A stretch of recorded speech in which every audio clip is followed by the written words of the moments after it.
impressive show of force by the Thai police, but are the guys with the ribbons? Are they not Bangkok police? Are they different type person? Yeah, they come from the other provinces. Oh, okay. Yeah. They are They get some out of towners to border police. Yeah. Oh yeah. A lot of those are allegedly the highly trained and toughest police guys, but I don't know. They look like some stocky fellows, but there was only like a couple dozen of them, and they got pushed off pretty quick.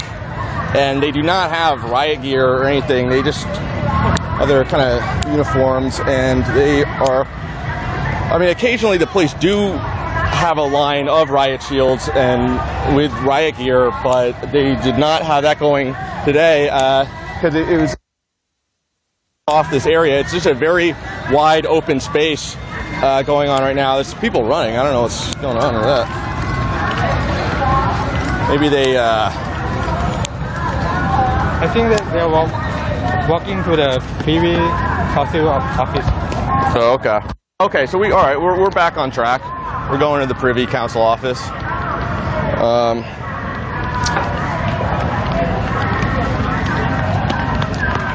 Hopefully it doesn't rain. It'd be a bummer. Oh.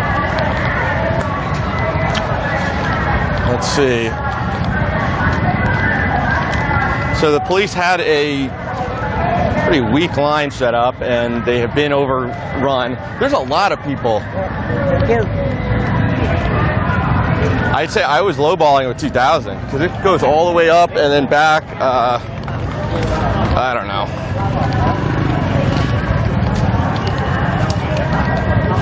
We need to get a fourth member of the team that's just really good with sizes.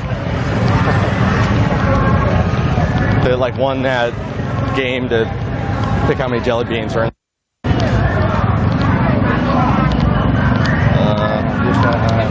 We're approaching. We're getting near the Royal Palace, and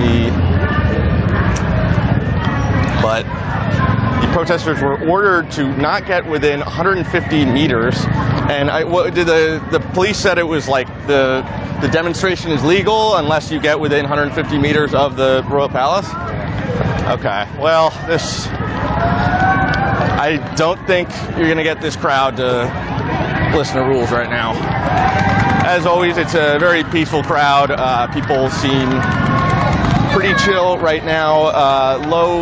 Not much equipment. There's a few guys with helmets. There's some bruisers out there. I think they're sort of a volunteer security force for the protesters. They have some armor, but it hasn't been raining much, so I don't think people even have umbrellas right now. So we'll see what happens if the water cannons come out or any kind of non-lethal crowd dispersal. I forgot what the word is. But man, I just do not want them to be using rubber bullets. Those look so painful.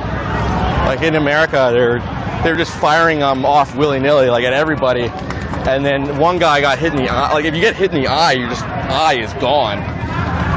I guess in the protests in Chile, which actually just ended with them changing their constitution, not all protests are unfruitful. In Chile, they were able to change their constitution from a year of protesting, but the riot cops there were literally just aiming for people's eye, and they blinded dozens of pretty young students and stuff. It was horrible. But I don't know. The Bangkok police don't seem to have this technology. Thank God. All right, they're forming a new line. I don't know what the point of that is. They're forming a line, I guess, to kind of... They might stop here? Yeah, we should stop here, I guess. They're forming a line, I guess, to kind of, get more numbers so that they can walk or march upon the Privy Council as a kind of a dense mass, whereas the crowd up front is just sort of pretty thinned out.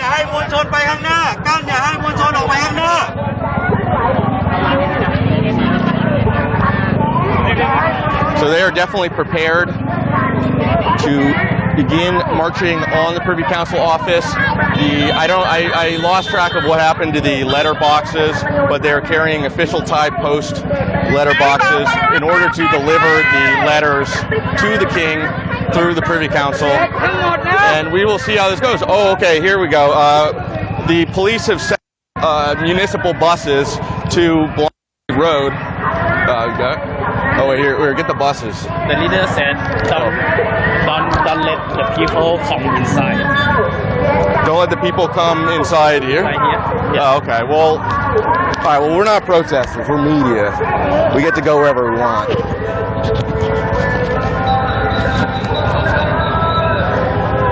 Oh, I'm not wearing my press badge today. If they start shooting rubber bullets, they'll probably just aim for my head. Bangkok Post. Do you want to talk on camera? No, thank you. Oh, okay. I don't think you want to interview other press. Oh, you're press. My bad. Yeah, it's never fun. Is he still... He's on some island drinking rum out of coconuts. I have no.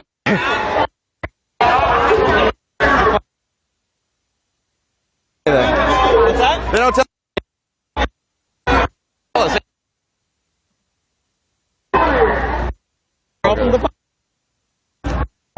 For the ragtag crew they assembled. I like that they didn't do anything social media like covering protests ever until this one. So Artie's not. Is he in the office at all?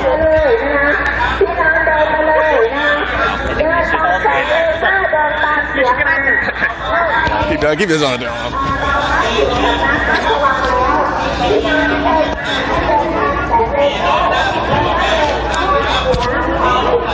All right. The police have organized a few Bangkok City buses to block the road. There's just buses, though. I don't see the police. To get around here.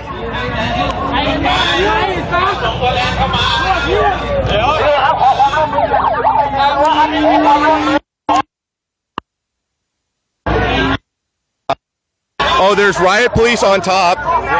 They're sitting on top of the buses. The water cannon. Oh, the water cannon's in the back. Oh shit, we might have to get out of here soon. I don't want to get sprayed. It's like a skunk. But the police are dug down. I think there was a news article out earlier today that the bus workers union were trying to stop the police from using their buses. Yeah. So I think I don't know if people are going to be late to work tonight, late to their the late shift because the buses are now being used.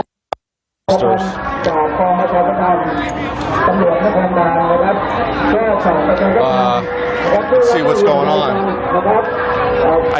You think the water cannon is behind it? Yeah. Okay, so they have the water cannon again. They are entrenched deep. There's some riot police on top of the water cannon, and I guess I don't know. We might get sprayed soon. We might have to get out of here. We're not well equipped for getting sprayed.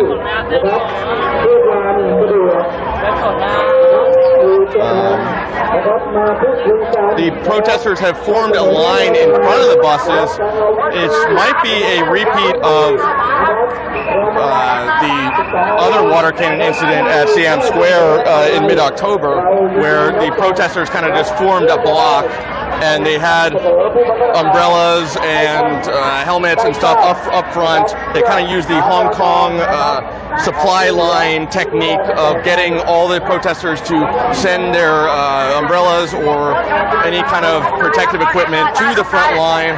It seems like they want to build this front line up again, and then maybe the police are going to spray them. I don't know. I don't know. I'm trying to see if there's a way to get through the buses. I think they've pretty tightly parked. Oh yeah, they pretty tightly parked the buses in, so I don't think there's a way around unless the protesters just go around Sanam Luang, which I don't know if the police have another line set up there, but.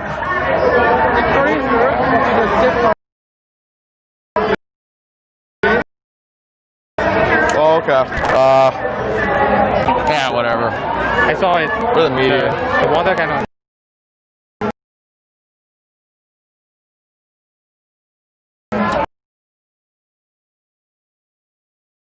Oh, we might get a little blue on us. I wish I had the press credentials, but we'll see what's happening. We'll have to see what the equipment is. As I said before, I did not see any umbrellas tonight. The last time they sprayed water cannon, they had like a little line of umbrellas, but they just tore right through them. They are not built for high-powered water cannons. We'll have to see what's going on. I don't know. It seems pretty tricky to get around. I don't know if the protesters will want to go around Sanam Luang or go around another side street to get around to their destination, or if they want to just form en masse in front of this police barricade and kind of, I guess, dare them to retaliate. But we'll have to see. The police are all behind the buses. I don't think there's really any on this side. If you were watching previously, they sent a negotiator to talk to the protesters, but that went nowhere. We'll see what's happening. They are starting to amass in front of these buses, and the police might do something about it. We'll have to see. But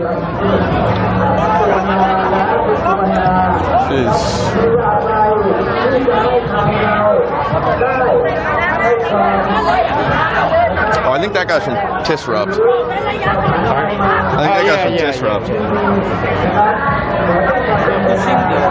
Oh, the protesters look like they are entering the buses.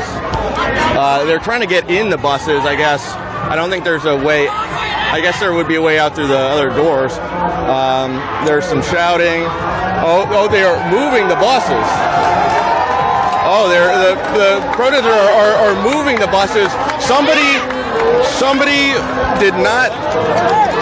Oh man, they pushed it in neutral and they're moving the buses. Now there is a. Now it's just the water cannon. There is a path clear for the water cannon. That is the power of people, or power of crowds.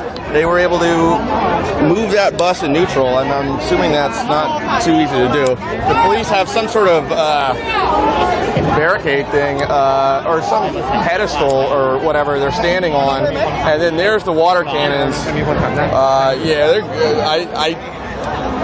I doubt they would have those water cannons out if they weren't prepared to use them.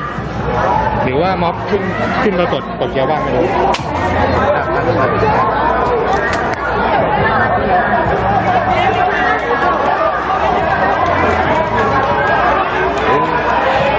Uh-oh. What are they saying? Are they saying they're going to spray? I can't hear it. But I think they are.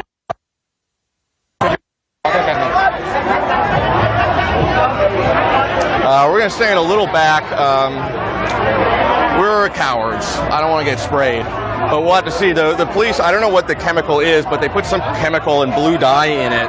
So you get dyed blue, I guess, so if they want to pick you up and arrest you later. And then there's some sort of chemical that like burns your eyes. I think it hit a small child last time and they had to go to the hospital. We're trying to avoid that. We do not want to get sprayed, especially with some of this audio and video equipment. I don't know. Well, these reporters are braver than us. They have more expensive equipment, so I guess if they're willing to put their cameras on the line, it's all media in the front. So I mean, if they wanted to spray, they would just be spraying a bunch of photographers and probably do about a couple. And the protesters are starting to gather behind us right now, but they haven't really made a firm block on the. Are they getting pushed back? Oh, I guess the protesters are pushing themselves back. They don't want to confront behind the bus that they just moved. There's some barbed wire. There's a pretty thick barricade set up, and let's see what happens, folks.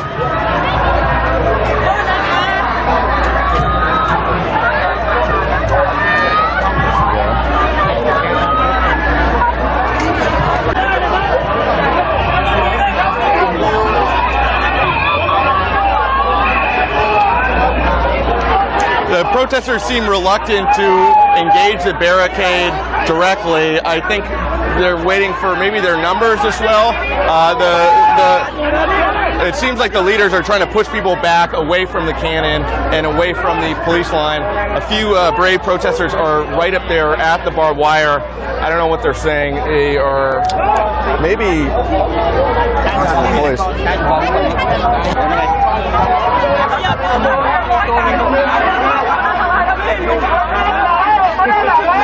All right, Marty has gotten his helmet on.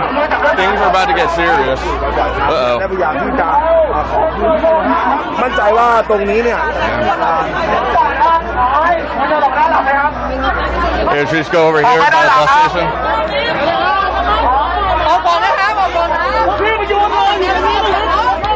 It's a bit of chaos right now. Oh, okay, yeah. Oh, they're doing it! The wire's thing! Uh-oh! Oh, they are spraying.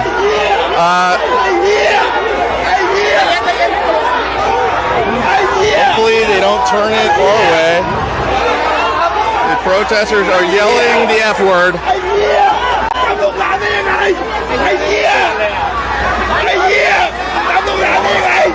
Uh-oh.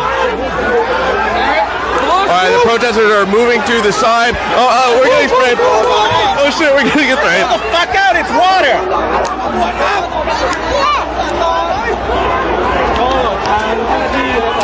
Wow, that was close. Alright, they are spraying, I guess, yeah, you guys can just watch that. I don't really have any commentary. They are spraying it up. They almost sprayed all the media and people on the side. And the protesters are regrouping now, and they're throwing things at the police. And oh, they're moving inside. Oh, they grabbed the barbed wire, and they are pulling it out. All right, they're dismantling the barbed wire barricade. Okay, they're telling us to move back. Oh, what was that? Yeah, there's some sort of firing going on. I don't know if it's tear gas or there's some sort of shot. The protesters are just throwing water bottles or whatever they can find on the ground at the police. This is getting intense. This escalated. Was a peaceful scene until moments ago, and they are quickly dismantling the barricade set up. They moved the buses. They're moving the barbed wire. And now people, all right, should we get in? It seems like they're not spraying anymore.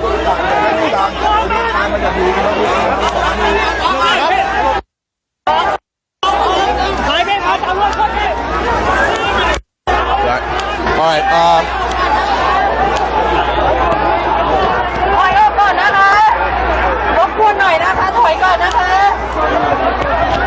Oh, I think that's a BBC guy. Whoa. Alright, the police have stopped firing the water cannon, it seems, and the barricade has been dismantled, but I don't know what the next step is. Let's see. We are getting in. I think he will stay behind the buses. Yeah, I don't think they can get it through. Alright, we got a little alcove right here. I think we're protected from the water cannon. Things are getting crazy, getting fast. I think there is sort of two sort of rival sentiments among the protesters, those that want to push them back and de-escalate, and those that want to push forward and break into the police and move past this police barricade. Oh, this guy looks like he got sprayed. It does not look like they're using chemicals today. It doesn't seem like they have the blue dye out, but we'll have to see.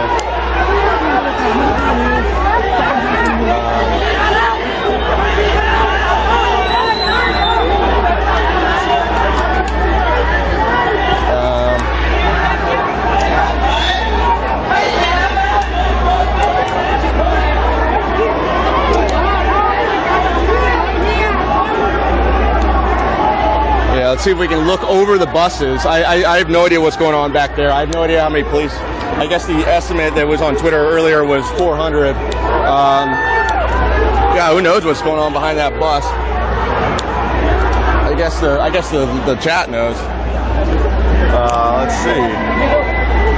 Things are starting to die down a little bit. I mean, the front line is almost composed of all media, so I don't know where the room for the protesters to get in and start pushing through the barricade.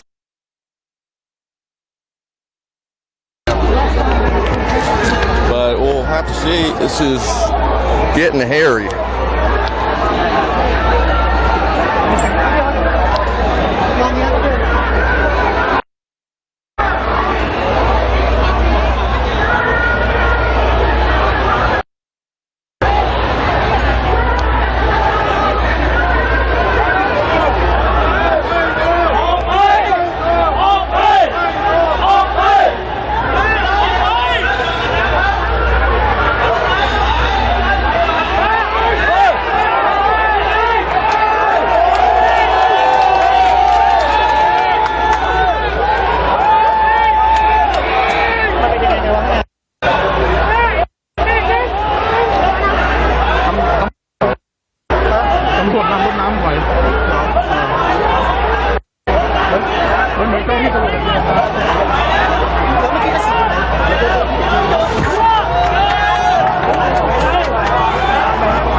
I have no idea what's going on up front here, but the police have not used, they only use water cannon for a couple seconds, and we'll have to see what's going on, what the next step is.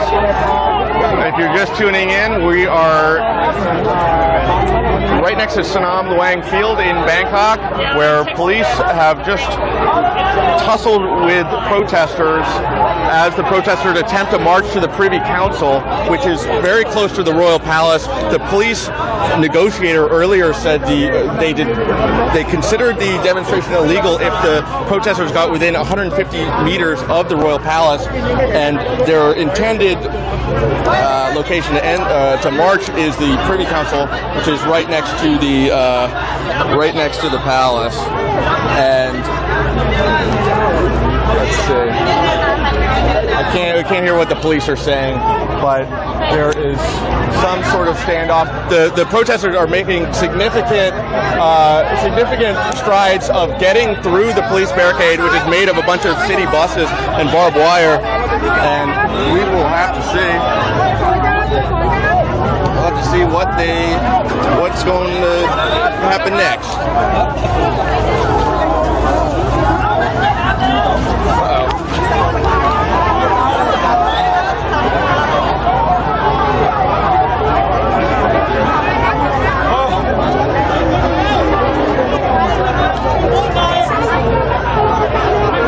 The police said, please go back.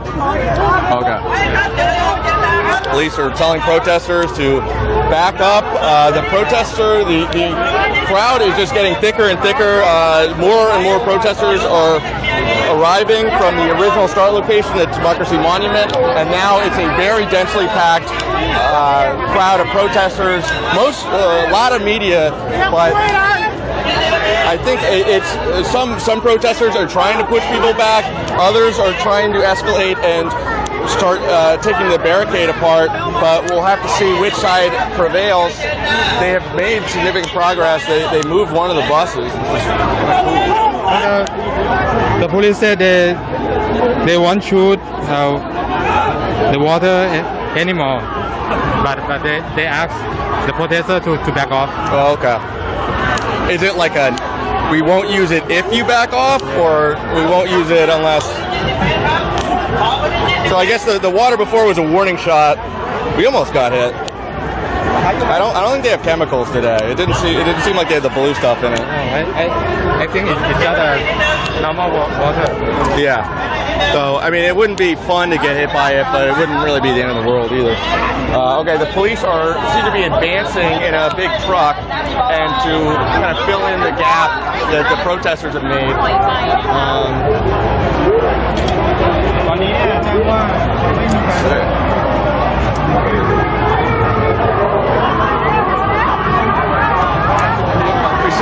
where these protests are, or they call them leaderless protests. I mean, I'm assuming there are some people behind the scenes organizing things, but there's not really a coherent direction on how the crowd should proceed through this barricade. I don't know if people have game theoried this out yet that are sort of behind the protest, but I'm not sure how much they are willing to escalate, if they're willing to get sprayed. It doesn't really seem like the police have, I mean, we'll have to see whether or not they have tear gas or rubber bullets or any of the other stuff that are commonly used in other countries during protests. It seems like they've just only used the water cannon so far, and then some barbed wire barriers.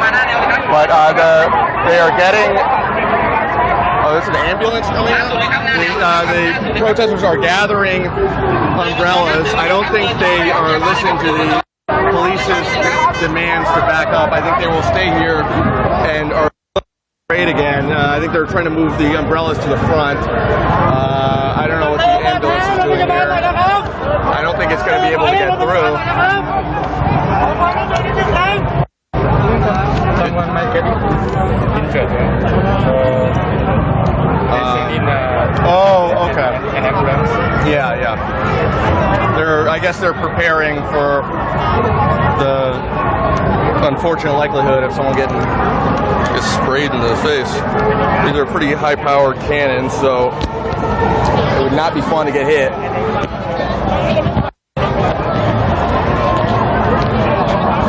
Have to see how this goes out. But yeah, now there's an ambulance that has driven to the front of the protest line, and we'll see. I mean, things have kind of calmed down. It doesn't seem like people are pressuring the police line anymore.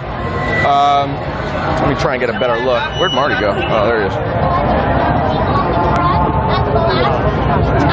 The security guards, they are wearing the raincoat, the helmets, and the goggles to prepare for the attack. What's going on? I don't know if the sort of kind of backed off the police line, so I don't know if that is enough for the police to not use water cannons anymore. They said they would not use it if the police or if the protesters stopped pressuring the police line, but we'll have to see. The energy has kind of died down from a moment ago where direct confrontation was imminent, but now... Oh, they are moving some people off the ambulance. I can't see what's in the ambulance.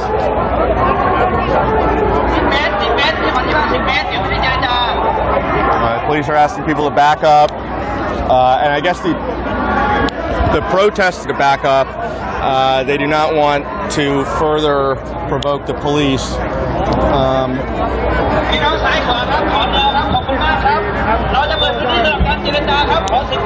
Was the ambulance, was that passing out helmets?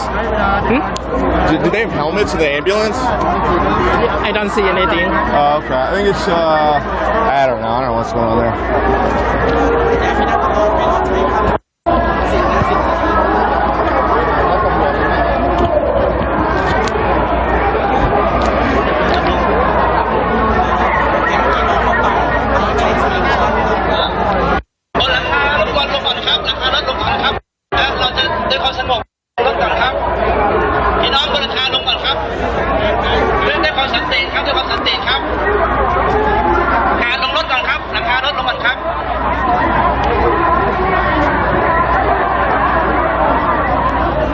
Yeah, I don't know what the hell's going on. We'll have to slowly give you commentary. All right, we're backing up. Oh, ambulance ambulance, I guess, is blocking the gap that was created by the protesters. I don't know what the deal is. Was someone injured, actually, or are they... Oh, someone got hit by the cannon? Oh, so they... Oh, sorry. So they actually picked somebody up? Yeah. Oh, okay. So I guess one of the protesters was by the water cannon, and they He picked him up in an ambulance. Pretty good time considering there's about a few thousand people blocking the street. Ambulance was able to pass through pretty easily. It's another little through line between Thailand and Hong Kong. They're very conscientious protesters. They always make sure to let ambulances through when the streets are being blocked.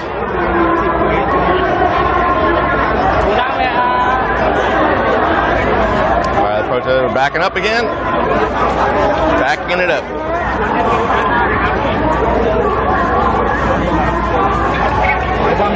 พี่ท็อปพี่เขาเจ็บจากอะไรเขาเจ็บจากอะไร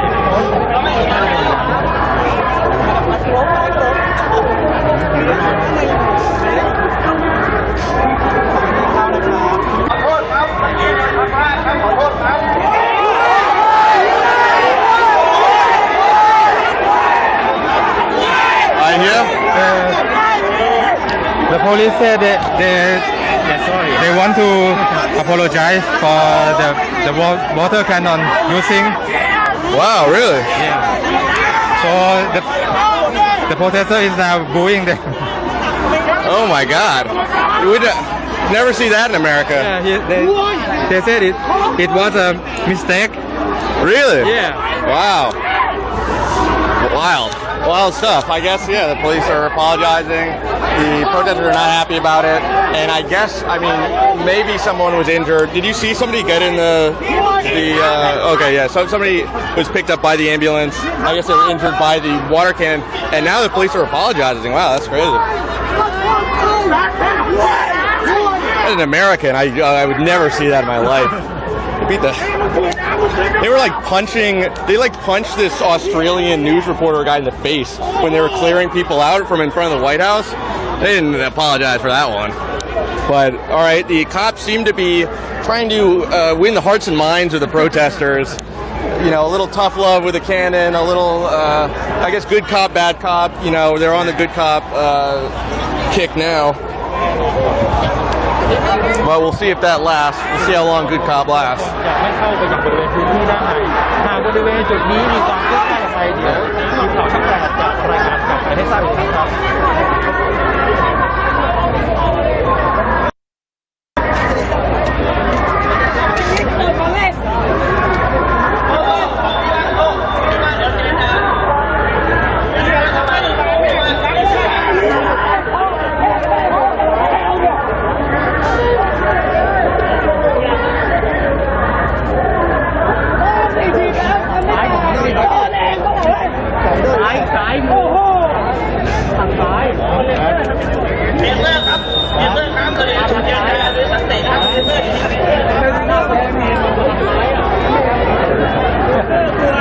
There's a comment said, come on, sorry.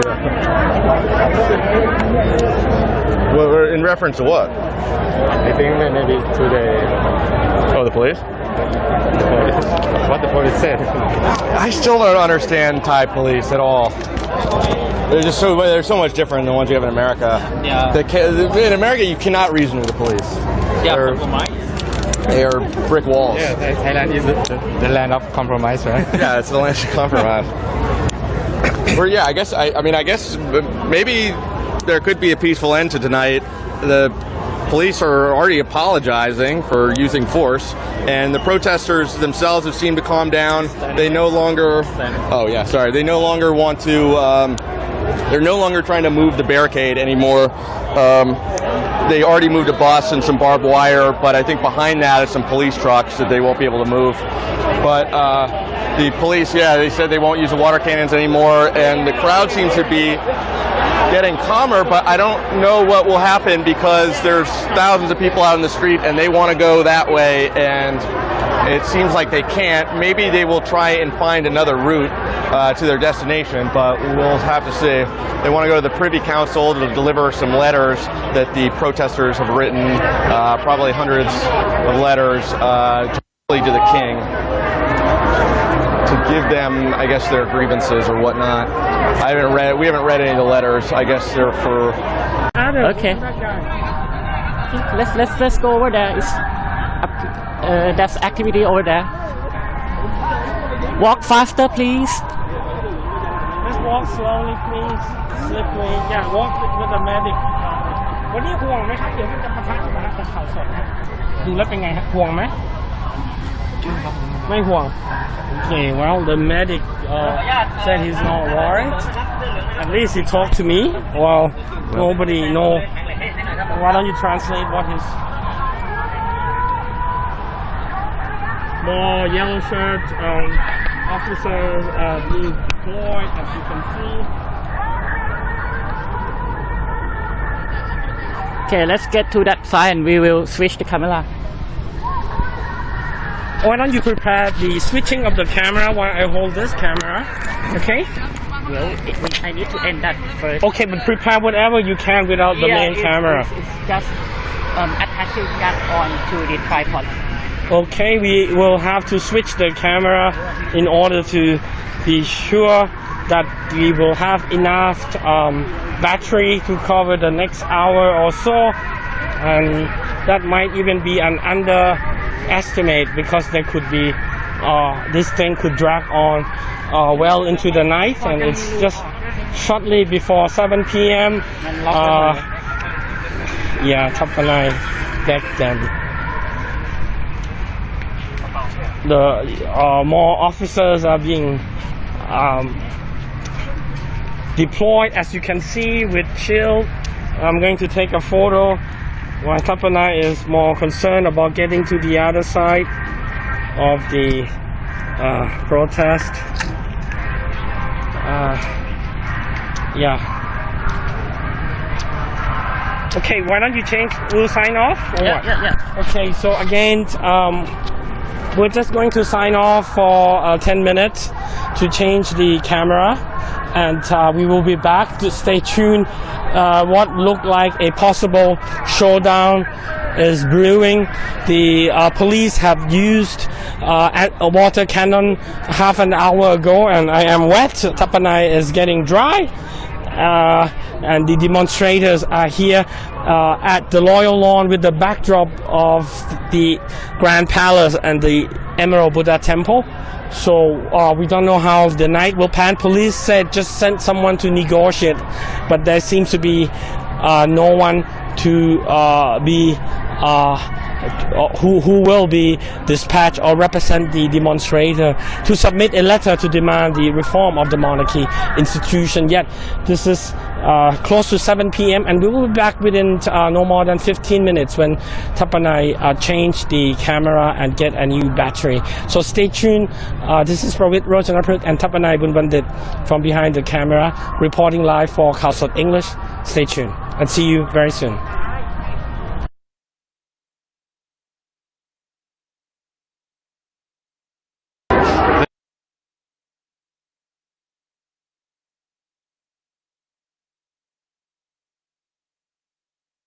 Oh my God, we gotta stop estimating numbers. I was totally lowballing it. So I guess the government estimates 10,000 to 12,000 protesters. A lot of people out here. The street is pretty packed. I don't know how much you can see on the stream, but it is densely crowded and full of people wanting to get to the Privy Council office. Seems like we're at an impasse right now. I don't know if the protesters will try and find another route or what, but this, I don't think they want more water cannon spraying. I don't think the police want it either.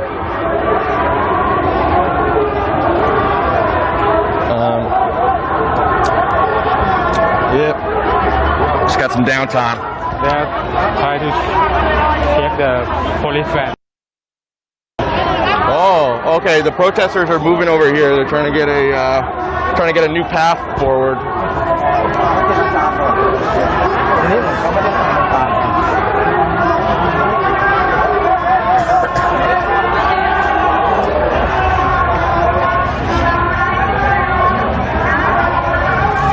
Looks like they're trying to flip the car, or seems to be a little action. I don't know. What's up? There's a guy on Oh yeah. on the roof. An old timer. Some guy is crawling around the roof. I don't know what their plan is. We'll just have to wait and see. Yeah, you probably know more than I do. Viewers at home. Because you're a little taller than me. We got a tall pole with camera on it.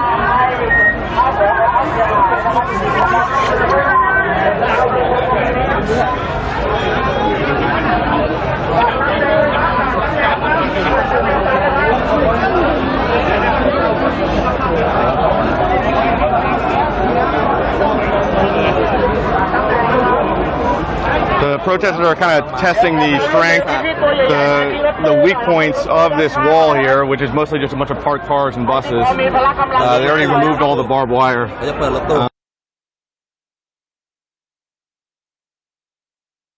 At least most of it.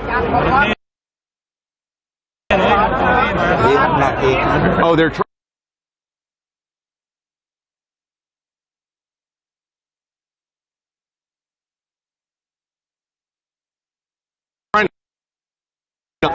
to lift it?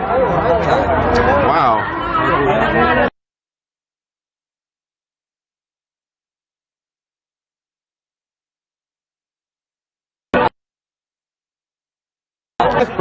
If there's a even เวลาพูดถึงหน่วยพยาบาลนั้นทั้งหมดก็คือประชาชนนะครับที่เป็นพยาบาลอาสานะครับการชุมนุมของเยาวชนปลดแอกนะครับเป็นการชุมนุมที่ไม่เคยมีหน่วยงานรัฐนั้นให้ความสนับสนุนนะครับไม่ว่าจะเป็นห้องน้ำห้องท่านะครับหรือการรักษาพยาบาลนะครับทั้งหมดนี้เป็นเรื่องที่ประชาชนนั้นต้องลงแรงกันเองระดมเงินบริจาคกันเองนะครับซึ่งก็กลายเป็นหนึ่งในประเด็นที่ทำให้เกิดการวิพากษ์วิจารณ์กันนะครับว่ารัฐบาลมีลักษณะ2มาตรฐานหรือไม่ทำไมห้องน้ำซึ่งจะเป็นประชาชนที่หนุนรัฐบาลหรือไม่หนุนรัฐบาลนั้นเสียภาษีเท่ากันแต่พอเป็นคนกลุ่มนี้กลับไม่เคยได้อะไรจากรัฐบาลเลย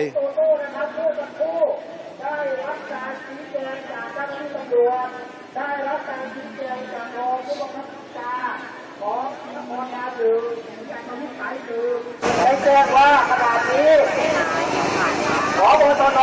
หรือผู้บัญชาการนครบาลนะครับได้ส่งตัวแทนไม่ทราบว่าจะเป็นยศตำแหน่งใดจะทำการขอโทษพี่น้องประชาชนที่ได้มีการ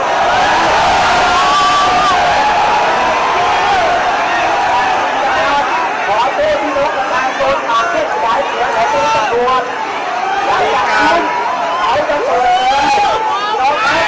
เขาจะเปิดแนวรถน้ำหรือดีเจที่บริเวณรถดีประจำทางที่ศึกษาทางเอาไว้เพื่อนั้นหลังจากเปิดจริงแล้วเขาจะให้เราเอาตู้ไปบรรจุที่เราทำขึ้นหรือจะตักพระธิดาลงกรไปวางอยู่บริเวณใกล้เคียงกับวัดพระแก้วหรือพระบรมมหาราชวังหลังจากนั้นเราจะให้พี่น้องประชาชนทยอยไปยื่นจดหมายให้ใกล้ชิดกับพระบรมมหาราชวังพี่น้องยอมไม่ยอมพี่น้องเราได้หลักการที่สุดแล้ววันนี้ประชาชนคนเดินดินกำลังโน้มฟ้าลงมาตลอดดินครับพี่น้องครับมีการประกาศโดยคุณโตโต้นะครับซึ่งเป็นหัวหน้าหน่วยรักษาความปลอดภัยนะครับว่า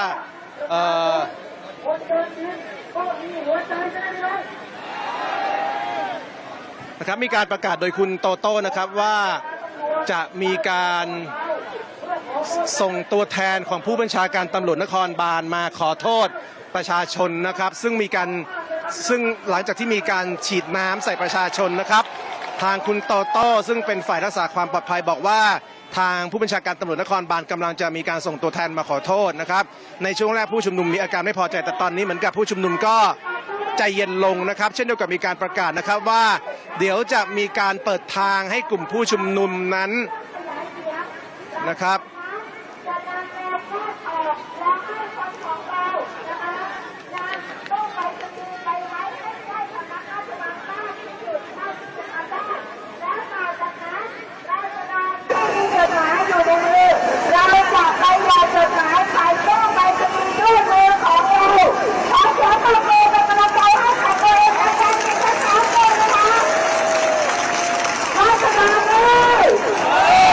วันนี้นะครับสถานการณ์ล่าสุดนะครับมีรายงานนะครับผู้ชุมนุมประกาศว่าทางตำรวจนครบาลนั้นจะยอมให้ตัวแทนผู้ชุมนุมนะครับนำกล่องไปรษณีย์นะครับซึ่งผู้ชุมนุมได้จัดตั้งทำขึ้นนั้นไปวางใกล้บริเวณ พระบรมมหาราชวังให้มากที่สุดนะครับ แล้วหลังจากนั้นก็จะเปิดโอกาสให้ประชาชนนั้นเดินเข้าไปหยอดจดหมายถึงพระบาทสมเด็จพระเจ้าอยู่หัวนะครับในตู้ไปรษณีย์ซึ่งกลุ่มผู้ชุมนุมทำเอง และผู้ชุมนุมอ้างว่าทางตำรวจนครบาลนั้นจะอนุญาตให้ไป in Bangkok, and things got a little dicey for a second there with the police spraying a little bit of water on people, but not too much. But I think somebody might have been injured. But now it just seems to be a standoff with the protesters gathered around the pretty robust police barricade that is basically a bunch of vans and buses. They were able to move one bus. I guess they just hopped in the bus and put it in neutral, and then the protesters just kind of rolled it off.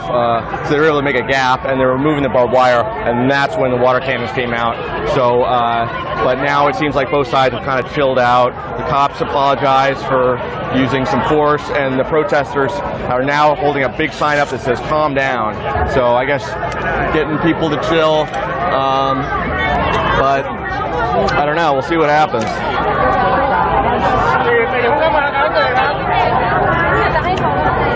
What does that say? They said they want to submit the letter at the bureau of the royal household. You're a royal household. It's inside the royal palace. Oh, that's not gonna work. Yeah, it's a little controversial.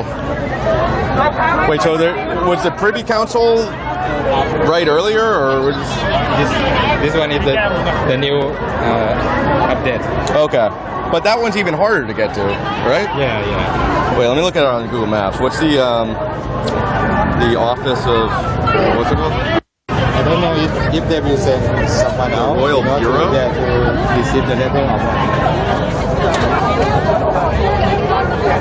In the past, the protesters have delivered letters to the government or to resign. And I forgot the exact location. I was not at that protest. But the police and government officials did come out and officially accept the letters and even had like a little photo op. So that could just be where this is heading. It could just be a peaceful transfer of letters, like handmade letters by the student protesters or the protesters at large. But I don't know, we'll see. They want to deliver these letters and they want to do it. And the place to do it is behind police barricade. So we'll have to see what's happening. I don't think they're trying to find another route. I think this is kind of the dead end we're stuck at. Maybe they will hand the letters over to the police, but they are directed personally to Rama X or the King of Thailand. So I don't know if he'll get the message.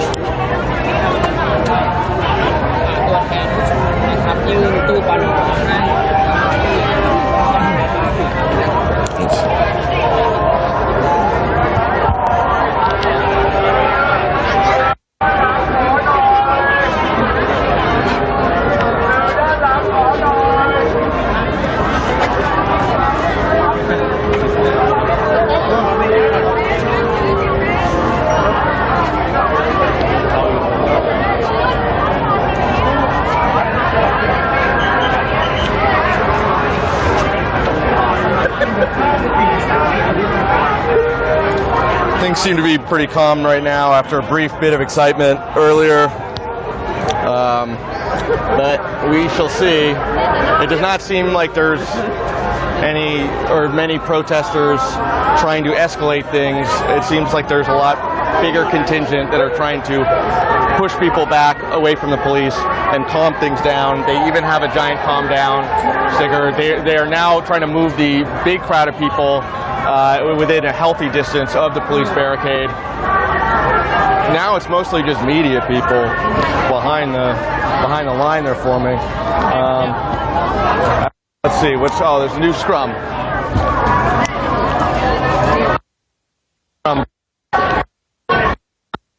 What's going on? I guess guys are up.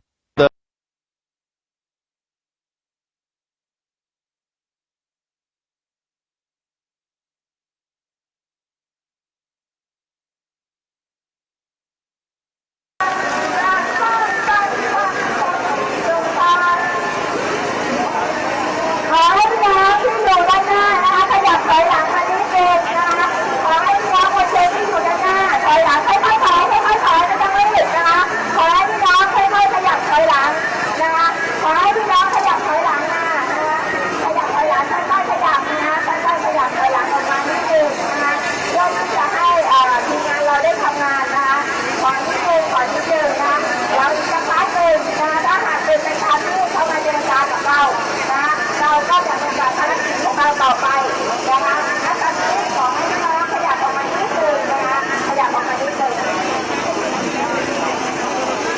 ตอนนี้ก็รอสถานการณ์ทั้งหมดนะครับซึ่งนะครับมีการบอกว่าเดี๋ยวจะมีตัวแทนของตำรวจนะครับมาขอโทษผู้ชุมนุมนะครับแล้วก็จะมีการอนุญาตให้ผู้ชุมนุมนั้นไปวางกล่องไปรษณีย์ที่ผู้ชุมนุมจัดทำขึ้นนะครับที่ในตำแหน่งซึ่งใกล้กับพระบรมมหาราชวังให้มากที่สุดนะครับนี่คือสิ่งที่ผู้ชุมนุมประกาศนะครับจริงเท็จอย่างไรไม่ทราบนะครับเพราะว่าเราเป็นสื่อมวลชนนะครับเราไม่ได้เป็นคนที่ไปเจรจานะครับต้องจับตาดูกันต่อไปนะครับ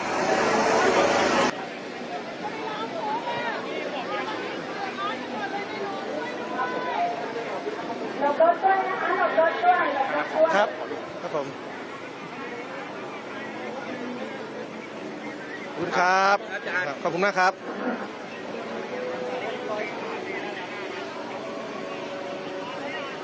นะครับมีการเปิดเพลงเพื่อมวลชนของคุณจิ้นกันมาชนนะครับในการชุมนุมนะครับเพื่อให้บรรยากาศนะครับเป็นไปด้วยความสงบมากขึ้นตอนนี้สถานการณ์โดยรวมไม่มีปัญหาอะไรแล้วนะครับผู้ชุมนุมก็อยู่ในความสงบนะครับแล้วก็รอนะครับว่าสถานการณ์ต่างๆจะเป็นอย่างไรนะครับ ถอยแล้วถอยมาแล้วถอยได้ที่แล้วนั่งลงเลยค่ะพี่น้องถอยได้ที่แล้วนั่งลงเลยนะคะขยับได้ที่แล้วนั่งลงเลยนะคะลุกๆนั่งออกกำลังกายนะคะแล้วพี่น้องหลายคนนะคะรู้สึกโมโหโกรธแค้นนะคะกับการกระทำของเจ้าหน้าที่มีเวลานะคะ ครับ ไม่เห็นจะบอกจะกล่าวเลยอยู่ๆก็ยก ครับ สายน้ำขึ้นมาถึงเลย ครับ การออกมาขอโทษเป็นสิ่งมาตรการนะแต่คุณต้องมี ครับ โทษถึงเจ้าหน้าที่ ครับ ที่ทำงานโดยตรงกับประชาชนด้วย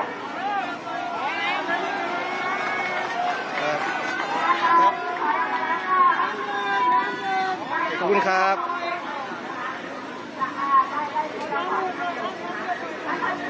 เรากำลังรอทางเจ้าหน้าที่ที่ประสานงานมาค่ะแล้วก็เมื่อสักครู่นี้ว่าจะออกมาขอโทษ แต่ว่าการออกมาขอโทษคุณต้องบอกด้วยว่าคุณจะลงโทษเจ้าหน้าที่ที่ฉีดน้ำใส่กับพวกเราอย่างไร หมายยังเนาะเร่งตัวหมายยัง ต้องชี้แจงให้ว่า นะครับตอนนี้ประชาชนก็รอนะครับว่าการเจรจานะครับจะเป็นยังไงกันต่อไปนะครับ ตรงนั้นมันมีอะไรอ่ะ ไม่รู้ เพราะฉะนั้นนะคะการกล่าวคำขอโทษเรานับแต่คุณต้องบอกว่าคุณจะลงโทษเจ้าหน้าที่ที่ปฏิบัติความรุนแรงต่อราษฎรของเราจะลงโทษอย่างไรต้องชี้แจงให้เราทราบด้วย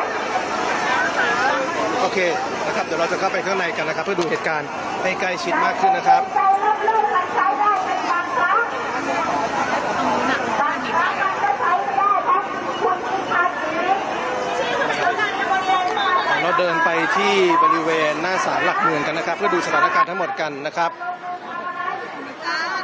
สวัสดีครับขอบคุณครับสวัสดีครับนะครับเดี๋ยวเราเดินไปที่บริเวณสวัสดีครับ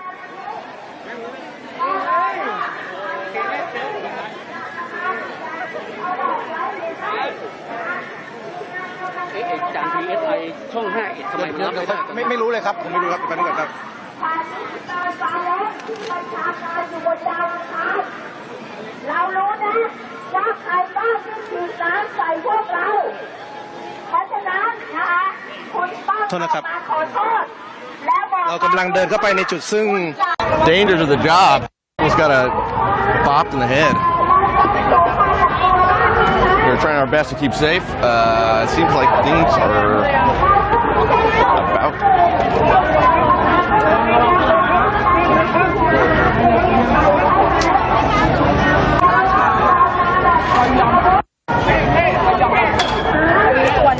Oh, never mind. You weren't there. Lady's fucking crazy. Oh shit, my mic's on. She's got like another protest. Like talking about they were doing live stream, but like kept going on. Not me. Oh yeah. And then they went Barry Ball. Like she had someone bought a lot of stuff. And they like sat next to me. You gotta watch out. It's gonna derail the live stream. All right, the new sign's up. เป็นน้ำมูอ่ะใครมีถุงมือรบกวนตามมาหน่อยครับใครมีถุงมือรบกวนตามมาหน่อยครับ The sign says, okay, number one. That's it. What does that mean? I don't know. We have the sign translated. It said "Okay, number one." We don't know what that means.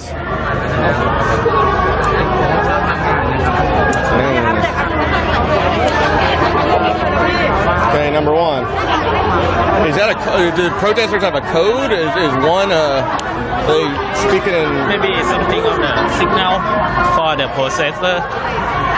Who knows? Yeah, so they got a new sign up. We don't really know what it means, but maybe there's just some kind of code we don't know about.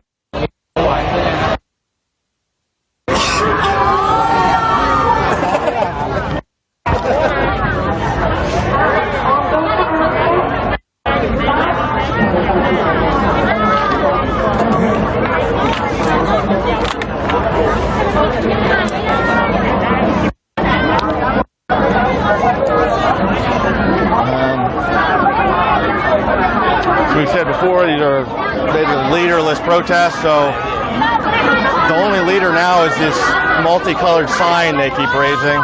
It's only the only source of order in what could be abject chaos.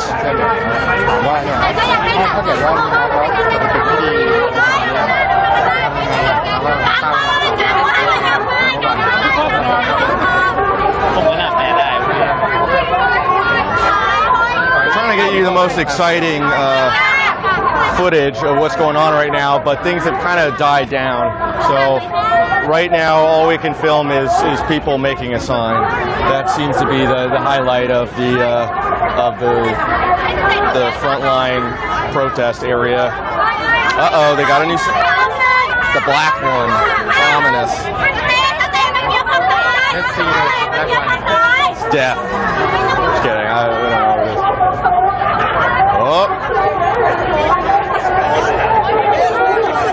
The suspense is killing me. We're about to find out the new sign message.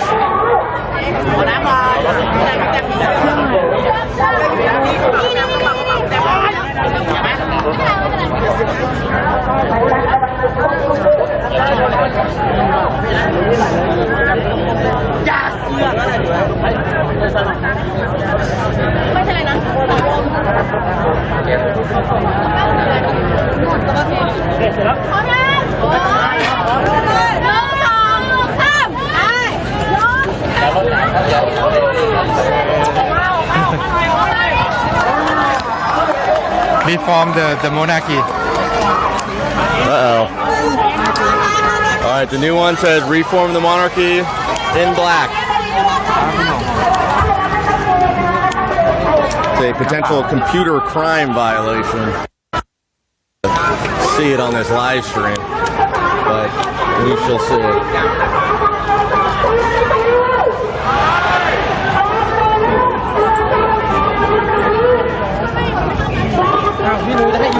We said before, if you're just tuning in, we are at a bit of a standoff right now between the police barricade and the protesters. It's the city estimates there's around 1,000 people at this protest.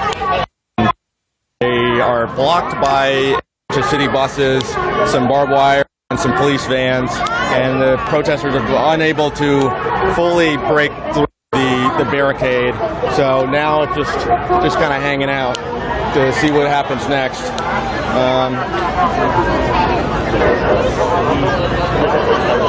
There hasn't been any recent action to poke holes through the thing, although they were trying to move some police vans on the far left side earlier, but we'll see. We shall see.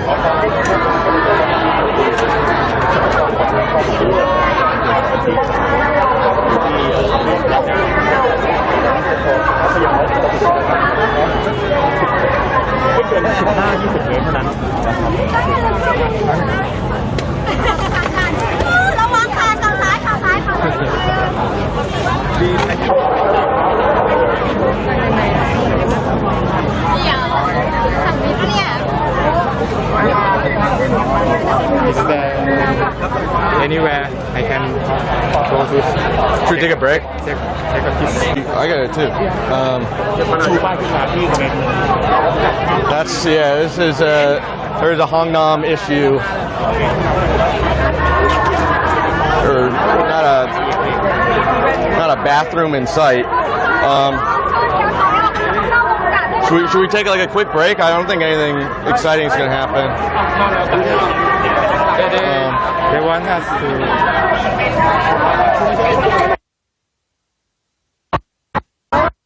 All right, the front seems to be. Do you want to just see what's going on over here?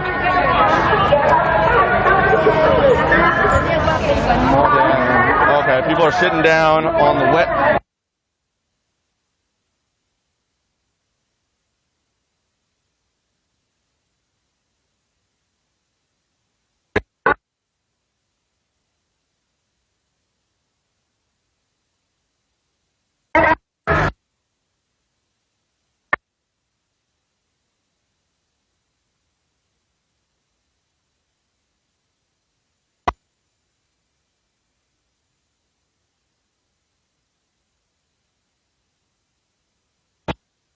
Take a break or what?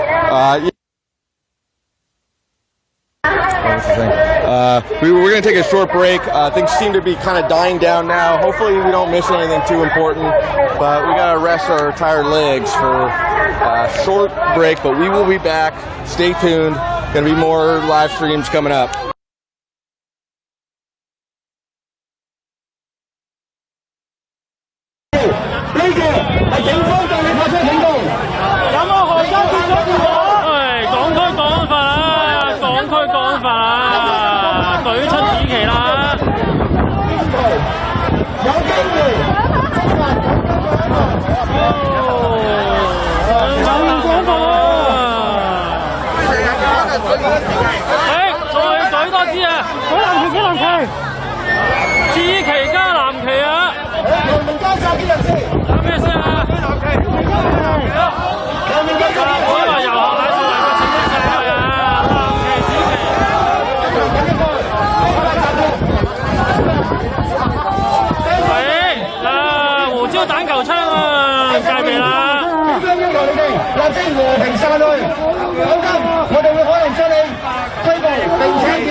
喂，記者麻煩行上路啊！唔該晒，多謝合作。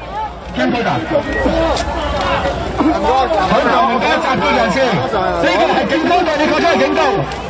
係啦，我相信你哋喺上次進行緊一個非法集結，觸犯香港法例《刑事犯罪中央條例》第7條。警方依家要求你哋立即和平上岸，否則小姐並且結案。追住佢做咩事啊？我先生上來啊！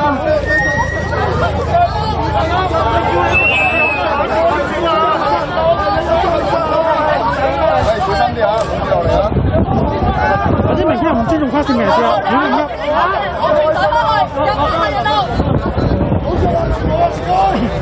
行翻後，你阻住人哋安全，上翻去一個安全位置，行翻入邊，上翻去行翻後邊，你阻住咗人哋安全咁樣。考下地方嚟嘅啦！啲朋友麻煩攞翻去，快啲入邊，喂！麻煩攞翻落去，唔該晒你哋，麻煩拎翻落去，記者朋友麻煩攞翻翻頭。好嘅，大家做嘢好，麻煩咗啦，唔該晒。好合作，麻煩攞翻翻頭，麻煩啲啦。為做嘢就得啦 ，OK。麻煩攞翻翻頭，快啲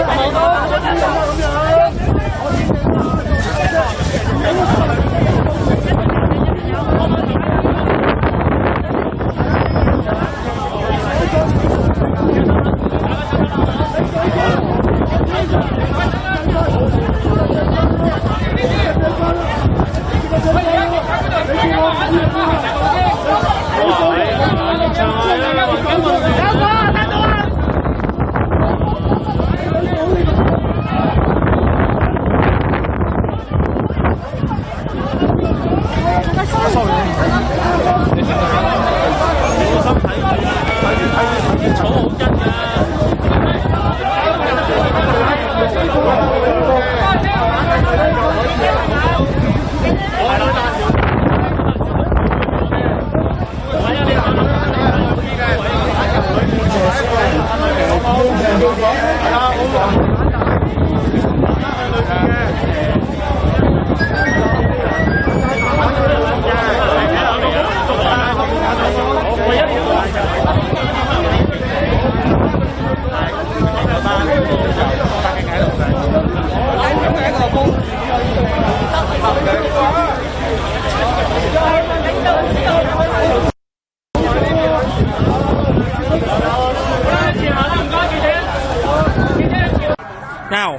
I recall now that when we did spoke last time, it was at Siam Yes. Paragon, and your parent was, at least your mother. I Yeah, my believe. mom was there. Is she here this evening? No, I'm here alone with another guy.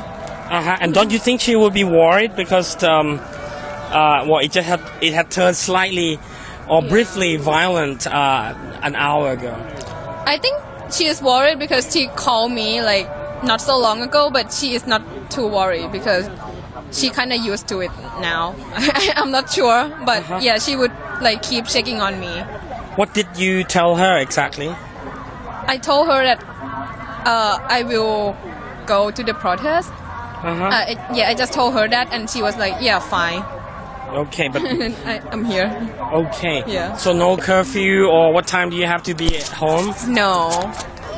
Whatever time I want to be at home. Yeah, but if anything, but she told me that if things turn violent, I will have to leave. Like you have to leave. And are you okay with that? Yeah, I am. Because So obviously. so you will not be in the front line. You would not want to engage in any violent confrontation with the police. Yeah, not today. Okay. Now, what's your hunch? I mean, basically, your group, the demonstrators, want to submit a letter or many letters to the Yes. king.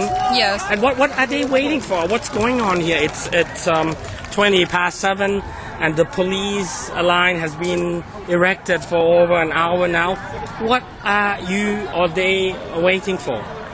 So I guess they're waiting for the police to like go away and then Go away. Yeah, because I heard the news from in the protest that the police would like go away. They would like open the gate or something like that to let the protester came in, or at least like some of us came in with the letters, and then we will put the mailbox that we made full of the letters by the people in the protest as close as possible to the palace or to the king, something like that. Yeah. So that's the intention of the demonstrator. Did you yourself have written any personal letter to His Majesty the King? No, I did not, because I feel like everyone already would already said what I have to say to him. So Which is normally what's your hunch? Yeah, I think it's obviously the three demands that we demand from the government and the monarchy, Which are? Recap. First, we have to the prime minister has to get out, and second, we have to rewrite all the constitution of Thailand, which is obviously what we have to do, and the last thing is reform the monarchy. Yeah. So this is like three main things that we demand from the country. Is the demonstration fizzling out? It seems that the number of the demonstrators are considerably lower than when you had a major rally back on October the 14th. Back then we estimate no more than 30,000, but today I would estimate no more than 5,000 are here at today, this evening. How would you explain people giving up, or have some changed their mind, or what is going on? No, I think as I said, today we are kind of touching the very like sensitive topic of this country, which is the monarchy. So maybe a lot of people would think that today might turn violent, so they would not be here today. I think that's what happened. So you feel confident that the demonstrator, yourself including, would have the stamina and the endurance to carry on a much more protected struggle, because it doesn't seem that anything will end anytime soon. Yeah, I think we do. And do you know the latest news? Tomorrow, which is Monday, a royalist group would submit a letter to the Prime Minister Prayut Chan-o-cha, really? calling for a military coup. They said they want Prayut or the military to stage a coup in order to stop people like yourself from demonstrating. What do you think of that? I think that's just new for me, because I haven't heard of this news before. Even though I stay like 24 hours on Twitter, but yeah. Well, unless Tapanai lied to me, that's what he confirmed to me. Okay. Earlier this evening, that's what's going to happen in front of the government house. They will submit their own letter calling for a military coup. Does that sound right? No. And why not? I don't know. Are they asking for coup or something? It's kind of. That's just like not it. I mean, we are here today because, as we say, Thailand has so many coup in the past. Like in the history, we have like 10 plus 12. Yeah. Successful quote unquote coup. Yeah. So if they stage another successful coup, it will be the 13th. And what do you think about that? An average of 7 years per one. We could learn from the history that after every coup there are something bad happen, like people die and something like terribly wrong will happen to the country and the people, because the people would get really angry if it happened again. So I don't think it's a smart idea to do that. Like, so when the last coup took place, you were 12, am I correct? Yeah, something like that. I was like around 12. Sure. Were you like conscious about what took place? Back then? Yeah. I was not really conscious, but I do, like, I know that, this thing happened, it would get a little bit like rocky in the country. Right. Yeah. So now maybe last questions. So if another coup happens soon, will you give up the fight? Will you just stay silent and obey whatever the military junta tell the people to do or not to do? No. And I think a lot of people here will not give up as well. Yeah, we are. If you ask me, we came too far to like give up on what we are asking for right now. So yeah, I don't think this thing will be over, but we will see what happens. Okay, well, with that note, because there's some commotions behind me and we want to check that out, thank you very much. Yeah, thank you. Stay safe. Yeah, you too. Okay, Tapanai, let's move. There's some rowdy, some noises there. I don't know what is going on there, so we're going to go close without losing the signal. That's very important, Tapanai. Don't just keep walking. Be mindful of the signal. It's most important we don't lose the signal. Okay, what's going on there? Okay, let's just stop around here. It's just people shouting, nothing yet. So, of course, they are shouting against the police, saying you are a slave of the military dictator or dictators. Okay, so earlier one of the protest leaders said the police will send a representative to apologize to the protesters for using water cannons against them. You mean against me as well? Yeah, but so far we don't see that representative yet. And the police also said to protesters that they will allow some, if not all, to in front of us. Yeah, but that's not happening yet. As you can see, the demonstrators have set up a human chain guarding the area from the police, trying to create what is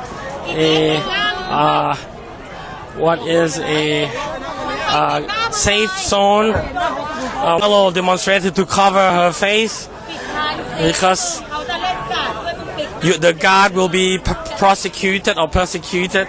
This lady, the guard in the pink raincoat, is telling her peer that cover your face because you're going to be the guards. So maybe let's talk to some of the guards. Maybe this guard. Okay. จากข่าวสดครับคุยสั้นๆได้ไหมฮะข่าวสด They are not going to talk. They want to.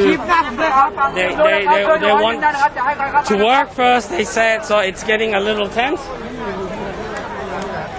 So let's see what's happening over there. Nothing much as of now, but Tapanai lead the way, and we want to have a look.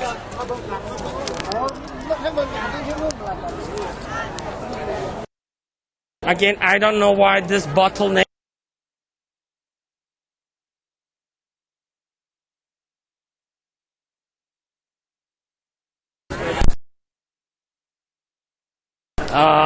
Wherein the police have used water cannons against the demonstrator, have become the flashpoint.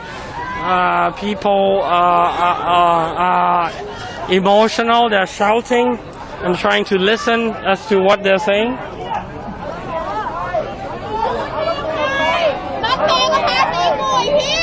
Throwing, hurling verbal abuses against the police. They fuck you.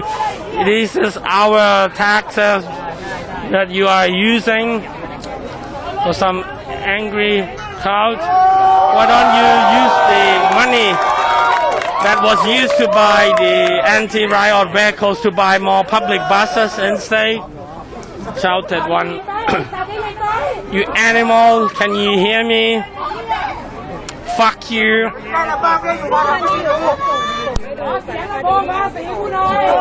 Can I hear the loudspeaker bought by our tax money?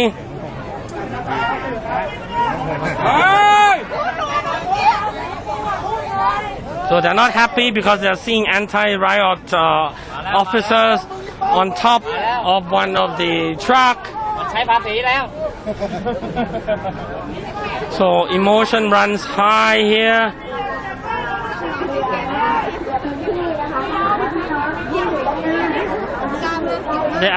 I hear the voice from the demonstration side saying they're trying to clear the area, probably, or don't get near the.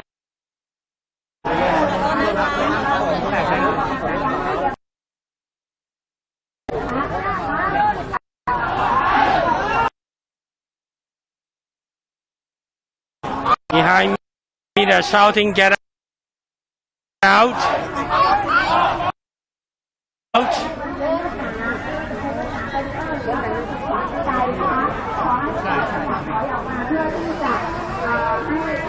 So probably they will try to get someone to submit letters to the king. But here, demonstrators are upset with the use of water cannon again earlier this evening. Although the water cannon truck have retreated somewhat, it's still visible from the camera, but it's at the end. It's not the one with the police on top. And they're shouting, "I can't hear you. We can't hear you."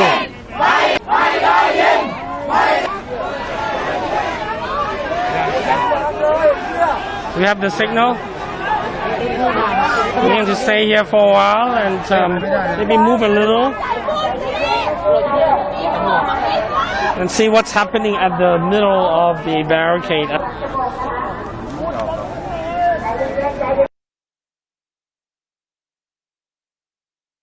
I make sure we don't lose. It's still running. Okay, so if you just join us here on Khao English Live, this is Pravit Rojanaprik and Tapanai Bunbandit reporting live from the vicinity of the Emerald.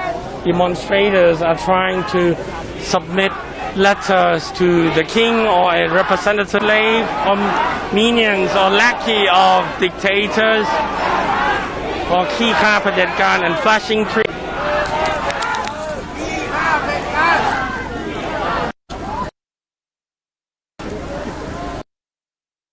Again, it's unclear if the police will send some representative to her. Although if that is the case, would it end up the same like what happened on in September when they submitted a letter to the chief of the Bangkok Metropolitan Police, but nothing get passed to either the king or the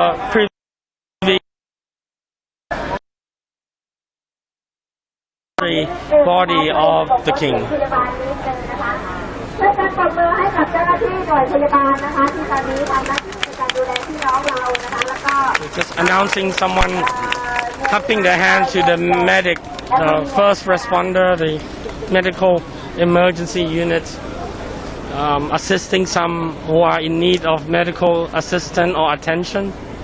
The flag, the volunteer flag there. So that is probably what's going to happen. I don't know if Tapanai and I should try to go there with, but we will try. But if we believe we are at risk of losing the signal, then we will have to retreat. So for the meantime,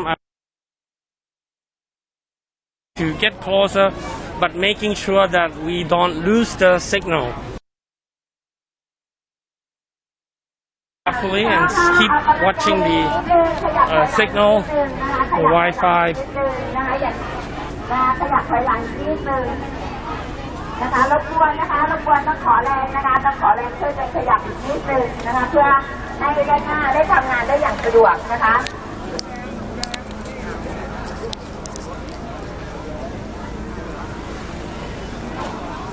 So the street here is still partially wet because of the use of water cannon spray an hour ago. And we don't have, we could kick the Japanese journal stand and then take over the stand. So why don't we ask for a shotto sashino. Okay, just hold us, Tapanai. We're going to borrow the stand from a Japanese journalist soon. Tapanai, don't lose the signal. So what do you see? Can you describe what you see? One of the protest leader, Hua, her full name, Hua. Okay, there. Now, retreating again. And the red protesters will submit their letters. We put the letters inside and then submit to the. Did they do it? It's still here. They are still here. Okay, I spot Ekachai Hong Kangwan and we will try to speak to him if we can while we wait. Ekachai is here. Let me grab him. Queen Eye. Okay, while we wait and all this. เขาละอะไรเนี่ยเขาจะพ่นน้ำหรือเขาเอาร่มไปทำอะไร เขาเห็นเขาบอกว่ามีรถน้ำมาประกบ เขาก็เลย There เตรีย might ม be ตัว another use of water cannon, so they're asking for Ekachai Hong Kangwan. By the way, the key protest who has become a protest leader and now charged with intending to harm the Queen, facing possible life imprisonment. วันนี้คิดว่าสถานการณ์ and สมยศ is also here. Okay, let's talk to both of you. How do you see the situation? It looks tense. Yes, we are very angry with the reaction from the government and the police force that try to use violation against the protester that they protest peacefully and they want to appeal and want to make complaint, send letter to the king. So this is not good for the king and the monarchy because of this is the voice of the people that they must learn and they must listen to what the people want and need. Otherwise, the situation is going to be very worse and very difficult to become harmony or being เขาว่าอะไรสมานฉันท์ปรองดองเนี่ยอะไร Unity, reconcile. Yes, that's right. Do you expect violence tonight? People are putting up the umbrella. They're getting ready for another use of water cannon. Do you have an umbrella with you? Yeah, we not expect that it's happen because we think that we come to send the letter to the king. It must be very peaceful and. But why is there no police coming to accept the letter? What is going on? That is the reaction try to create violation from the government. That is not good for the system, not good for the country. Now, we learned that a group of royalists will petition General Prayut Chan-o-cha to stage a military coup tomorrow at the government house so that the demonstrator can stop demonstrating. What do you think of that news? That is very stupid and it's going to destroy the country. And the country is going to have the economic problems after this. If there's a coup. Yes. And you? And now for the protester, they show that now the Prayut Chan-o-cha have the only way. He must be resigned now because you cannot control this country. And protesters let not accept this government. Okay, well, stay safe. I think they are really waiting for another use of water cannon. So who's the leader here? Are you the leader of the demonstration? No, we are not the leader. We just only the supporter. And who's leading now? Huh? Who is leading? There are many leaders in the forefront, in the front line. Okay, where is Anon Nampa? Anon cannot come to this. Okay, what happened to Anon? Not happened. He not convenient. He's sick. Did you smell gasoline? I smell oil. Yes. Where is it coming from? From the front. ได้กลิ่นน้ำมันหรือเปล่า ได้กลิ่น Gasoline. This is not a good sign. So be careful. I think you can smell it, right? I don't know where the smell comes from. So thank you very much. We're going to step back a little. มีคนเสนอให้รัฐประหารเหรอ ใช่พรุ่งนี้ก็จะไปยื่นเรียกร้อง ดีแล้วฮะ เขาบอกว่าเพื่อจะให้ผู้ชุมนุมหยุดการชุมนุม โอเค ไม่งั้นไม่สามารถควบคุมได้ Okay, we just spoke to two key protesters or leaders สมยศพฤกษาเกษมสุข and เอกชัยหงส์กังวาน but they insist that they as you can see people are shouting we need helmets safety helmets and umbrella so they are sending sign as you can see they are anticipating a water cannon to be used by the police and we smell gasoline from somewhere. Smell it too. Maybe some from the power generator, from the speakers. I don't know. It's not a good sign. Some petrol smell wafted through the air. Okay, the lights from the water cannons are now on. Okay, let me get ready.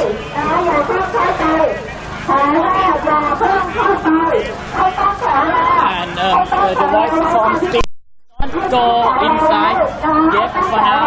We're going to get ready, but we're going to be here. Please put your helmet on. Take care of the mic. เอกชัย has a เดี๋ยวถ่ายรูปก่อนให้หันมาถ่ายรูปก่อน ด้านขวาของถนนสาธารณะเลยด้านหน้าเรียกว่าไหลเราพร้อมขยับ ผมยกพวกนี้เหรอฮะ เรียกว่าไหลเราพร้อมขยับตอนนี้อย่าเพิ่งขยับเข้าไปนะอย่าเพิ่งขยับเข้าไป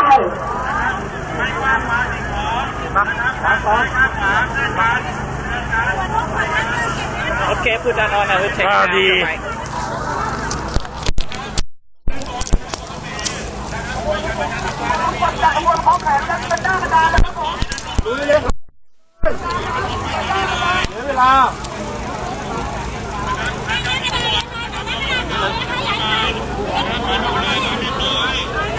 Okay, the voice is from the police side, and it says we are here to maintain peace and order. They will push. It seems the demonstrator will push through the line. At the back, people are getting agitated and they're ready to march forward. All have their many with their helmets and goggles on. มอเตอร์ไซค์ใครอยู่ด้านหน้ารถโมบายช่วยเอาออกด้วยนะคะมอเตอร์ไซค์ใครอยู่ด้านหน้ารถโมบาย Are we good? The signal? Yeah, we're still good. ที่ฝ่ายแม่ถุงนะ The police said We don't want this mess to be spread to the world.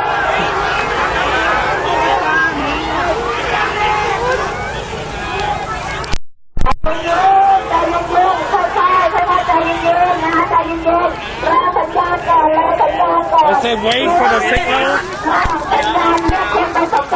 It looks like it is imminent. Demonstrators are flashing three finger salute.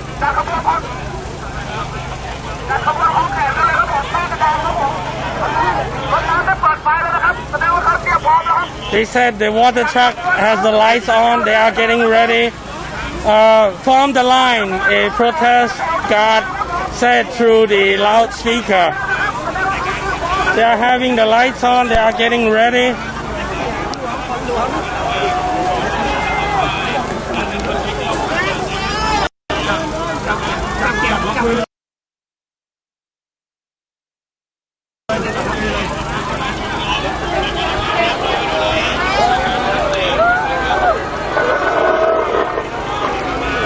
We are awaiting a possible confrontation again. Water cannon has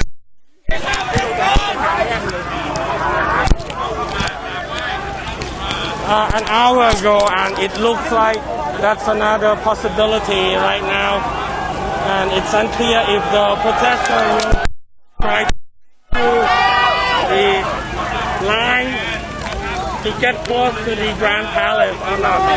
อย่าเพิ่งอัดกันเข้าไปนะคะพี่น้องอย่าเพิ่งอัดกันเข้าไปใจเย็นๆนะคะอย่าเพิ่งดันกันเข้าเดินถอยหน้าถอยหลังนะคะอย่าเพิ่งนะคะขอความกรุณาอย่าเพิ่ง Okay, Tapanai, why don't you check any possible update, whatever you have. นะคะถ้าเกิดว่าน่ายังไงเดี๋ยวเราจะส่งสัญญาณ They said they can't hear the order.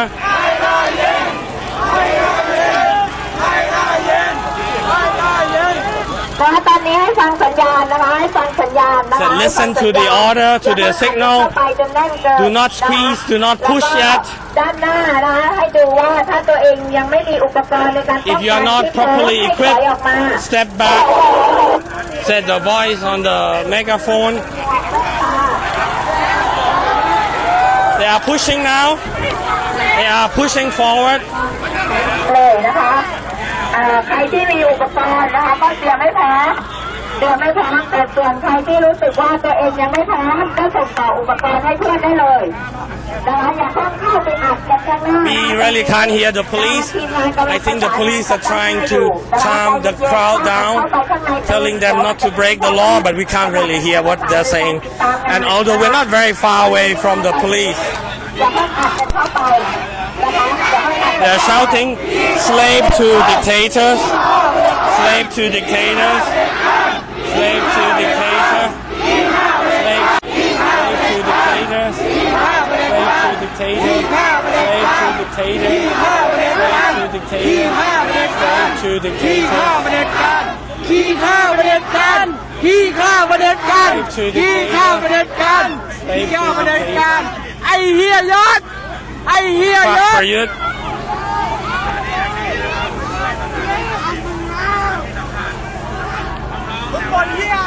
The police voice cannot really reach even here, although we're just 15 or 20 meters away from the police line. So the police, I heard the police saying, let's negotiate. ส่งหมวกกับแว่นขึ้นมาเลยนะตั้งแถวโรงงานกันส่งรายการผลิตตั้งแถวนะคะส่งหมวกกับแว่นขึ้นไป They are asking for more goggles and ส่งต่อกันเลยส่งต่อกันขึ้นไปให้เพื่อนตั้งแถวเลย and ส่งอุปกรณ์ขึ้นไปให้เพื่อน helmets to be sent forward for the front line in anticipation of an imminent confrontation. ส่งมาเลยส่งต่อมาเลยนะส่งต่อไปเลยทั้งหมวกทั้งแว่นทั้งเสื้อกันฝนทั้งเล่มนะคะส่งต่อกันไปส่งไปเลยนะคะส่งไปเลยใครมีอยู่ส่งไปให้เพื่อนนะคะส่งไปให้เพื่อนด้านหน้าส่งไปเลยค่ะ Police say don't push. That's what I'm hearing. But I think it says now the demonstrator will push, and it is just a matter of time. They are asking fellow demonstrator, you can see the hand sign, give us helmets.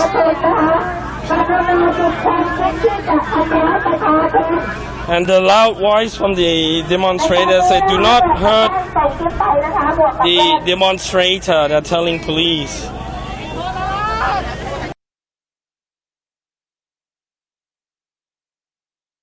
Iron.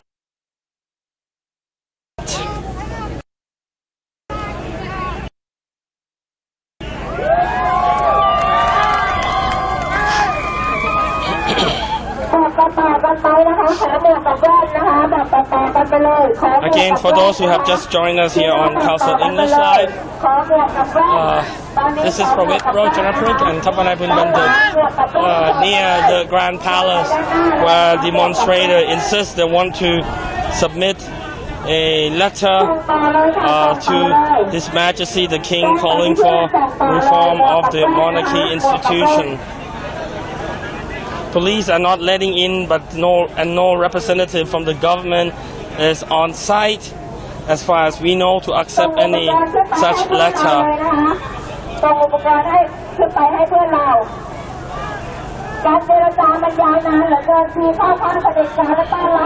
This negotiation is so time-consuming, said the voice of a demonstrator on a megaphone.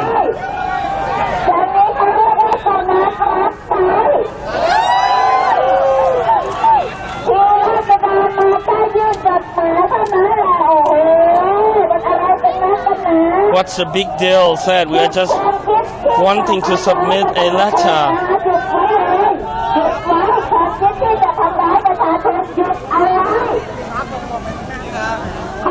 So you can see more helmets are being donated forward, put back, and you can see the helmets now going to the front line. People are donating what they demand. They want safety helmets and goggles in order to withstand the use of water cannon and batons or any other possible violent force by the police.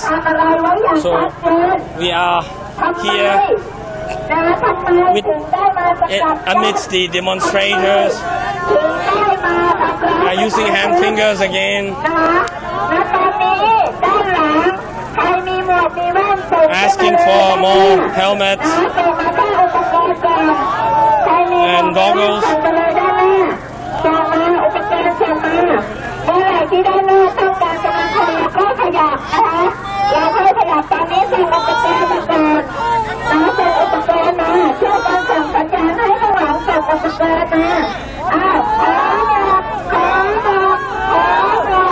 They said, we need helmets.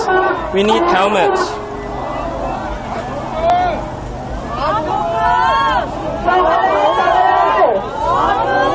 They want a glove.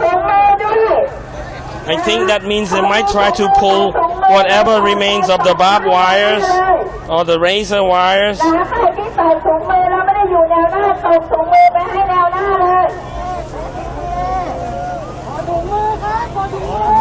Give me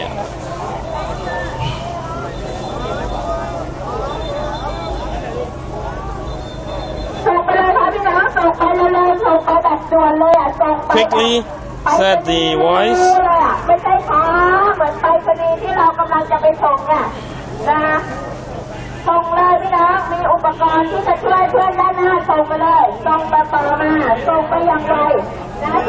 Again, for those who are joining us, this is Pravit Rochanaprik and Tapanai Punbantit near the Grand Palace, where demonstrators are waiting to what looks like the attempt to push through the barricade to submit letters to His Majesty the King. An interesting thing about the flag that this is their flag, which looks a bit like the Thai national flag but without the blue, which signifies the monarchy in the middle. Instead you have a three-finger salute, a hand with three-finger salutes in the middle. Could you see that flag? Now someone is telling the demonstrator to retreat, step back, so maybe the situation will become less ส่งไปเลยนะคะส่งไป intense ส่งไปข้างหน้ายังคงต้องการอีกส่งไปนะคะทั้งหมวกทั้งอะไรส่งไปเลย Oh, they have managed to make. I don't think it's the police, right? Yeah. Yeah, means who is manning the bus? I'm trying to. Yeah, It's a demonstrator taking over the one of the bus. ถอยหน่อยพี่น้องอยู่ข้างหน้าถอยออกมาอีกหน่อยนะคะ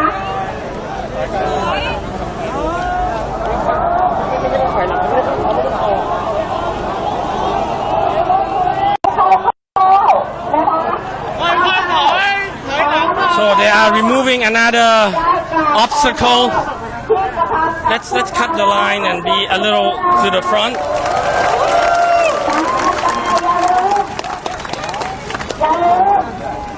So what do you see, Tapanai? Well, they try to maneuver the bus to make way for protesters to approach the police line and barbed wires behind the bus. Okay. They were here and they managed to took control of 2 of the 4 bus. So I think there's enough room for protesters to approach the police line.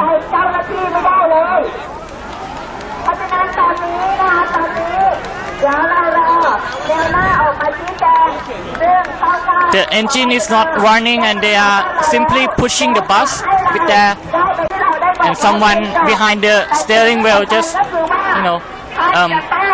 release the brake and maneuver the steering wheel.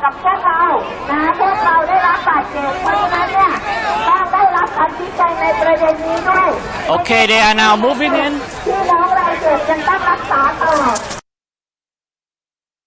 Again, the demonstrators are moving, pushing towards the what remains of the razor wires barricade and the police line.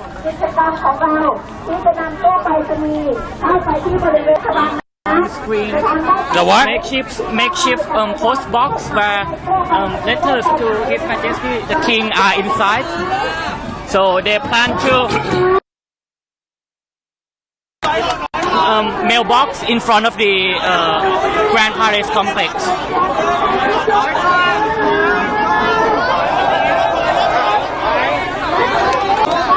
Retreating again. Someone said they will move another bus out of the way.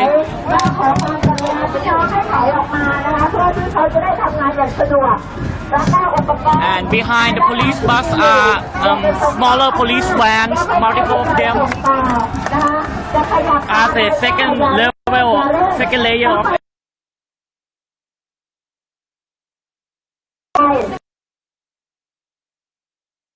They come this way.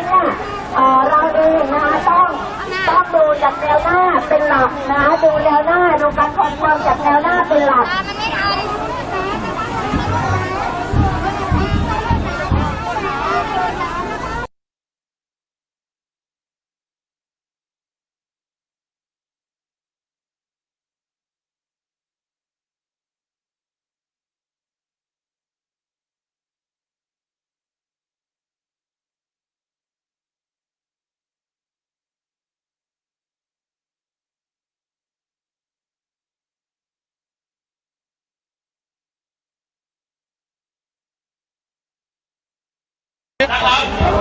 All right, well,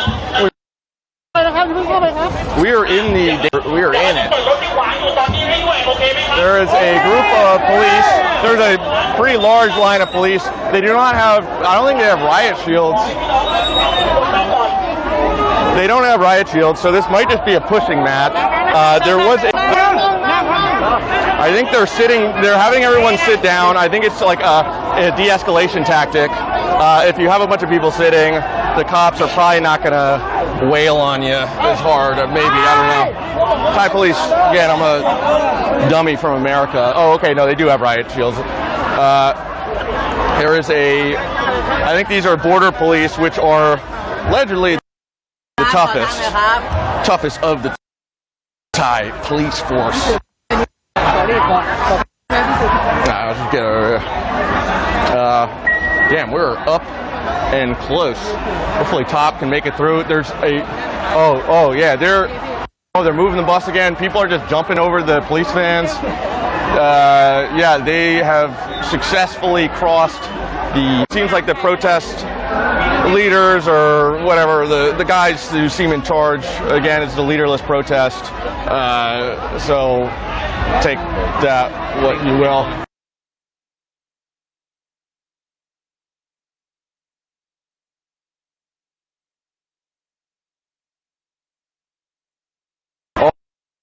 Oh, the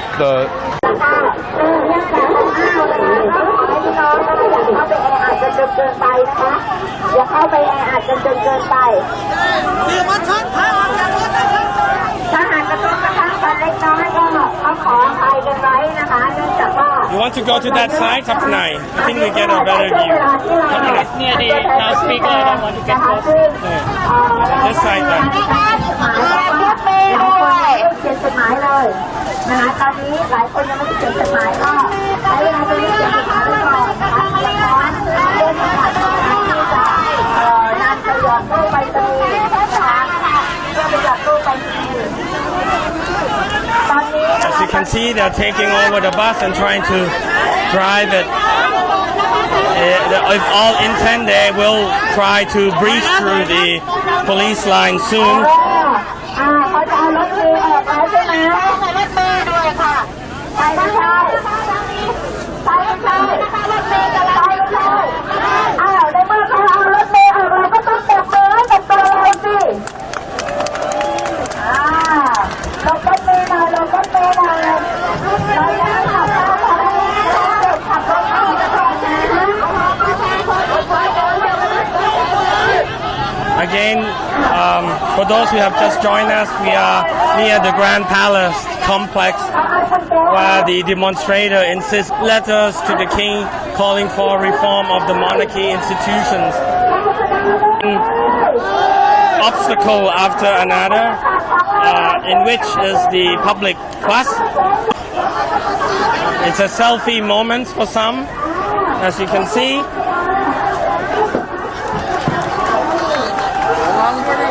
Now the police are literally just facing the demonstrator. The bus have been removed. Let's get a little close. We could have a clear view of the Grand Palace now.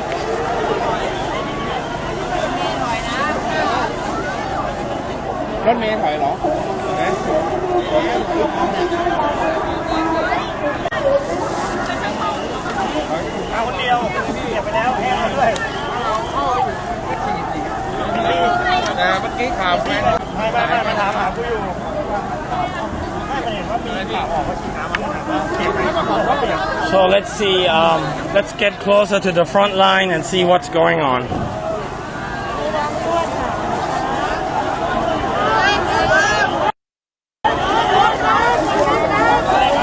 They are moving another bus.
they've gotten the letters are being delivered, and I think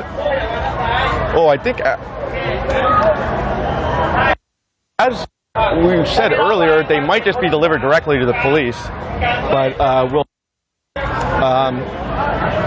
have to see if this ends in a photo opportunity, as the last letter exchange did, when it wasn't as big boxes of letters, but it was just one letter calling for Prave to resign.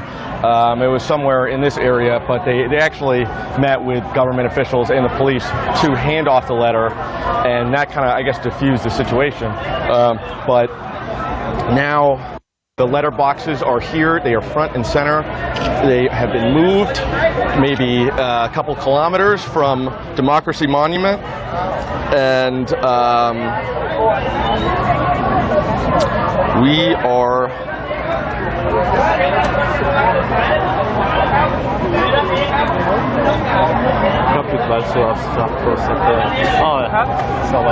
yeah, we're seeing them.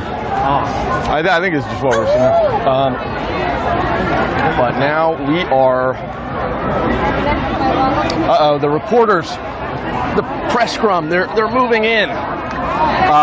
What's getting? Oh, there might be a handoff of letters. I'm trying to get the reporters to back up, but they're too nosy and too intrepid. Try and get in here.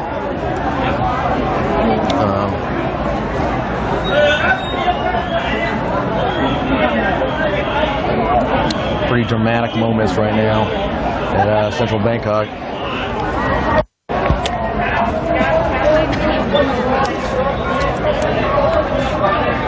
Let's see.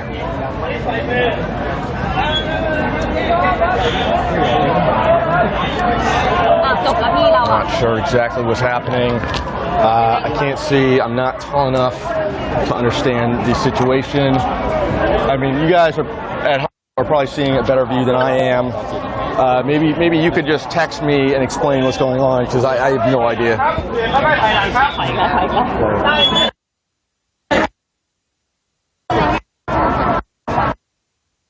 We can slow. How? There's so many reporters. Oh, there he is. It's up top. There's so many. I didn't even know there was this many jobs left in media to employ all these people, but the probably like 100 reporters here. This is making up the front line of the protest. Probably good for the protesters, you know. I mean, I guess some rule, you're not supposed to shoot water cannons at journalists.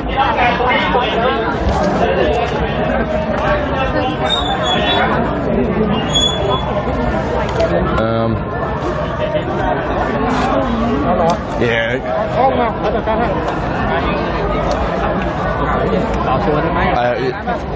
Sorry, the commentary is a bit lacking right now. I have no idea what's going on. We will wait and see. There is some sort of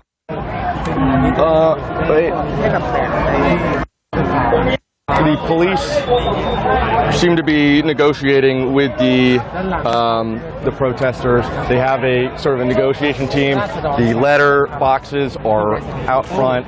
There might be a pass-off. Maybe not. I don't know. I don't know if the protesters will want to move through this line of border cops. I think they have in the past. They kind of just push through them. Not sure, but it might get a little hairy. They decide to. Oh wow! They completely removed the buses. They've returned it to the bus union.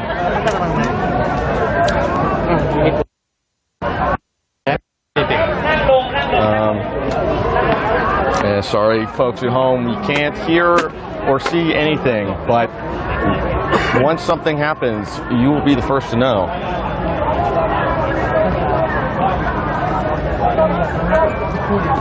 I feel like I probably sound like a crazy person to most people, because I'm just talking like to no one out in the. But I assure you, talking to the beautiful Bangkok Post audience, papers are nothing without the readers, folks. They'd just be dead trees.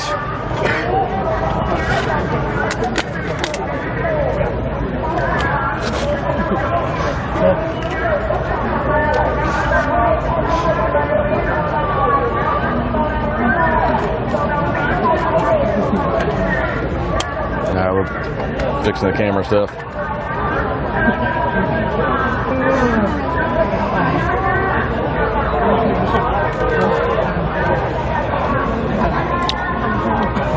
ขอถือแป๊บหนึ่งเลยพี่กี่ชาติอ่ะ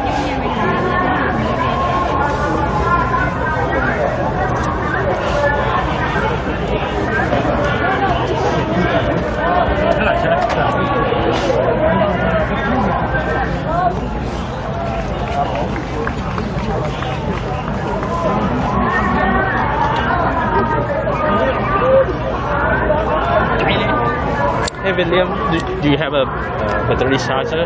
Oh yeah, I got one.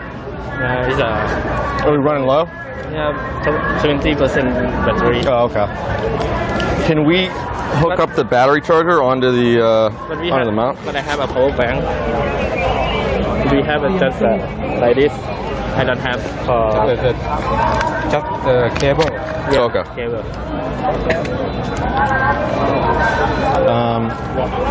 Okay, I just got word from my editor. The riot police, I think, are falling back, and they are preparing to negotiate some way to transfer or to accept the letters on behalf of the Thai government and, I guess, the royal family or the monarchy. These protesters are submitting a petition on monarchy reform and are delivering these kind of personal letters the protesters have been writing in mass. But this seems like just hand over letters, and I am not optimistic the king will read them, but we shall see. จับมาให้หน่อยพี่ All right, we're getting some battery power. We're getting new.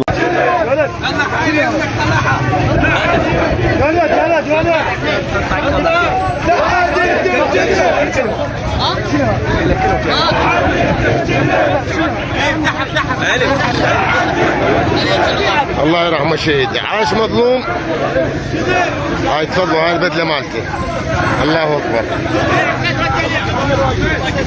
الله اكبر. هاي البدله مالته مال العرس حساب حظهم وبختهم.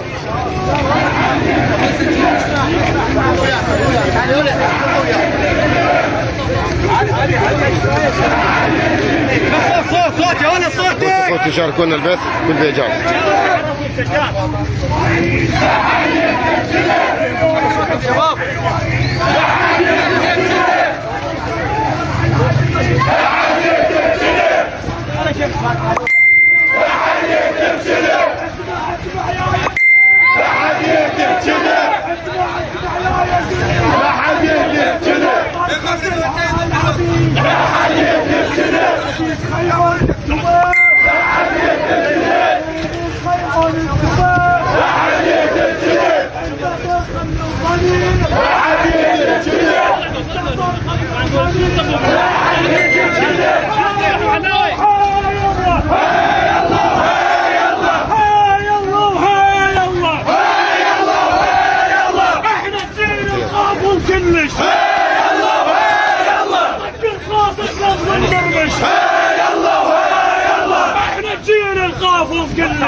وين مشاركاتكم اخوتي؟ وين مشاركاتكم؟ وين مشاركاتكم بالبيجات؟ صفحاتكم.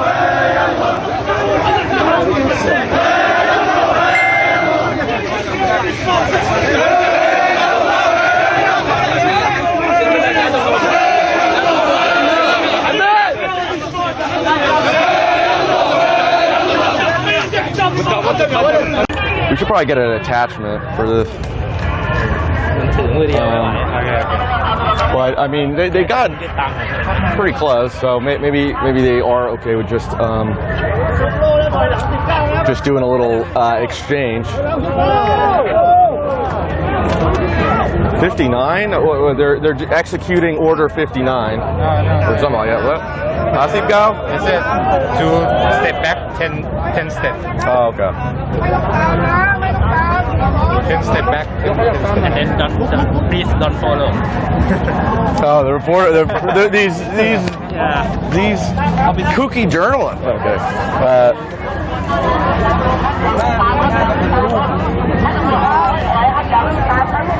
That's one thing I learned in journalism school.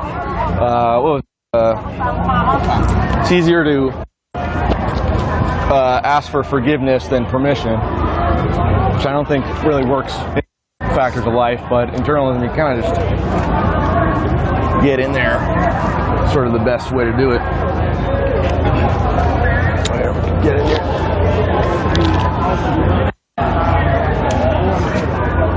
The barbed wires were being pulled,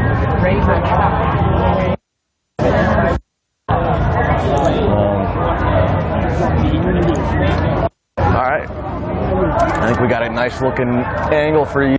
Oh, sorry. And you can see the negotiation happening. I think the police negotiators are gone, or maybe they're still in there. I see some haircuts. You can spot a Bangkok police from a mile away from their distinct haircuts.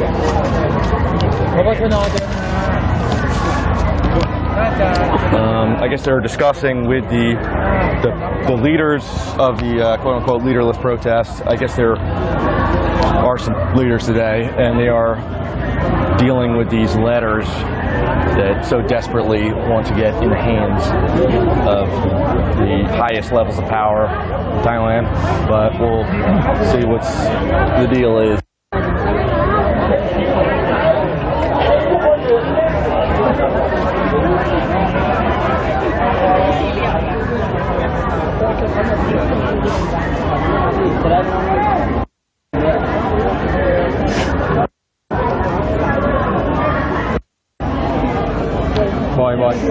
บอยข้างหน้าเป็นผบ.ชน.ใช่ไหม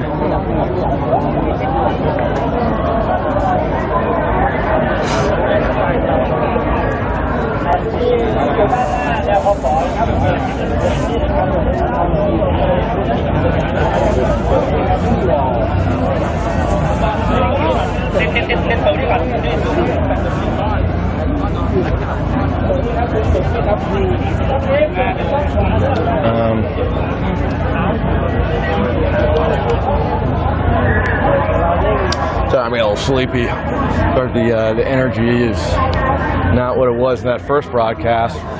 But we will keep going. We will keep the banter up on the live stream. Oh.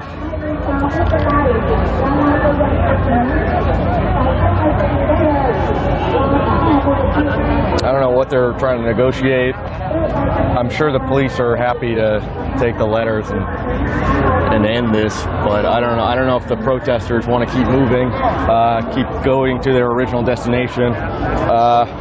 The police earlier tonight, they made a pronouncement and they said if you get what was it? They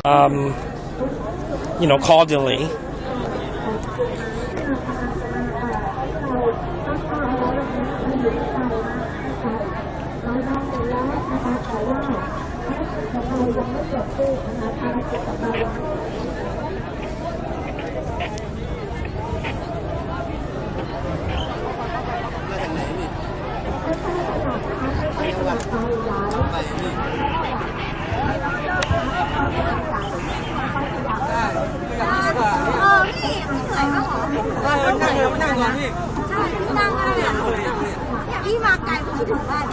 Some of the protesters are telling the police to sit down. These are crowd control police from up country, from Songkhla province, way down south.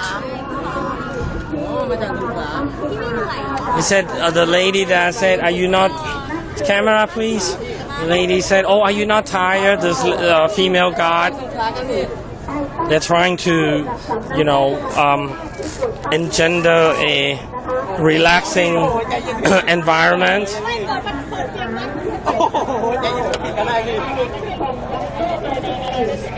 As you can see, many of the guards are actually not even male. There are a substantial number of women demonstrators. She's trying to offer a candy, but the police did not take it.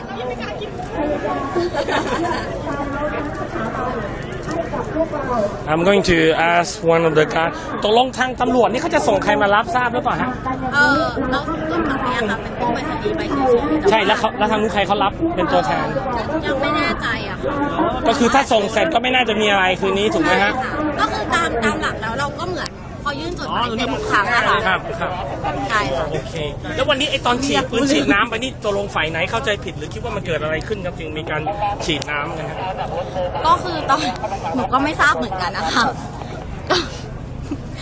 ก็ฉีดพี่เขาก็ฉีดมาพอดีค่ะอาจจะแบบเป็นข้อผิดพลาดแต่คิดว่าก็ไม่เป็นไรค่ะ ครับ นะวันนั้น ไม่น่าเรียกข้อผิดพลาดนะเต็มเลยเต็มตัวเลย ตัวเปียกใช่ไหมฮะ เปียกฮะก็คือหลบไม่ทันแล้วก็คือขัด Okay, I just talked to two of the guards, female guards. They hope the night will end well if a representative from the police or the government come and accept the letters to the king. I asked about the use of water cannon. One said there might have been a misunderstanding between both sides, but another guard, female guard, said probably that's not a misunderstanding. She said she was totally or fully soaked. เนี่ยพี่พวกพี่ทำให้ป้าข้างบ้านรู้ว่าหนูมาม็อบเนี่ย And she said, "Oh, you are making those around my neighborhood to know that I'm attending or joining the demonstrations."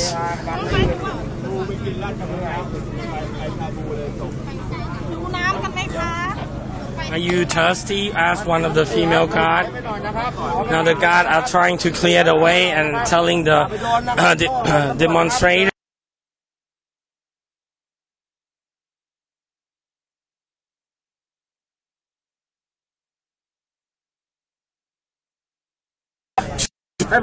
Clear a way. เว้นระยะห่างนะฮะจากโล่ของ Keep some distance from the shield of the police. Said the guard. They are just acting in accordance to the orders. Just talk nicely. They're going to step back.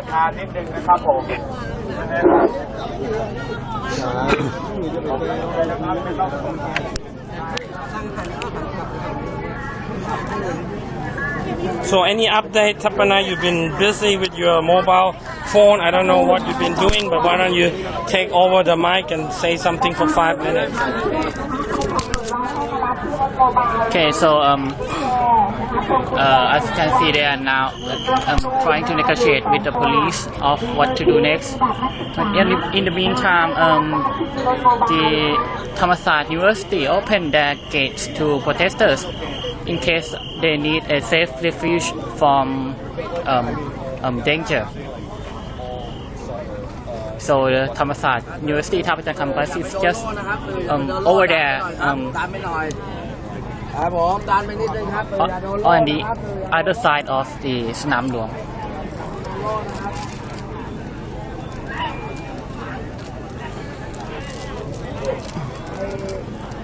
So I just lost my mask. Thankfully, I have one additional one. I don't know about Tapanai. Tapanai can go down with COVID-19. I will give a hoot.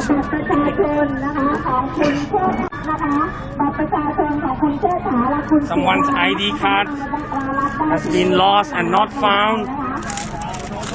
So they're announcing the name of the person.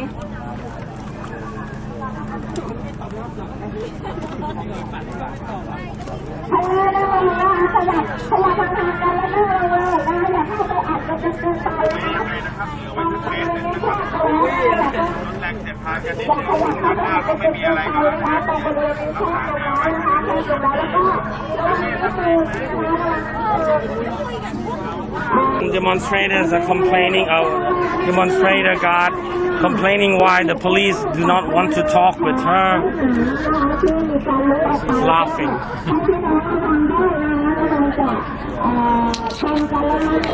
Have you eaten yet? And she said, do you have any water to drink?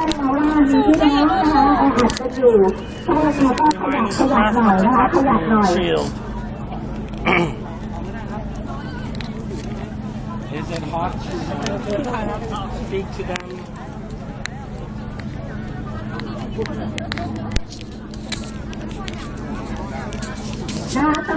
คะพี่น้องนะคะมีที่มาประสานงานมาว่าพี่น้องที่อยู่ใกล้บริเวณเนื้อหาเช่นเวทีนะคะเช่นเวทีไม่ใช่เวทีทางโดยที่นะคะแล้วก็อย่าอยู่ใกล้เนื้อหานะคะทางด้านหน้าประชาสัมพันธ์มาขอความร่วมมือนะคะ Okay, for the voice in the speaker say those protesters who are near the barbed wire should stay clear of the barbed wire because it's dangerous. And take care of yourself. Don't be near the barbed wire.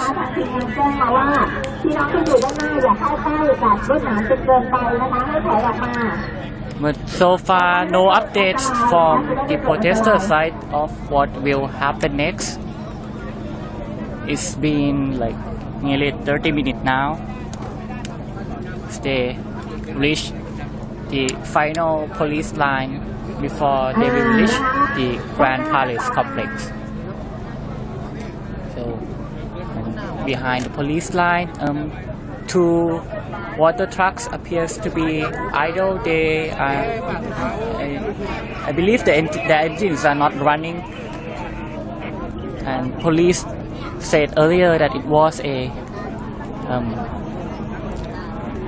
mistake for firing the water cannons against the protesters.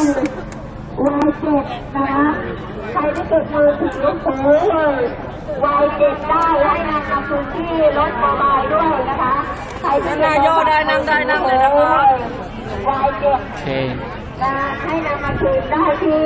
The four makeshift post box are here to be filled with letters to His Majesty the King.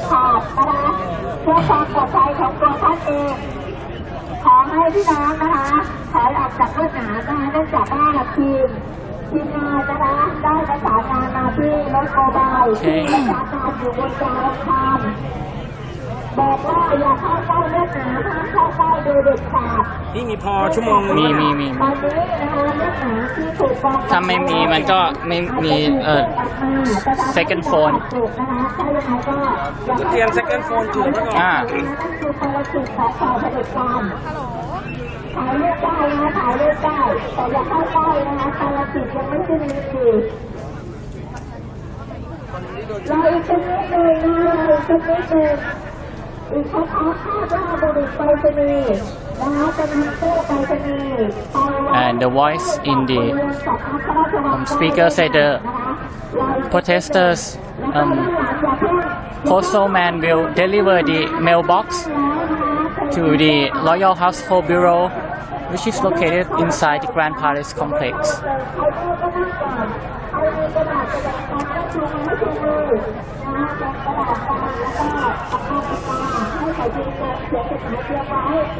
Okay, so the voice says protesters should prepare the letters to be put into the mailbox.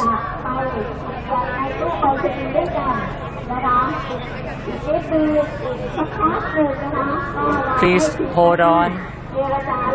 We are negotiating with the police and try to make way for the protesters to approach the Grand Palace complex. Can you do it? And they said yes.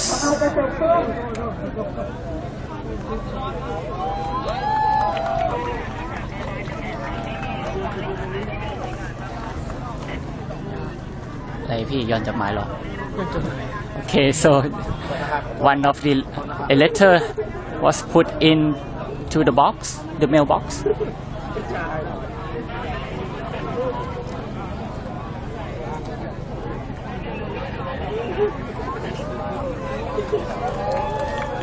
So in the past, there was a a bell where commoners can ring that bell and lodge their complaints to the monarch. And I think that they will try to recreate that bell as a letters from the protesters. มาติดต่อขอรับได้นะคะที่ด้านหลังรถโมบายนะคะมือถือนะคะมือถือตอนนี้มีเครื่องเก็บได้อีก2เครื่องนะคะให้นำมา And the voice is making lost and found announcements right now, and so far no updates on the negotiation with the police. หายไหมนะคะถ้าหายก็มารับได้นะคะที่บริเวณหลังรถโมบาย Okay.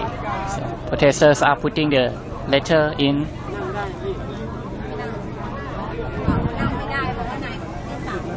And actually that makeshift mailbox were made from a red dangerous waste trash can.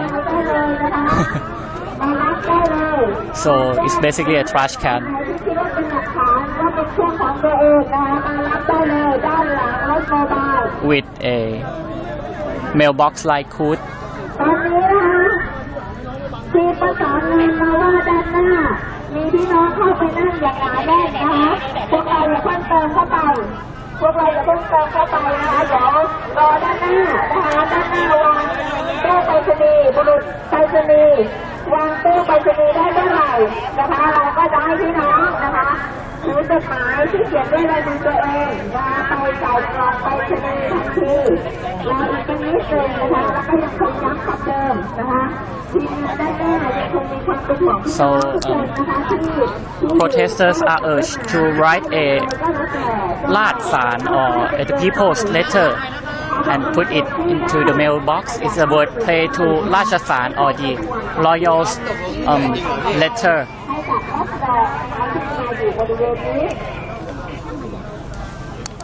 Okay.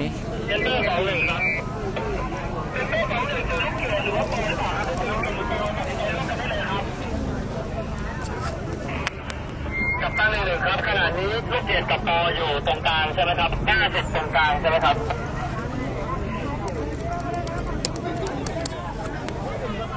ย้ำนะคะทีมงานด้านหน้าแจ้งมาว่าด้านหน้านะคะแออัดแล้วนะคะด้านหน้าแออัดแล้วนะคะก็พี่น้องอย่าเพิ่งขยับเข้ามา So far, no movement from both the protesters and police on site. อย่าเพิ่งขยับเข้ามากันเป็นแน่นจนเกินไปนะคะเดี๋ยวมันจะร้อนแล้วก็เป็นลมถ้ายังไงก็แล้วแต่นะคะดูแลซึ่งกันและกันด้วยนะคะ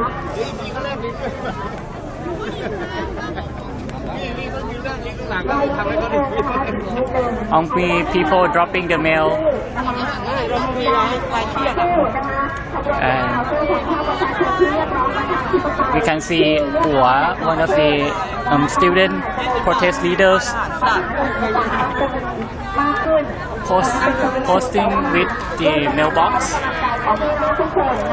ที่เราทำในวันนี้นะคะมันไม่สามารถที่จะทำกิจกรรมอะไรใดๆได้หากไม่มีพี่น้องประชาชนนะคะร่วมไปด้วยกันไม่ว่าใครจะอยู่ตำแหน่งหน้าที่ไหนทุกคนคือราษฎรเหมือนกันทุกคนมีหน้าที่ทุกคนมีความคิดที่อยากจะเห็นประเทศชาติเจริญไปข้างหน้านะคะตอนนี้ทีมด้านหน้ากำลังเจรจานะคะเพื่อที่จะขยับไปอีกขั้นหนึ่งนะคะแต่ว่าต้องรอสักนิดหนึ่งนะคะเรามาถึงขั้นนี้แล้ว Okay, so the voice said, "Hold on, we are nearly there, and it's just one step before we will reach the our destination."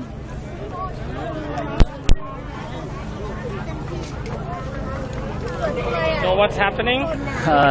People dropping mail. How many? Multiple of them, they keep coming. I saw one of the protest leader, Hua, posting with the Can we pull the mailbox. camera higher? But so far they say they are negotiating with the police to get closer. แล้วบอกข่าวหนูขอ Okay, so protest guards are sending reinforcement to the front line. ตอนนี้นะคะใครที่ทำโทรศัพท์หายนะคะก็มารับได้ They are wearing raincoats because just a couple of hours ago, police deployed water cannons in what they said as a mistake in communications, and now the water trucks are back down. เดี๋ยวผมขอข้างหลังตู้ไปเป็นโลกนะครับเพื่อให้คนที่จอดแล้วเดินออกนะครับข้างหลังครับเคลียร์ครับคนข้างหลังออกเลยครับให้ต่อออกตรงนู้นข้างหลังใครข้างหลังให้โล่งก่อน กลับมาแล้วฮะ หลังตู้ไปรษณีย์ไม่ต้องยืนแล้วครับหลังตู้ไปรษณีย์ไม่ต้องยืนแล้ว เพื่อให้คนเอาซองจดหมายใส่เสร็จแล้วเดินออกตรงนู้นเลยอย่าจัดที่เลยครับอย่าจัดที่เลย ตอนเนี้ยคือแม่ถ่ายไว้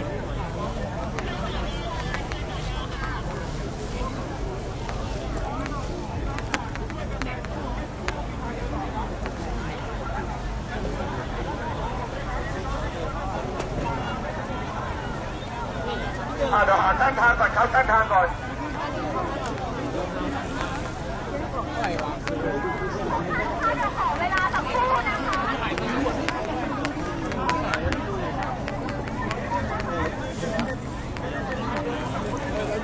เดี๋ยวกำลังจัดทางออกได้อยู่นะครับใส่เสร็จแล้วก็ออกทางนู้น Okay, for those of you who just joined, ได้อยู่นะฮะ the protesters are dropping the letter where they will be submit to His Majesty the King. But so far they are negotiating with the police to see whether how far they can go. So in the past, the protest in I guess last month in September they didn't make it to the Grand Palace. They only sent like a couple of representatives to hand the letter to the Metropolitan Police Chief Phakphong Phongphetra, but that letter was never reached the king or the Privy Council. We are not sure whether they will make it today.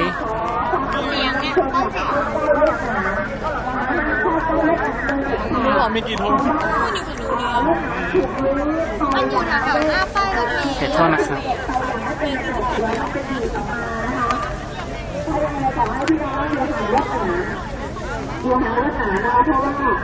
มันถูกจัดเก็บอย่างไม่เป็นระบบเดี๋ยวมันจะดีดออกมาแล้วทำให้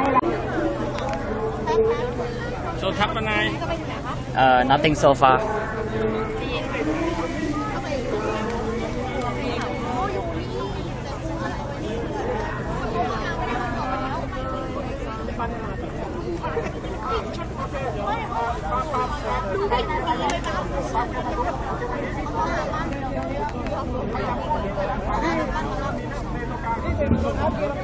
Okay, they will move the mailbox.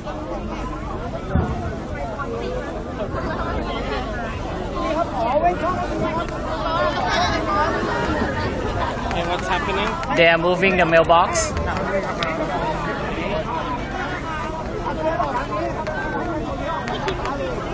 To make way for protesters to drop their letter. Yeah.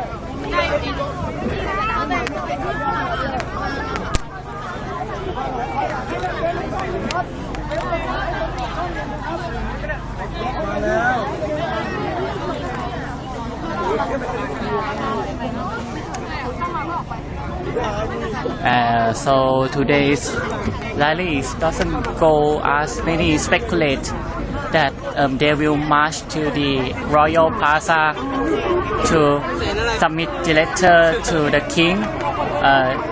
Actually, the king is leaving at Pornstan Palace, but instead they choose to come here to the Royal Household Bureau, and they are just a few meters away from the fence of the Grand Palace complex. So you see the police reinforcement is not that strong here because more focus was put at the route towards the Royal Plaza. So we don't see any concrete barriers or multiple lines of public bus here. Only 4 of them, and the protesters managed to get rid of them.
ما فوصل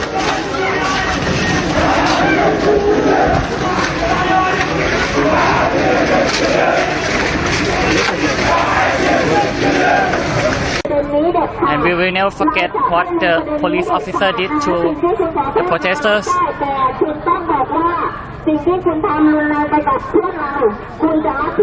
What we did, how would you responsible for it? We are here today to write letters and submit it to His Majesty the King, because we want to see our country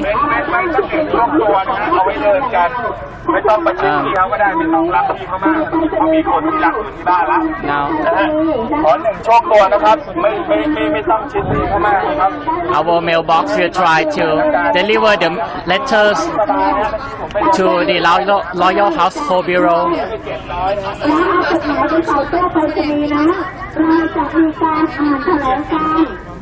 And then we will read a statement.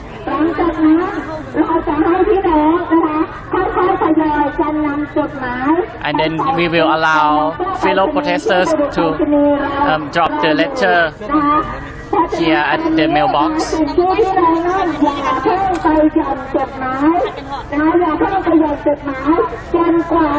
So don't drop the letters yet.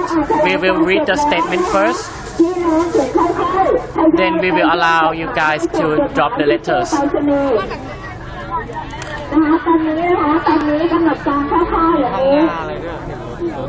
This is the plan so far. So the protesters will read a statement before they will allow people to drop their letters. We're not sure how long it takes. Now they are asking people to sit down.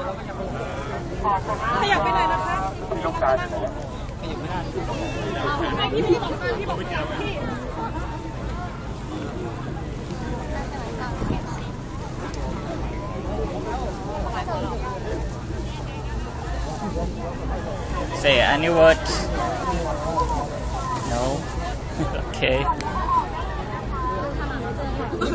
ว่าไม่ใช่มึงโดนอ่ะมึงนั่นแหละตัวดีได้ลง Okay, so bear with us.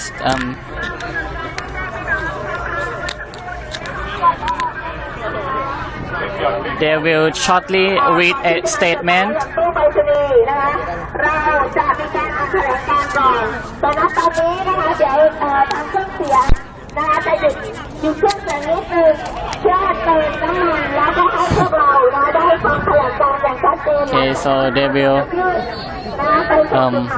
refill the generators for speakers, and they will read the statement.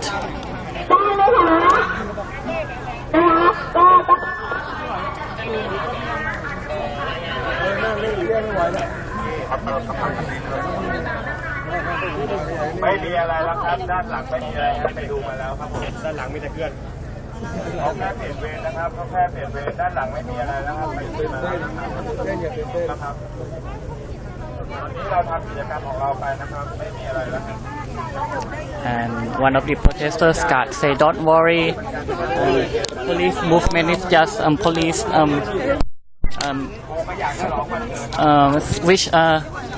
switching the shift, turning the shift, and don't worry, they are not trying to disperse us."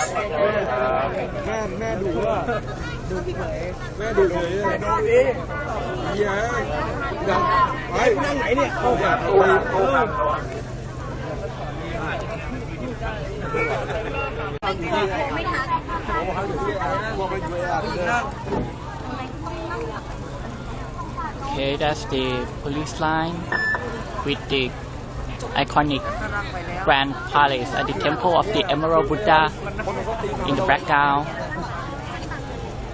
The Royal Household Bureau, where the protesters intend to go there, is inside that complex.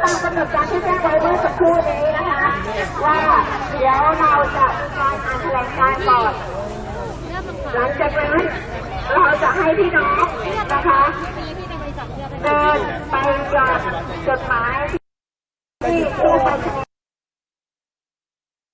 เป็นที่บุรุษไปรษณีย์เราเตรียมเอาไว้หลังจากนั้นก็เราจะทำการส่งพี่น้องนะคะกลับบ้านตอนนี้นะคะตอนนี้ Okay, and the voice said, after we let the protesters to drop their letters, we will allow fellow protesters to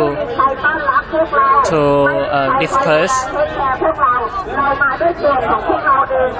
And the voice said, no one accommodate us, no one welcome us. We come here by ourselves, and we are here at the closest spot possible to the Royal Household Bureau. หลังจากนี้นะคะเราจะมีการอ่านแถลงการณ์แล้วก็3หลังจากอ่านแถลงการณ์เสร็จ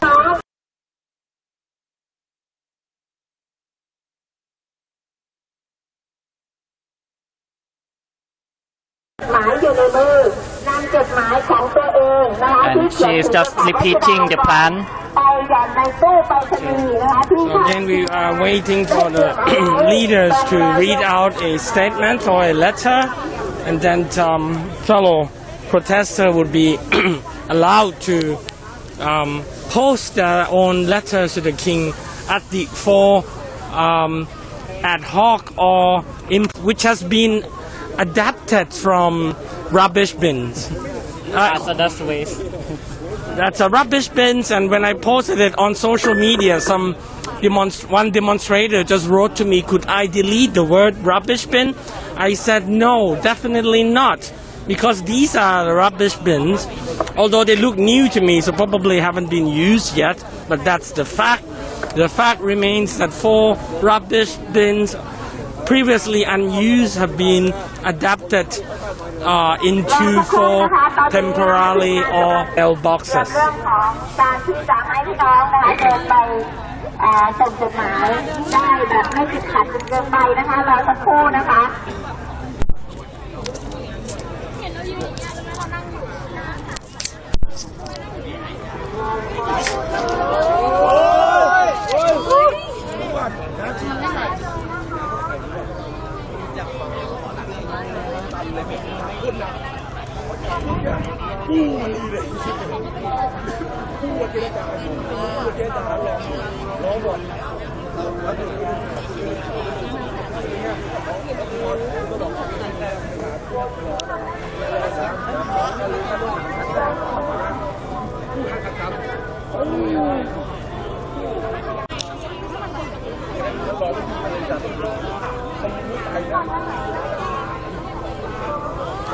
Okay, so bear with us. Although we don't want a dead air, but we will have to wait for the protesters to read out this statement. It could take a couple of minutes from now, so stay tuned. You can browse your Facebook feed for now, and we will let you know when there's a new development. But don't turn this off yet.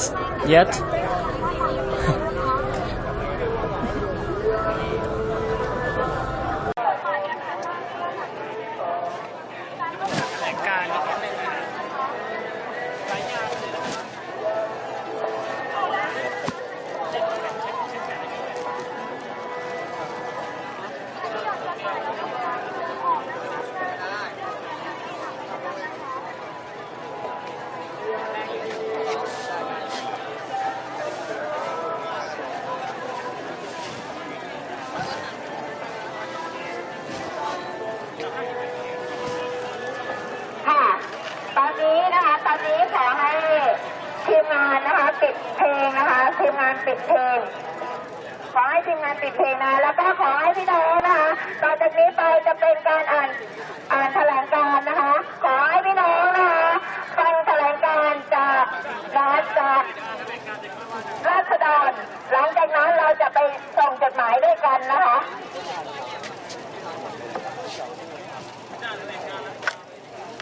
แถลงการณ์จากราษฎรผู้มีมนทินมัวหมองถึงกษัตริย์วชิราลงกรณ์ฟังแถลงการณ์นะครับคุณผู้ชม ด้วยความอ่อนโยนมิใช่ความแข็งกร้าวด้วยความปรารถนาดีมิใช่ความเกลียดชังและด้วยความหวังมิใช่ความหวาดกลัวมนุษย์ทุกผู้ทุกนามย่อมก่อไปทั้งผู้ที่รักและผู้ที่ชังเป็นสัจธรรมมิอาจหลีกหนีได้เมื่อหน่อเนื้อเชื้อชาติกำเนิดมิใช่เครื่องตัดสินว่าบุคคลใดจะเป็นที่รักหรือที่ชังความรักและความศรัทธาทั้งปวง At all social strata, หรือปฏิเสธ disregard อยู่ท่ามกลางผู้ที่รักนั้นได้ด้วยกษัตริย์มิอาจเลือกที่รักมักที่ชัง cannot choose to love or hate or dislike, no matter whether his subjects love or does not love him.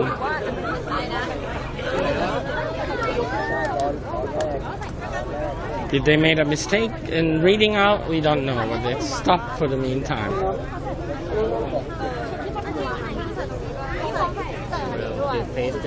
It's a problem with microphone. The wordings are quite flowery, and that's one thing that I note. It's not the kind of words that you even Thais would automatically understand right away. There's some form of literary usage of Thai words in the letter.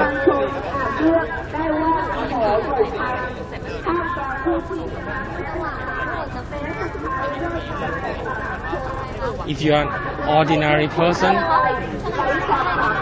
you can see both able and unable person, good and bad people amongst commoner. But to be a king, you cannot behave like that. You cannot choose to love or hate or dislike, whether the subjects love or have no faith in you. Another interruption.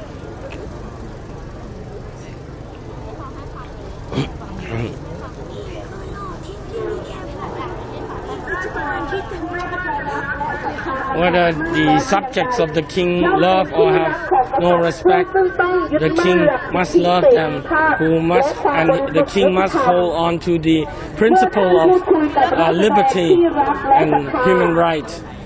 When he speaks to the subjects who revere him, he must also talk to the subjects who do not respect him or have little or no faith in him.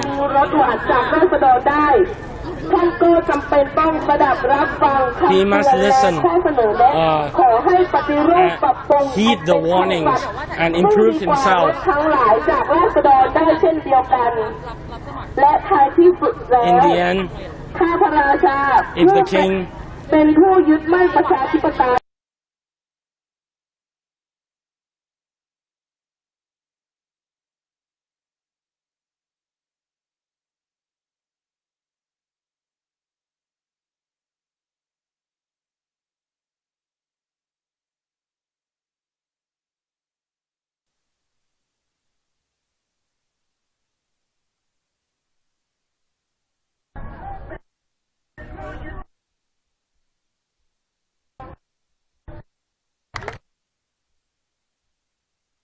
ที่เท่าเทียมกันทุกคนราษฎร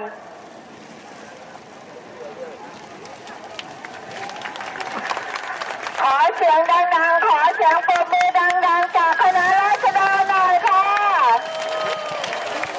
นั่นคือแถลงการของราษฎรที่ส่งถึงกษัตริย์วชิราลงกรณ์นะคะและณต่อจากนี้ไปนะคะขอเชิญพี่น้องที่มีจดหมายอยู่ในมือนะคะค่อยๆขยับค่อยๆเดินนำจดหมายของตัวเองนะคะไปหยอดยังกล่องไปตู้ไปรษณีย์บริเวณที่เป็นคู่ขนานของศาลหลักเมืองนะคะขอเรียนเชิญราษฎรทุกท่านนะคะส่งจดหมายที่เป็นลายมือของท่านที่เป็นข้อเรียกร้องถึงกษัตริย์วชิราลงกรณ์นะคะไปหยอดจดหมายในตู้ไปรษณีย์ที่ทางบุรุษไปรษณีย์ของคณะของราษฎรได้นำไปวางไว้นะคะขอเรียนเชิญทุกท่านนะคะขอเรียนเชิญทุกท่าน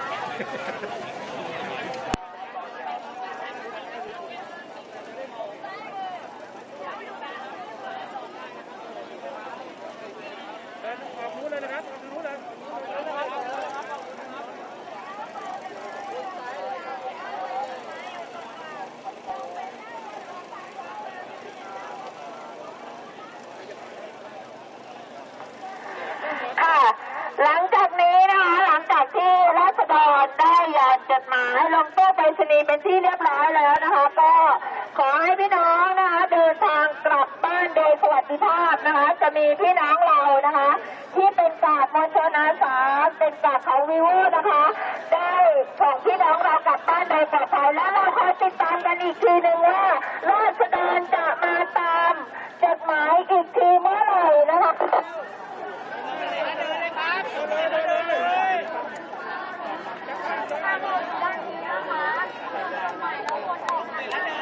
ราษฎรนะคะช่วงนี้นะคะขอให้พี่น้องกาดทั้งหลาย Put the letters or that letters on in the mailbox. Do you see any? Tapana?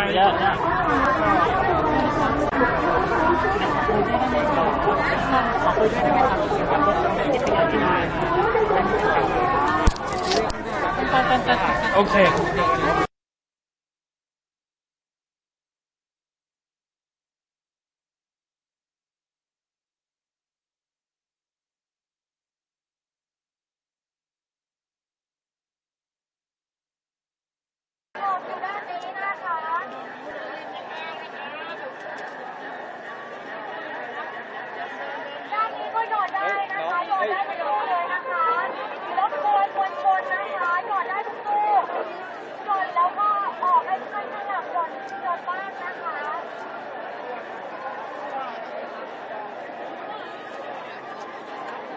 เดี๋ยวรบกวนนะครับ มีทั้งหมดนะครับตู้ไปรษณีย์ของเรามีทั้งหมด4ตู้หยอดได้ทุกตู้นะครับแล้วหลังจากหยอดเสร็จแล้วรบกวนขอทำเวลานะครับในการออกทางออกจะอยู่บริเวณด้านนี้นะครับดูบริเวณชู3 นิ้วที่ยืนชู3 นิ้วไว้นะครับทางออกจะอยู่บริเวณด้านนี้นะครับ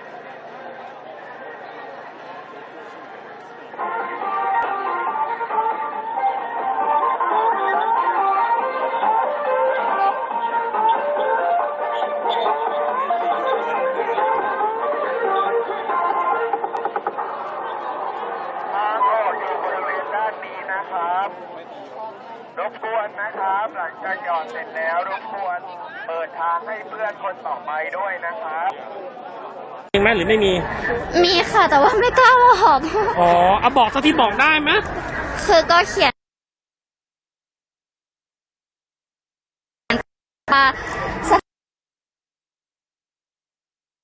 นะครับที่มีการเคลื่อนไหวตั้งแต่กรณีของกลุ่มเยาวชนปลดแอกที่เริ่มต้นออกมาเรียกร้องทางการเมืองนะครับแล้วก็ขยับไปสู่การเป็นประชาชนปลด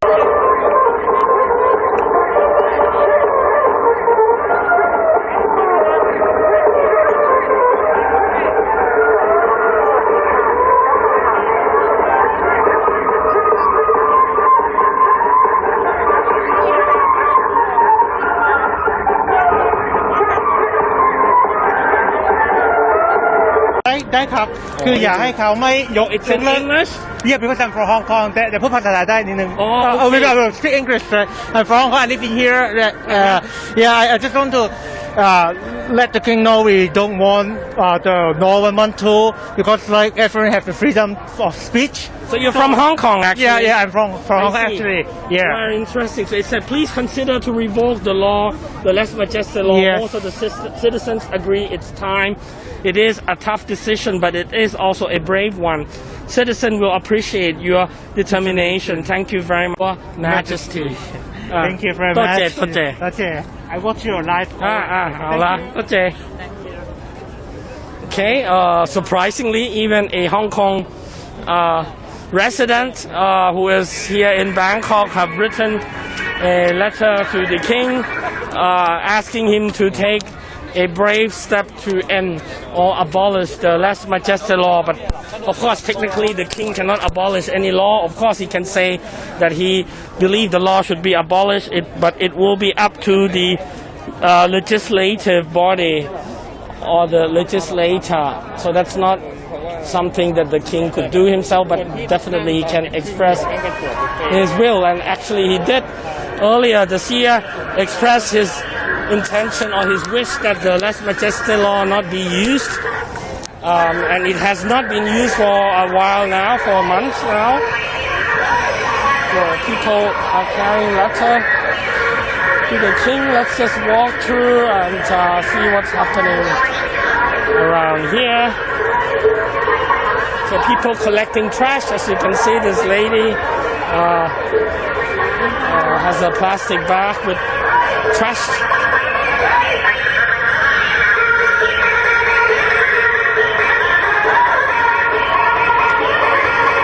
Okay, there's some sign in English.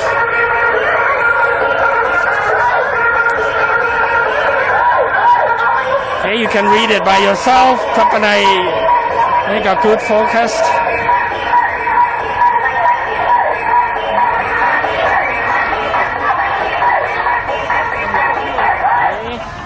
So long live the people, smash patriarchy, compromise. Okay, let's see what's on the other side. There's a big banner we just walked through. Did we lose the signal again?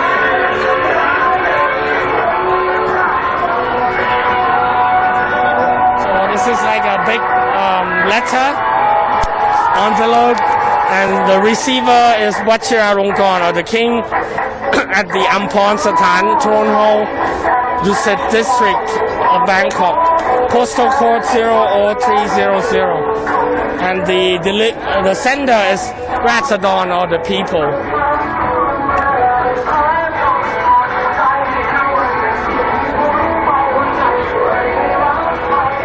You want to talk to you already interviewed one Muslim man. What about Muslim lady behind you?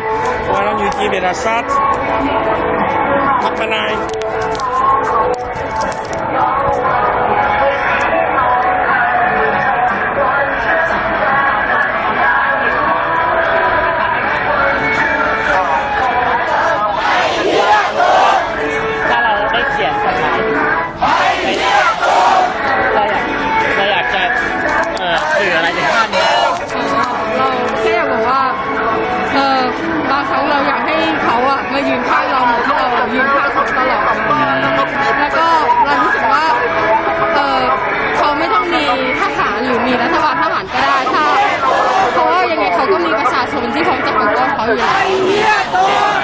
So this lady asked if she has an opportunity to address to the king.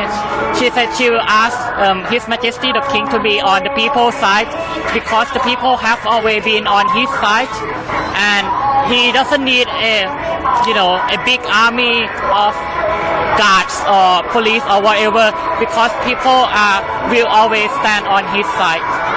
Okay.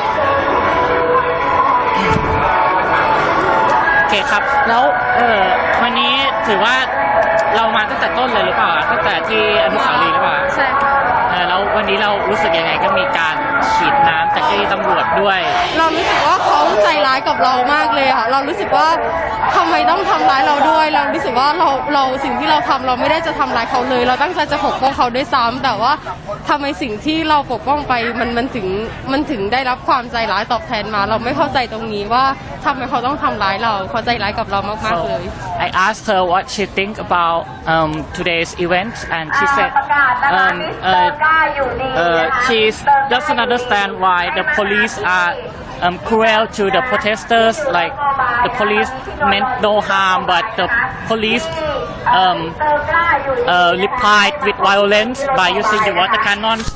So แล้วแบบคิดว่าแบบการต่อสู้ในครั้งนี้เนี่ยมันจะไปยังไงต่อไปครับผม เราคิดว่ายังไงก็ต้องต่อสู้ต่อไปจนกว่าเราจะเราจะได้ประชาธิปไตยที่มีกษัตริย์อยู่ภายใต้กฎหมายที่แท้จริงกลับมาให้ได้ค่ะแล้วก็เราไม่รู้ว่าการเดินทางครั้งนี้ผลมันจะเป็นยังไงแต่เราเชื่อว่าตราบใดที่ยังมีความหวังแม้จะ 1% มันก็คือความหวังนะคะ Okay, so I asked what she expect next, and she said what lie ahead she doesn't know, but even if there is a 1% chance to achieve the demands that we'll do, and she said she will keep fighting until the monarchy is under the constitution as the protesters demand. ครับผมแล้วเราจะไปส่งจดหมายตรงนู้นไหมฮะไปส่งแล้วไปส่งแล้ว ใช่ค่ะก็เขียนตามที่เราถามไปโอเค and she have already dropped the mail into the makeshift mailbox โอเคครับผมขอบคุณมากครับโอเคwe have the number it's okay we already what of numbers already so the king is not here but his image is all over the place. We're going to have a look at the king here. As you can see, images glorifying the king can be found almost everywhere in Thailand. It's very ubiquitous. Oh, okay, I'm losing his head, His Majesty head. Okay, you can see him clearly here. They are sending the letter. They just announced that they will leave the mailboxes adapted from mint or new trash bins, 4 of them there while people are beginning to leave, and or they said hopefully the letters will be delivered to the king. So this is the end of the demonstrations tonight. It's nearly 9 p.m. Tomorrow again we learned that a group of royalists will submit a letter to General Prayut Chan-o-cha, the Prime Minister, calling for a military coup d'etat in order to stop the demonstrators from, coming out onto the streets. So with that note, I don't think we are seeing any immediate resolutions to the current political conflicts, but we will keep you updated and we will be live when we believe it's worth seeing. And with that note, this is Pravit Rojanabrut and Tapanai Bunbantit from behind the camera, signing off from near the Grand Palace. So have a good Sunday and see you again. Good night.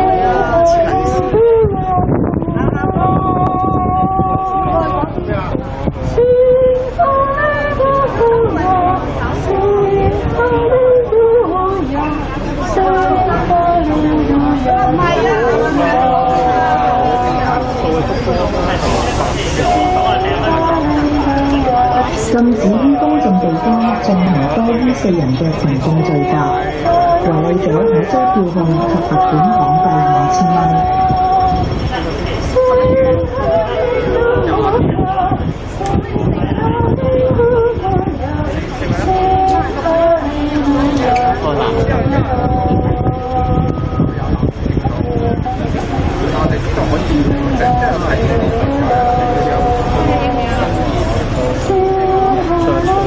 禁止於公眾地方進行多於4人嘅群眾聚集，違例者可遭票控及罰款港幣5000蚊。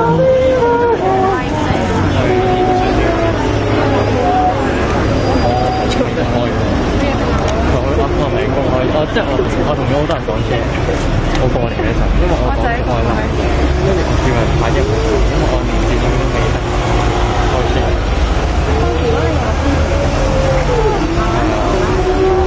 禁止於公眾地方進行多於4人嘅群眾聚集，違例者可遭票控及罰款港幣5000蚊。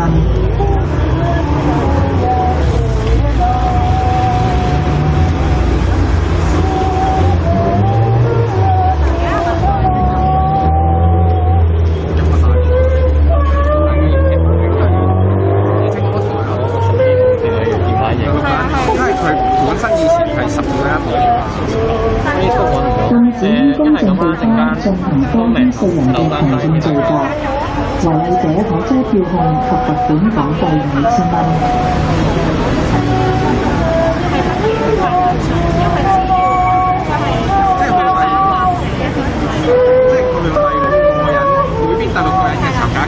現場婆婆啦嚟呢度拜祭，咁啊點完一蠟燭之後啦，放火啦，然之後就焗3個公。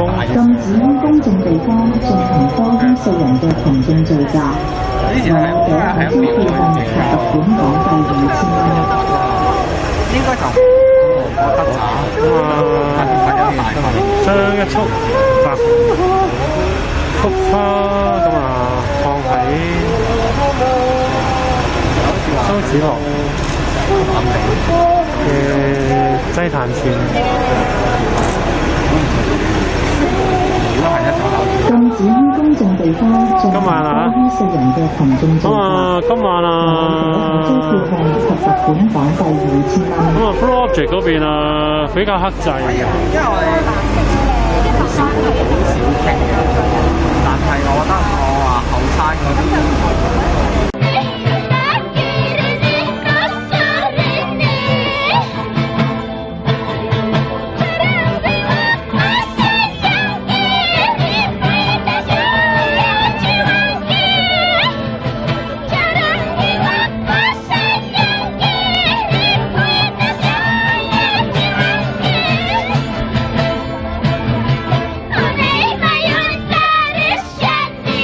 Rosas gigantes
But yeah, again, things are wrapping up. The best leaderless. What's going on? They said drop off your letters. It doesn't seem like they want to. No one wants to.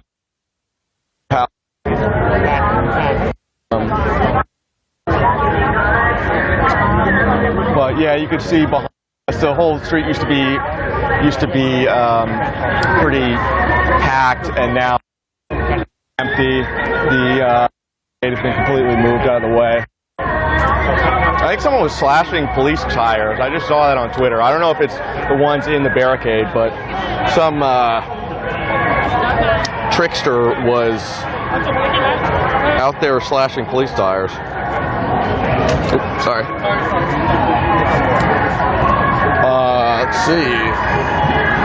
Oh, we got a nice little shot of the bins. Oh. If you guys were watching earlier, I don't want to call myself Nostradamus, but I totally predicted this outcome. Probably in 2 streams. You can go back, you can check me. I said it would end in a photo op with them giving the police the red letters. Actually, no, I said there would be pointing from the police. Maybe that was me being a little judgmental. I don't think there's been pointing. I don't know if the cops are involved in the photo shoot. But anyways, all in all, pretty peaceful outcome. It could have ended in much more escalation and devastation, but I don't know. We'll have to check up 3 people injured. There were cars. We were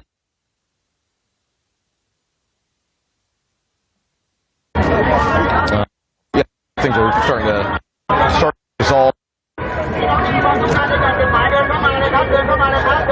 Yeah, this is all media. It was so funny. Like the journalists were line of the protest, and there's probably like 80% journalists, and then 20% like the heavy guys that like, you know, got all the Hong Kong gear on and are willing to put their neck out. And then it was like all people with like $2,000 cameras getting just hit by this water cannon. But we gotta get you the news.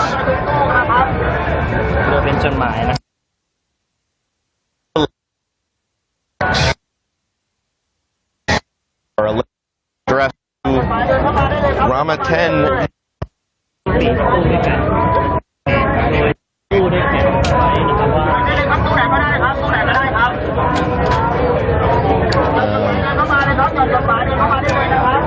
So should we just walk around a bit? Get some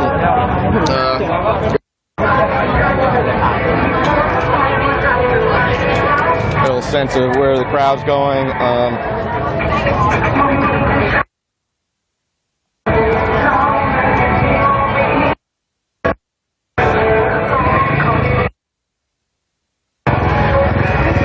I guess the police were successful today, although just barely. Many lines of defenses fell apart. You can check out. Honestly, this video is boring. I mean, they're just leaving. But check out the other videos. They're kind of long, but there are some gem moments in there. When people were climbing over buses, when people lifted the police van out of the way, that was pretty cool. And then when we got shot by the water cannon, you can see. Maybe we should just cut these into highlight reels. I mean, I guess it would only work in the exciting ones, but you want to watch an hour of live streaming and me rambling half the time and see a good 30 seconds of absolute mayhem. But we'll see. I mean, so far things have stayed pretty peaceful in general. I guess comparatively. I mean, you look at any other protest movement around the world right now, there's, you know, at least one business goes up in flames every time they get on the street, and this is definitely not that way.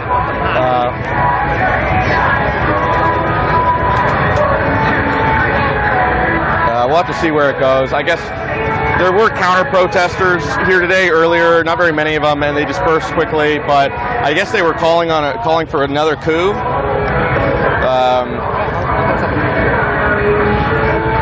That's right, yellow shirts were calling for another coup. Yeah. And in order to, I guess, shutting the country down. Oh God. We have to do another lockdown. Like God, it's like in Europe right now. They're locking down again. It sucks. Let's see.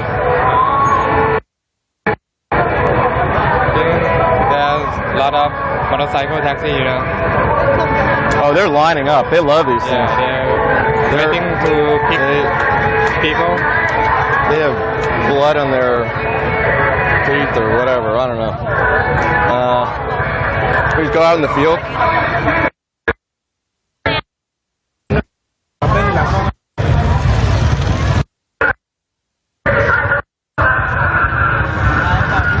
There's a very large protest today. We'll get the official numbers later, I guess. We get hearing all over the place. Police usually do a lowball last. That was like 6,500, and then the Central Intelligence of Thailand said 12,000 or 10 to 12,000. Oh, yellow shirts. Are these real yellow shirts, or are these just the undercover cops? Yeah, they are police. And what's the? Oh, okay, so Judging from the haircut. Yeah. I don't know. You would think that the police would just grow out their hair if they were doing undercover activities, but you can see right here, the police had a very large line to stop the protesters all the way across Sanam Luang Field, and they were able to keep them at bay.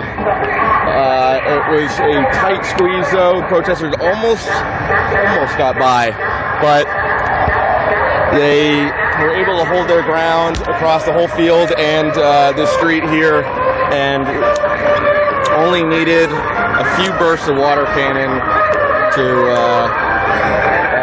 it didn't actually work to disperse the crowd. They actually apologized for shooting the water cannon, which is, I still find that pretty wild.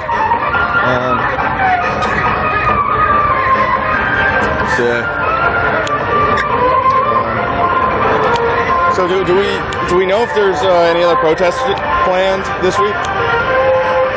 Okay, they have nothing announced. This was the big one. They I guess they using a lot of steam for this one. It had a pretty impressive turnout, and then we don't know what's going on this week. We're dead tired, so we'll see what the next assignment is. But hopefully something exciting. We'll be back live. Either me or Kuhn Boat will be back on the stream. Always like hearing your comments. Let me know if the sound has issues. Let me know where you're from, actually. I always like to hear where people are from, where people are watching this from. Again, there's very little COVID in Thailand. Sorry, my mask etiquette is not always great. One of the things that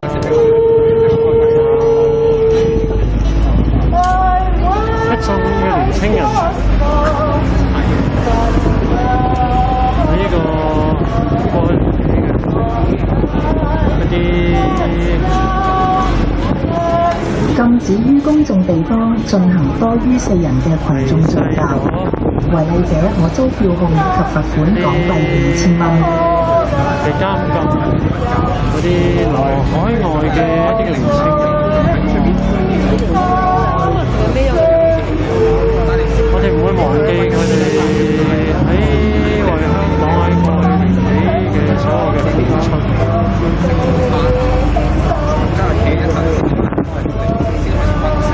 禁止於公眾地方進行多於4人嘅群眾聚集，違例者可遭票控及罰款港幣2000蚊。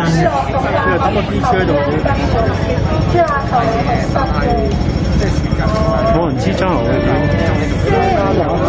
但係至少我哋呢一刻，我哋係唔會忘記，我哋亦都唔會放棄，抱住良知繼續前行。禁止於公眾地方進行多於4人嘅群眾聚集，違例者可遭票控及罰款港幣2000蚊。為一啲呢啲嘅手足啦，我哋繼續走落去。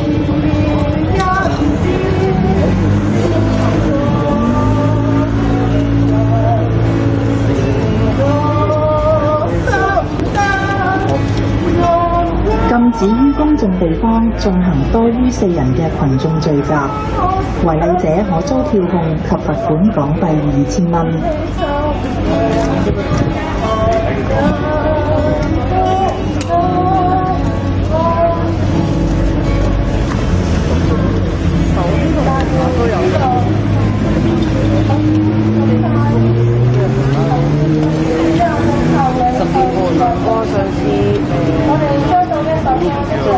禁止於公眾地方進行多於4人嘅群眾聚集，違例者可遭票控及罰款港幣2000蚊。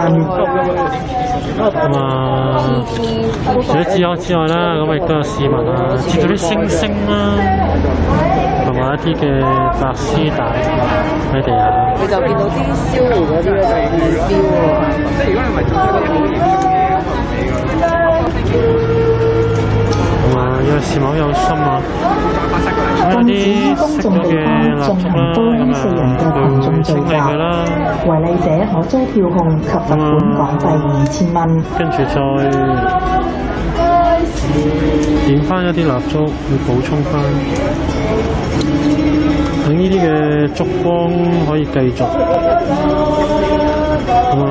睇佢把遮啊，睇佢嘅身形，都應該係比較禁止於公眾地方進行多於4人嘅群眾聚集，違例者可遭票控及罰款港幣2000蚊。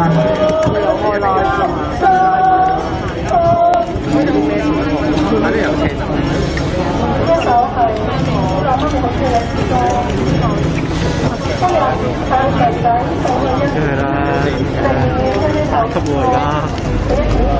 好啦，咁暫時呢度報道都係咁多啦。禁止於公眾地方進行多於4人嘅群眾聚集，違例者可遭希望啦，大家都繼續支持啦，支持所有嘅網媒啦，唔係淨係我哋香港寫實啦，係嘛，都支持網媒啦，係嘛，始終有啲空間啊，都除咗傳統媒體啊、紙媒等等之外啦，咁啊網媒都絕對有佢嘅價值喺度，特別係一啲大是大非或者係一啲好動盪啊、危險啊、電光火石之間咧，網媒咧嘅力量咧係好大。好，咁啊唔阻咁多位休息啦，咁啊聽日都係要返工嘅日子啊，咁雖然啊。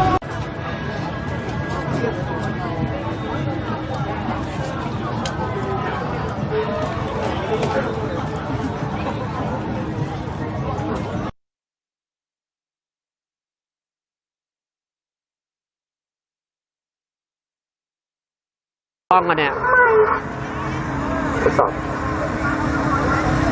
ก็ไม่น้อยนะครับขอขอบคุณนะครับโอนมาให้ 1,000 มาม่ารสเปรี้ยวอะไรเนี่ยนะแต่น้อยหรือมากก็ไม่สำคัญแล้วก็คือผมถือว่าถือว่าเท่ากันนะฮะคุณจะโอนมา100แล้วโอนมา10,000ผมถือว่าเท่ากันเพราะคือน้ำใจของคุณ1น้ำใจนะครับพี่น้องท่านใดในความรู้สึกผมถือว่าเท่ากันกุญแจรถนั่นคือ1น้ำใจของเพื่อนๆนำมามอบให้ที่รถโมบายด้วยนะครับส่วนเวลานี้นะครับถึงเวลาได้อันนี้ผมใจเย็นผมจะใจเย็นผมจะพยายามใจเย็นคุยกันนะช่วยบอกผมหน่อยเถอะผมก็อยากรู้ว่าประยุทธ์มีข้อดีอะไรเหรอผมสงสัยมานานแล้วทำไมคุณถึงอวยกันจังแต่ถ้าคุณบอกว่าดีเพราะให้ยศให้ลาภให้ตำแหน่งให้เงินทองคุณอันนี้ไม่ใช่นะครับถ้าดีแบบนี้คุณเห็นกับตัวดีมันต้องดีเขาอยู่ในฐานะคนของประชาชนถ้าดีเขาต้องดีต่อประชาชนทั้งประเทศไม่ใช่ดีกับคุณคนเดียวนะฮะ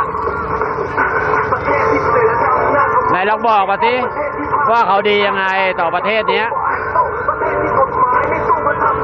แล้วถ้ามันดีจริงอ่ะมีข้อดีเขาสักข้อแหละผมจะเลิกด่าสลิมเลยคุณยกตัวอย่างมาถ้าผมค้านไม่ได้ถ้าผมแย้งคุณไม่ได้ด้วยเหตุผลนะผมไม่ดันทุลังไม่หัวชนฝาผมจะแย้งคุณด้วยเหตุผลถ้าผมแย้งคุณด้วยเหตุผลไม่ได้เนี่ยต่อไปผมจะเลิกด่าสลิมละเลิกด่าสลิมที่มาอวยเลย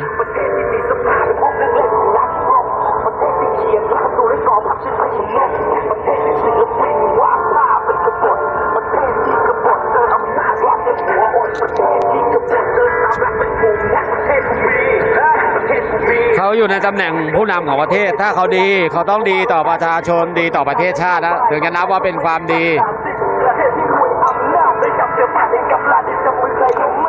ถ้าดีเพราะเขาเคยให้อะไรคุณเคยช่วยเหลืออะไรคุณเรื่องดีกับคุณแล้วมันเป็นเรื่องส่วนตัวของเขาแต่ในฐานะที่เป็นนายกเขาก็ยังเลวอยู่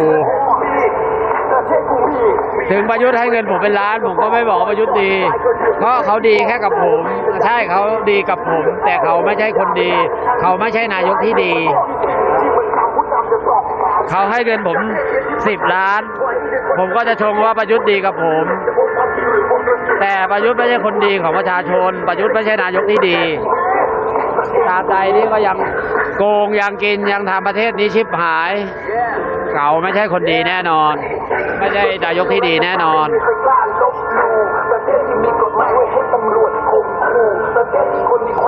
ต้องการจะหย่อนจดหมายเดินเข้ามาได้เลยครับเดินเข้ามาเลยนะครับเดินเข้ามาเลยนำแล้วจะให้มีการหยอดตรงนี้ไปเรื่อยๆจนหมดแล้วจะวางเรามาสู้กันในวันนี้นะครับเราจะสู้ไปด้วยกันนะครับเราจะสู้ไปด้วยกันก่อนนะคะโอเคคือวางไว้ใช่คุณผู้ชมติดตามกับน้องพบต่อเลยนะดิฉันขอพักการรายงานคนถามผมเข้ามาว่าการที่มาชุมนุมไม่กลัวเหรอไม่กลัวเหรอเห็นภาพข่าวตามข่าวเยอะแยะนะครับไม่กลัวเหรอผมตอบได้อย่างเต็มปากว่าชีวิตนี้เกิดมาบนแผ่นดินไทยไม่เคยกลัวอะไรอีกแล้วนะครับถ้ามันจะตายก็ตายตรงนี้แหละนะครับถ้าเราตายมันตายตรงนี้เลยนะครับเราไม่ต้องกลัวครับถ้าจะตายให้ลูกหลานของเราที่จะเกิดมาที่จะโตมาเป็นอนาคตของชาติให้มันตายนะครับผมยอมตายนะครับไม่ต้องกลัวเราไม่มีอะไรต้องกลัวอีกแล้วเรามาถึงขนาดนี้นะครับแล้วผมอยากจะให้พี่น้องคนไทยพี่น้องประชาชนราษฎรนะครับที่มาด้วยกันณวันนี้นะครับสู้ไปด้วยกันนะครับเราอย่าถอยนะครับ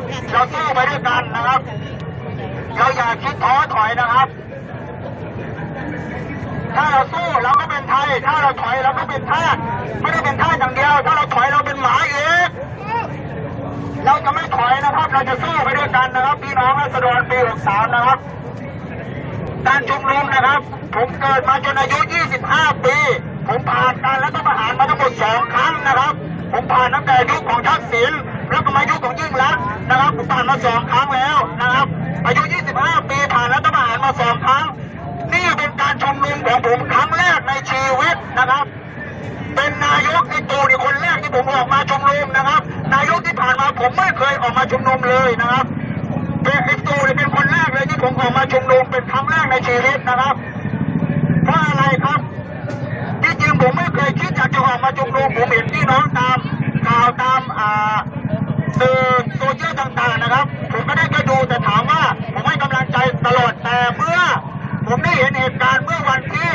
พี่น้องเราครับคุณผู้ชมครับเมื่อสักครู่ได้รับรายงานจากคุณทัปนียศรีชัยนะครับบอกว่า ได้พูดคุยกับแกนนำแล้วนะครับในเรื่องของตู้จดหมายทั้ง4ตู้นี้นะครับก็จะเปิดให้ประชาชนมาหย่อนจนหมดนะครับทุกคนนะฮะแล้วก็จะวางไว้ตรงนี้นะครับคุณผู้ชมให้เจ้าหน้าที่มาเก็บไปนะครับจะไม่ได้เป็นการยื่นให้ใครโดยตรงนะครับเพราะวันนี้ถือว่าก็ได้มายื่นหนังสือต่อสำนักพระราชวังแล้วครับเพราะว่าในความมุ่งหมายของมวลชนทุกคนนะครับก็คือการมาถึงสำนักพระราชวังครับนี่คือพื้นที่ที่เข้าได้ใกล้มากที่สุดนะครับแล้วก็ตู้ไปรษณีย์ก็จ่าหน้าไว้แล้วครับคุณผู้ชมว่าเป็นจดหมายที่ยื่นถึงสำนักพระราชวังครับบางคนอาจจะมาจากโคราชบ้านเดียวกับฉันนี่แหละนะบางคนอาจจะมาจากโคราชก็มีนะครับแต่อยากให้พี่น้องชาวโคราชคนด้วยกันลูกหลานยาโมด้วยกันฟังไว้ว่าเราคนไทยด้วยกันลูกหลานยาโมด้วยกันอย่าคิดทำร้ายกันเพราะชุดที่คุณใส่อุปกรณ์ที่คุณใช้มันภาษีลูกผมนี่แหละนะอย่าทำร้ายกันนะครับอย่าทำอะไรคิดทำร้ายกันผมรู้ว่าพวกคุณทำเพราะหน้าที่นะครับถามว่าผมมายืนอยู่แนวหน้าพวกเจ้าหน้าที่ตำรวจเนี่ยผมมองแววตาแต่ละคนเนี่ยผมคิดสงสารไหมผมสงสารนะครับผมมองแววตาแต่ละคนนี่แววตาเศร้าแววตาทำด้วยความฝืนใจเพราะอะไรเพราะนายสั่งนะครับคำว่านายสั่งนี่แหละครับเพราะถึงทำกับประชาชนได้ถึงขนาดนี้นะครับผมถามว่าผมอัดอั้นตันใจมาขนาดไหนผมไปชุมนุมแต่ละที่ผมเห็นความสามัคคีความเพียบพร้อมความดูแลซึ่งกันและกันความเอาใจใส่ซึ่งกันและกันมันตื้นตันใจว่าไม่เคยคิดว่าจะเห็นภาพคนไทยสามัคคีกันได้ถึงขนาดนี้นะครับผมเห็นการชุมนุมมาตั้งแต่รุ่นยุคไหนเสื้อเหลืองเสื้อแดงปปสเห็นมาทุกรุ่นเห็นทางทีวีแต่ไม่เคยได้มีโอกาสมาชุมนุมขนาดนี้นะครับนี่แหละครับนายกคนแรกของประเทศไทยที่ผมออกมาชุมนุมก็คือไอ้ประยุทธ์จันทร์โอชานี่แหละครับเพราะอะไรผมจะออกมาชุมนุมเพราะเศรษฐกิจตอนนี้มันไม่ไหวแล้วจะอดตายอยู่แล้วนะตอนยุคยิ่งรักเนี่ยผมมีรถผมมีบ้านแต่ตอนเนี้ยผมไม่เหลืออะไรกูต้องมาเป็นรปภคิดดูว่าเศรษฐกิจมันย่ำแย่ขนาดไหนนะครับถ้าคุณไม่มีความสามารถในการที่จะบริหารประเทศในการที่จะบริหารเศรษฐกิจคุณก็ถอยลงซะเพื่อที่ว่าจะให้คนที่เขามีความรู้ด้านนี้นะถ้าคุณมีความรู้มีความสามารถด้านการรักษาความสงบของประเทศชาติคุณก็ไปทำหน้าที่ตรงนั้นนะคุณก็ทำเพื่อชาติเหมือนกันไม่จำเป็นว่ามึงต้องมาเป็นนายกนะเมื่อมึงมาเป็นนายกมึงบริหารหลายทางมึงบริหารทั้งเศรษฐกิจมึงบริหารทั้งประเทศชาติตั้งแต่มึงเป็นนายกมาตั้งแต่มึงยึดอำนาจมาเนี่ยตั้งแต่ปี57ที่มึงยึดอำนาจมาเนี่ยกูเห็นมึงทำได้ดีอยู่อย่างเดียวคือรักษาความสงบให้กับประเทศนั่นแหละมึงทำได้แต่ตอนนี้มึงรู้ไหมจ๊ะว่าพี่น้องประชาชนตอนนี้เขาออกมาขับไล่มึงแล้วเพราะเขาไม่ไหวแล้วว่าประเทศชาติจะสงบอย่างเดียวไม่ได้พี่น้องประชาชนต้องอยู่ดีกินดีด้วยมึงเข้ามามึงบอกมึงจะมากอบกู้ชาติเว้ยมึงกู้เงินอย่างเดียวกู้จนโอ้โหกูไม่เคยเห็นนายกคนไหนกู้เท่ามึงแล้วประยุทธ์เลย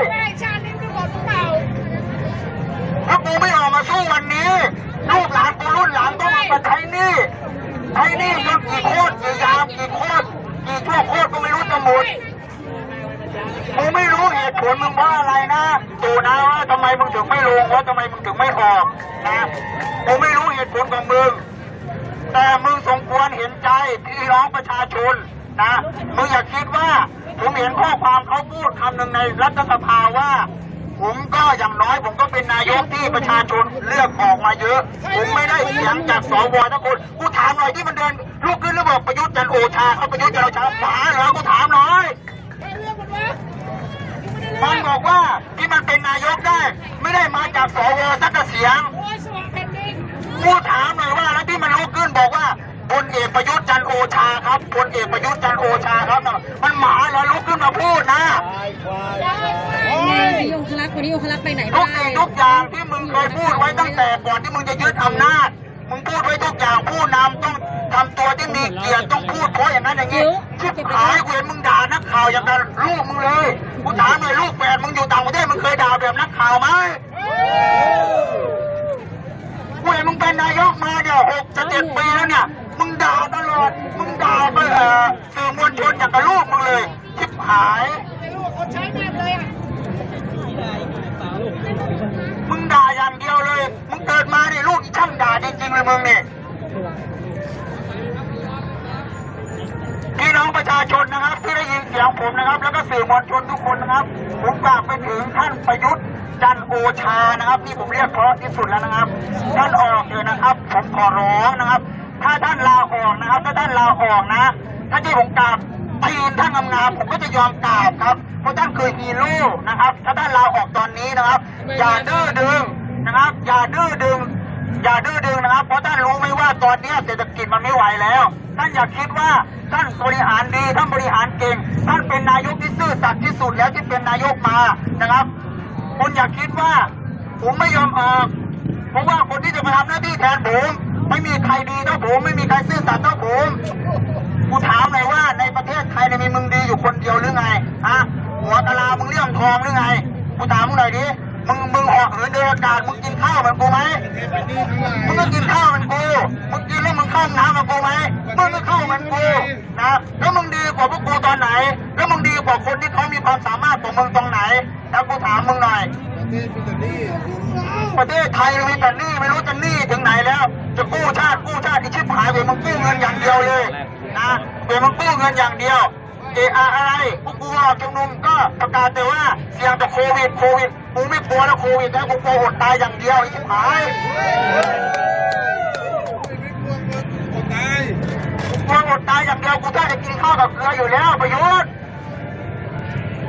ค่าตัวตายไม่รู้เท่าไหร่แล้วกูเห็นมึงเป็นนายกคนแรกในประเทศไทยนี่แหละที่คนไทยฆ่าตัวตายเยอะที่สุดนะฆ่าตัวตายมันไม่ได้เพราะสาเหตุอะไรเลยสาเหตุเพราะว่าเศรษฐกิจมึงไม่ดีเขาขายของไม่ได้นะมึงรู้ตัวซะด้วยนะที่เขาฆ่าตัวตายเพราะอะไรก็เพราะมึงนี่แหละมึงอย่าคิดว่าไม่เกี่ยวอะไรกับผมไอ้คนหนึ่งก็บอกว่าอะไรไม่ถามพ่อทำไมอะไรตัดไอ้คนหนึ่งก็ไม่รู้ผมยังไม่รู้เลยคุณรู้ไหมล่ะไอ้นั่นก็ไม่รู้เลยสักอย่างเดียวถ้าแต่เป็นรองนายกมาก็ไม่รู้อะไรสักอย่างเดียวมันจะรู้อะไรครับพี่น้องจะเดินมันจะเดินไม่ไหวแล้ว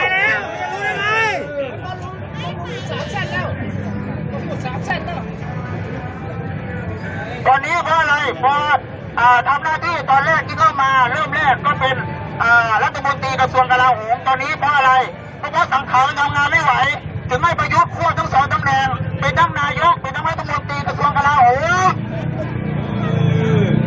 ก็รู้ตัวว่าสังขารมึงไม่ไหวแต่มึงก็ยังจะครองอำนาจมึงจะยืนอยู่บนอำนาจกูถามหน่อยเวลามึงตายไปน่ะอำนาจที่มึงยึดถือเนี่ยมึงเอาไปด้วยได้ไหมมึงไม่เอาไปมันกูนี่แหละ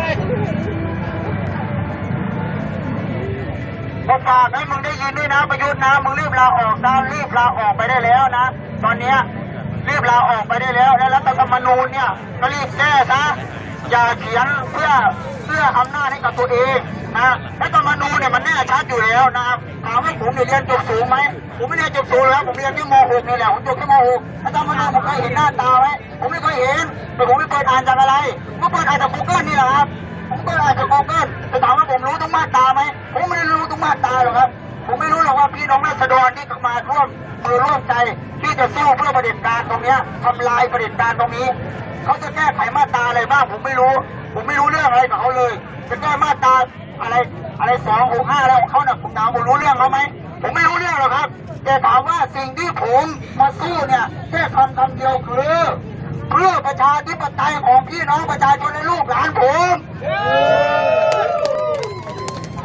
มไม่ได้เรียนจบสูงที่จะต้องไปอ่านรัฐธรรมนูญทุกมาตรานะครับแม้กระทั่งสสบางคนมันยังไม่รู้เลยว่ารัฐธรรมนูญมีกี่มาตรามันก็มีคนเดียวนั่นแหละเทพีราชบุรีน่ะแม่งโง่ยังเสือกจะไปโชว์ความโง่ในรายการถามตรงอีกชิบหายโง่อย่างกับควายอยากไปโชว์ความโง่คดีมึงอะเอาไอ้รอดเถอะปรินาไว้คดีมึงอะแม่งโง่ยังจะไปโชว์ความโง่อีกกูนั่งดูมึงนี่กูแบบโอ้โหกูอยากจะถ้ากูนั่งอยู่แล้วนี่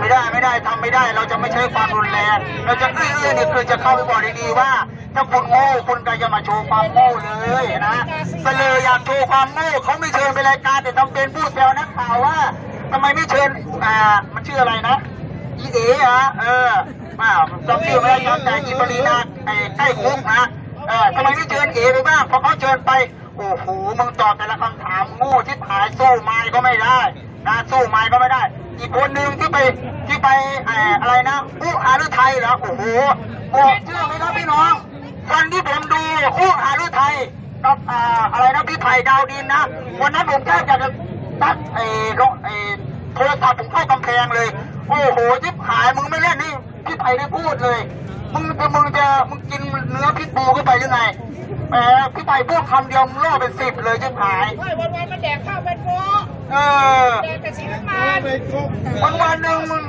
มึงเห็นว่าเป็นนักร้องมึงจะแหกตายดังเดียวคำหนึ่งที่เขามันทิ้งท้ายรู้ไหมฮะโอ้อารุไทยมันทิ้งท้ายว่าผมจำได้เข้าสมองและขึ้นใจเลยว่าคุณเตรียมตัวเป็นทาสคุณเตรียมตัวเป็นเมืองขึ้นได้เลยกูถามหน่อยยุคควายนี่มันยุคไหนแล้วมันพูดกับเขมรแดงแม่โดนนี่เหรอมึงพูดไปแต่สมัยเขาล่าอาณานิคมนี่มันยุคไหนแล้วยุคควายพูดอย่างก็โอ้โหอย่างกับสมัยเขาล่าอาณานิคมนี่แต่สมัยสมเด็จพระนเรศวรล่าอาณานิคมมึงคิดว่ากลัวจะเป็นเมืองขึ้นพวกกูมาทำนะตอนนี้กูสู้เพื่อแผ่นดินเพื่อกับเผด็จการที่มันไม่โปร่งใสเพื่อกับรัฐบาลที่มันไม่มีความโปร่งใสมาตรวจสอบอะไรก็ไม่ได้นะมันเอาเปรียบพี่น้องประชาชนกูถามหน่อยทุกสิ่งทุกอย่างนโยบายทุกสิ่งทุกอย่างเนี่ยกูถามเลยผมถามหน่อยครับว่าประยุทธ์จันทร์โอชาเนี่ยมันเป็นนายกที่ประชาชนเลือกมาไหมมันไม่ใช่เลยมันก็มีแต่สสกับสวฝ่ายรัฐบาลมันนั่นแหละที่เลือกมันมาผมถามหน่อยที่ว่ามีมันไปลงเลือกตั้งหมายเลขอะไรในนามพรรคอะไรผมถามหน่อยไม่มีอย่างสมมติพรรคพลังประชารัฐน่ะมันไปลงเลือกตั้งเบอร์อะไรผมยังไม่รู้เลยโดยตอนไปยืนในสภาผมเห็นแต่เขาพูดในสภาท่านประยุทธ์จันทร์โอชาครับพลเอกประยุทธ์จันทร์โอชาครับไม่มีพี่น้องประชาชนสักคนมีแต่สสอย่างเดียวแล้วสสที่เลือกประยุทธ์จันทร์โอชาเข้ามาผมถามอยากจะถามตรงๆเลยว่าคุณรู้หรือเปล่าว่าพี่น้องประชาชนอยากได้มันไหมถ้าอยากได้พี่น้องประชาชนจะออกมากันถึงขนาดนี้เหรอสำนึกได้แล้วนะตู่นะสำนึกได้แล้วยอมได้แล้วนะตู่ถามว่าไอ้ชื่อตู่นี่ถามว่าผมอยากพูดไหมไม่อยากพูดหรอกผมมีท่านหนึ่งชื่อเดียวกับเขาคือใครคือท่านเสรีพิสุทธิ์เตมียเวทชื่อเดียวกันเชื่อไหมว่าท่านเสรีพิสุทธิ์พยายามจะพูดในสภานะการประชุมสภาแต่ละครั้งนี่ผมจะเปิดโทรศัพท์นั่งจ้องตั้งแต่เริ่มต้นจนจบเลยนะครับท่านเสรีพิสุทธิ์พยายามจะพูดว่าไอเฮียทูนี่คือพยายามไม่อยากให้พี่น้องประชาชนพูดคำนี้เพราะว่ามันกระทบท่านนะครับผมฝากพี่น้องสื่อมวลชนทุกคนนะครับถ้ายังถ่ายอยู่นะหรือไปเลยหมดแล้วก็ไม่รู้นะผมฝากนะครับเสียงอันเล็กน้อยนะครับของผมนี่แหละของคนอีสานชาวโคราชนี่แหละครับขอฝากไปถึงท่านเสรีพิสุทธิ์เตมียเวทนะครับท่านเสรีพิสุทธิ์นะครับผมเกิดท่านไหมในนามของท่านที่ท่านเป็นวีรบุรุษนาเกผมเกิดไม่ทันหรอกครับผมเกิดไม่ทันแต่ผมเข้าไปดูประวัติของท่านผลงานของท่านความตรงฉินความซื่อสัตย์ของท่านผมทราบซึ้งและผมยกท่านเป็นไอดอลนะครับผมฝากท่านไว้ว่าถึงแม้ประชาชนจะด่าว่าไอเฮียโทนะครับผมฝากถึงท่านเสรีพิสุทธิ์นะครับท่านเสรีไม่ต้องคิดมากครับเพราะผมไม่ได้ด่าท่านนะผมด่าประยุทธ์จันทร์โอชาผมด่าไอ้คนที่มันเป็นนายกอยู่ตอนนี้นะครับท่านเสรีพิสุทธิ์ไม่ต้องคิดมากนะครับเพราะผมด่ามันผมไม่ได้ด่าท่านนะครับพี่น้องประชาชนทุกคนที่อยู่ณตอนนี้นะครับผมอยากจะขอขอบคุณนะครับในเสียงเล็กๆนะครับผมทำงาน7 โมงเลิก1 ทุ่มผมเลิก1 ทุ่มผมมีมอเตอร์ไซค์ผมเอามาไหมผมไม่เอามาผมกลัวรถหายผมนั่งแท็กซี่มาเลยนะครับนั่งแท็กซี่มาเพราะอะไรเพราะใจผมเนี่ยผมอยากมาตั้งแต่3 โมงเย็นแล้วแต่ผมมาไม่ได้เพราะผมติดงานนะครับพอผมติดงานผมเลิกงานทุ่ม 1ผมรีบมาเลยนะครับเกรงว่ากลัวจะมาไม่ทันเลยด้วยซ้ำนะครับแต่ครั้งแรกที่ผมได้มาเดินประจันหน้ากับเจ้าหน้าที่ตำรวจนะครับเจ้าหน้าที่ของรัฐเราคนนี้นะครับผมไม่อยากจะใช้คำว่า ขี้ข้าเผด็จการนะครับเพราะว่าผมเชื่อผมเข้าใจความรู้สึกนะครับคนเป็นผู้น้อยอย่างผมเนี่ยผมเป็นหัวหน้ารปภนะครับผมก็มีผู้จัดการขึ้นไปอีกไอเราเป็นผู้น้อยเมื่อผู้จัดการสั่งมาหรือนายสั่งมาเราก็ต้องทำตามคำสั่งเขาแต่ผมอยากจะฝากถึงพี่น้องนะครับพี่น้องผมเรียกทุกท่านว่าพี่น้องก็แล้วกันนะครับ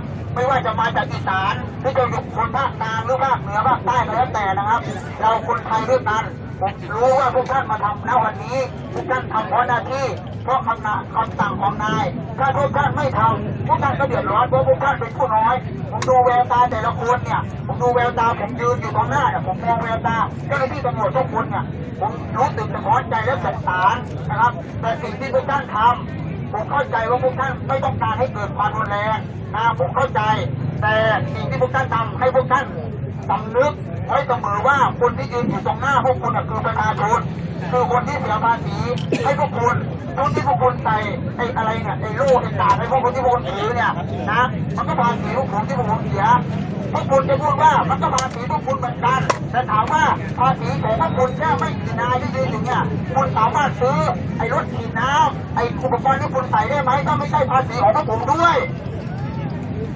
ผมรู้ว่าพวกคุณก็เป็นคนหนึ่งคนไทยคนหนึ่งที่เสียภาษีเหมือนกันแต่มันก็ต้องเสียภาษีกับทุกคนนี่แหละครับเมื่อกระบอกปืนอย่ามาหันใส่ประชาชนสิ่งอะไรที่ร้ายแรงอย่ามาหันใส่ประชาชนคุณดูระงับความรุนแรงได้นะครับถามว่าพวกผมอยากจะเจอความรุนแรงไหมผมก็ไม่อยากเจอหรอกครับเพราะอนาคตผมก็อีกยาวไกลนะแต่สิ่งที่พวกผมทำเพื่ออะไรพวกคุณนึกถึงว่าลูกหลานพวกเราที่กำลังจะเติบโตมาเป็นอนาคตของชาติสักวันหนึ่งเขาก็ต้องมาเป็นตำรวจทหารของพวกคุณนี่แหละนะเพราะอะไรเพราะประชาธิปไตยนะตอนนี้ผมรู้ว่าทุกคนที่ยืนอยู่เนี่ยทุกคนก็รู้สำนึกอยู่แล้วว่าสิ่งที่พวกผมทำเนี่ยมันคือสิ่งที่ถูกต้องแต่พวกคุณก็ไม่สามารถที่จะเบี่ยงเบนมาทางพวกผมได้พวกคุณก็ต้องทำหน้าที่ของพวกคุณเมื่อพวกคุณทำหน้าที่ผมก็มีหน้าที่ของนะครับผมรู้ว่าพวกคุณก็อยากออกมาได้พวกคุณก็ต้องยืนได้ถูกที่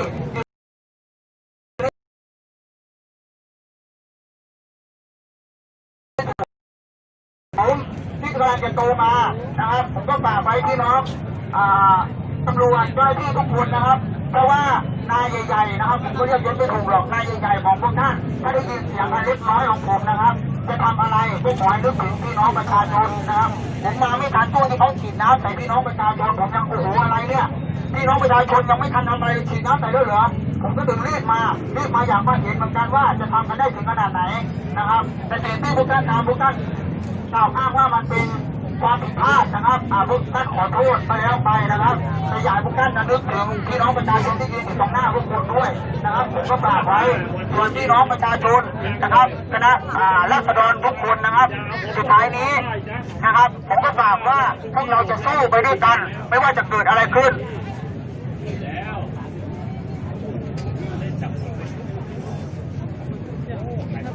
อะไรนะลุงติค่ายฝากมาถามเสรีพิสุทธิ์ได้เหรียญรามาเพราะนาแกแล้วบิ๊กตู่ได้เหรียญรามาเพราะปฏิวัติไอ้ตรงนี้ผมก็ทันนะตอนผมก็ทันเหมือนกันที่ท่านเสรีพิสุทธิ์บอกว่าถ้าเป็นผมไม่น่าด้านอยู่ต่อหรอกโอ้โหถึงกับทำให้ประยุทธ์ถึงกับตูดร้อนเลยลุกขึ้นมาว่าผมก็ฟังมานานแล้วเหรียญรามาท่านได้ผมก็ได้ควายเขาไม่ได้เถียงเรื่องเหรียญรามานะว่ามึงจะได้หรือไม่ได้ผมไม่ได้สนใจแต่คือเศรษฐกิจตอนเนี้ยเขาสู้เพราะเศรษฐกิจมึงรู้ไหมที่เขาไล่มึงเนี่ยเพราะเศรษฐกิจมันไม่ไหวนะพี่น้องประชาชนจะอดตายอยู่แล้วนะก็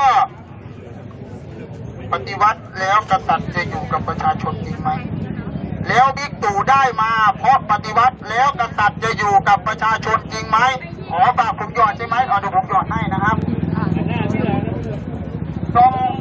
ผมได้ยินมาเยอะนะครับการที่เราออกมาชุมนุมกันแบบนี้นะครับผมก็ไปทุกที่ทุกแห่งนะครับไม่ว่าจะไกลแค่ไหนนะครับผมพักบอกไม่ได้เดี๋ยวมันจะมีคนตามไปนะครับผมพักอยู่นู่นแหละแถวคอตันนู่นแหละนะครับแต่ว่ามีการชุมนุมอยู่แถวแยกกระทรวงเกษตรอะไรผมก็ไปผมขับมอเตอร์ไซค์คันเดียวนี่แหละครับไปกับเขาทุกที่เพราะอะไรครับเพราะใจมันทนดูเฉยๆไม่ได้แล้วถึงแม้มันจะเป็นแค่เสียงเดียวนะครับก็อยากจะไปร่วมสู้กับประชาชน ลูกน้องผมเป็นหัวหน้ารพนี่ลูกน้องถามหัวหน้าไปเนี่ยไม่กลัวบ้างเหรอไม่กลัวตายบ้างเหรอเพราะอะไรเขาถึงถามแบบนั้นเพราะเขาเห็นภาพในประวัติศาสตร์ที่ว่าพี่น้องตายไม่รู้ต้องกี่ศพที่ผ่านมาผมก็พูดอย่างเต็มปากเลยว่ามันไม่มีอะไรต้องกลัวแล้วน้องณตอนนี้ที่เราสู้เพราะอะไรเพราะลูกหลานเราที่กำลังจะโตมานะถ้าเราไม่สู้นะตอนนี้ลูกหลานเราที่โตมาก็ต้องมาเจอชะตากรรมแบบเราที่เราเจอกันนะตอนนี้นะครับผมอายุ 25 ถ้ามันจะตายเพราะปกป้องลูกหลานที่จะโตมาจะตายเพราะเรียกร้องประชาธิปไตยให้มันตายตรงนี้แหละนะครับให้มันตายไปเลยนะครับผมไม่ได้กลัวความตายนะครับตายเราได้เอาศพกลับบ้านนะครับหรือว่าใครมันตายมันก็ต้องเอาศพเผาไฟเหมือนกันแหละแม้แต่ประยุทธ์ตายประวิตรตายมันก็ต้องเผาไฟเหมือนกันนี่แหละครับไม่มีใครเอาไปโยนลงน้ำไม่มีนะครับก็ต้องเผาไฟเหมือนกันนะครับ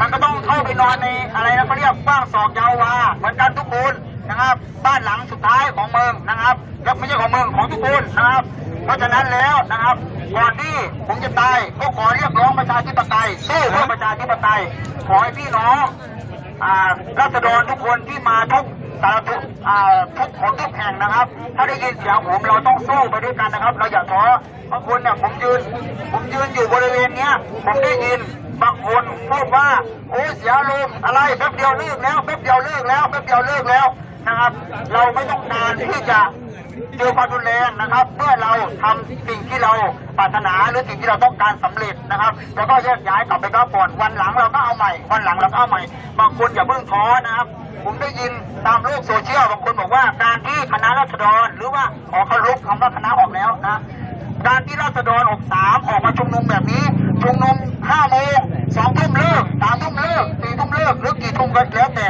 นะครับไม่เคยมีการชุมนุมแบบนี้ในประวัติศาสตร์นะครับไม่เหมือนสมัยกปปสหรือว่าเสื้อเหลืองเสื้อแดงสมัยโน้นที่เขาปักหลักที่เขาชุมนุมปักหลักกันเลยนะครับนี่ไม่เหมือนอย่างนั้นนะครับเพราะอะไรเพราะเรามาชุมนุมเราไม่ได้มาสู้ชนิดแบบว่าจะต้องเจอความรุนแรงจะต้องสู้เรามาสู้เพื่อที่ว่าทำทีละขั้นตอนไปเรื่อยๆนะครับณตอนนี้วันนี้เราเอาจดหมายมาส่งเข้าสำนักพระราชวังนะครับส่งเข้าสำนักพระราชวังผมก็หวังว่าจดหมายนี้ของพี่น้องประชาชนณตอนนี้ที่ส่งมานะครับผมหวังว่าจะถึงพระองค์ท่านนะครับถามว่าพระมหากษัตริย์ทุกพระองค์ผมเกิดในยุครัตนโกสินทร์ตั้งแต่รัชกาลที่1ยันรัชกาลที่10นะครับผมเกิดในรัชกาลที่9นะครับผมเกิดในรัชกาลที่9ถามว่าพระมหากษัตริย์ทุกพระองค์ผมยกไว้เหนือหัวไหมผมยกไว้เหนือหัวครับผมไม่เคยคิดจะล้มเจ้าผมไม่เคยคิดจะทำลายล้างเจ้าแต่สิ่งที่พวกเราทำอยู่ณตอนนี้เราต้องการปฏิรูป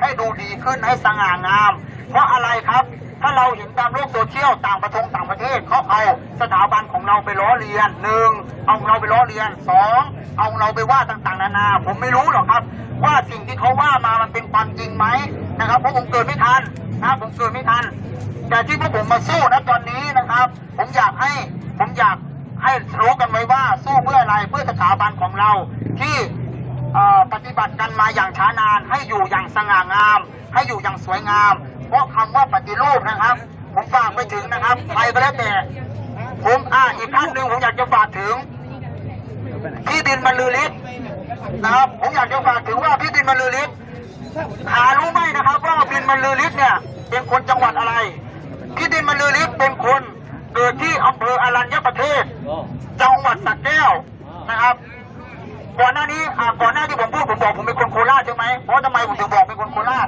เพราะนามสกุลผมมันลงท้ายด้วยอำเภอหนึ่งในจังหวัดโคราชแต่ผมได้ทำการย้ายอพยพไปอยู่ที่จังหวัดสระแก้วถ้าถามว่าบินบรรลือฤทธิ์เรียนโรงเรียนอะไรทำไมผมจะไม่รู้นะครับแต่ผมไม่อยากจะพูดเพราะมันจะเสื่อมเสียสถาบันโรงเรียนเขานะครับบินบรรลือฤทธิ์ก็เรียนรุ่นเดียวกับลุงผมนี่แหละครับผมเป็นคนจังหวัดเดียวกันจังหวัดสระแก้วมาเดียวกันผมจะฝากถึงพี่บินบรรลือฤทธิ์นะที่ไปอ่านดีๆนะครับอ่านดีๆแล้วแปลดีๆจะเอาพจนานุกรมไหมเดี๋ยวส่งที่อยู่มาผมจะส่งพจนานุกรมไปให้นะปฏิรูปกับล้มล้างนะคุณอย่ามารวมกันนะคุณต้องแยกแยะนะครับแล้วก็คำหนึ่งที่เขาพูดออกมาผมรับไม่ได้ตั้งแต่ครั้งแรกเชื่อไหมก่อนตอนที่น้ำท่วมเนี่ยโอ้โหผมชื่นชมมากเป็นบรรลือฤทธิ์นี่ก็โอ้ที่1เลยเป็นนายกในฝันเลยอยากได้นายกแบบนี้แต่พอมาเจอคำเดียวนี่แหละครับเขาบอกว่าทำดีมาทั้งชีวิตแต่พอมาตายเพราะปากตัวเองนี่แหละครับตายเพราะปากตัวเองเพราะคำเดียวนะครับถ้าผมยืนอยู่ตรงนั้นผมจะไปตบเลยโอ้โหคำนี้แหละครับทำให้ความศรัทธาที่ผมมีต่อบินบรรลือฤทธิ์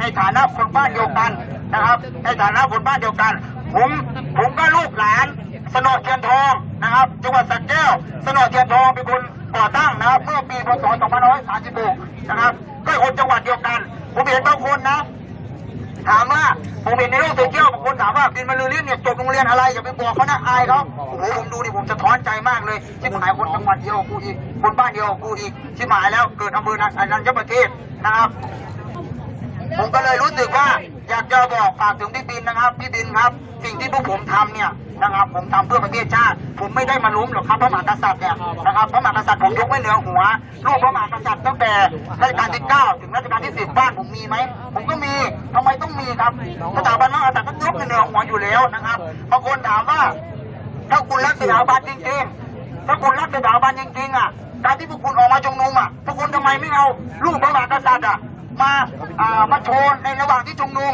เหมือนปีสมัยอันไหนที่เขาผมเกิดพศ48ไม่ทันน่าจะพฤษภาคมหรือเปล่านะครับผมถามหน่อยว่าการที่เราชุมนุมทำไมต้องเอารูปพระมหากษัตริย์มาไว้เพราะการชุมนุมของเราเนี่ยคือการชุมนุมที่ขับไล่รัฐบาลมันก็แน่ชัดอยู่แล้วว่าพระมหากษัตริย์ต้องอยู่เหนือการเมืองไม่ได้มายุ่งกับการเมืองแต่สิ่งที่เราขับไล่กันเนี่ยคือเราขับไล่เกี่ยวกับการเมืองขับไล่เกี่ยวกับรัฐบาลเราไม่จำเป็นต้องเอารูปพระมหากษัตริย์มาโชว์ระหว่างที่ชุมนุมนะครับเพื่อเราถือไปถือมาแล้ววิ่งรูปพระมหากษัตริย์ตกลงพื้นคนเหยียบมันไม่ดูเสื่อมเสียมากไปกว่านั้นหรอนะครับใช่ไหมครับเพราะฉะนั้นแล้วจะเอารูปการที่เราจะเอารูปพระมหากษัตริย์มาชูไว้เหนือหัวแล้วเรามาชุมนุมถามว่าจำเป็นไหมมันไม่ได้จำเป็นครับเพราะสิ่งที่กูไล่ประยุทธ์กูไม่ได้ไล่พระมหากษัตริย์นะครับไล่ประยุทธ์ไม่ได้ไล่พระมหากษัตริย์นะครับการที่มาชุมนุมใครที่ชุมนุมแล้วตัวถามว่าผมใส่เสื้อตัวนี้มาเนี่ยถามว่าผมกลัวไหมผมเดินมาเนี่ยถามว่ากลัวไหมกลัวดิใครจะไม่กลัวล่ะคือเดินมาพวกสลิมแอบอยู่ข้างทางจูดผมตายห่าเลยนะครับถามว่ากลัวไหมเพราะอะไรถึงว่าผมกลัวเพราะมันเห็นเสื้อตัวใครใส่เสื้อตัวนี้มันก็คิดว่าเป็นพวกล้มเจ้ากูอยากจะบอกดังๆเลยนะครับว่าพวกกูไม่ได้คิดจะล้มเจ้าไปแปลกันใหม่ซะนะครับผมติดใจมากเลยในคำว่าล้มเจ้านี่ใครมันจะไปล้มเจ้าถามหน่อยเพราะอะไรพวกเรามันมีอะไรไม่มีอะไรทุกอย่างเว้นแต่ขอแว่นหน่อยขอหมวกหน่อยขอเสื้อกันฝนหน่อยมีไหมใครบอกกับผมว่าขอปืนหน่อยไม่มีนะครับเพราะฉะนั้นก็สำเนียกให้สำนึกด้วยนะว่าพวกผมไม่มีอะไรนะครับผมไม่ได้มีปืนไม่ได้มีระเบิดไม่ได้มีรถถังนะครับไม่ได้มีรถถังไอ้โล่ที่พวกคุณใช้เนี่ยผมก็มีใช้เราคือร่มนะครับผมก็ใช้แค่ร่มอย่างเดียวที่ป้องกันตัวเองนะครับผมไม่ได้มีปืนไม่ได้มีรถถังใครมันจะไปล้มเจ้าได้ถ้าใครที่คิดจะล้มเจ้าได้มันต้องมีอุปกรณ์นู่นอาวุธสงครามนู่นถึงจะล้มเจ้าได้นะครับมันก็มีแต่พวกผมไม่มีอะไรนะครับสิ่งที่พวกผมทำนะครับพวกเรามันทำกันทุกคนนะครับเราสู้นะตอนนี้ผมอยากให้กำลังใจทุกคน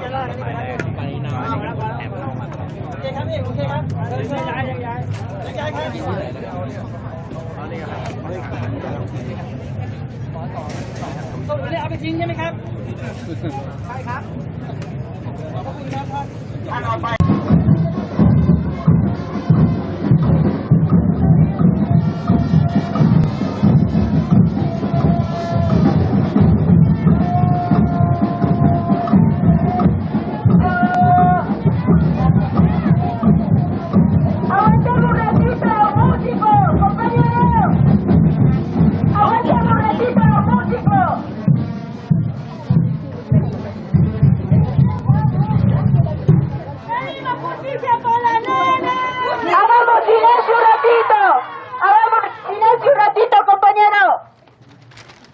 Acá, frente a la casa de los papás de Omar, yo lo único que pido es justicia por mis hijas.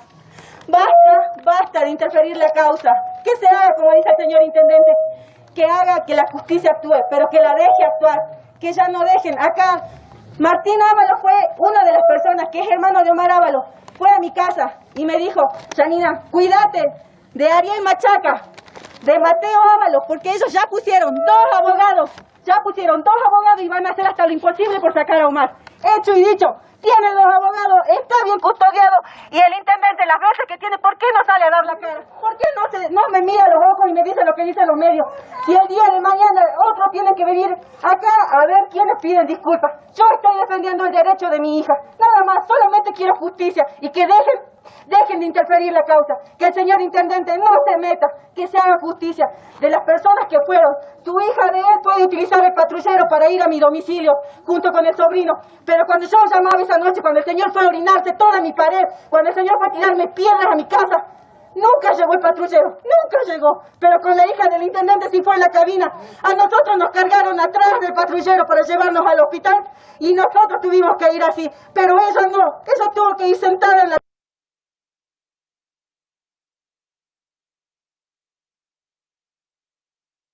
Y si esta persona sale, el día de mañana le puede tocar a la hija de cualquiera, Hoy esta vez le tocó a mi niña, pero si esta persona queda libre, puede tocarla a cualquiera, incluso hasta sus propias sobrinas le puede tocar.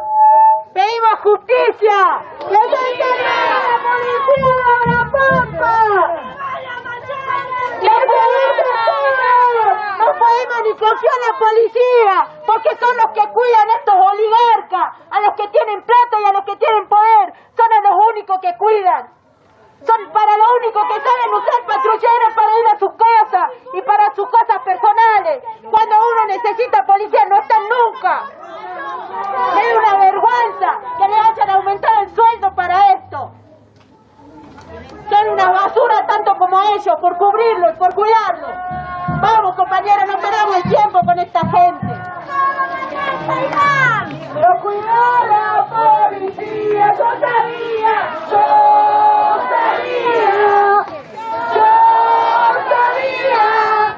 ¡Que los violadores lo cuidó la policía! ¡Yo sabía! ¡Que los violadores lo cuida la policía!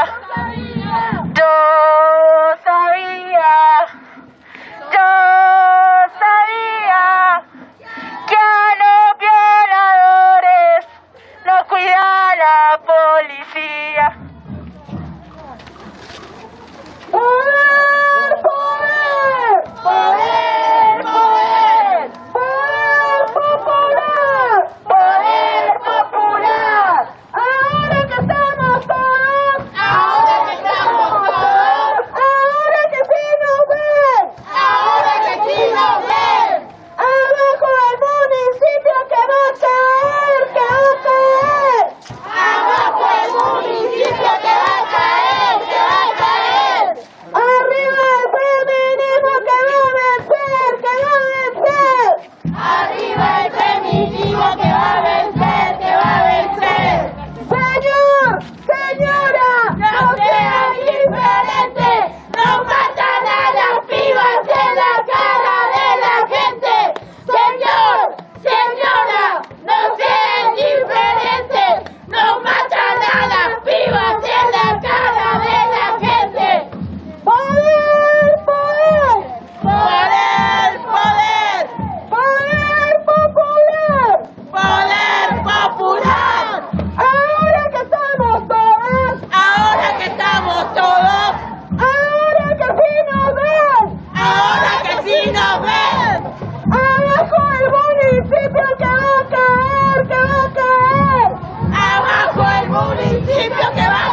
que va a caer. Abajo el municipio que va a caer, que va a caer. Arriba el feminismo que va a vencer, que va a vencer. Arriba el feminismo que va a vencer, que va a vencer. Poder, poder. Poder, poder. Poder popular. Poder popular. Ahora que estamos todos. Ahora que estamos todos. Ahora que sí nos ven. Ahora que sí nos ven. Abajo el municipio que va a caer, que va a caer. Abajo el municipio que va a caer, que va a caer. Arriba el feminismo que va a vencer, que va a vencer. Arriba el feminismo que va a vencer, que va a vencer. Señor, señora, no sean diferentes. Lo matarán las pibas en la cara de la gente. Señor, señora, no sean diferentes. Lo matarán las pibas en la cara de la gente. Señor, señora, no sean diferentes. Lo matarán las pibas en la cara de la gente.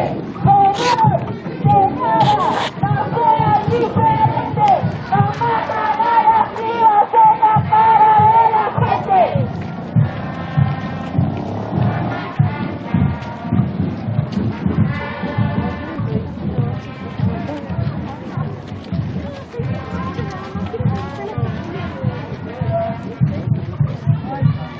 ¡Silencia! ¡Silencia! ¡Presente! ¡Ahora y siempre! ¡Ahora y siempre! ¡Sergio Nicole Reinaga! ¡Presente! ¡Sergio Nicole Reinaga! ¡Presente! ¡Ahora mamá! ¡Siempre! Y allá está la hermana. ¡Casi viste! ¡Casi viste! Bueno, continuamos aquí en la marcha. Vamos a conversar con la mamá de José María. José María. Usted se suma a esta marcha. ¿Cuáles son sus palabras? Transmisión en vivo para el diario Abrapampa. Todos estamos presentes acá apoyándonos con el dolor que tenemos como mamá. A mi hijo la asesinaron en la pareja y estamos pidiendo justicia, que se aclare. Hay cómplices, así que estamos esperando que pronto se aclare todo esto. Nos duele mucho, somos las mamás que sufrimos mucho por el dolor de nuestros hijos que lo mataron. Así que estamos apoyando y seguimos la lucha hasta que se aclarezca todo esto. ¿Qué otras acciones van a tomar o continúan a partir de este día que vinieron de San Salvador hasta la Puna Jujeña? Y acá nos vinimos a apoyar. Estamos con los abogados investigando. Ellos son los que se encargan de investigar. La asesina que se culpa que está presa se llama Magalí Quiroga Sáenz. Ella lo mató, era su pareja. Así que estamos en la lucha porque sé que ella políticamente, una ñoqui, estaba ahí porque la madre trabaja ahí con el gobernador y actualmente está trabajando. Así que estamos pidiendo justicia por mi hijo. La asesinó Magalí Quiroga Sáenz. Nos causaron gran dolor. Esta asesina de mi hijo, de mi hijito. Tenemos un gran dolor, toda la familia, pidiendo justicia por José María Villafañe. Gracias. Bueno, fueron las palabras entonces de la mamá de José María Villafañe, que también se suma a esta marcha, viene desde la provincia de Huila, es la capital de San Salvador, y pide justicia también, pide justicia y se suma con las madres del dolor, como se ha denominado este grupo de contención, de solidaridad, que se acompañan las madres de las víctimas de femicidio. Hay muchos que estamos aclarando, que hay bastantes de los chicos que recién me enteré, que está el chico de Humahuaca, no me acuerdo en estos momentos que tenemos que ir a Humahuaca. Matías Puca. Matías Puca. Y hay otro chico también, así que, y de Ledesma está la chica Romina Aramayo, que nunca se aclaró, vivía allá porque nosotros somos de Ledesma, por razones de estudio de mis hijos nos vinimos a San Salvador, y nunca se supo aclarar de que le mataron a Romina Aramayo. El padre murió de sufrimiento, le agarró un ataque al corazón. Y bueno, por eso también estamos, que vamos a ver si podemos hacer una marcha en Ledesma, también por Romina Aramayo. Bueno, son las palabras entonces de la mamá de José María, que también se suma, acompaña a este gran número de mujeres, de hombres, de las familias, se suma a esta marcha. Acá, prácticamente toda la provincia presente. Muchas, sí, presente toda la provincia. Estamos en un grupo, todas las mamás nos estamos apoyando, pidiendo justicia por nuestros hijos, hijas, ¿sí? Gracias. Fueron entonces las palabras de la mamá de José María Villafañe, que también está aquí caminando, acá en la ciudad de Abrapampa. Avanza la marcha, más de 500 personas podrían ser presentes en esta marcha.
La nueva gestión, por supuesto, como Radio Soberanía, nosotros presentes acá, les vamos a mostrar el panorama aquí a nuestros compañeros quienes están tal vez desde dónde están presentes, por supuesto. A ver, vamos a conversar con nuestros compañeros quienes están presentes. Vamos a pasar por ahí, Cito.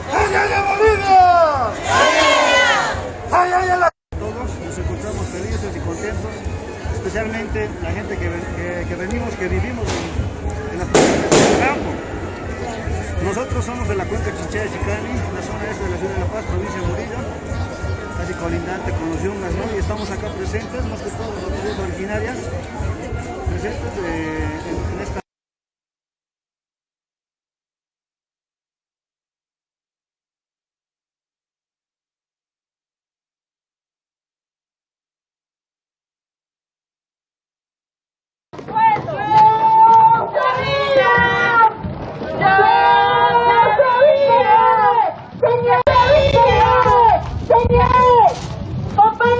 Compañeros, esta es la casa de la concejal.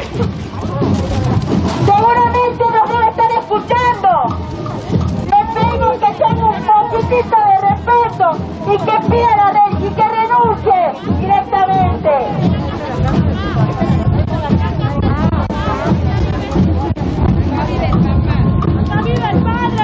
Acá vive el padre.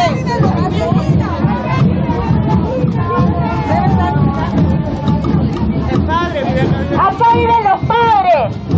Los padres. ¿Dónde vive la concejal?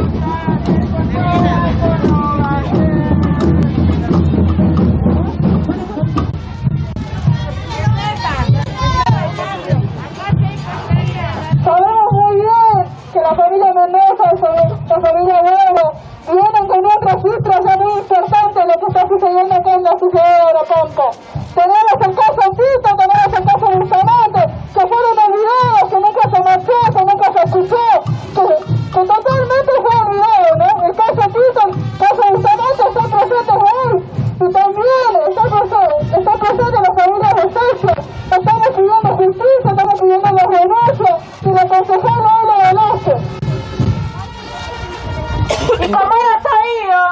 como era sabido, también tienen custodia, señores. También tienen custodia. Por eso, yo sabía, que los violadores los cuida la policía. Yo sabía, yo sabía que los violadores los cuida la policía. Yo sabía.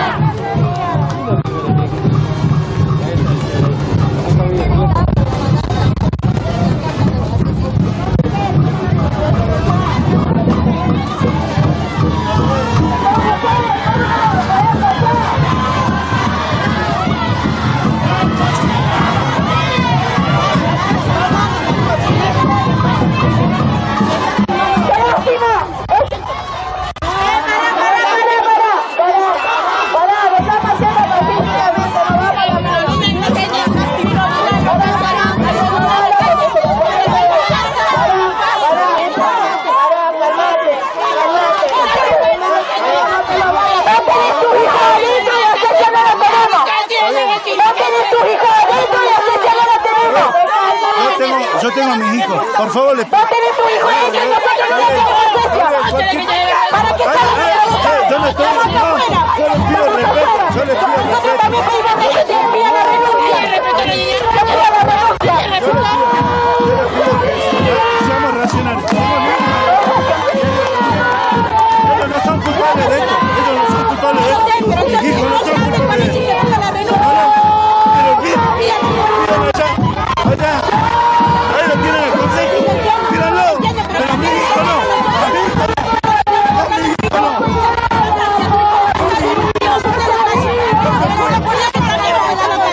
Con mi hijo no.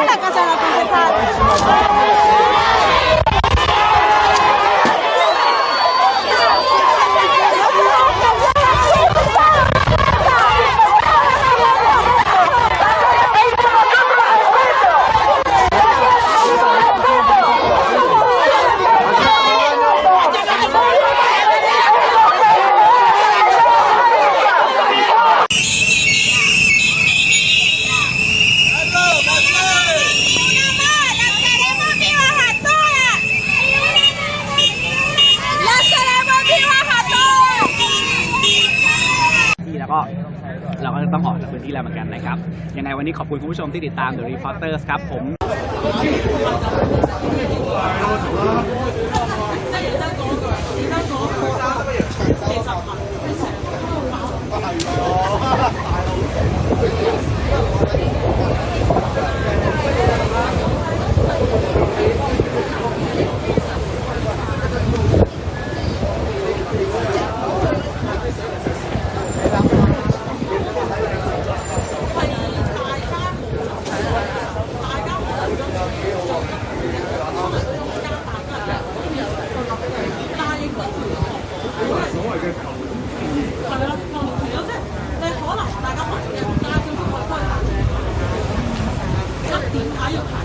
因為唔係，因為有一部分口打條話燈，但係佢唔係打冇呢個，佢係永遠都唔等緊，佢就永遠存在。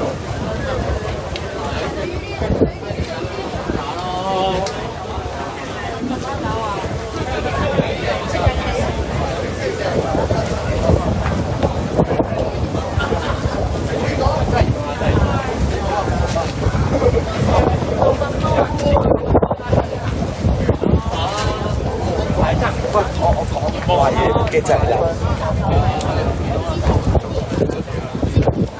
喺個親樂園啦，或者早前就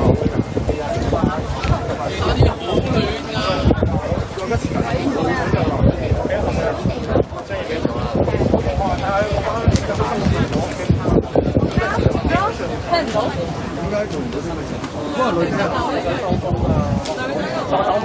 走。喂，唔係喎，喂。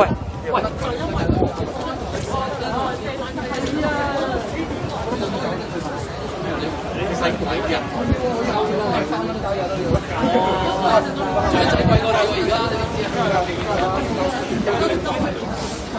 而家冇咗兩個，係啊，冇咗兩個，長者貴過你啊，係長者貴過你，唔係你唔係。係貼嗰陣時。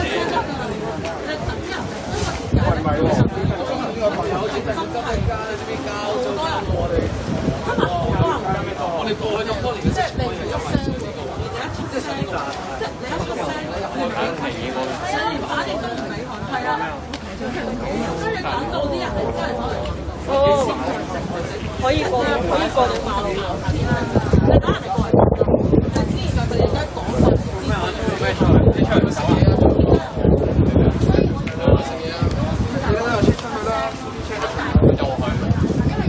即係咁講，係咯，但係唔好佢一齊。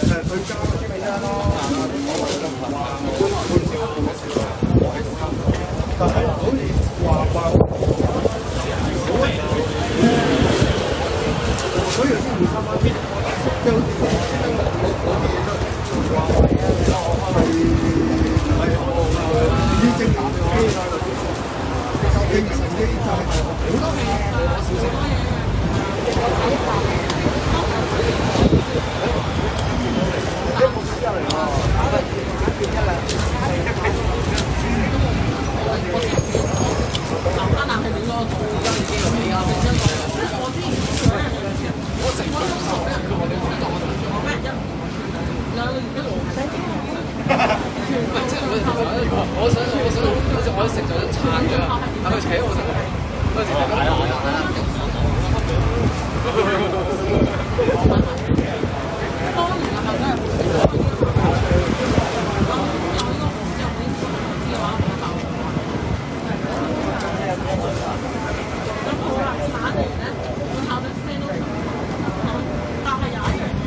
我幫你擋住，喺個後邊。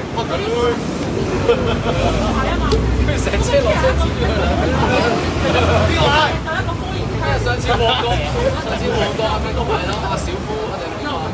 我知道，唔係話阿輝啊，佢嗰次賣咯，有其實係有。嗰個係都唔流嘅。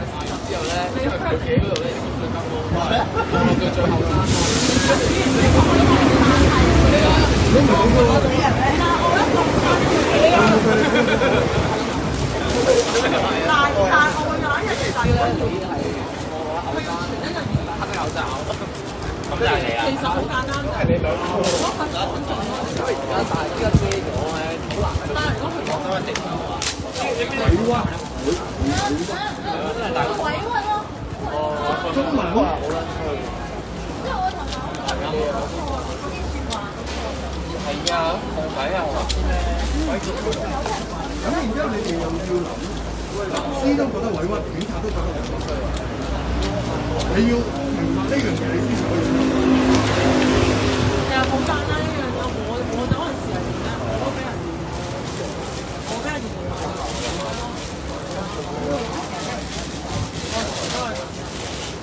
你想笑嘅時候咧，所以我要特登撞一撞，真係好簡單。真係嚇親人，啱啊呢個，係啊。咁我就用呢啲嘅，咁呢度知道我唔可以講法。我就係講而家呢個已經係冇啦，我嘅身形係有少少會俾人話，但係即係佢講得好怪啊！認得我啦！我認得嘛，我頭先專注你嘅問題啊嘛。對唔住咯。咁我真係唔喺度望女仔㗎。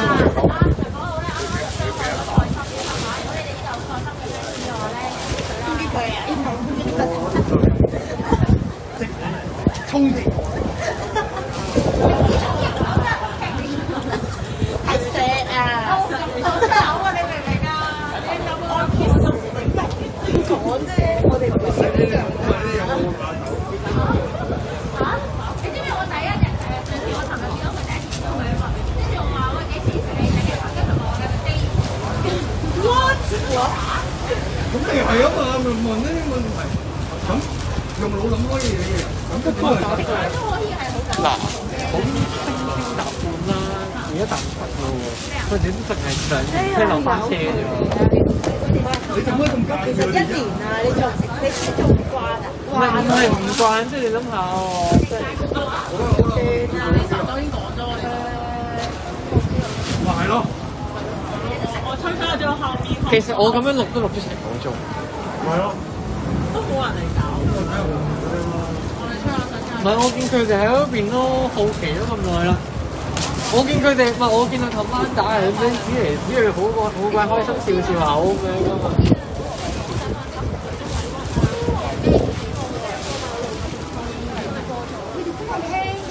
佢哋好認真要皺晒眉喎。係啊，佢哋皺晒眉喺度。個汗水嚟嘅咩？我咁樣先生活到佢。香港要買一個糖衣毒藥嚟嘅喎。你唔跑大白輪道做嘅教父，佢教我哋點啊？你要點？你要亦都要你嗰個真係可能。之後再進而之係No me quisieron agarrar casa. Después puse otra y no hizo nada y se quedó todo ahí. Y bueno, como no tengo tampoco ya para seguir poniendo abogados y abogadas, quedó ahí y no hay nada hasta el día de hoy. Y ahora estamos volviendo a investigar ya que con todo esto para que me apoyen, volviendo a investigar. Pero me dijeron que a partir del 2012 que hay otra ley, no sé qué ley, que yo no entiendo mucho de leyes. Y del 2011 hay otro, el caso de mi hija que pasó fue del 2011. Y entonces es como que no se puede, porque según de los casos del 2011 que pasaron, llevan los casos los jueces. Y bueno, quien no movió nada, quien no hizo nada acá, son los jueces. Y entonces ahora estoy de nuevo volviendo y yo quiero que se reabra el caso de mi hija, que se vuelva a ver qué pasó, porque nunca hubieron detenidos, pero quedaron libres, todo por falta de pruebas, así que no hay nada. Por eso ahora yo pido que se reabra el caso de mi hija y que se vuelva, que se haga justicia. Pasaron los años, usted mantiene la esperanza de que se haga justicia, ¿no? Yo sé que con esto no voy a volver a tener más a mi hija, no la tengo y eso no se lo deseo a nadie.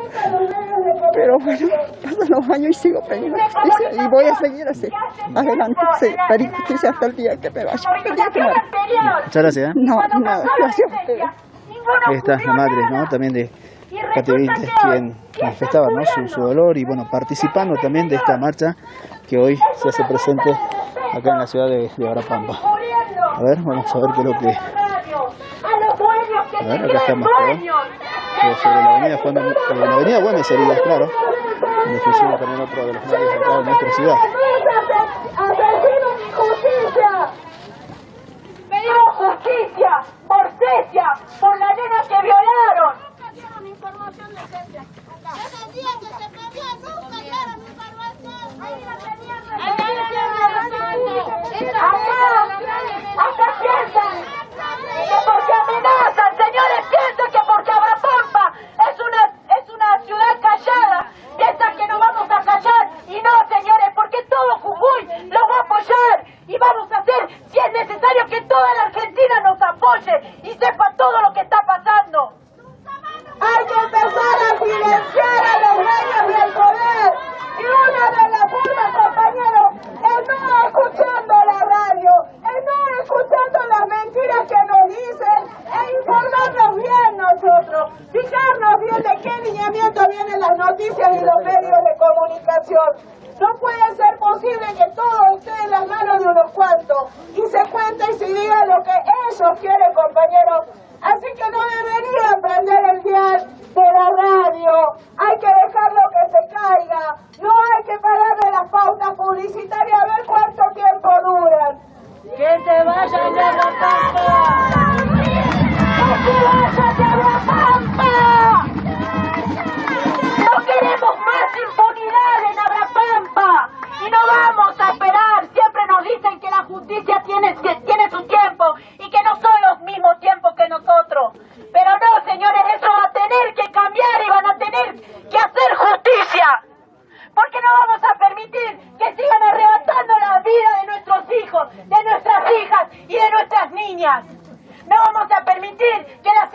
engañando, violándonos y que nos tengan justicia. Pedimos justicia. Abra Papa se levantó y todo Jujuy y Argentina va a saber de esto.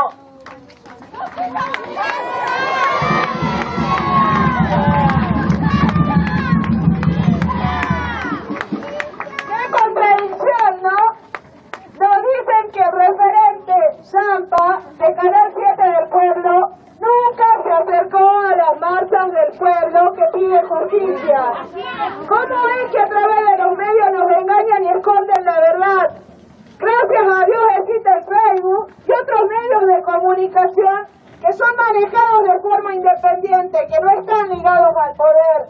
Es una vergüenza que un Canal 7, que es del pueblo, no cubra las notas del pueblo, ¿no? Y te pintan todo en amarillismo. No nos tenemos que dejar mentir, compañeros. Hay que callarnos a todos. Nosotros no nos callamos más. Eso sí, que los dueños del poder empiecen a tener miedo al pueblo. Que empiecen a tener miedo y que aprendan a respetarnos a nosotros y a nuestros propios hijos, compañeros. ¡Cese Nicole Reinaga! ¡Cese Nicole Reinaga! ¡Cese Nicole Reinaga! ¡Ahora! ¡Y siempre! ¡Ahora! ¡Y siempre! ¡El pueblo te puso! ¡Estás Tito!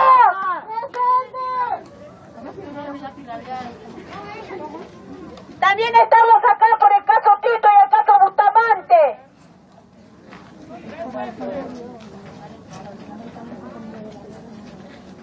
¡Tito! ¡Presente! ¡Tito! ¡Presente! ¡Tito! ¡Presente! ¡Ahora! ¡Y siempre! ¡Ahora! ¡Y siempre! ¡Bustamante! ¡Presente! ¡Bustamante! ¡Presente! ¡Ahora! ¡Y siempre! ¡Yo sabía! ¡Yo sabía! ¡Ya lo permitía! ¡Lo cuidaba la policía! ¡Yo sabía! ¡Yo sabía! ¡Yo sabía! ¡Ya los violadores! ¡Lo cuidaba la policía! ¡Yo sabía!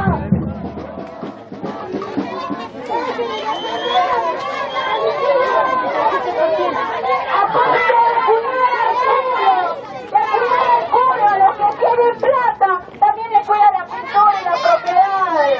Defender el poder. La pintura se cubre, la vida de las personas no.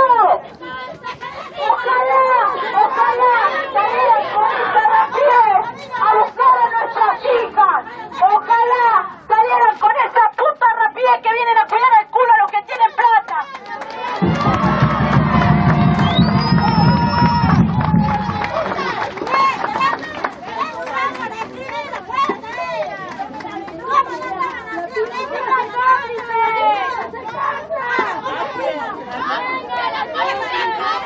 Seguramente deben ser madres, tener primas, sobrinas, nietas. Qué vergüenza que cuiden a los femicidas, a los violadores.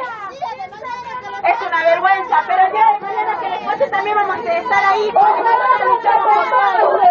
Ojalá nunca les pase.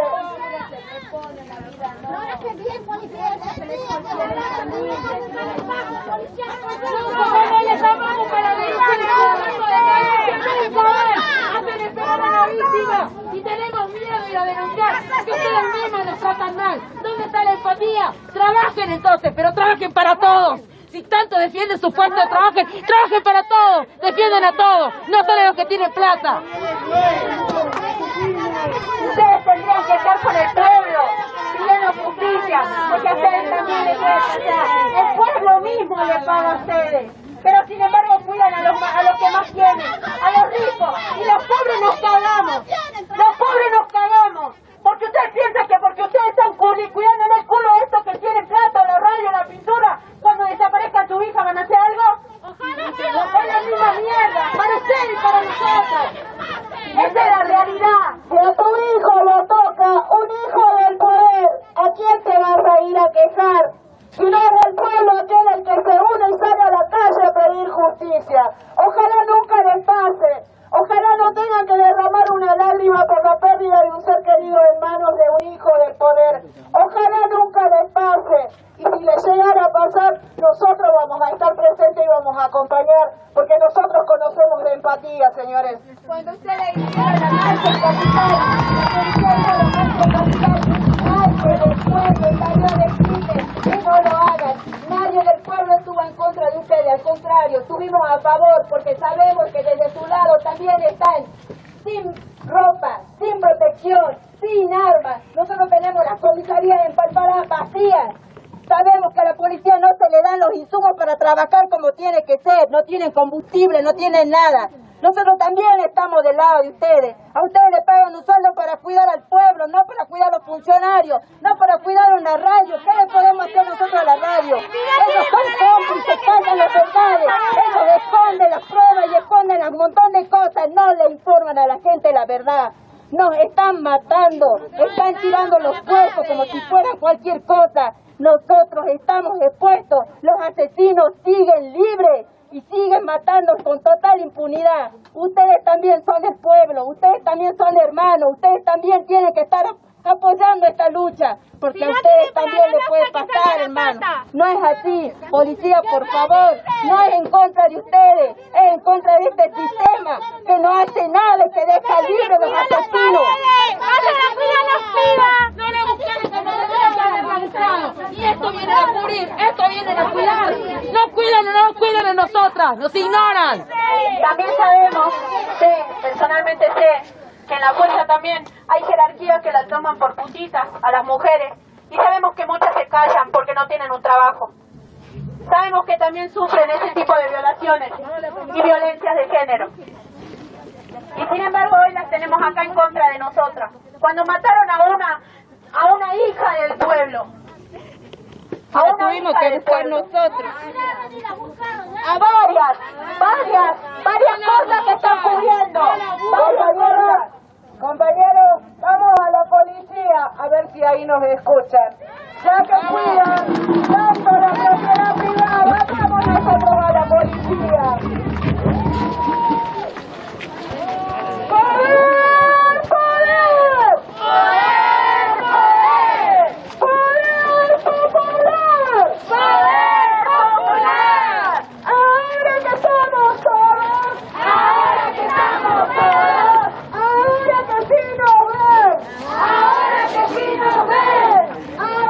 Aprendido.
panorámica de allá.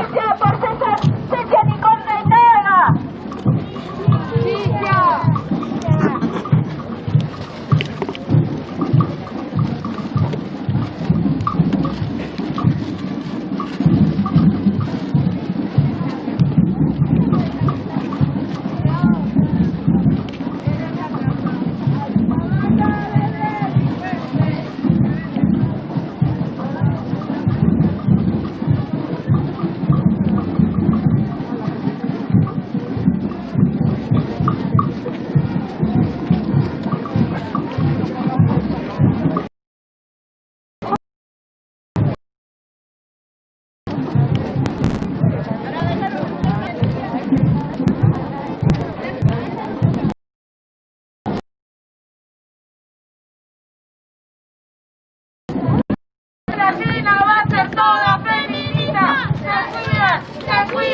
Se cuida, no machista. América Latina va a ser toda feminista. ¡Alerta! ¡Alerta! ¡Alerta! ¡Alerta! ¡Alerta que camina! América Latina va a ser toda feminista. Se cuidan, no machistas. América Latina va a ser todo feminista. ¡Alerta! ¡Alerta! Ahora que estamos juntos. Ahora que sí nos ven. Abajo el patriarcado se va a caer. Abajo el feminismo se va a vencer. Abajo el patriarcado se va a caer. Arriba el feminismo que va a vencer.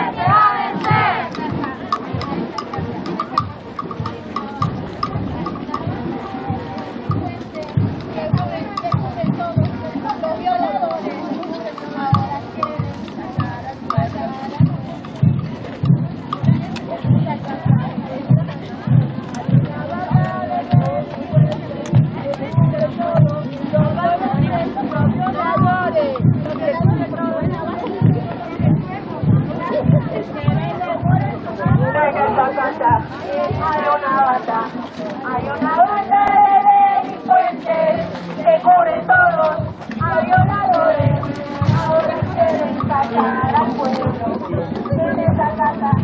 Hay una banda de delincuentes que cubren todos a violadores. Ahora quieren sacar al pueblo.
Su cable, ¿dónde está? Lo conectamos,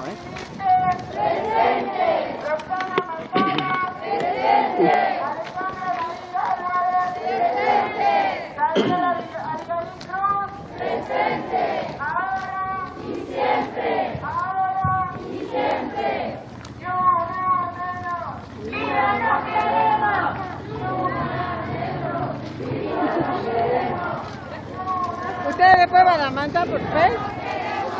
Por el... Es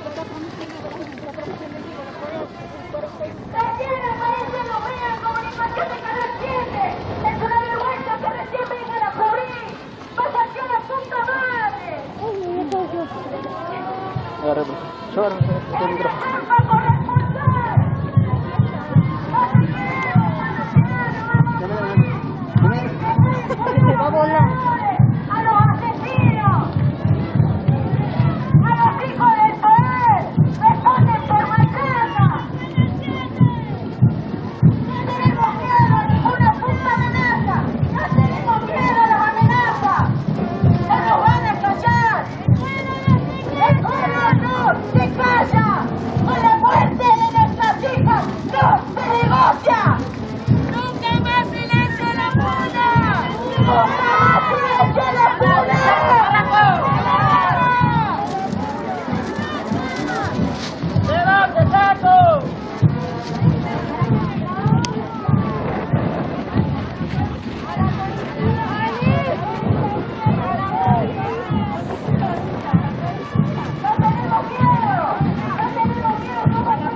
Continuamos aquí, transmisión en vivo en Diario Agrapampa. Vamos a conversar con Giovanna. Siempre Giovanna nos envía las informaciones, los datos de Mumala, un observatorio que maneja números en cuanto a homicidios en la provincia. Giovanna, tus palabras para la transmisión en vivo de Diario Agrapampa y bueno, ¿qué más que conoces los números que mensualmente nos hace llegar a través de los medios? Sí, bueno, hoy en Jujuy tenemos 10 femicidios confirmados y 3 en caso de investigación. Es lamentable esto, es lamentable que esta siga siendo la realidad que vivimos en la provincia. Tenemos la tasa más alta de femicidios del país, porque esto se da, quiere decir que hay 2,6 muertes, femicidios cada 100.000 mujeres. Hoy no llegamos acá porque vinimos a acompañar a la familia de Cecia, que hace 2 meses ya del femicidio de Cecia Nicole Reinaga. Y bueno, esperamos que realmente se cumpla la justicia, que dejen de encubrirse a los abusadores, a los femicidas. Basta de este poder que lo utilizan para abusarlo, para abusar, para no pedir justicia, para no hacer justicia. Lo utilizan más bien en pos de sus beneficios y de seguir encubriendo femicidas y abusadores, ¿no? ¿Cuál es el acompañamiento que hace Mumala a todas esas familias que se encuentran marchando? Y por ahora es apoyarlos en las actividades que decidan hacer. Sabemos que tienen abogados, abogadas en algunos casos. Y bueno, es más que nada eso, saber que vamos a seguir acompañándolos en las acciones que tomen. En algunos casos en los que, bueno, en San Salvador, por ejemplo, podemos hacer acompañamientos o derivaciones con las instituciones, porque sabemos que el Estado es quien tiene que dar las respuestas, el Estado es el que tiene que estar presente y no ausente y no dejar de buscar a las víctimas cuando desaparecen. Tanto Cecia como Yara como Gabriela en Palpalá estuvieron desaparecidas y no fueron buscadas. No, la policía no activó protocolos, los fiscales no activaron protocolos y eso nos lleva a las desapariciones, nos lleva a los femicidios, que fue el final trágico de todas ellas. Si se hubiera actuado inmediatamente, tal vez otra sería la realidad de hoy, ¿no? ¿Cómo cierra este año Mumala, en este caso ya casi llegando al mes de diciembre en cuanto a números de los femicidios, de los casos que han recibido, los casos que están registrando? Los femicidios es eso, llevamos 10 confirmados en la provincia y 3 en proceso de investigación, entre ellos Camila Peñalba. Hoy también vamos a estar presentes en Tilcara para acompañar la marcha y el pedido de justicia, el esclarecimiento de este caso. Y bueno, sabemos y acompañamos a la familia también que tiene dudas con que haya sido una muerte natural o por broncoaspiración, como lo dice la pericia. Y bueno, cerramos así, cerramos viendo, muy orgullosas la verdad de ver cómo se ha levantado el pueblo, cómo las mujeres han dejado de hacer silencio. Amuki nunca más es esto, Amuki nunca más es silencio nunca más, y esperamos que este silencio sea acompañado por parte de funcionarios y de todo el Estado en general para que las mujeres no tengan miedo de seguir hablando. Bien, Giovanna, muchas gracias. Escuchemos acá una denuncia. A ver. Y nos dijo, ya van a ver. Entonces hacemos público esto para que en todos lados salga y nos protejamos, porque no vamos a dejar, porque ya sabemos de casos en San Salvador también que están amenazando a compañeras, porque salimos a pedir que sea una ley, que se apruebe una ley. A ver, sigo con esto, yo no le tengo miedo a la familia Mendoza, al señor Coria, ni a nadie, ¿sí? Yo también tengo una hermana que han matado, por eso estoy aquí, y no tengo ningún color político en este lado, y no hay ninguna religión, pero yo estoy cansada de estas cosas, señor Coria, y no le voy a permitir a usted ni a nadie que me amenace, ni amenace a las chiquitas que hoy no están marchando. ¿Por qué? Porque recibió amenazas en el celular de números desconocidos, y hoy la chiquita, que era una de las líderes, no está. Entonces, no vamos a tener miedo. Yo no le tengo miedo. Todos me conocen. Yo soy docente hace 29 años aquí en Agrapampa. Y estoy a punto de jubilarme, pero no le tengo miedo a nadie. Y voy a seguir acompañando. Y voy a seguir subiendo a Face lo que yo considero que está mal. Gracias. ¡No nos pasen más, compañeros! ¡No nos pasen más! ¡No toquen a una! ¡Respondemos todas! ¡No toquen a una! ¡Respondemos todas!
Ahora que estamos todos, ahora que estamos todos, ahora que sí nos ven, ahora que sí nos ven. La policía que va a caer, que va a caer. Ahora la policía que va a caer, que va a caer. Arriba el feminismo que va a vencer, que va a vencer. El feminismo que va a vencer, que va a vencer.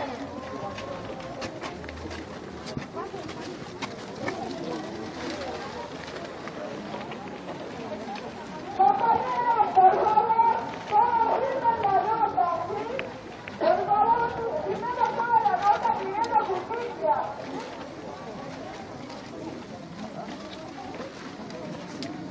Por favor, a todos los que le dio un cartelito no le vayan, porque ahora nos vamos a Guayama.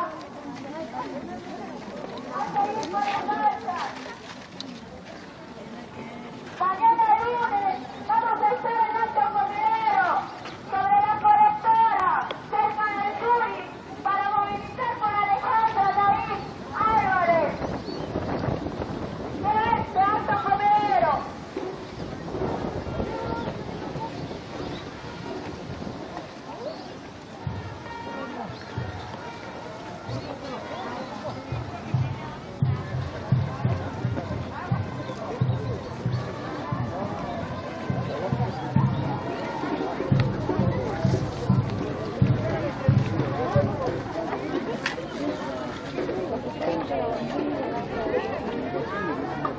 Bueno, invitamos a los padres, a las madres, por favor. El caso Tito Bustamante, el caso de todos los homicidios, todos los femicidios, por favor, háganse presentes. De las niñas también, por favor.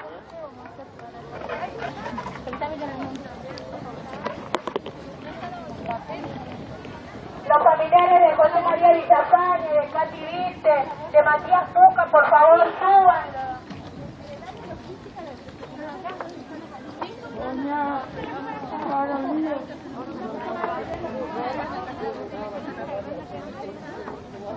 Por favor, les pedimos a los familiares de la víctima que suban, a los padres de Yara.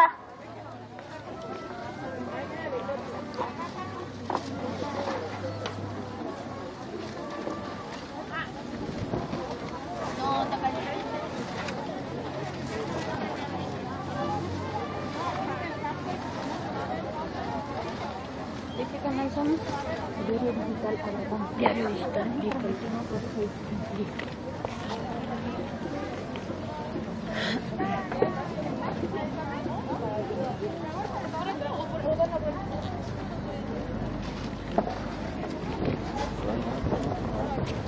Bueno, de esta manera, esta marcha programada para este domingo 8 de noviembre acá en nuestra ciudad va llegando a su parte final. La idea de los organizadores es que bueno, suba a las familias, ¿no? Familias de dolor, y poder expresar su agradecimiento y todo lo que bueno significa, ¿no? Este tiempo de convocatoria, este tiempo de pedido de justicia acá en Agrapampa. Que, bueno, durante el transcurso de la marcha se ha desviado, ¿no? De acuerdo a la comunidad de Agrapampa, que siga sin callarse, que no tengan miedo, porque es así. Si tocan a una, nos tocan a todas.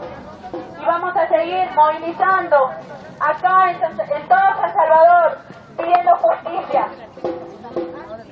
Porque no queremos que esto siga pasando. No queremos más familias destruidas. No vamos a seguir permitiendo que toquen a nuestras hijas, a nuestros hijos, y que quieran hacer como si nada pasó porque tengan plata.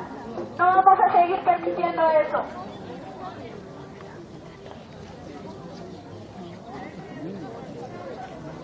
Mañana todas las fiacas. Vamos, presidente, mañana.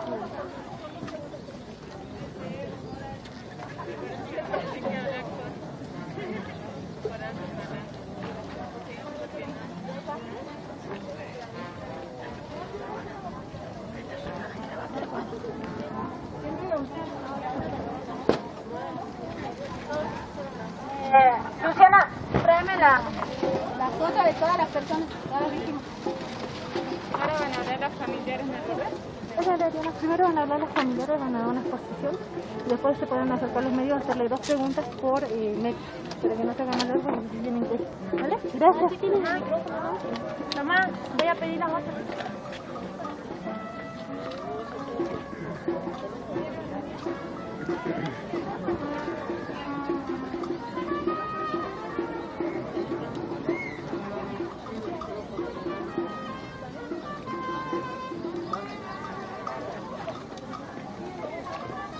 Profe.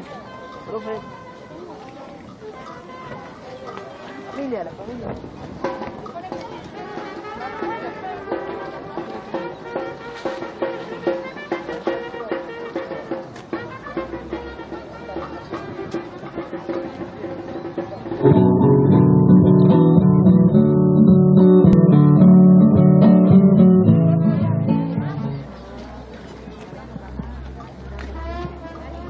Hola. Hola.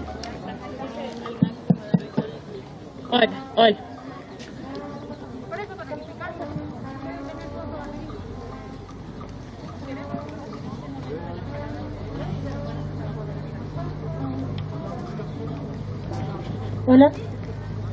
Hola.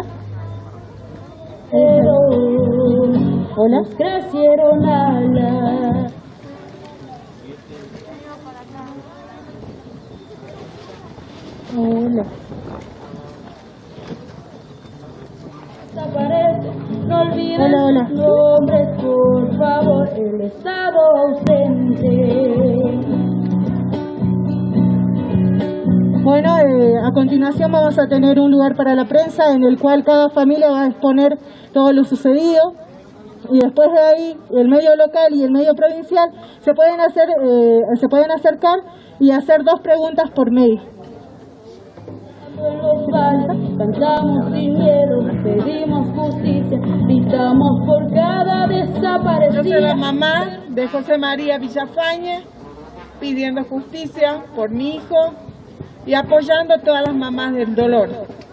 A mi hijito le asesinaron, la pareja le asesinó, sé que tiene cómplice, se está investigando y pidiendo justicia por mi hijo y por todos los que fueron asesinados, arrebataron su vida y nos dejaron un gran dolor por vida. Es como si me hubiesen sacado un pedazo de mi corazón. Sabemos las mamás que estamos en esto, sabemos cómo sufrimos, no podemos dormir. Y hace 6 meses ha cumplido mi hijito el 3 de noviembre y el dolor lo llevo por dentro como si fuese hoy. Así que estamos en la lucha. Gracias. Por todas las compas de la quebrada, por todas las vivas peleando en la fuga.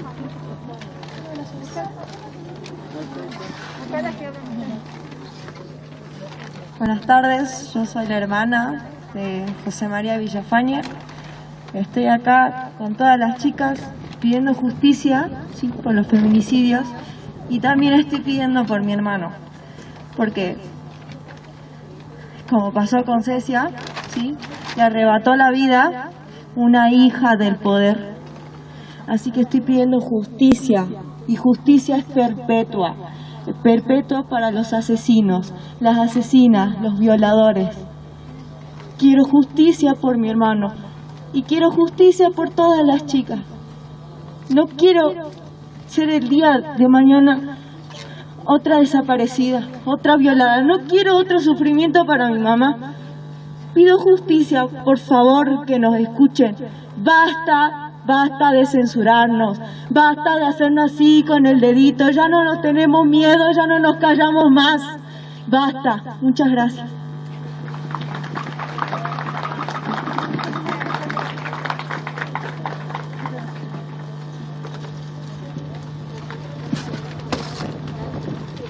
Bueno, soy Janina, la mamá de las 2 nenas que abusaron. Y como dicen también, como la mamá de Cecia, el papá, en mi caso es primo hermano de crianza del intendente de acá de Abrapampa. También lo único que pido es que se haga justicia. Y si él llega a salir como sale en todos los medios, hay un Dios justo, un Dios grande. Todo en la vida se paga. Y si él está como cómplice y en los medios se niega, ¿por qué no está acá con nosotros? ¿Por qué no está dando la cara? Como dijo en ese día, yo estaré acompañando el domingo en la gran marcha. Mentira, no está acá porque sabe que está encubriendo. Está encubriendo a un violador. Un violador le llamo así porque eso es lo que es Omar Ábalos. Una persona que muchos quizás lo consideraban otra. Pero sinceramente resultó ser un monstruo que abusó del cariño de mis hijas. Mis hijas tuvieron el valor de hablar y quizás muchas nenas no lo tienen. Quizás muchas nenas tienen miedo a las amenazas de que él las tenía a mis hijas diciéndolas que nunca iban a ser felices, que no iban a encontrar una familia. Esas eran las amenazas que tenía. Mi hija tuvo la valentía, el poder de poder contarme. Y agradezco a Dios de que no pasó más. Solamente pido que se haga justicia y que por favor, dejen de intervenir la causa. Que se haga justicia es lo único que quiero.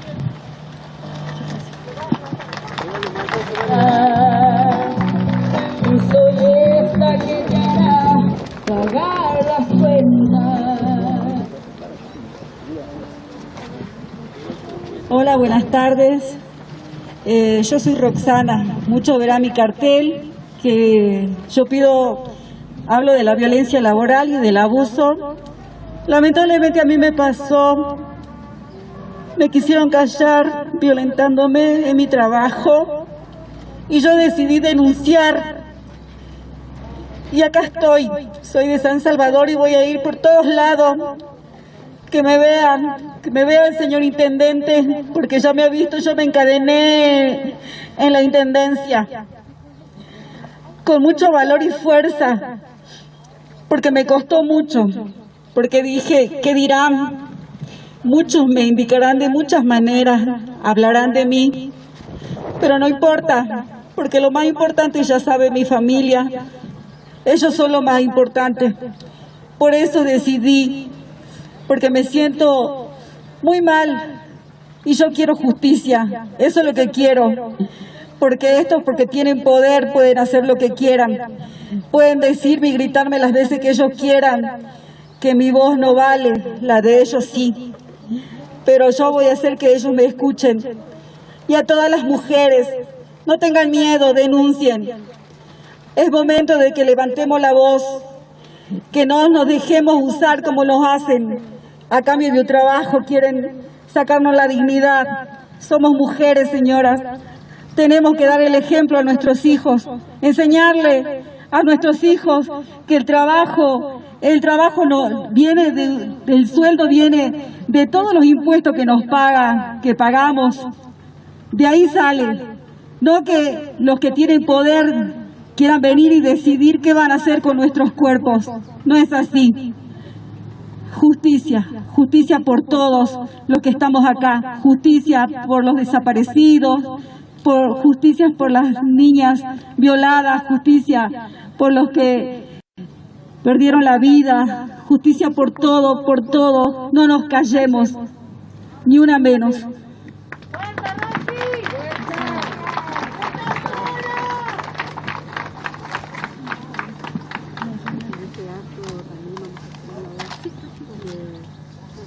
Bueno, yo soy Samuel Reinaga y mi señora Isabel. Somos papás de Cecia Nicole Reinaga. Ya 2 meses del femicidio de mi hija. Estamos acá presentes nuevamente pidiendo justicia por el caso de mi hija y así también viendo que la concejal Noelia Velázquez no renunció por ética, uno esperaba eso, que un padre teniendo inculpado a su hijo, al esposo, al padre, a su papá. Entonces uno esperaba eso, esperaba yo que ella en forma voluntaria pida la renuncia para que el caso no tenga entorpecimiento, para que se pueda investigar con total claridad, porque ella si no tiene nada que ver, no tenía por qué tener miedo. Entonces, viendo y considerando que hasta la fecha no lo hace, entonces mediante una consulta popular que realizamos, estamos levantando firmas para poder destituirle el cargo, porque yo de una y otra forma sé que ella intercede, sé que va allá, sé que lleva a la comisaría, sé que trata de toda forma, de todo medio. Yo estoy enterado perfectamente cómo está haciendo para que su hijo y su esposo y su papá estén en lugares más cómodos, más beneficiados, tengan más privilegios, no están como cualquier otro homicida común. Entonces, por eso que yo pido esto. Si yo no vería esas cosas, sería otro cantar, pero esta vez yo veo que ella de una u otra forma intercede. Por eso se pide la destitución, pido la renuncia de la concejal Velázquez. En cuanto a la investigación, yo sé que se está trabajando, bueno, mi abogado tiene más datos, pero tengo fe, creo en Dios, que esto se va a aclarar todo como debe ser, y la cual acá delante de todos digo gracias por acompañar esta marcha, gracias por estar acá presente en Abrapampa, gracias por venir. Yo sé que no es difícil venir de tan lejos acá, yo también estuve presente en Jujuy, en oportunidades fui, entonces le digo gracias por todo, infinitamente estoy agradecido por todos ustedes que están acá, también al pueblo de Abrapampa que se dieron un lugar de venir acá, de estar acá presente, y yo sé que Dios le va a proteger, Dios le va a amparar en todo momento. Muchas gracias por todo.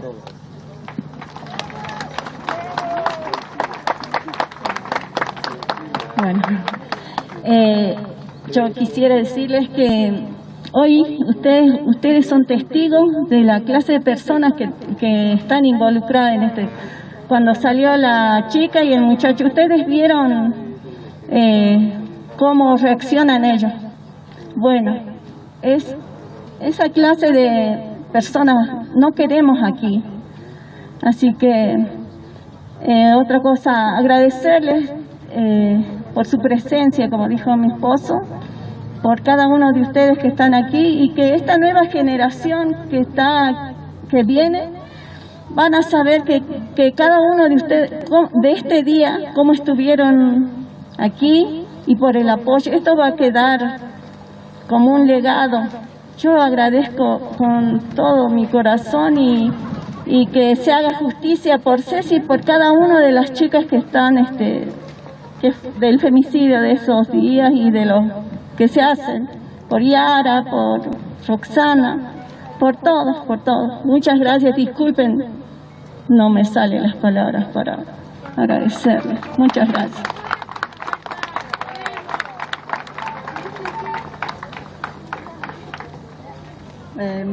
Buenas tardes a todos. Yo soy de Palpalá.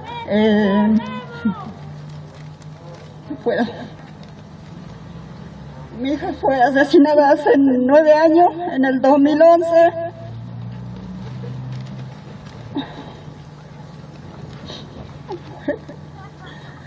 Y hasta el día de hoy no hay nadie. Y lo que yo pido ahora es justicia por ella. Lo que estoy pidiendo es que se reabra la causa para que paguen los que asesinaron a mi hija. Me la dejaron tirada, abusaron de ella, me la quisieron quemar, de todo. Y hasta el día de hoy no se sabe quiénes fueron. Y pido que los que saben algo, han visto, que hablen, que no se callen más. Eso es lo que estoy pidiendo hoy en el día, hace 9 años. Más que nada que se reabra la causa. Y gracias por acompañar. Y pido a todo el pueblo que no se quede, que acompañen a la familia. Que no pase, que no vuelva a pasar más todo esto que está pasando. Acompañen, levántense en pueblo. Y gracias, nuevamente gracias.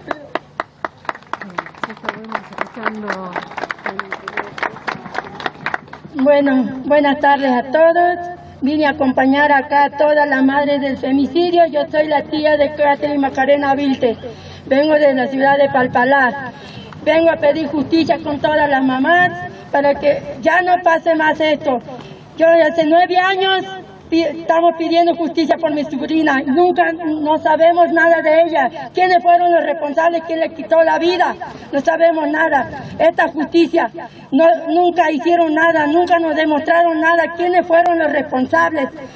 Por eso vengo acá a pedir justicia por ella y voy a pedir por donde vaya, por donde camine, voy a seguir yo pidiendo justicia por todas las mamás que estamos acá. Vamos a seguir adelante pidiendo justicia. Y queremos una justicia buena, digna, que haga justicia por todos. No que se vayan a tomar un café, un mate cebado y que se vayan. No, queremos una justicia que realmente tenga ganas de trabajar, que tenga ganas de hacer las cosas como corresponde. No dejar cubrir a gente que le conviene, son gente corruptas. Entonces no queremos eso, queremos una justicia buena y digna para todos, para que saquen todos estos casos adelante que quedaron impunes, como el caso de mi sobrina Catherine Macarena Vilte, 9 años sin saber nada quiénes fueron los responsables que le sacaron la vida. Una chica de 16 años, tenía todo para salir adelante, tenía una vida por adelante, recién empezaba su vida y me la quitaron, me la arrancaron a mi sobrina de acá de mi lado, de mi hermana, todos. Entonces pedimos justicia, quiero justicia por todas las mamás que estamos acá pidiendo justicia. Gracias por todo.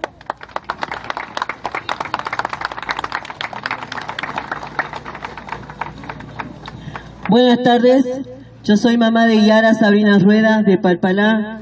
Mi hija fue asesinada el día 24 de septiembre. El 24 de septiembre, el 23 desapareció. Lloré, grité en toda la provincia y a nivel nacional pedí ayuda. Viralicé, yo no sabía manejar un celular. Con la edad que tengo yo veía que los chicos lo dan vuelta a los celulares, yo no sabía. Denuncié, pedí a todos los amigos por todas las redes sociales para que no la saquen a mi hija de la provincia. Pedí ayuda por todos los medios.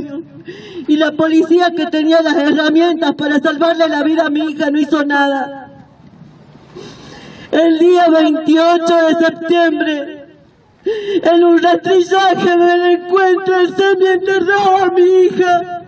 Un 28 de septiembre que comenzó un antes y un después. Se lo juré a mi hija. Esto no va a quedar así. De ahora más no nos callamos más. La promesa que le hice a mi hija, que voy a buscar justicia por ella y por todas las mamás que hoy lloran. Solamente las mamás que perdimos un hijo a veces sabemos el dolor.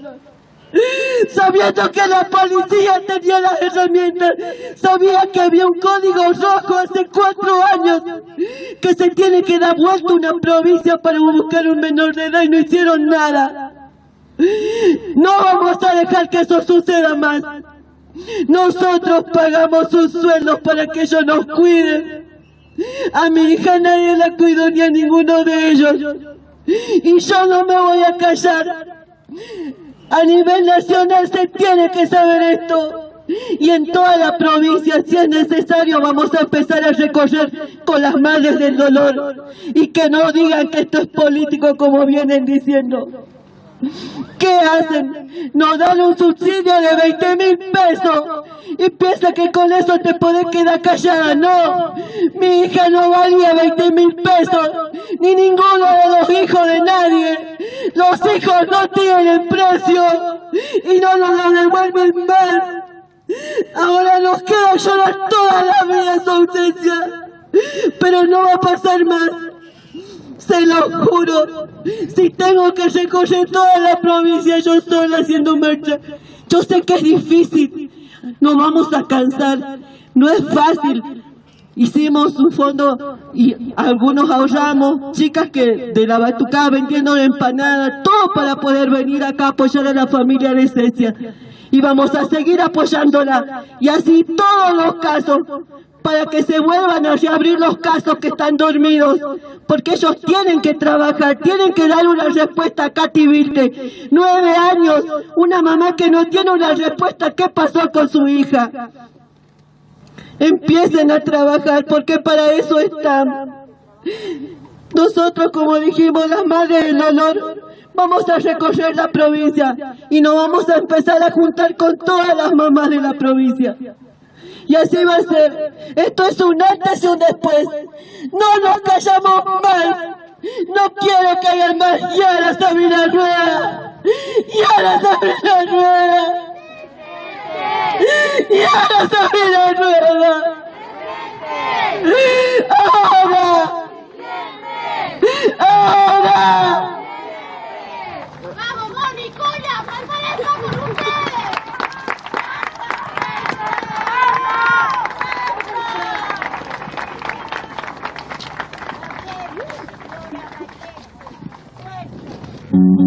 Buenas tardes, soy la mamá de Matías Puca.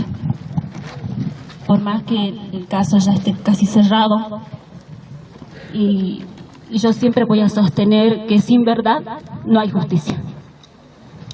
Me solidarizo hoy y siempre, como lo dijo Mónica, porque una mamá que perdió y le arrebataron a su hijo conoce ese dolor, nadie más. Me puedo identificar claramente con cada una de ellas. Ese dolor nunca se va a acabar hasta nuestro último respiro. Me identifico con ellas, vengo acá para apoyarles, porque cuando pasó esto con mi hija, todo con mi hijo, también me sella. Gracias a Abrapampa y gracias a todas las mamás que hacemos frente a esto. Nada más. Por todas las compas de la quebrada, por todas las vivas peleando en la puna, por esas... Bueno, buenas tardes, yo soy la sobrina de Silvio Gutiérrez. Bueno, ya se hizo justicia, pero las nenas quedaron sin sus madres y también nosotros quedamos mal. Y ya son 3 años de mi tía, que también pasó el femicidio, que le mataron en la localidad de Queta. Nada más.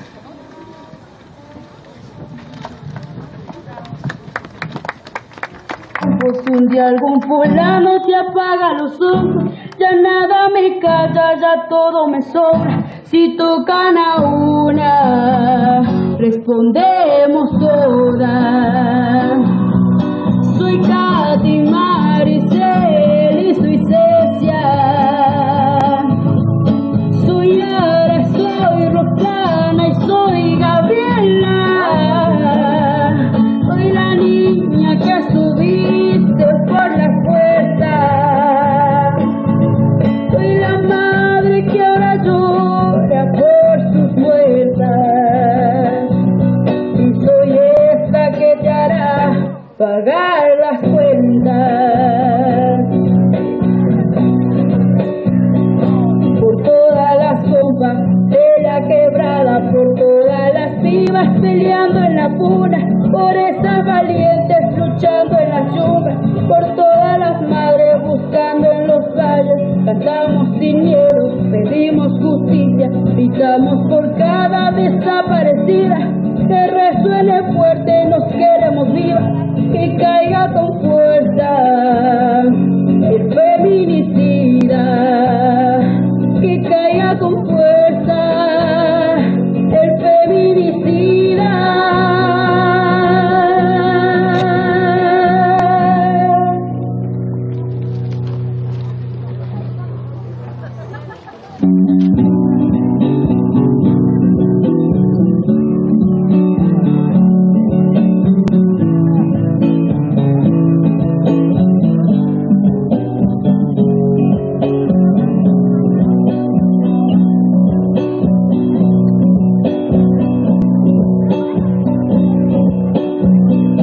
Que tiemble el Estado, los cielos, las calles, que tiemblen los jueces y los judiciales. Hoy a las mujeres le quitan la calma, nos sembraron miedo, nos crecieron alas. A cada semana. Hola, hola, hola. Hola. Hola. Buenas tardes a todos. Bueno, yo soy de aquí de Abrapampa y agradezco a todas las personas, a nuestros hermanos que han venido a visitarnos de tan lejos lugares que han pasado diferentes circunstancias, pruebas, y les agradecemos a todos ustedes y agradecemos a Dios que hemos podido compartir durante este tiempo y poder pedir justicia por nuestros seres queridos y que el amor de Dios les acompañe siempre, que esté en el corazón de cada uno de ustedes. Y nada más para decirles, nosotros somos los hermanos en Cristo de hermana Eli y hermano Samuel, y lo apoyamos a él y siempre vamos a estar con ellos y también con ustedes en todo lo que se pueda hacer, y que el amor de Dios les acompañe, que esté en el corazón y que les consuele, y que el gozo del Señor les acompañe en cada momento de sus vidas. Eso era todo para decirles y nada más.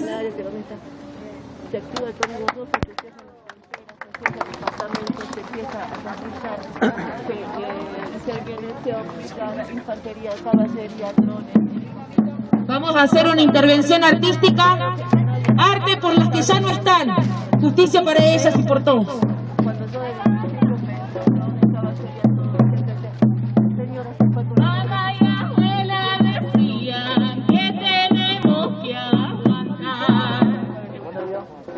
Mamá y abuela decían que tenemos que aguantar. Ahora yo lucho por ella para que no aguanten más. Ahora yo lucho por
Muki, nunca más. Nunca más. Silencio en la puna. Justicia por todas las mujeres que convirtieron en mariposas y que ahora vuelan alrededor nuestro. No se fueron, están con nosotros. Justicia. Gracias. ¡Justicia! ¡Justicia!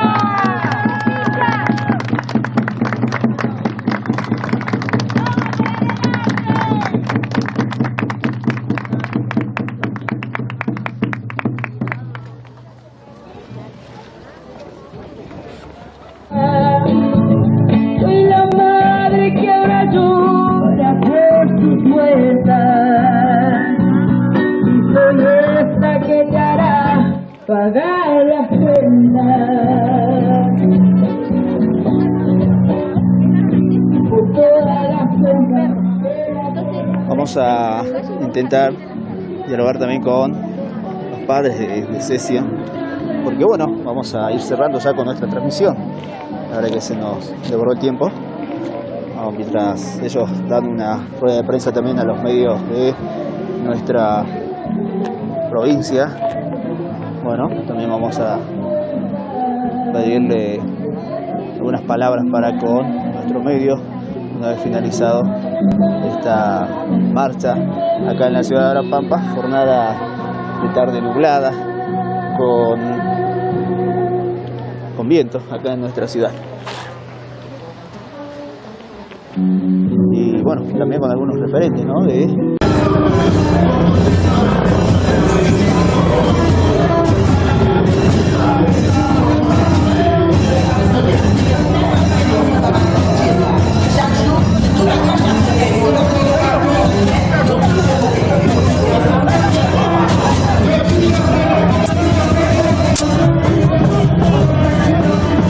C'était notre machine de Haïti. Nous là, dans la rue, nous suite, côté que nous avons suivre les mouvements et marches pacifiques. Et commencé cap résistance, passer toute autoroute de Delma, pour qu'il n'y ait aucune machine qui crase, aucun caoutchouc libre, même qui mettait dans la rue. Justement, nous allons monter là, tout près de l'ambassade Canada, nous pouvons connaître qui ça.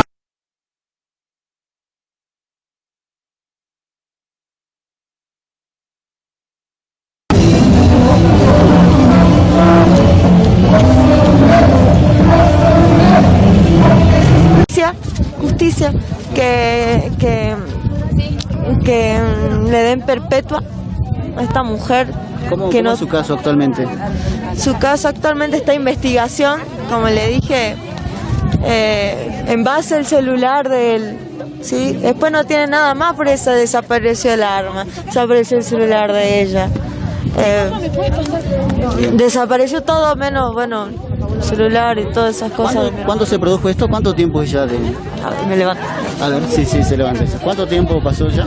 ¿Cuándo se produce el 3 de mayo del 2020, ahora hace poco se cumplió 6 meses, medio año ya sin él, podemos creer. Y nosotros, ¿qué no iba a imaginar que teníamos que gritar su nombre por las calles porque lo mataron? Nunca alguien que llegó a nuestra casa, que se ganó nuestro cariño, fue capaz de matarlo a mi hermanito. ¿Cómo es posible? ¿Por qué crees que lo mató, digamos? ¿Cuál es el pensamiento de ustedes, la hipótesis? Y ella andaba en cosas raras. Nos enteramos después ya lo presentíamos, ¿sí? Porque la chica cuando iba a mi casa mucho no hablaba. Nosotros somos bien familiares, que se integren, mucho no hablaba, aún así tratamos. Entonces ella después que pasó todo esto nos enteramos de que estaba metida en la droga, que incluso ella trabajaba en la legislatura, siendo de que tenía antecedentes por robo. No sé qué pasó ahí, que parece que contacto mata currículum, todo un acomodo. Así que nada. ¿Cuántos años tenía José? Tenía 29, estaba falleció, lo mataron una semana antes de que cumpliera los 30, justo una semana antes, el 10 de mayo cumplían los 30, falleció el 3 de mayo. Bueno, todo esto genera indignación, impotencia. Muchísimo.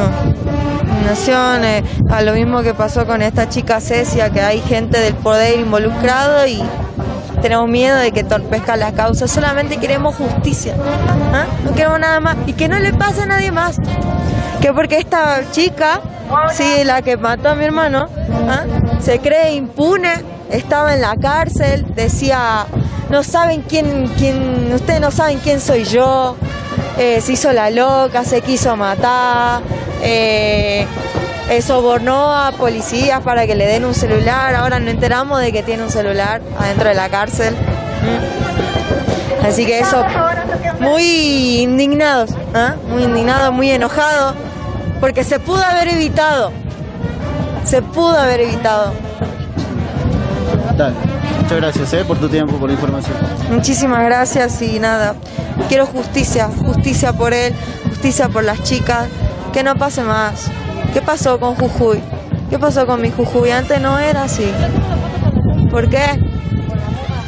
Ahora estamos acompañando a todas las madres del dolor y vamos a estar en cada marcha y invitamos a todos que se quiera sumar, que empaticen con la familia, porque está pasando mucho lamentablemente. Algún día te puede tocar a vos, a quien me esté escuchando, a quien me esté mirando, y así, sin conocerlo, saldremos a marchar por él o por ella. Así que por favor invitamos a todos que se acerquen a las marchas, que empaticen con la familia, que nos den fuerza. Necesitamos mucha fuerza. Así que, y que se haga justicia. Y justicia es perpetua. Muchas gracias. Muchas gracias. Muchas gracias. Ahí con la hermana de José María Villafañe, ¿no? Bueno, no sé si podremos hablar con alguien más, Roberto. También el caso de Katy, ¿no? No sé si lo vemos por allí. El caso de Katy hace 9 años era que no. Acá, por favor. A ver, vamos por allá. A ver, Roberto, porque queremos hablar con la madre de Katy. Bueno, a ver, ¿qué tal? Buenas tardes. Usted es la mamá de Katy, ¿no? Sí. ¿Cómo era el nombre completo? Caterina. Catherine Macarena Vilte. Bueno, ¿cómo es la situación de esto? A ver, ¿hace cuántos años que ha pasado? ¿Y cuál es la situación? Si nos puede detallar, por favor. Ella pasó esto en el 2011, el 25 de mayo. Ella se fue a un recital y no volvió más. Y apareció el día 27 de mayo, asesinada brutalmente. Esto no fue uno, fueron varios. Y hasta el día de hoy, bueno, no se sabe nada. Yo creo que también, yo creo, pienso que también están detrás así gente del poder, y que porque no se pudo hacer nada, está parada la causa ahí, digamos. Puse abogada, mi abogada me renunció el caso, renunció por una amenaza, pero según ella me dijo que no era por amenaza por parte de mi hija, pero me lo dejó el caso. Después puse otro, no me quiso agarrar el caso tampoco.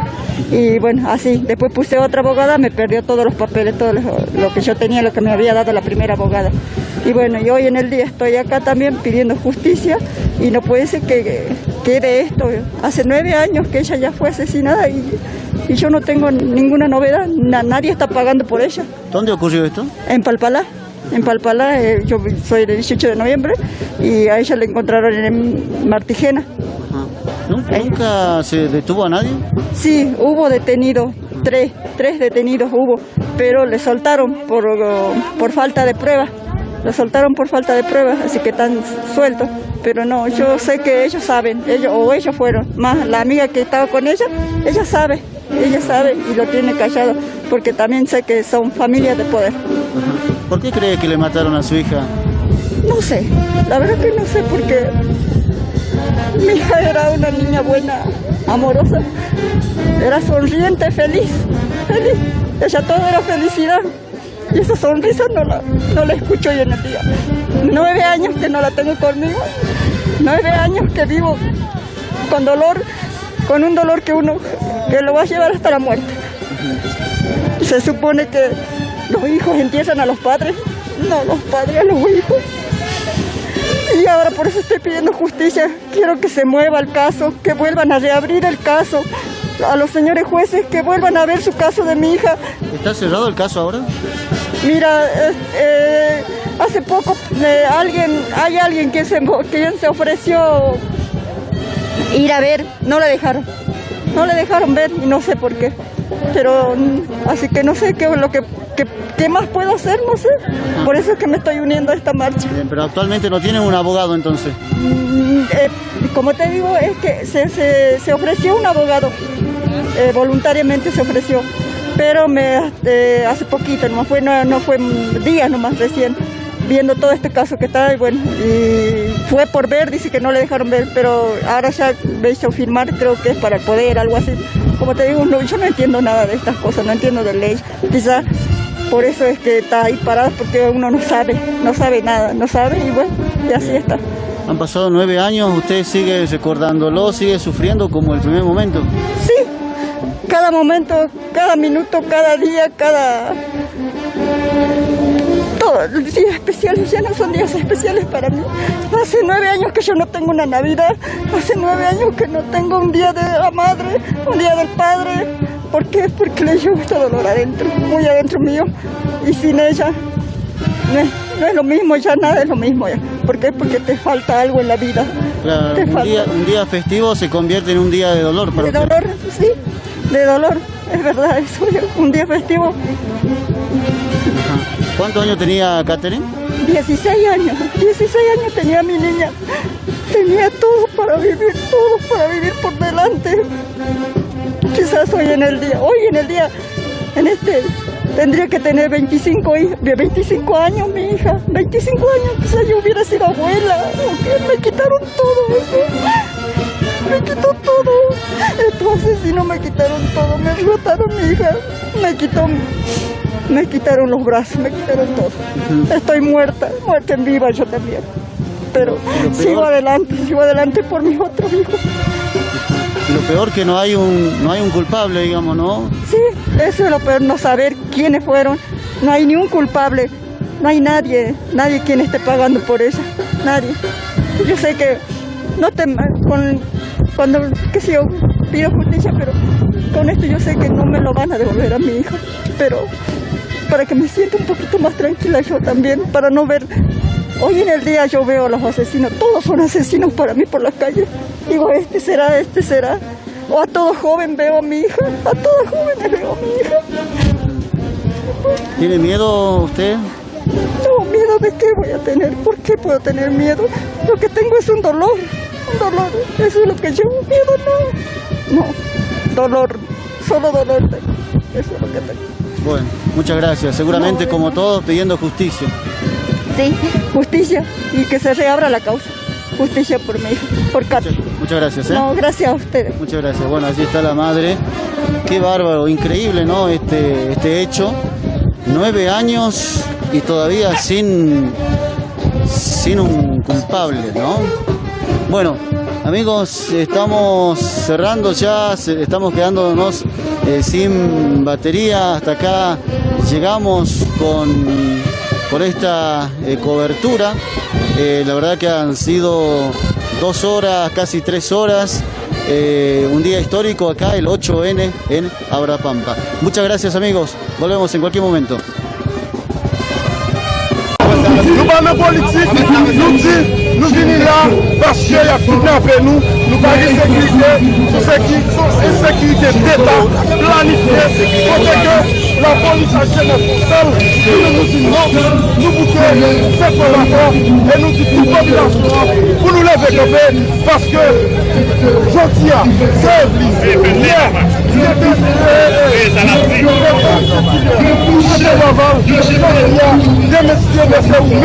parce que tout le monde va épargner, l'État libre nous va épargner, Genève, action politique, quand on voit, SMJ, retracer en bête, et lui-même la caché.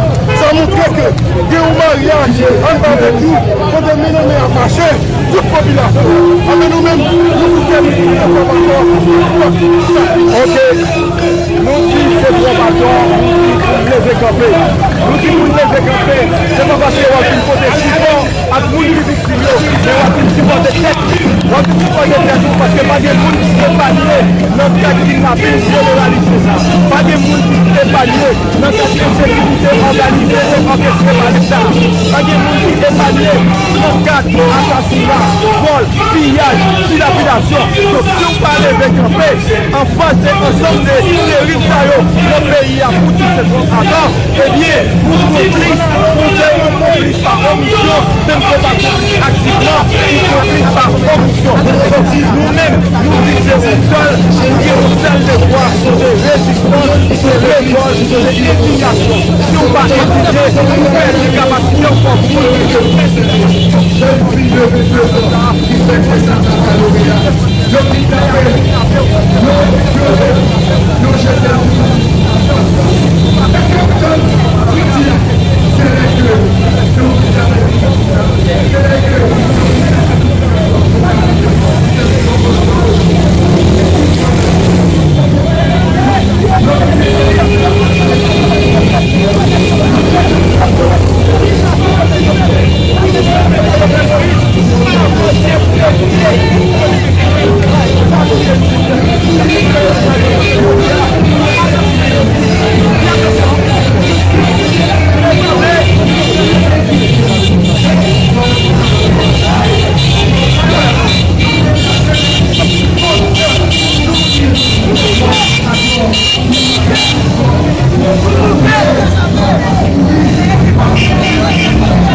pays, il va moralité, il va dignité pour la prendre de paix, de pays, nous disons par exemple, parce que tout ce qui est de pour la je vois que tu as convenablement, mais c'est quoi pas tort.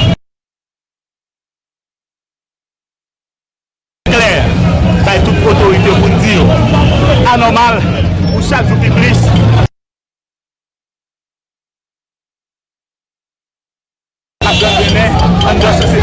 Il est normal, c'est kidnapping. Regardez comment Doval, regardez comment Evelyne César, regardez comment Sentinelle, Justement, amis internautes, machines haïtiennes, nous là, Delma 60.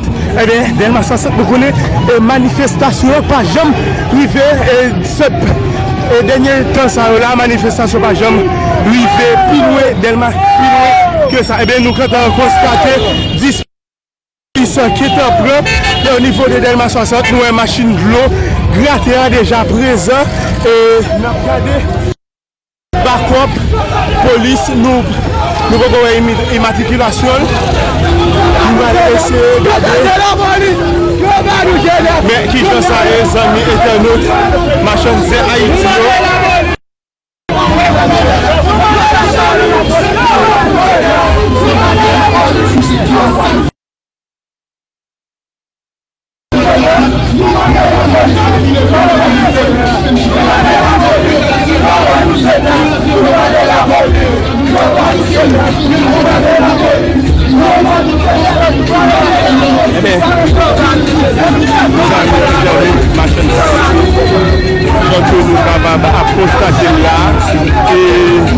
Jeunesse là qui est d'après monsieur qui était sous Jack Saron là qui dit c'est la jeunesse qui est dans la rue, c'est pas militaire qui est dans la rue. Eh bien, la jeunesse nous capable d'accompagner des militaires, eh bien, il n'y a pas qu'à arriver.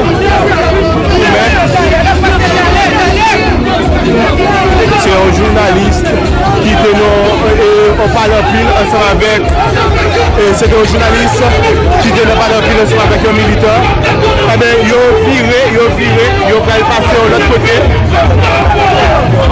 Ils ont fait par en 60 amis internautes, machines haïtiennes, genre que nous avons regardé là, il y a une disposition qui est déjà prise par la police. Et pour monsieur Sao, la jeunesse lui-même, pas monter plus haut que ça. Eh bien, nous, et Macha lui-même, lui contourner, lui a entré en dedans de 60 ans pour le moment de parler là.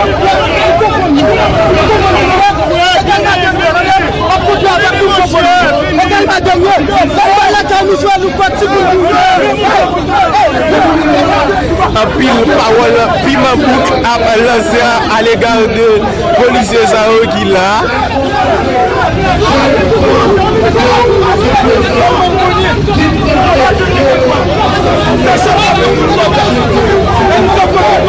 Eh bien, gens que nous avons regardé là, notre machine d'Haïti, au niveau de Delma 60, côté policiers, et quand barricade des zones là pour et manifler lui-même, il va monter et plus loin toujours. Eh bien, les gens que nous avons regardé là, il y a l'autre militant, ça c'est militant qui a dit qu'on fait l'autre route là c'est là l'idée.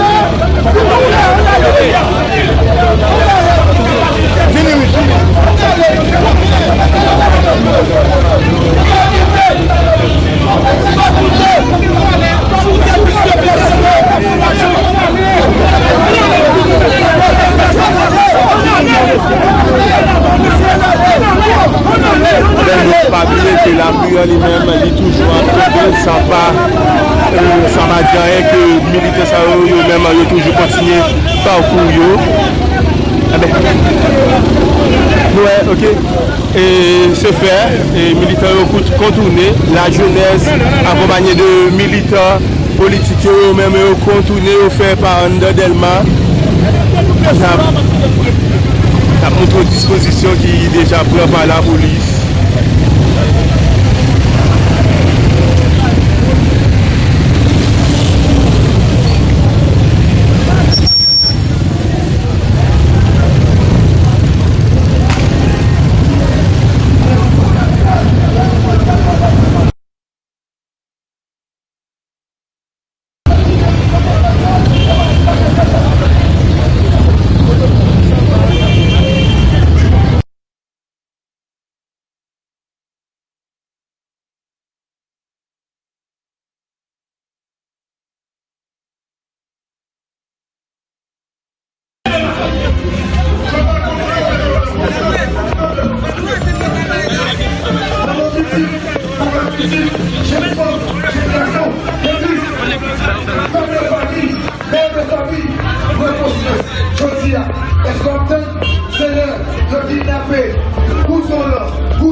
tout, ou concerné à ça qui a passé dans le pays. Je dis, c'est pas parti politique qui est dans la rue, c'est pas militant politique qui est dans la rue, mais c'est la jeunesse qui dit, nous ne sommes pas capables encore. L'aime garder, ils ont tué bâtonnier, ils ont tué étudiant, ils ont tué élève d'école, ils ont kidnappé médecin, ils ont kidnappé avocat, ils ont tué tout le monde. Je dis, ils ont tué petit bébé, ils ont tué pharmacien. Personne n'a écouté. Ou on est dans l'église, ils ont vu tout. Ou on est dans la carou, ils ont vu tout. Ou on est dans le business, ils ont vu tout. Ou dans le marché, ils ont vu tout. Ou souvent dans la machine, ils ont vu tout. Ou comme dans la rue, ils ont vu tout. Personne n'a évalué. Tout dit, c'est trop d'accord. C'est trop d'accord, c'est qui la jeunesse. C'est trop d'accord, c'est qui l'immigration haïtienne. C'est trop d'accord, c'est qui qui va t'appartenir. Je dis à, c'est trop d'accord pour la RIA. Je dis à la jeunesse de la RIA. Je dis à la mobilité pour l'immunité. Je dis à l'immunité pour c'est trop d'accord. Nous appelons un appel à toute la population. Si pas par le faire du citadin, il est. Nous nous mobiliser ensemble parce que si nous sommes cette publicité, en bataille, nous nous disons nos bâtons, nous nous gardons sécurité, nous nous gardons nos bâtons, nous gardons les acquis. Je dis à la c'est Evelyne, venez, à la première,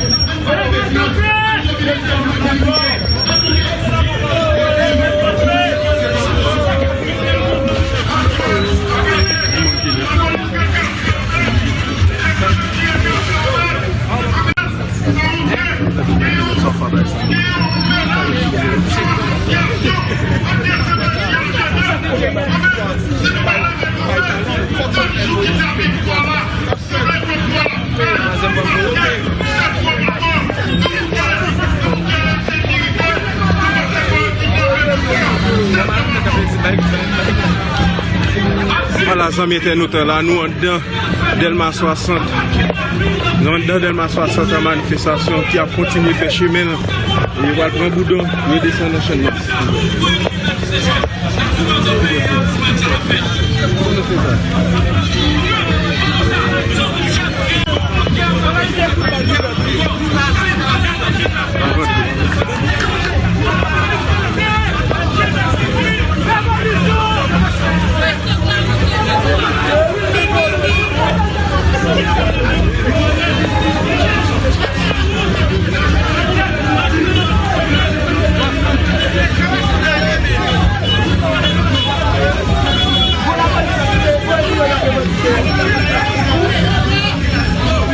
Votez pour la Aglo, Genève pour l'Aglo.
Voilà, amis internautes, nous touchons Delma 60 pour des manifestations faire oublier. Pour la sortie sur route pour nos amis internautes,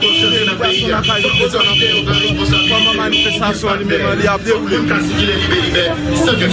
Personne ne peut épargner dans ma l'école, c'est ça. Chaque jour, nous tous avons chance que nous avons appris. C'est ça que fait, nous tous devons mobiliser pour nous dire ensemble.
International, la communauté internationale, pour dire, c'est quoi, au pouvoir que pouvoir gagner légitimité population.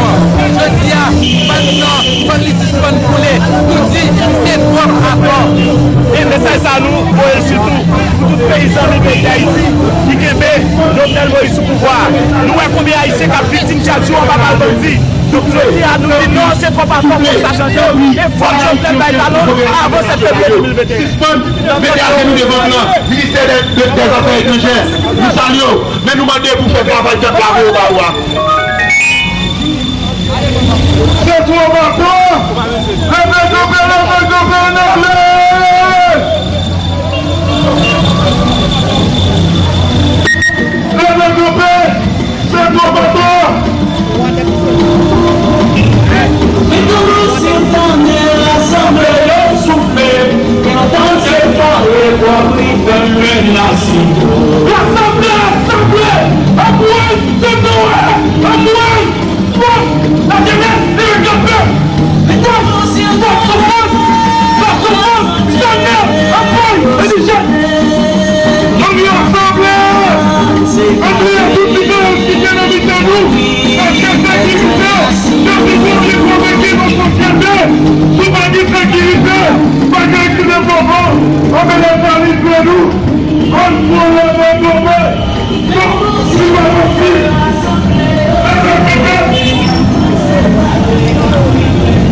Somos los dueños, hermana. Nosotros somos los dueños de estas tierras. Ustedes siéntanse bienvenidos aquí al altiplano. Siempre van a estar bienvenidos, hermanos. Callaya, que viva todo esto. Los pueblos originarios somos dueños de las tierras, hermana. Siempre hemos sido dueños. Sí, gracias, hermano. Como ustedes están por acá también. Igual esa costumbre nosotros tenemos, nuestro pueblo, donde nosotros cultivamos, donde nosotros es como un mercado de nuestro pueblo, de nuestro monte. Nosotros no terminamos rápido, estamos reservando donde nosotros es de nuestro mercado. Ahí nosotros buscamos frutales para alimentarnos. Por eso es que nosotros nos sentimos agradecidos como pueblo Chimane, como un pueblo San Borja, que nosotros somos del pueblo, así que representamos el Beni. Beni, hermana, un favorcito, ¿nos podría mostrar esa flecha que es muy simbólica de ustedes? Eso, porque es algo simbólico. En los pueblos originarios aymaras, ¿nos podría enseñar, explicar cómo se siente? Nosotros tenemos la autoridad tiene su chicote, esa es la autoridad del símbolo aymara. Esto que nos explique, ¿no, hermana? Ya, bueno, en nuestro pueblo, nuestros hermanos indígenas chimanes, donde nosotros, el arpa es esto, esta flecha es para matar el animal grande, anta, ambuazo, chancho tropero, y este es para pescado, y este es para el pescado, y también es bueno para matar el ave. Con eso nos alimentamos la familia, donde ellos van a cazar. Esto es su principal armamento de ellos. Hermana, una pregunta más, para finalizar. En los 14 años para ustedes ha habido más inclusión, más exclusión, han sido marginados o han sido más reconocidos como pueblos originarios chimanes. Antes nosotros hace años como 500 años hemos sido marginados, hemos sido explotados. Gracias por hoy, estos años que hemos venido estudiando, nuestros hermanos, nuestros abuelos que no sabían, éramos marginados totalmente, pero gracias ahora nosotros estamos superándonos de nuestro pueblo, estamos agradecidos con estos que nos están dando el espacio de nuestras autoridades, que ya sabemos que ya están ocupando ese cargo. Gracias por los hermanos, por el gobierno más que todo. Por eso es lo que agradecemos y mostramos en la flecha ahora con estos y vamos a presentar allá. Hermana, esto... ¡Que viva! Hermana, este es tu collarcito, me parece interesante, ¿no? ¿Esto es diente de algún animal? Porque sí, es necesario, es bonito aprender la... Este diente es de chancho. ¿Chancho del monte? Chancho del monte. Ya. Y este es de frutales. Este es lágrima de María. Este es uña de pejiche. Así todo. Semilla. Y cirari. Esto es nuestra costumbre donde nosotros también, cuando se enferman los niños, también hacemos, todo es remedio para nosotros, esta clase de... Y estamos orgullosos con los collares. Mande un saludo a todos los hermanos del Beni. Tenemos seguidores del Beni también. A nivel Bolivia tenemos una página. Y mande un saludo a sus hermanos. A ver, están viendo. Muchas gracias. Yo también mando saludos a su pueblo, a los hermanos aymara que nos entramos encontrando en el pueblo indígena. Y mucho respeto y gracias a ustedes. Muchas gracias, amigos seguidores de la página. Es eso lo que está pasando. Nos estamos encontrando entre pueblos originarios, aymaras, quechuas, guaraníes y las 36 nacionalidades. Aquí algo interesante, que los hermanos también agarran la huipala. ¿Ustedes son parte del Tahuantinsuyo? Sí, hermano, por eso estamos manejando la bandera y mucho lo respetamos, las banderas. Muchas gracias.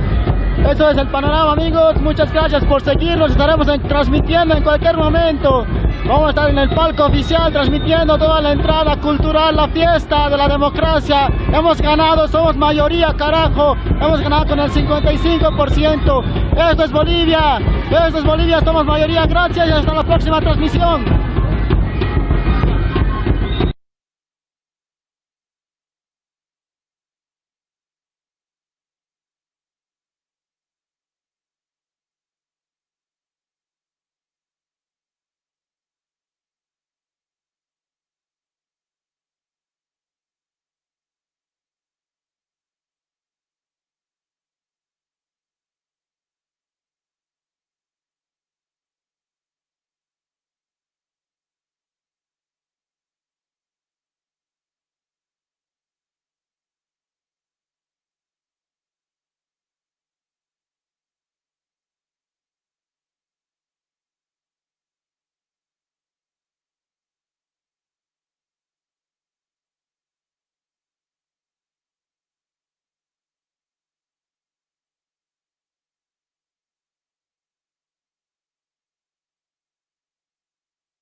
Nous faisons marquer le temps ensemble avec Jovenel Moïse, que Jovenel Moïse n'a pas de légitimité, mais Jovenel Moïse a toujours été dans notre pays parce que c'est les Donald Trump qui t'a supporté, qui fait que Jovenel Moïse est là, comme il n'a pas de légitimité. Nous allons regarder sur le plan géopolitique avec Joe Biden, comment que nous-mêmes nous allons destituer Jovenel Moïse, parce que nous connaissons Jovenel Moïse pas faire élection dans notre pays sans encore. Parce que nous croyons que Jovenel Moïse, c'était qu'à faire élection, pour que l'État va faire élection. L'État pensait que l'élection t'a fait aux États-Unis, Trump t'a pas réélu encore pour lui-même être capable de faire élection par là-bas ici, nous étions bien comptés mal calculés, parce que même la nature m'a dit que Jovenel Moïse n'a pas de légitimité, pas de cas ensemble avec Jovenel Moïse. C'est peut-être ça, nous-mêmes, nous dans la RIA, nous disons victoire Joe Biden, dans ces victoires, peuple haïtien que lié, nous avons continué à être mobilisés pour nous mélanger le cap pour nous voir Jovenel Moïse aller, sans légitimité.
Kata bina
Nous allons marcher loin, pour nous dire, nous sécurité planifiée ça. L'insécurité, pas de suspendre chaque là. Qui vont avoir de président. L'insécurité, pas de suspendre plein de l'eau. Dans ces équipes, c'est clair.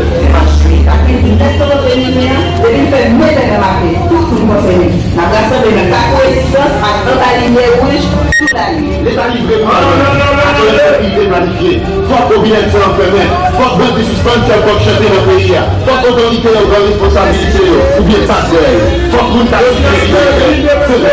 personne ne peut épargner dans ma école, c'est ça. Chaque jour, nous tous à chaque réunion à la plane. C'est ça fait, nous tous le mobiliser. Pour nous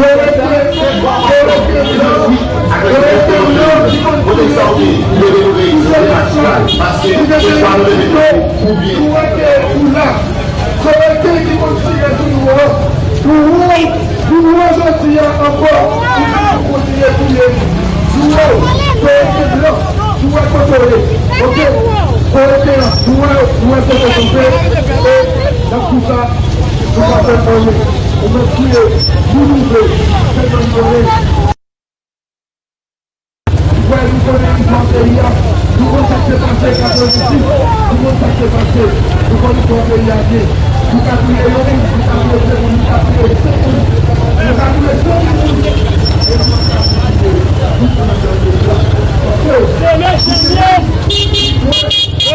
c'est méchant,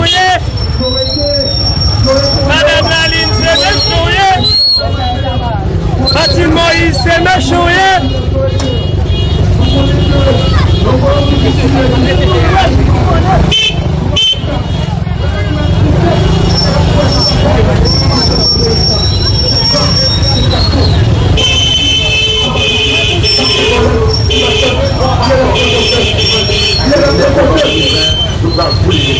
nous allons marcher loin, pour nous diriger à la sécurité planifiée ça.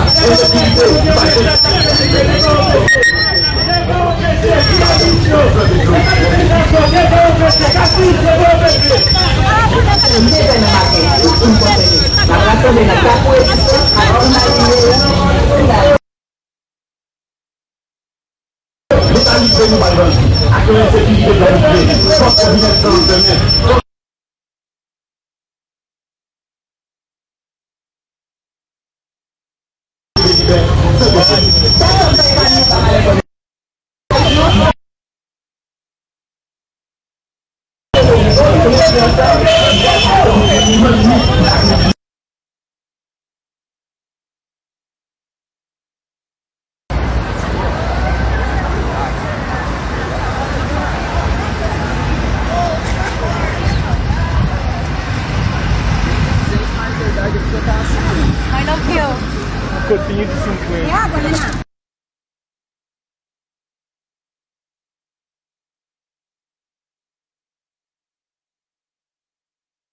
Duas rosas na mão.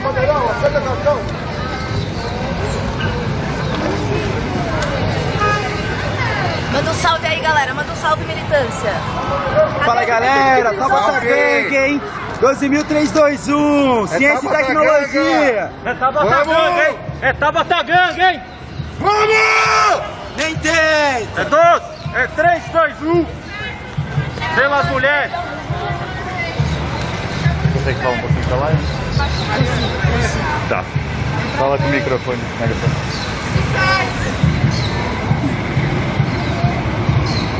Estamos aqui agora na Consolação, partimos da Augusta não, desculpa, partimos do MASP, debaixo de sol, com cadeira de rodas, para representar a luta por justiça, justiça por Mari Ferrer.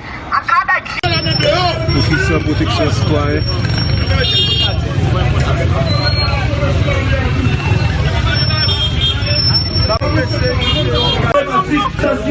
Sous coupe et sous Evelyne César, sous bataille pour Bernier Norval, sous Grégory Cécila, je dis à protéger, pas de monde qui est épargné. Donc nous demandons pour faire la pleine responsabilité en main, pour faire la pleine droit d'être pas jeune. Je dis à jeunesse là qui dans la rue, l'ITI c'est trop accord. Société civile c'est trop accord. La police c'est trop accord. L'État c'est trop. Je dis à c'est Evelyne. il était qu'à n'importe nous. Il n'y a personne qui propose aujourd'hui à bien passer dans le pays. Nous, c'est trop à tort. Mais ça que nous voyons pour les aujourd'hui, c'est pour nous dire que nous ne pouvons pas accepter que l'autre est venu encore. C'est pour nous dire que toute société a levé campé. Toute force, c'est clair qui prend pour mettre pour supérieur des comptes à genoux. Toute force, nous, c'est clair qui prend pour mettre pour supérieur des comptes à genoux. Nous tous on dit ensemble, c'est droit à corps, c'est droit à corps, c'est droit à corps. Donc, présence nous là aujourd'hui à devant OPC, c'est pour nous donner un signal clair. Comme institution indépendante qui a pour protéger les droits citoyens. Nous voyons de jour en jour comment c'est massacre, c'est kidnapping, c'est insécurité. Donc, doit chaque citoyen passer chaque jour. Donc, nous demandons OPC, toute institution indépendante qui a garanti droit à monde, prend responsabilité. Nous, société civile là, chaque citoyen, je dis à c'est la vie de tous qui menacée. On dit ensemble. C'est trop à tort, c'est trop à tort, c'est trop à tort, c'est trop à tort. Je dis à nous-mêmes qui sommes dans la rue, pour nous arriver au bout. Même nous qui sommes dans la caillou, nous disons comme ça. Vous mettez la caillou, vous ne pouvez pas la rue, vous ne pouvez pas lever comme ça, et bien vous dans la caillou. Il y a poussé madame, il y a poussé. Il y a fait massissi avant. Et quand on a dit avec massissi, il y a fait 100% mort. Nous-mêmes nous disons, tout le monde net, par une question de droite à gauche, il y a kidnappé tout le monde. Et puis pas de jamais penser de la kidnapper un jour. Parce qu'avec des zones, ils sont nos familles pauvres, ils ne pas jamais penser de la kidnapper. Et puis on kidnappe.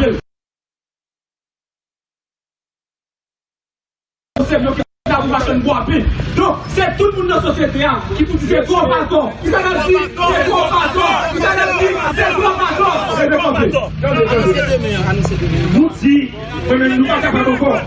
Nous ne sommes pas capables encore, c'est trop pardon.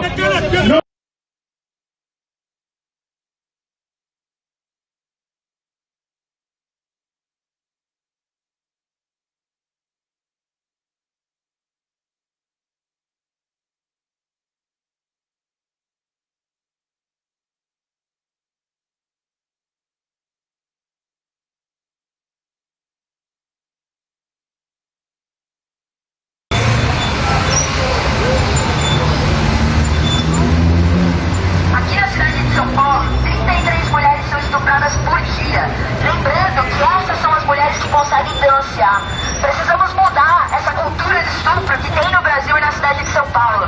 E precisamos não só empoderar essas mulheres para elas trabalharem com o que elas quiserem, precisamos também garantir segurança para que essas mulheres possam sair na rua com a certeza de que elas vão chegar vivas em casa. E essa aberração jurídica que aconteceu no caso da Mari Ferrer, não existe estupro sem dolo. Estupro sem dolo é estupro culposo, e isso não existe. Vamos para as ruas, vamos para as lutas, vamos mulheres, agora também vamos pensar que aqui a gente tem que mudar, a gente tem que trazer para a nossa Câmara de São Paulo, que a maioria são homens de 52 anos, representação de mulheres de luta, de mulheres da juventude, de mulheres que não são vendidas para o mercado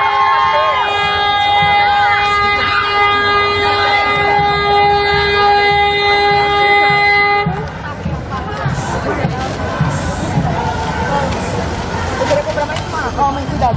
Comprei, eu derrubei agora, eu não nada. Vou pegar mais.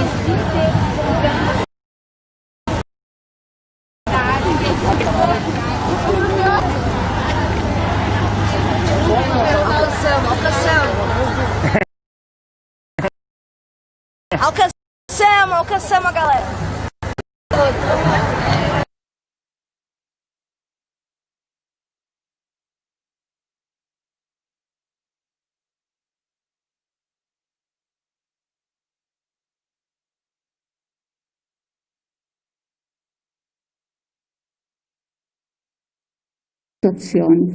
Allora, io quello che vi chiedo, intanto rinforzare le file di associazioni che si prodigano per mandare avanti delle trattative, pungolare le istituzioni, eccetera, eccetera, tutto quello che serve. Un'altra cosa è gridare a gran voce e con forza che questo commissario venga estromesso. Non lo vogliamo, perché se non è una persona capace non la vogliamo. Perché qui ci deve essere qualcuno che veramente intanto abbia gli attributi belli grandi qui in Calabria, perché purtroppo è così. Си проблеми и наистина чуеме най-прекрасната българска песен, химна на Република България. Така както стана традиция да се допитваме всички тук на площада, сте ли съгласни първата медия, която посетим, да бъде Нова телевизия? Имаме ли единодушие? Решено и наполовин сторено. Предстои да ги посетим. Ще видим, просто трябва да се разберем кой те ще. Но тази седмица започваме с мен. Нова телевизия. Сега.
Още един път да поздравиме полицаите с техния професионален празник, да сте живи и здрави.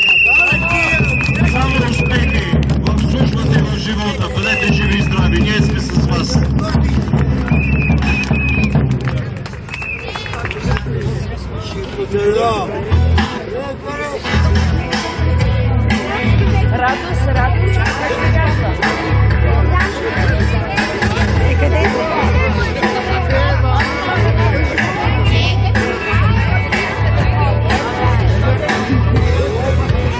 Цар освободител, стегнете редичките.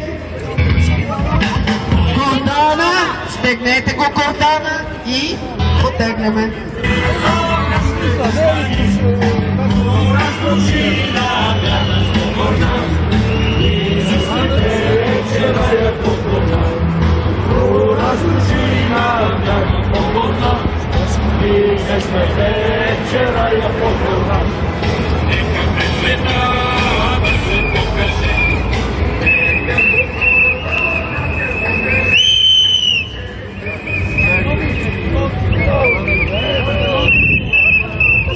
Thank you.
novu rekordnu nizka smrt.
Encourager tout le monde qui est sorti ensemble avec nous pour que nous continuons à marcher avec nous parce que nous allons descendre du côté des jeunes masses, d'appeler tout le monde qui sont route post-fashion, tout le monde qui n'a pas de stock, rejoindre nous dans la mobilisation pour que nous puissions avoir sécurité. Qui va nous connaître arriver là? La privée sur la constitution et de messieurs n'a pas dans la rue encore pour nous dire non à l'insécurité. Nous à la base, au lieu de l'État va nos services, au lieu de l'État répondre avec les besoins. Il y a un message en tant que militant politique. Nous-mêmes, en tant que membres secteur opposition, et pour un présent, ou un maître Caleb Jean-Baptiste présent, Dixon Norès présent, c'est secteur opposition qui est présent. Et nous connaissons, nous disons, nous déclarer en de secteur opposition, n'importe ce qu'a fait contre l'insécurité, n'importe ce qu'a fait contre la vie chère, n'importe ce qu'a fait pour dire à Jovenel Moïse, nous-mêmes dans le secteur opposition, nous avons accompagné. C'est ça qu'on représente nous là, comme M. Caleb Jean-Baptiste, avocat opposition, comme moi-même qui suis membre secteur opposition. Depuis là, c'est comme si c'est M. Borek là, c'est Ronnie Colette là, c'est Bonbloc là, c'est Carlos qui là, c'est Katok là, c'est nous tout dans le secteur qui là. Et ça qu'on nous dit, nous-mêmes, nous ne pouvons pas Jovenel Moïse légué, Job aller, Jovenel brûler. Et nous dit, demain si Dieu veut, baguer la rue, demain si Dieu veut, nous allons chercher Genève pour nous mettre Genève. Côté nous mettre là, demain si Dieu veut, nous dit, Jovenel Moïse, le jour qu'on finit là, si t'attendais, parce que l'un des jours qu'elle arrive, nous-mêmes, nous ne sommes pas capables encore, nous avons kidnappé petit nous, nous avons kidnappé ça nous, nous avons kidnappé frère nous. C'est ça que nous dit, ne peut pas Jovenel de bataille, c'est grenadier, à l'assaut, ça qui mourit, ça fait. Attends, c'est une initiative citoyenne, c'est la jeunesse, c'est une initiative qui est entretenue par un paquet. Dans ce civil-là, le parti politique, il y a des citoyens, par exemple, Calais, qui est avec nous, un paquet de l'autre, citoyens engagés, qui n'a pas bataille, c'est comme la Torah, et je dis à son cœur de guerre, pour continuer à mobiliser jusqu'à ce que la vie nous donne dans la société. C'est un mouvement qui est ouvert, qui leadership, qui dit, c'est comme un temps qui ne doit pas tomber.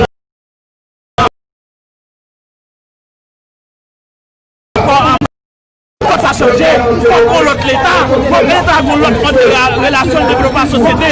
C'est pas banditisme, c'est pas insécurité, c'est pas kidnapping nous besoin. Le peuple a besoin de manger, il a besoin d'école, il a besoin de privationner pour vivre, pour toute l'équilibre. Bonjour, là, c'est ton bateau, c'est citoyen, c'est que c'est ton bateau qui va capable se fouiller, on est trouvé dans le pays, et tout autant que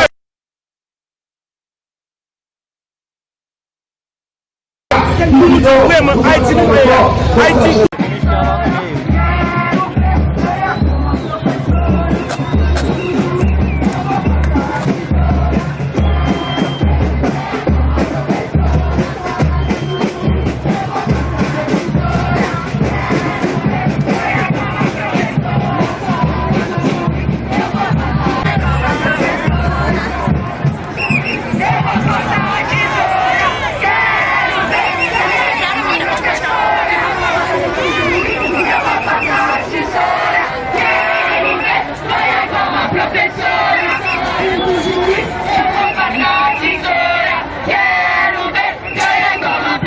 Nosso brother aqui, ó. Fala, galera. É Tapa pra gangue, hein? Não esquece. Aí, ó. Trabalhismo também. Política revolucionária. PDT presente.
salve aí. Salve, galera! Bandeirona bonitona aqui, ó.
Comigo aqui, vou ser bandeirante agora.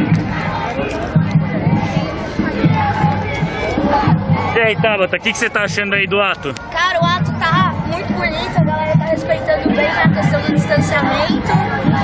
E uma coisa que tá bacana é ver vários partidos diferentes de esquerda, de visões diferentes, e aqui junto lutando por justiça pela Mari Ferrer e por justiça pelas mulheres, pelas mais de 33 mulheres que são estupradas por dia na cidade de São Paulo. Não, e você não vê nenhum partido que se diz de direita, sem direita. Aqui você vê quem se importa com a mulher no Brasil e quem tá ligado na... A galerinha nova aí, os laranjinha não estão aqui, cara. Os laranjinha novo não estão aqui. Ficaram tudo na Paulista falando com o Cicão, né? Ficaram, os laranjinha nem estão na Paulista, né? Eles estão tudo com cabo eleitoral, com carro de som. O povo mesmo, você vem aqui, você vê os candidatos, você vê a galera que é, de fato, preocupado com a luta pelas mulheres. Não a galera que tá precarizando ali, contratando mulher pra ficar segurando bandeira na Paulista. Marielle viverá! Marielle vive! Marielle viverá! Oi? Eu deixei o megafone lá pra cantar.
Tá bem legal mesmo, a gente tá aqui na Praça Roosevelt agora.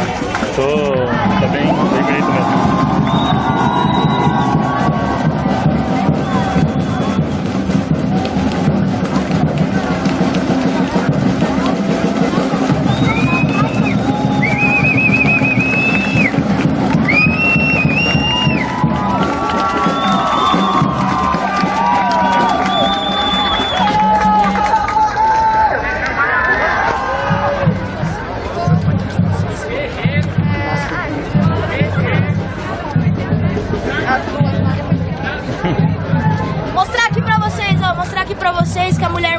forte que eu conheço tá aqui no ato hoje junto comigo, a minha mãe, ó.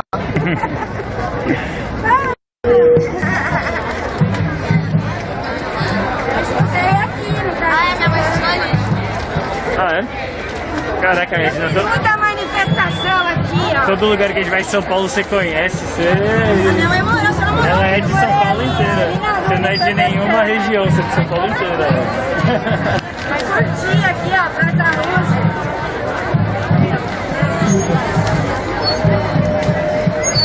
Eu saí muito nas passeatas, que direto já. Você levanta a câmera, não é isso? Vai dar tempo na minha vida. E aí foi muito rápido.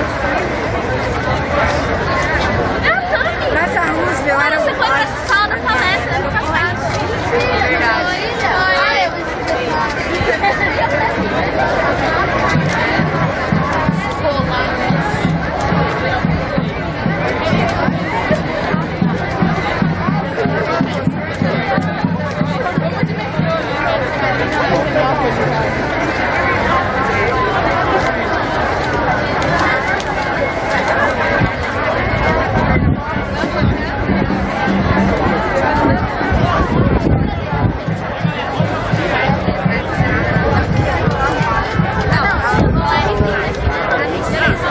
Se bem que, mano...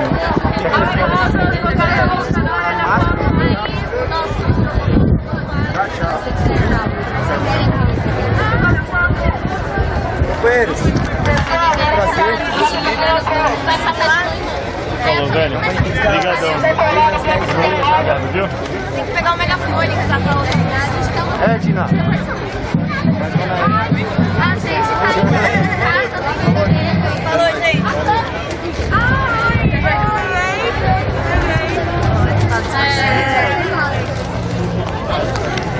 Bom, galera, o ato está começando a dispersar agora. Foi um ato muito bonito, sem nenhum tipo de violência. Galera muito unida aqui, lutando por justiça pelas mulheres. Vou encerrar o ato agora. Encerrar o ato não, encerrar a live, porque eu já tô praticamente sem voz. E vou agora pra Vila Maria, vou lá pra Zona Norte pra fazer campanha de rua no bairro. Grande abraço, galera!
Додате един ден, 3 дена не дойдат. Момичета ме ги няма.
nous, regardez,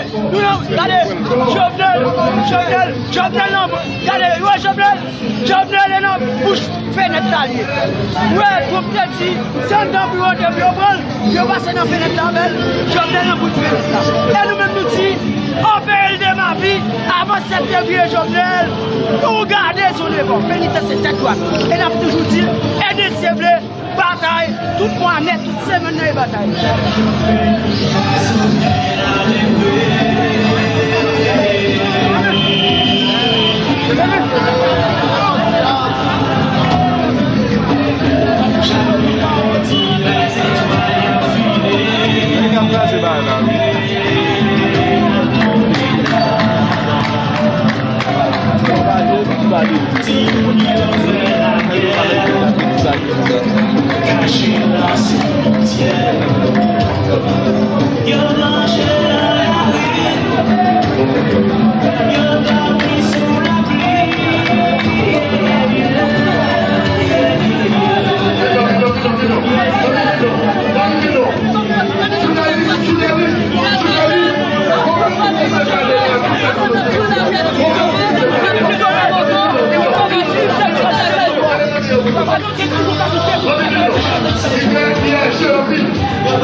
Journaliste là,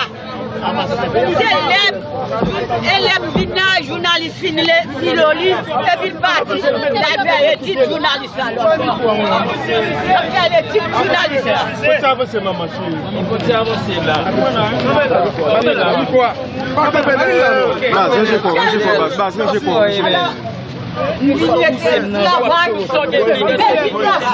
Mais m'occuper ces personnages. Ces personnages, 85 ans, ils mourent, 86 ans, ils mourent, 97 ans, ils mourent, 85 ans. Ou l'autre mourir qui dernier, c'est Émilie Dino. C'est mon nom, journaliste là. Moi-même, je suis avec eux, je fais un travail. Je travaille depuis 66, jusqu'à 63, jusqu'à 80. C'est quand il mourit, c'est 85 ans, en 94, il mourit, c'est 85 ans. Qui sont demandés?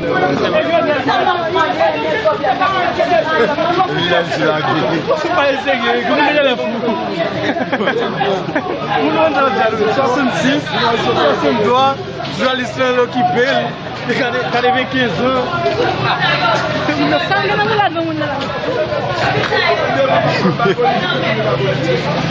Voilà, les amis, l'État semble que c'est la mission, même l'État met un bout à machin. Mais Vibration la Caille, nous-mêmes, nous sommes toujours présents, nous sous place. Et pour nous faire vivre ça qui a passé. Et on dit merci à chaque ami qui partage, chaque ami qui commenté. Et Vibration la Caille, nous sommes toujours là. Nous sommes toujours en bas la ville là. N'importe fois qu'il y a une évolution, nous avons tourné sans internet.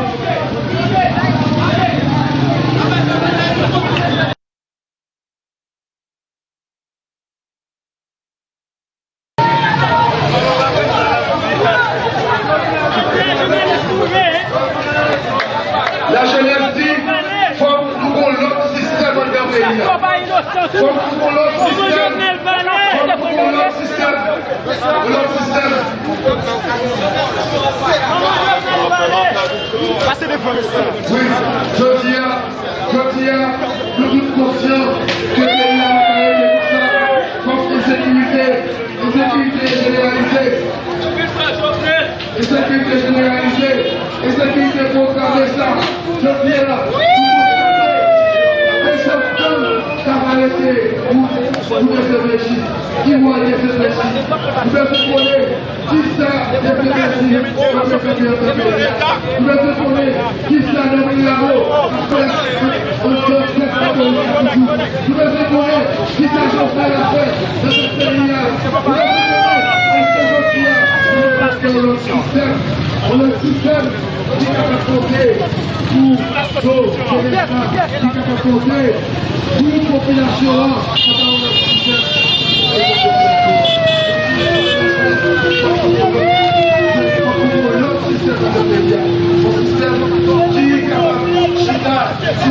Collectif, le système. Bon, nous vivons le Cafoula, nous mettons la jeunesse, nous allons libérer l'État final là. Je tiens, vous-même qui n'avez pas de chance, vous devez participer dans la marche pacifiste. Nous ne pouvons pas rouler caoutchouc, nous ne pouvons pas faire des visites, nous ne pouvons pas rouler roche, mais nous menons confiance. Je tiens.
Tu as tout le monde qui connaît, prophète, nous ne pouvons pas demander qui est qui va aller mais ça m'a donné constitutionnellement, le président va ce pays de l'Université. Mais nous demandons aujourd'hui, pour qu'il y ait sécurité dans le pays, et sécurité c'est pour tout le monde, sans exclusion. Parce que nous-mêmes, l'organisation qui nous dit, grand monde prend balle, si bébé prend balle, femme enceinte prend balle, élève prend balle, étudiant prend balle, professeur prend balle, nous dit, nous ne pouvons pas supporter Jovenel dans deux pays.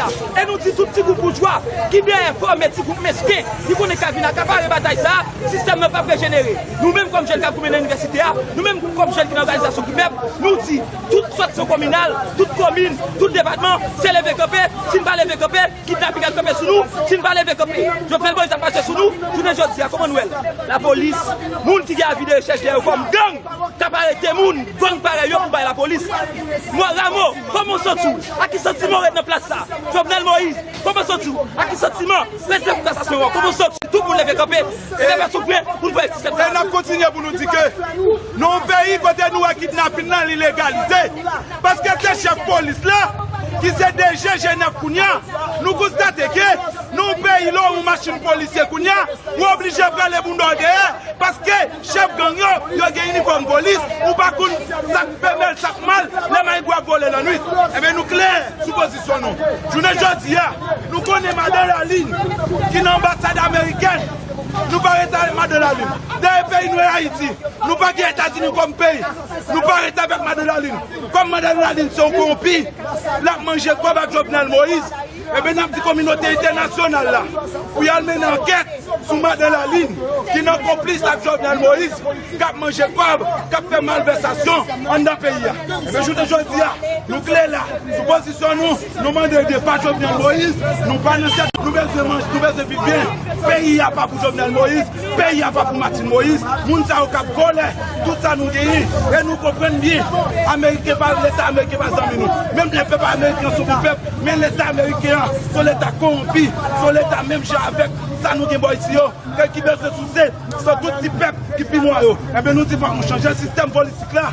Là, nous faisons changer le système politique là, pour nous un bourgeois salope, ici, eh bien, pour nous camper devant blanc, pour nous dire oui, nous sommes tête nous gagnons tête nous prenons des décisions, faire nous bien, nous pas esclaves, et l'État américain encore.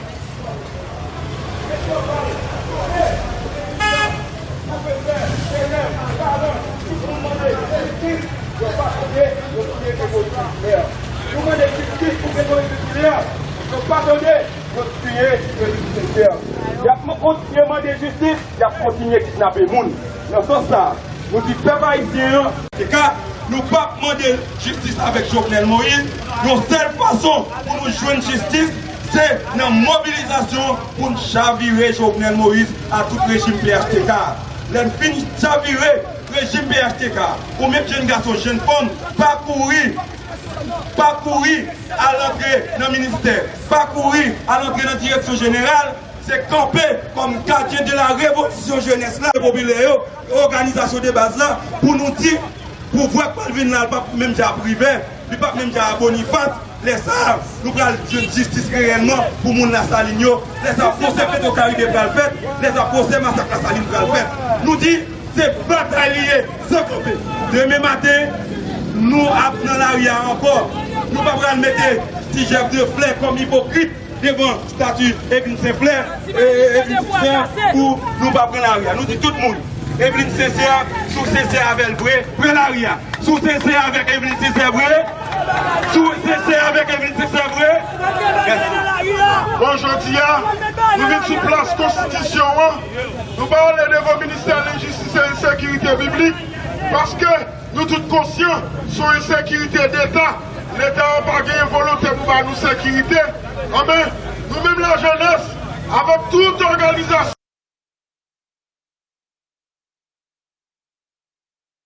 Merci. Encore, Constitution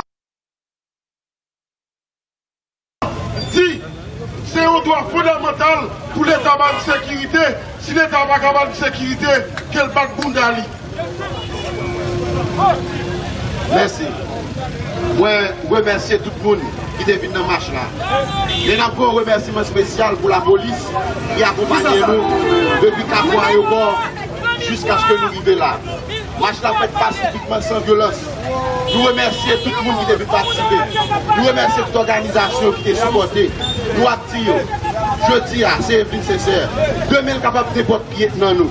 Nous allons continuer à supporter toute activité qu'a faite dans le sens de demander justice, dans le sens de combattre la sécurité que nous avons dans le pays.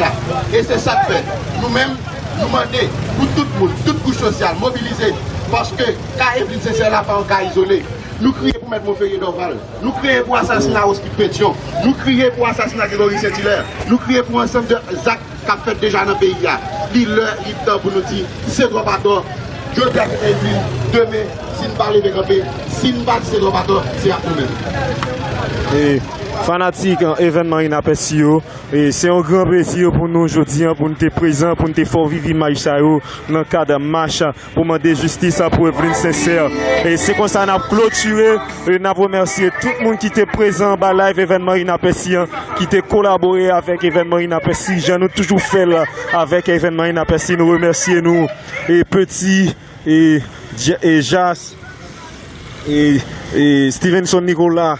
Tout le monde net qui était en bas live et en bas tout live que l'événement inaperçu fait jeudi. Tout le monde net qui était présent, l'événement inaperçu, remerciez nous et là dit nous merci. À demain si Dieu veut pour un autre événement, mais toujours été branché page là et n'importe information qui gagne événement inaperçu à fort vivre, à fort connaître, à mettre en contact à tout temps ça qui a passé et sous territoire national la cour internationale. Merci.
Voilà, mesdames et messieurs, c'est là tout. Manifestation de même rivé à niveau de masse, place Constitution, eh bien, écoutez, mettez en bout, dans marche ça, t'as organisé jeudi, vous capable demander justice pour tout le monde qui mourit, Grégory Saint-Hilaire, mettre devant les villes nécessaires, et ensuite pour dire non avec kidnapping, non avec exact insécurité qui a bla école en dans le pays. Mais nous-mêmes, tout le monde ensemble avec vous, et jeudi, encore pour débat où, la report de prince, surtout, dans marche ça, c'était une équipe qui t'a informé, on a gagné, on y avec, on y Guillaume avec Stanley, eux même qui est dans la régie, et Villeneuve, une caméra dans la caméra de conduite James Lee, même avec Donan, et puis il vient Slavanor, nous avons informé, mesdames et messieurs, de tout ça passé dans la report de presse aujourd'hui. Merci parce que vous êtes ensemble avec nous. Restez sur télévision pour suivre la programmation. Pas jamais oublier ça, télévision Pacifique, c'est la télé innovante. Merci, Régie, reprenez l'antenne.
a minute, man, now we losing women. Just trying to share some of the good.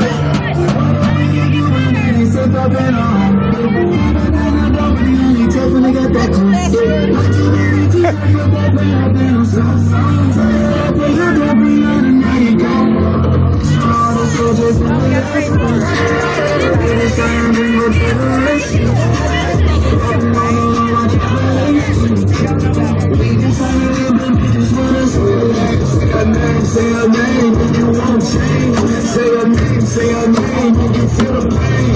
Say your name, say your name. Bring in the building. Say your name, say your name. Say his name, Trump! You said we get free. Let's change everything. Person from the ghetto, ain't a drug dealer. And every cop with a bag. Ain't a killer, ain't a killer. What we done doing it and say something on. Tough when they got that crap. Watch your many t-shirt, put that plate up in a song.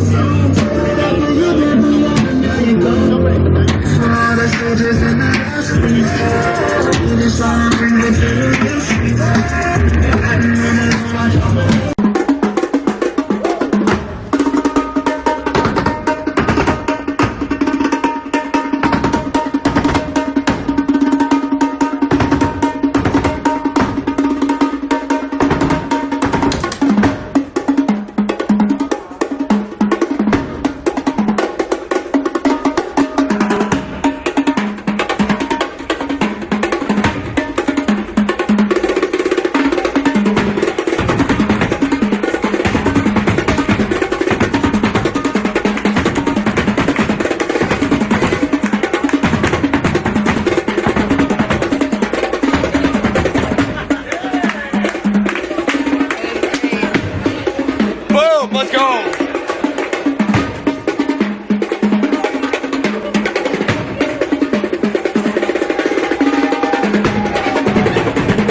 movement.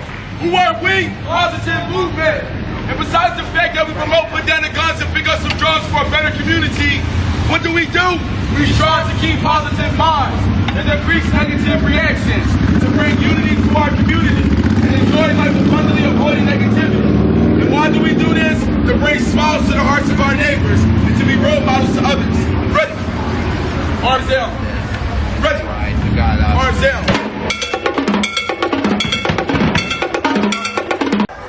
Let's get fucking one car and one motorcycle per fucking protester. Let's talk about it. Alright, y'all be break it down? No seas tímida, repeat after me. No seas tímida. No seas tímida. Rompe la abusadora. Rompe la abusadora. Rompe el suelo. Rompe el suelo. Una cacerola. Una cacerola. No seas tímida. No seas tímida. Rompe la abusadora. La abusadora. Rompe el suelo. Rompe el suelo. Una cacerola. Una cacerola. No seas tímida. No seas tímida. Rompe la abusadora. Rompe la abusadora. Rompe el suelo con la cacerola. Rompe el suelo con la cacerola. Yo, I know, this is it. This is literally it. So, all this and all that. Rompe el suelo con la cacerola. Rompe el suelo con la cacerola. How's that feel?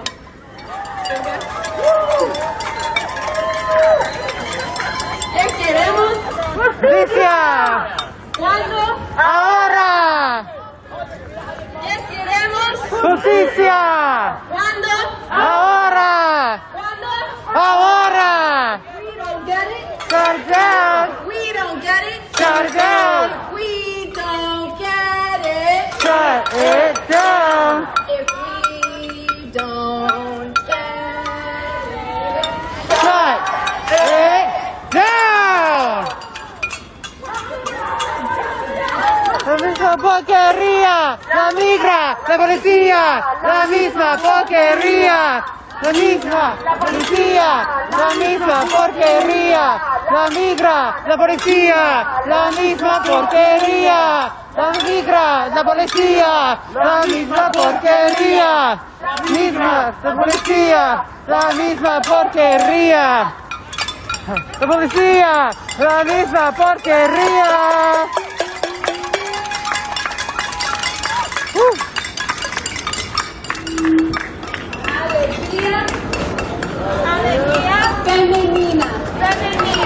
Alegría. Alegría. Femenina. Femenina. Alegría. Alegría. Femenina. Femenina. Alegría. Alegría. Femenina. Femenina. Alegría. Alegría. Femenina. Femenina.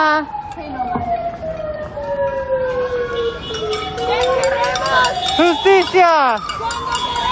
Ahora. Huh? Oh no. I'm gonna document. Maybe someone else from Mexicanos Unidos. Jay was saying to hold the mic close.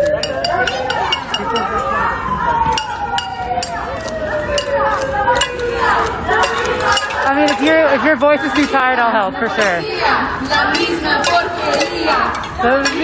La policía, la misma porquería. La migra, la policía, la misma porquería. La migra, la policía, la misma porquería.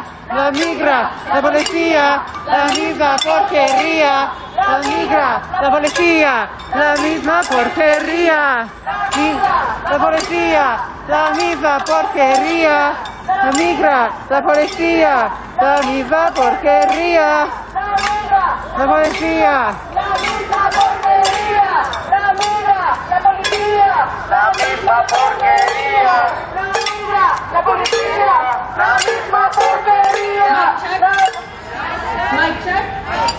I'm going to say some names, and after I say the name, someone who died, very important here. You say presente. Presente. Vanessa Guillen. Presente. Chelsea Cheatham. Presente. Jennifer Ertman. Presente. Elizabeth Peña. Presente. Carlos Vasquez. Presente. Jacqueline Calmaquin. Presente. Carlos Gregorio Hernandez. Presente. Juan de León Gutierrez. Presente. Feliz Gómez Alonso. Presente. Marilyn Caceres. Niño no identifico Guatemalteco. I can't read Spanish, y'all. So there was thank a you. boy, a Guatemalan boy. Thank you. He was 2 years old and he died. And he is presente.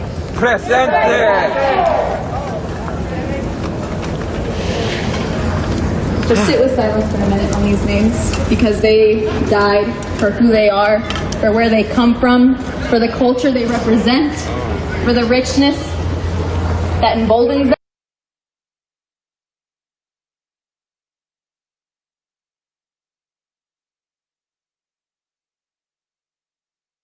Guys, we don't pay attention to la migra, la policía, la misma porquería. We pay them no mind, no attention, because they have no power here anymore.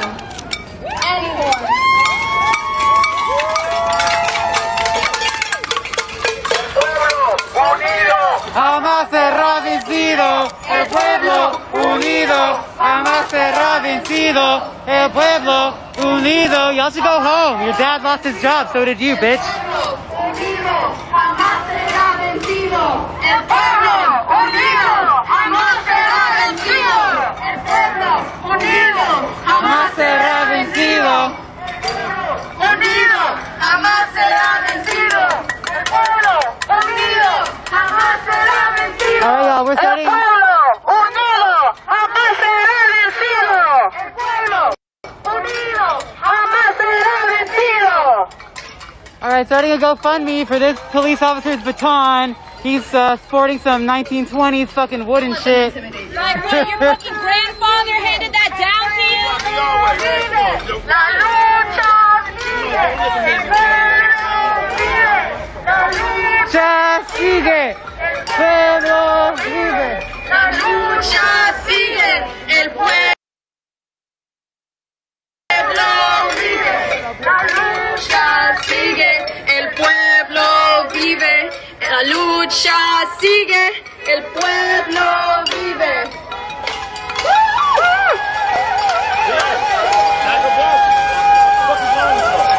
Get the fuck out! Bitch, get the fuck out! Bitch, get the fuck out! Bitch, get the fuck out! Bitch! La lucha sigue. El pueblo vive.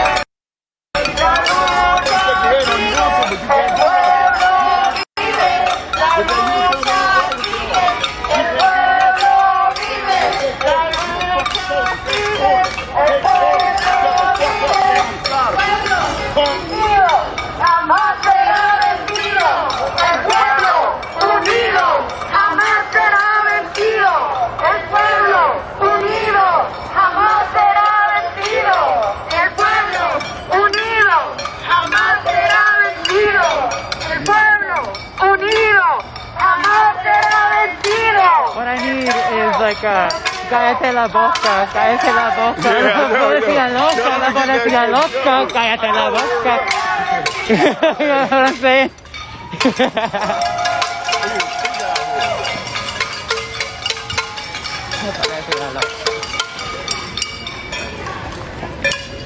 Again, we are going to repeat the names of those who were killed and murdered, and trigger warning, sexual violence, rape, because of how they look and how they are perceived in society. Vanessa Guillen. Vanessa Guillen. Chelsea Cheatham. Elizabeth Mandela. Elizabeth Mandela. Jennifer Ertman. Jennifer Ertman. Elizabeth Peña. Carlos Vasquez. Jacqueline Calmaquin. Carlos Gregorio Hernandez. Marilyn Caceres. Which one? Marilyn Caceres. Marilyn Caceres. Derek. Penelope. Derek, 17 years old.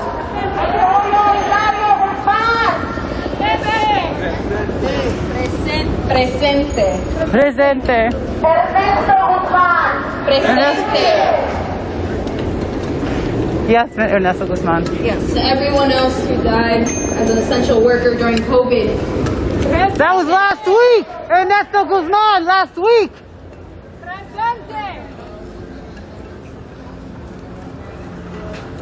Do you all know who Vanessa Guillen is? Well, maybe people on the streets, on the sidewalks don't know. Vanessa Guillen was a soldier at Fort Hood. Not a single one of you are wearing masks. This is incredible. Not a single one of you. Not a single one. Others in the service. But that's okay. We want to see your embarrassed, ashamed ass faces. Does not stand up for those who are murdered and beaten.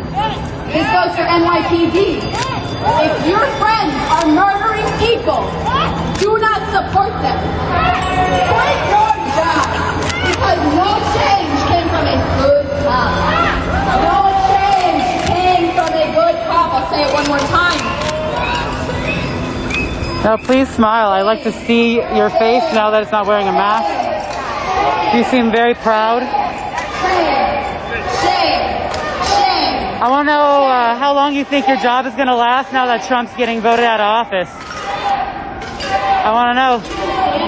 Oh, little kisses, little kisses. Mira, one more time, otra vez. Te quiero tu amor. Let's go, let's go. That we are here in peace with flowers in our hair, and you show up with batons and riot helmets.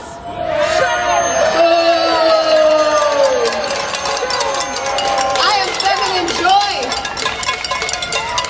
I am brown joy. We are happy. We are celebrating our culture.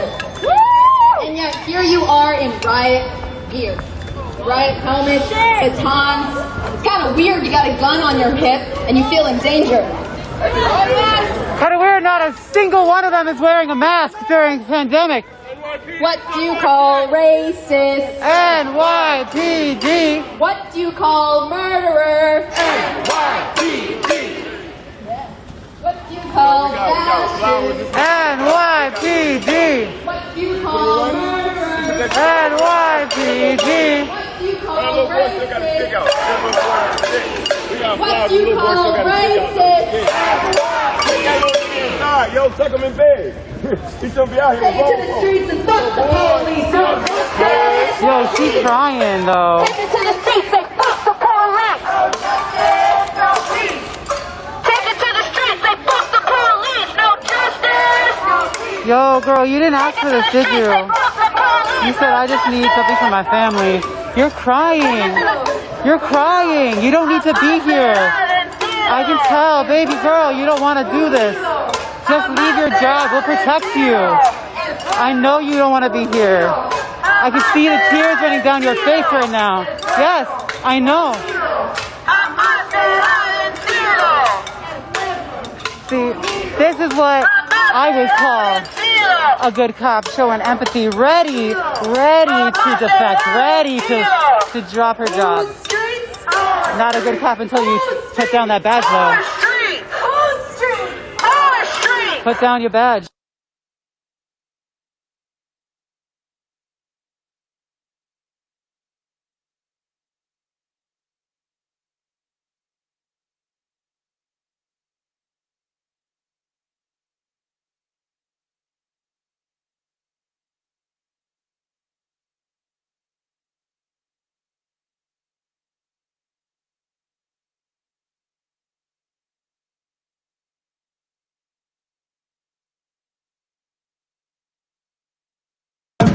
That light, Lord, is you. That understanding, Lord, that we are needy. It's you. We ask that you allow that understanding, that we will be able to help and spread that seed amongst the rest of this group, so that we can truly come together, Lord. Because none of these things, none of our actions,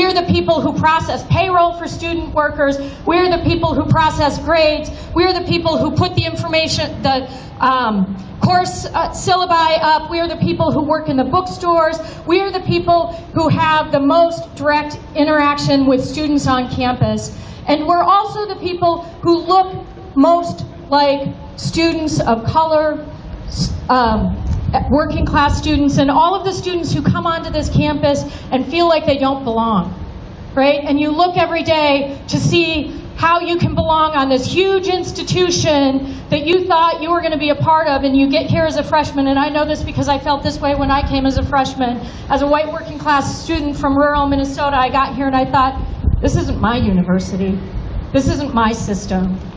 And I fought to find community, and I found that community through student activism. The first time I got arrested was actually shutting down the president's office when the president at that time was attempting to close down the sexual violence program, which is now the Aurora Center, because they didn't want us speaking up about sexual assault on campus, so it was easier to just try and shut it down. And dozens of young women, including myself, took over the university president's office and said, no, we're going to keep this program going, and we are not going to let you silence our voices. And so I understand and salute all of you as student activists who are out there every day really making a change and demanding changes on this campus.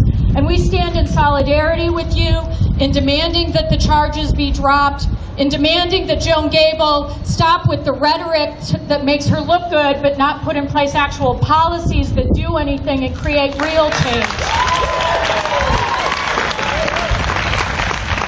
We were there as union members on Tuesday night for two reasons. One was because in a country that has historic disenfranchisement of black and brown voters, historic disenfranchisement of white working class voters, when people have to fight so hard for the right to vote, when people have given up their lives for the right to vote, we will make sure that every damn vote is counted. That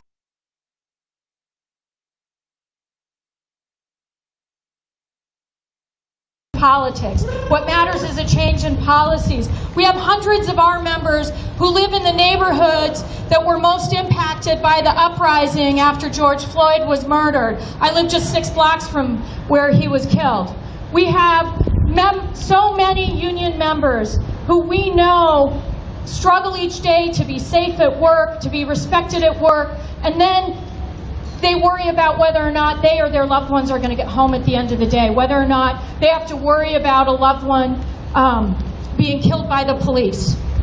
And we know that we have to stand up and say this system needs to change. And that's why we were out on the streets on Tuesday night. That's why we were on the freeway on Tuesday night. And that's why we will wear as a badge of honor the fact that we were arrested, standing up alongside all of you, and why we will continue to stand up and fight for a change in this system that really puts working people at the forefront, that puts black and brown lives at the forefront and says that you matter and that we matter, and that all of those who attempt to divide the working class by pitting white workers against black and brown workers, by pitting us against our communities, we say bullshit to that. We are going to stand up and fight for a system that actually recognizes all of us, because this system is trying to say, you know, we're more interested in corporate bailouts than bailing out people, right? We're more interested in getting student loan money than actually making sure that students get an education. And we say no to that. And so I want to just see who here was arrested on Tuesday night. Wednesday, right, yes, it was Wednesday night. It's been a long week. Okay, who here was, okay, hats off to all of you. You people are heroes. Now I want to see who thought about going Wednesday night and didn't make it, but really regrets it now and wishes that they were there, right? All right, hats off to you as well, because this shows the power of a movement. Because people don't know you're making history. When you realize you're making history, is all of you who got arrested made history there for for that historic moment. And you're going to be committed for the rest of your lives as a result of that to be part of changing this country and be a part of a rewriting of history where people are at the forefront. So I just want to give, again, a big salute to all of you for participating, to all of the students who make this university a great place for us to be able to work. And we stand in solidarity.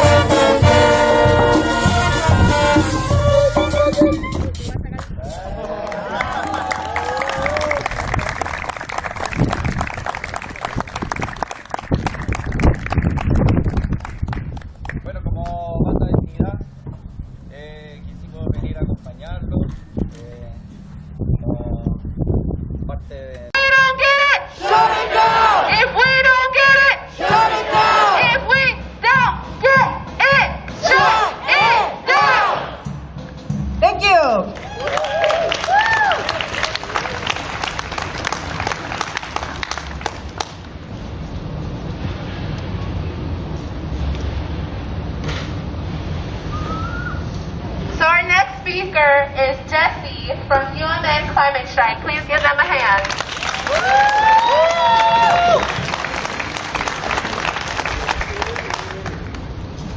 Hi, I'm Jesse, and I was at the protest on Wednesday night. I actually brought my brother and my dad along with me because they were in town. So we all got arrested together as a family, so that was a good family moment.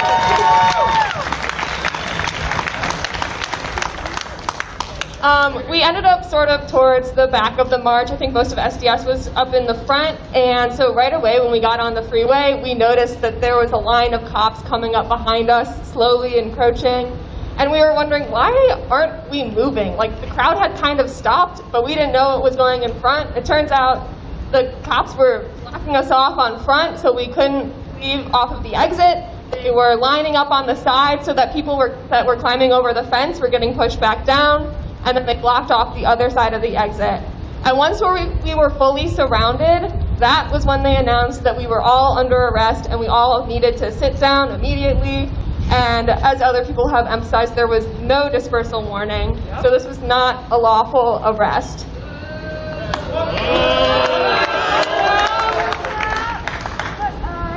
So we were all, we heard the cops announce that we were all under arrest. We saw all of their weapons. Many of them were like fully armed with rifles. The National Guard was there.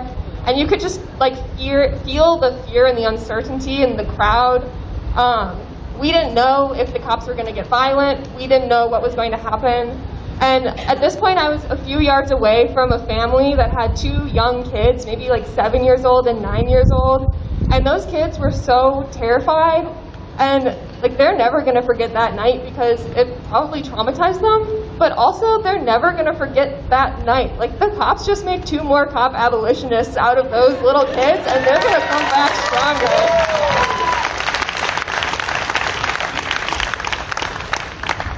So I don't want to like downplay the fact that this event was like traumatizing for many of us, and for me personally, I was shaking really badly. My jaw was clenched. I lost my appetite, and I still haven't really gotten it back.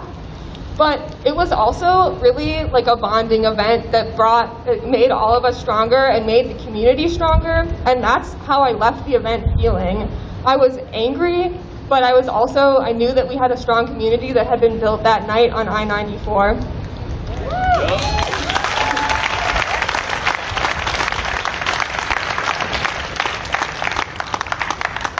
So I was like watching people being pulled away one by one as they were each getting arrested because the cops, their systems are not equipped to handle 646 arrests, so it took forever and their systems kept crashing. And as this was going on, we were singing songs like Solidarity Forever, Do You Hear the People Sing, and This Joy from the Resistance Revival chorus. And we offered each other supports like snacks and water and just comfort. We chanted together. We knew that whatever was going to happen, we would be going through it together, all 646 of us. We weren't alone. We had each other's backs. And it was honestly really inspiring, and I felt like almost empowered when that I was pulled away from the crowd and separated from my family. And this also, of course, comes with a lot of privilege because my whiteness means I don't have to fear the cops as much, and I have a lot more privilege in the legal system. So this may not have been true for a lot of people who were there. But even still, the way we were all supporting each other really helped abate any fear that we were feeling. So the process lasted a long time. I think I was arrested around 9 and I left around 11:30. I was patted down, had my back.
Well, that's another thing.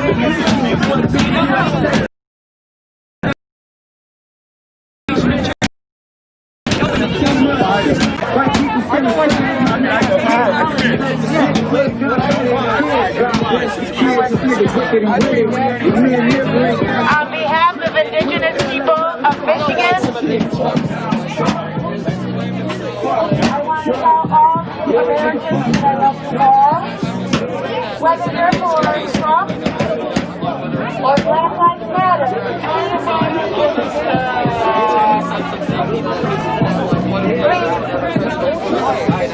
The one thing we all have the right for is to vote, so I want to thank everybody for exercising the right to vote.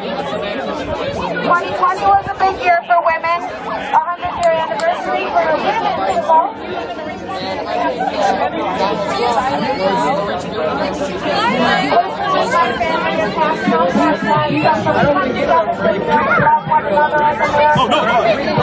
to both sides is counterproductive. Calling each other assholes or fuck this or fuck that is not working. We must listen to one another. This is an example. I want to understand everybody. We all need to listen, whether we agree or not. We're not going to agree. That's one of the reasons that we're frustrated.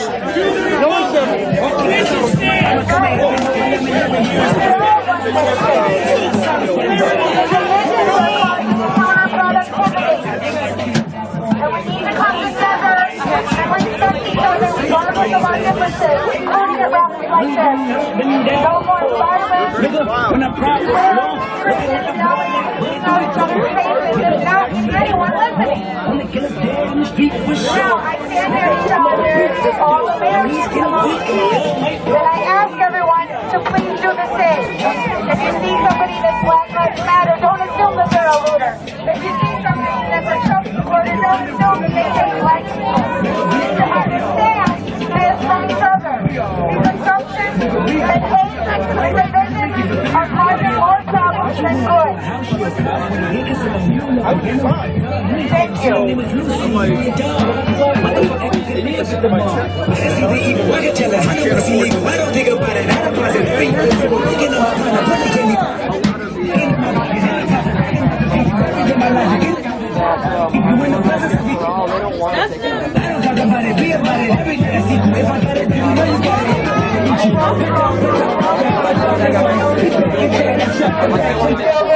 Black on tracks, I'm rest assured. My rights, my wrongs, I right till I right. We're calling you, we've been down before. Nigga, when I progress low, looking at the world, where do we go? Nigga, and we hate poor, when they kill us dead in the street for sure. Nigga, I'm at the preacher's door. My knees getting weak and my gun might blow, but we gon' be alright. Here's mine. I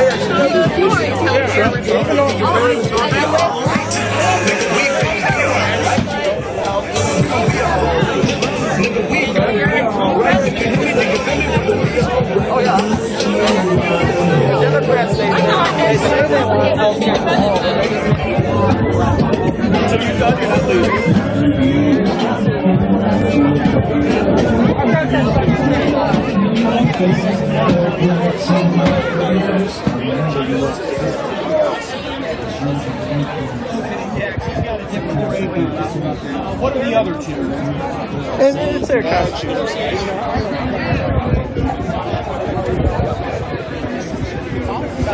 What's up, everybody? Haven't talked much in this video, but a lot of noise and stuff going on. Appreciate everyone tuning into this live stream today. If you want instant notifications, any of my content, friend request me or follow me. Gonna be up here for a while, you know. I think some more people are heading out. I'm heading out to come up here. I'm not sure. But, I appreciate everyone tuning in. I may end this live stream here in a moment, just so it's not, you know, 1,000 hours long. But it's pretty long. I'll bring it back up here in a little bit. I want to get some water out of my bag and whatnot. Oh no, thank you for watching, Laura. Be sure to stream these videos. Or be sure to share these videos that I stream. I have a feeling it'll kind of be like this throughout the day.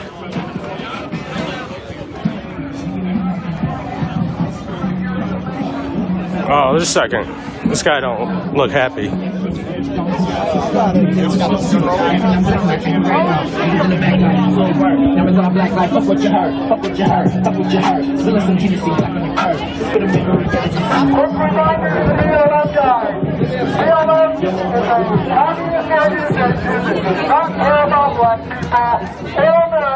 Business about a green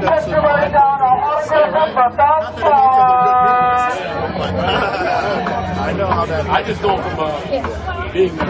Yeah, they just. I don't. Do you know what Mark Pro in Battle Creek is? Those cycles in Battle Creek.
I'm going to end this live stream here for a little bit.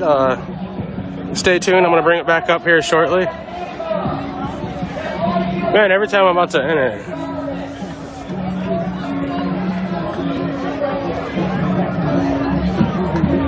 All right, I'm going to end it right here. Please share it.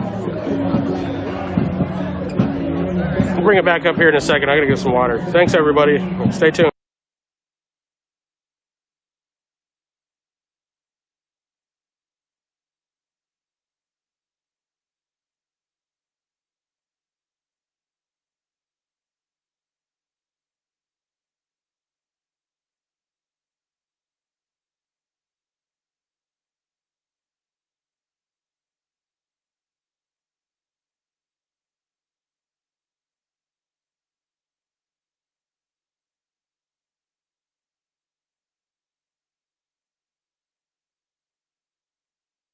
And you are paying for that Lexus. So get your money's worth. Get your money's worth and refuse to give her any more until she actually does something meaningful for you as students. Thank you.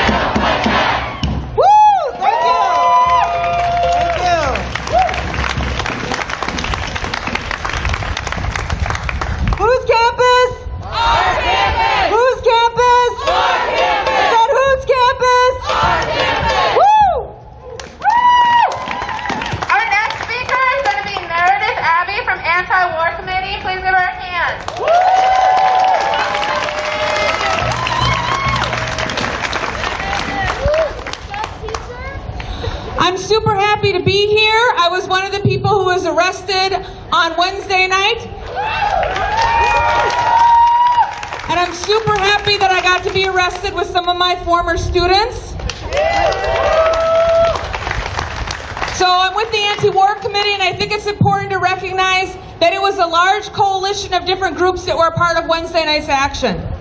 There were environmental rights organizers there. There was the labor movement there. There was the movement for Black Lives there. There was the immigrant rights movement there. In addition, we also had the anti-war movement. And just to show the spread of that movement, one of the people who was arrested in that movement was 81 years old, Sarah Martin.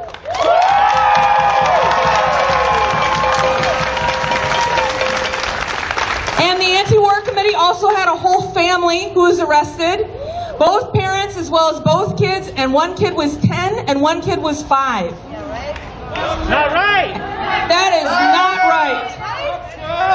So I think that's important to understand that this was a diversity of movements represented in unity, but also that this crowd looked like Minnesota. This crowd looked like our state. And we were standing together to say dump Trump, And so far, it looks pretty good on that front. But we were also standing together to say, regardless of who's elected, our work ain't done. We got stuff to do. Some of you might miss the anti-war movement here at this protest. And I think it's important to understand that, unfortunately, foreign policy is something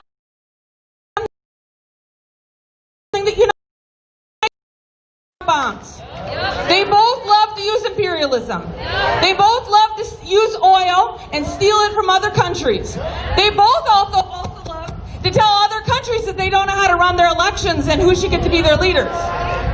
That one looks a little weird this week. But the reality is that people in Afghanistan and Pakistan and Yemen and Palestine, it doesn't matter where you're talking about, they don't care if the bombs that are dropped on them are dropped by Democrats or Republicans. And that is the same way that our sisters and brothers right here in Minneapolis, right here in St. Paul, right here in this state, they don't care if it's a DFL mayor, Gentrify, who's in charge of the police, or if it would be a Republican. They don't care who's in charge of them. Those bullets still kill their family members. And so it is really important that we use this as an opportunity to defend our right to organize. Because that is, in matter of fact, that this crackdown happened. They are tired of our movement. They don't want any more George Floyd uprisings. Any more uprisings at all. And because they haven't changed the system, unfortunately, there will be more deaths in Minneapolis. There will be another black person or brown person or native person killed in this city. And we are going to explode. And so they are going to do everything in their power to try to shut us up. And so this is critical. This movement needs to keep growing. Because first of all, our work ain't done. But second of all, we got to defend the right to organize.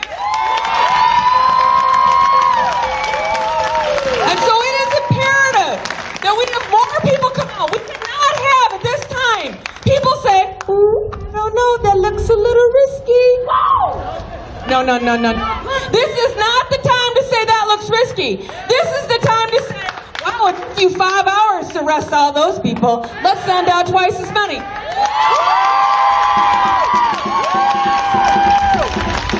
So I think it's beautiful that you're out here today.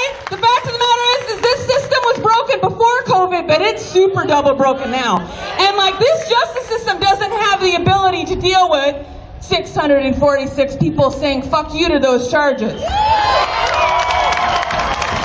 if you've got an opportunity to organize, this is not a time to be silent.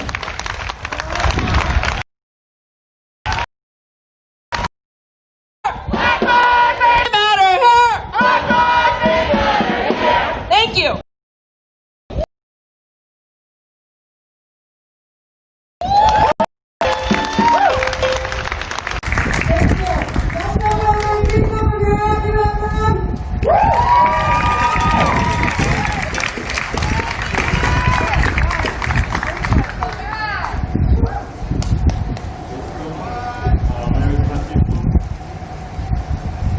We're here to represent AIRAC, Minnesota Immigrant Rights Action Committee.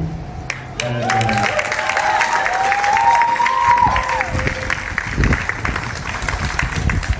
yeah, I just want to say that I'm a student here where I am. I'm a lot of good expensive,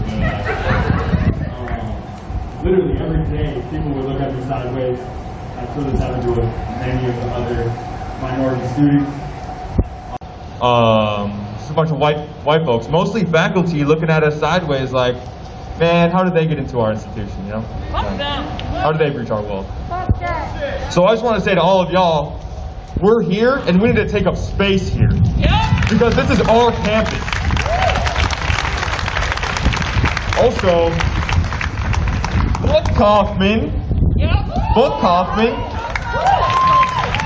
the Student Union. It's called the Student Union. Yeah, and since getting arrested with my community on 94 last Wednesday, something has just been stuck in my something has just been stuck in my mind, and that is, what is a free country? Who is it free for? Who's free to do what? Who's free to say what? And how do certain people's freedoms block, destroy the freedoms of others? The police have historically only been used to silence black and brown communities, to try to destroy the fight for liberation, and to successfully maintain third world living conditions for our minority citizens. What does it say about the lie of freedom when a man is free to shoot out of his store, Cadillac Pawn, and murder a protester? Rest in peace, Calvin Horton Jr. Calvin Horton.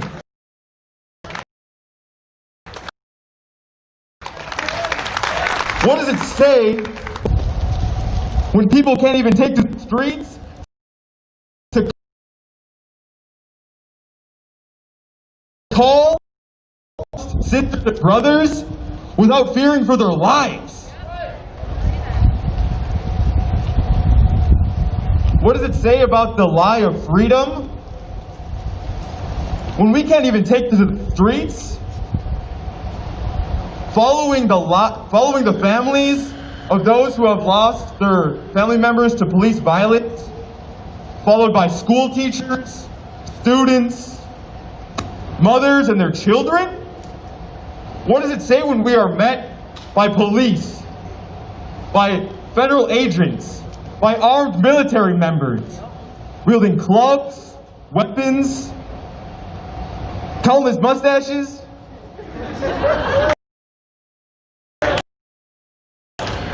What does it say? What does it say? Community has their arms tied behind their backs when children are raped. Speak for those whose breath has been taken from them. Speak for the countless community members who are locked away in prison and in ICE facilities. Speaking to try to dismantle the status quo. And that is why we were arrested. Because as a community, our words have power. That's right. Our words have power to dismantle the status quo. The status quo was enacted by colonizers, by slave owners, by rapists. Our words have power.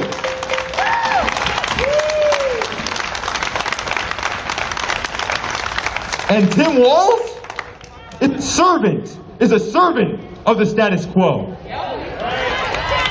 And that is why Tim Walz and Joe Gable is complicit and needs to put pressure on.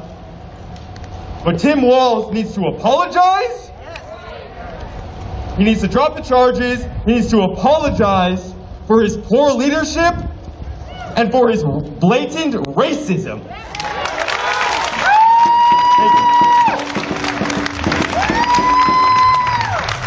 Hola a todos. Hello. My name is Angelica. I'm part of Mira. You see, we're over here. I just want to show that, like, this is how we come, right? This is how we came to I-94. We came together. Like, that's how we gonna win this shit, right?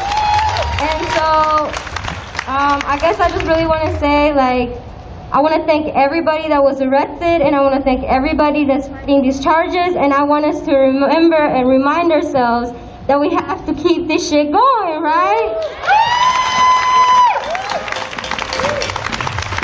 Something that I really wanted to bring out to light was that, yes, many of us were scared. Yes, many of us were not scared. Or actually, we were all scared, but a lot of us cope fear differently, right? Some people were singing, some people was dancing like our homeboy Victor and Panchito. And then people were giving us advice like, Brad, like you see, like this all can only be done together, right? And so was something that I really wanted to bring out to light was that we have to remember that maybe even it's a possibility that there were some undocumented students or people in that arrested, right? Or just overall in our fight. So I just hope that when we continue this, we keep in mind that we have to keep each other accountable and safe, and ask about your peers, ask about the numbers. Did they write the number in the hand? Like, we have to remind and remember ourselves that we're in this fight together, and that includes undocumented, that includes documented, that includes black people, that includes native people, that includes people of color and white people too, you feel me? Like, we have to keep each other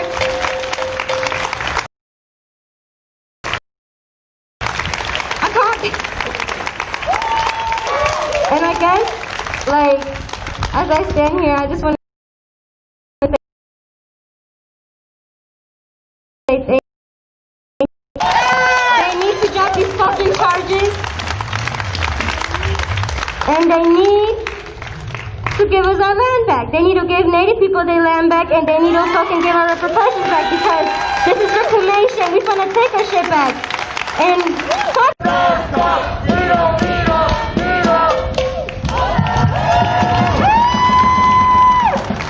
Thank you. Next up, we have one of our own SDS organizer, Olivia Kroll. Give it up for Olivia. The same way we like to hide our indigenous people, right? Now, we're Mexicanos Unidos, but we're not here for the Mexican state. We're not here for the PRI, we're not here for AMLO, we're not here for any presidential candidate, nothing. We're not here for the Mexican state, because they repress indigenous people just as much as this fucking country does. Yes, yes, yes. They should have their autonomy. I just want to move on to ICE, right? Now listen, if anybody here was celebrating all day yesterday, then fuck you too. Because we're not in the same struggle. We're really not in the same struggle. Alright? Because ICE is going to continue to attack our immigrant communities. ICE is going to continue to be funded. Barack Obama's administration deported 3 million immigrants. 3 million! And who was his vice president? Joe Biden, bitch. Now, it's important to note that. It's important to note that. I'm not here to advocate for Trump either, though. But it's important to understand that Joe Biden, historically, did way worse than Trump did in 4 years. Because Biden has been there since the 80s. He's been writing the crime bills that's been put in us. He's been writing those mandatory minimum sentences that put black people in jails. That crack cocaine to powder sentence ratio, that was for black people. That was to put them in jails and make them serve 85% of their sentences. But ICE, y'all. Just want to introduce y'all to what the Mexicanos Unidos do in Sunset Park, which is ICE Watch. It's as simple as that. We just go out there, we walk the streets, we have 2 shifts. I'm not going to give the times because there's probably people listening. But we're out on the street, 5 in the morning, we're out on the street at midnight. Those are just very 2 broad things. We're there all the time. Yeah, we're there 24 hours, honestly. We're there 24 hours. But listen, it's important to just take the streets. That's the real work. Listen, a lot of people don't know. A lot of people, you talk to them about abolishing police and they'll be like, why? Who's going to protect us? Who's going to protect my small business? The community's going to come protect your small business. And a lot of people, y'all, a lot of organizers, you know, they have processes, they have these, you know, plans in place to abolish the police. The first one is defund the police. The next one is divest from the police. But the only thing I hear when they say that is the amount of legislators we're going to have to fucking depend on for them to defund the police, first of all. That part. Much less divest and then much less abolish the police. No, we got to abolish it ourselves in the community. We got to let them know. But we have to start doing that actual work. We have to start doing ICE Watch. Because y'all know what ICE Watch turns into? It turns into Cop Watch. I just want to relate an experience because this has nothing to do with the police, but this has to do with keeping the community safe. We were on ICE Watch and we were walking around and it's very early in the morning and there were street vendors selling tamales in Sunset Park and she had just finished selling somebody tamales and the guy was a little drunk. You could see because he kept staggering back and forth and he was making her feel uncomfortable. And on this ICE Watch I was able to talk to her She told me she felt uncomfortable, and I started talking to the man. We de-escalated, he got on his bike and he left. That's what we do. That's Ice Watch. It's nothing crazy. We're not out there in batons and riot gear, but we're out there. We're documenting and we're being vigilant. And we want people to know their rights. We want people to know that they don't have to open the door. That's what they do. They terrorize us. I'm going to just tell y'all one more story about the Fort Greene folks who had people climbing up their fire escapes, knocking on the windows, shining lights through the windows. Kids were inside. Kids tell us they can't sleep at night because any car that passes by and the lights shine in, they think it's somebody coming to take their parents. Now, we had a demonstration. Our comrades went over and supported them. We had a demonstration from the 88th precinct by Fort Greene. And the NYPD put out a statement and it said it wasn't them. And then ICE subsequently put out a statement and said it wasn't them either. So who was it? And if it wasn't you, why aren't you investigating? And if you're not going to investigate, then we're going to investigate. And when we find the people who did it, we're going to give them street justice. Because y'all didn't want to give us justice. That's what this is about, y'all. But yes, the Mexicanos Unidos, we're here to support. Shout out to Luna for organizing this. It's important to show solidarity. But I do just want to make this very clear, y'all. Mexicanos Unidos, we do support the BLM movement. We're here always. And within the BLM movement, we will always be allies.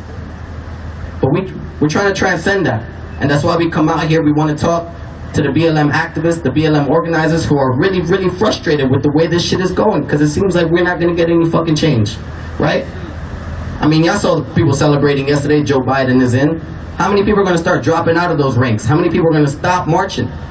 Yo, for real. And those are liberals for you, y'all. Those are liberals. They are the most dangerous people. If you are here, you are liberal, you are fucking dangerous. And you need to start radicalizing yourself. You need to start reading different readings. Yes. Please. Very dangerous, y'all. Very dangerous. I'm not worried about the Trump supporter. I'm not worried about them Proud Boys, because I know the hood got my back. And I know the hood gonna handle that for real. I'm worried about the liberals who keep us where we're at.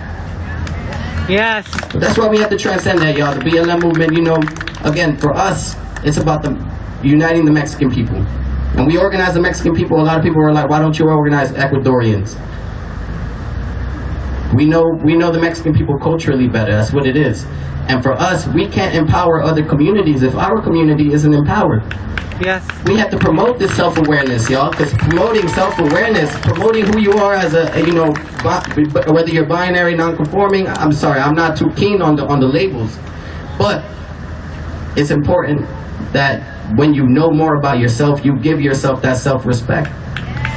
For a long time, y'all, I was in the streets just doing dumb shit all the time, just not understanding why it is that I do what I do.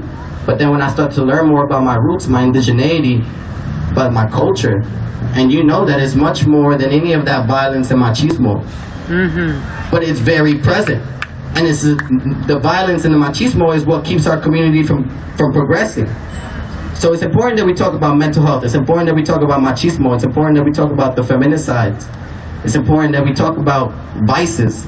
I had a dad who used to abuse alcohol. I could never talk to him about that. He used to call me pussy. He used to call me soft. He used to say it was just a drink. He was to tell me to have one when I was 12. That's toxic, y'all. And it's important that we talk about it. It's important that we progress. So it is important. I just also want to shout out Yesenia, who's here, who has a mental health space for black and brown communities. It's just important. These are resources that we don't see in our community. But thank you everybody for coming out today. I hope to see you guys continually out here. And just to reiterate, the reason why I was saying that we need to transcend the BLM movement is because we need to fight imperialism, y'all. The police, that's imperialism. They're occupying our communities. The rezonings that go on, y'all, the rezoning that's happening in Flushing, if y'all don't know about it, read up on it. They're trying to rezone the whole community, trying to put luxury waterfront towers on it that do nothing for the community. Have y'all seen the vacancies? And they're still trying to develop luxury condos? Are you kidding me? Did you see the homeless people that we just walked through? And did you see the gear that the police get? There's no reason for that, y'all. There's really, really no reason for that. So continue to take the streets, even if it's just 2, 3, 4 of y'all. You take them fucking streets. But thank you guys for the space.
That, you know, that's what I was.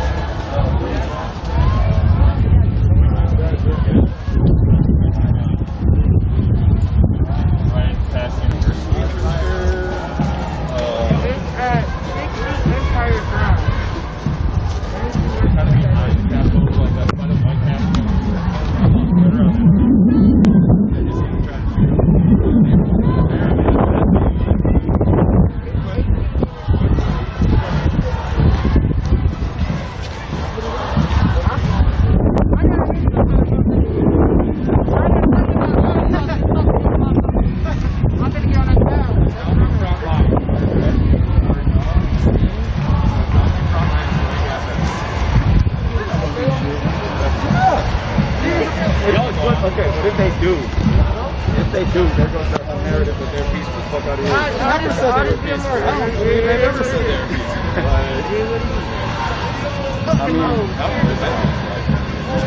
That's just my advice to anyone who gets up and says some stuff on the microphone that has a recording. It's real easy. They make it really easy on you to go say shit in their face. Like yesterday, this woman was talking about how Obama did a worse job with H1N1. And I was like, okay, let me look up the numbers. And as I was looking at the numbers, she walked away and flicked me off. So, I mean, right? Like, they don't help themselves at all. And then, I think they just wanted to skate, so.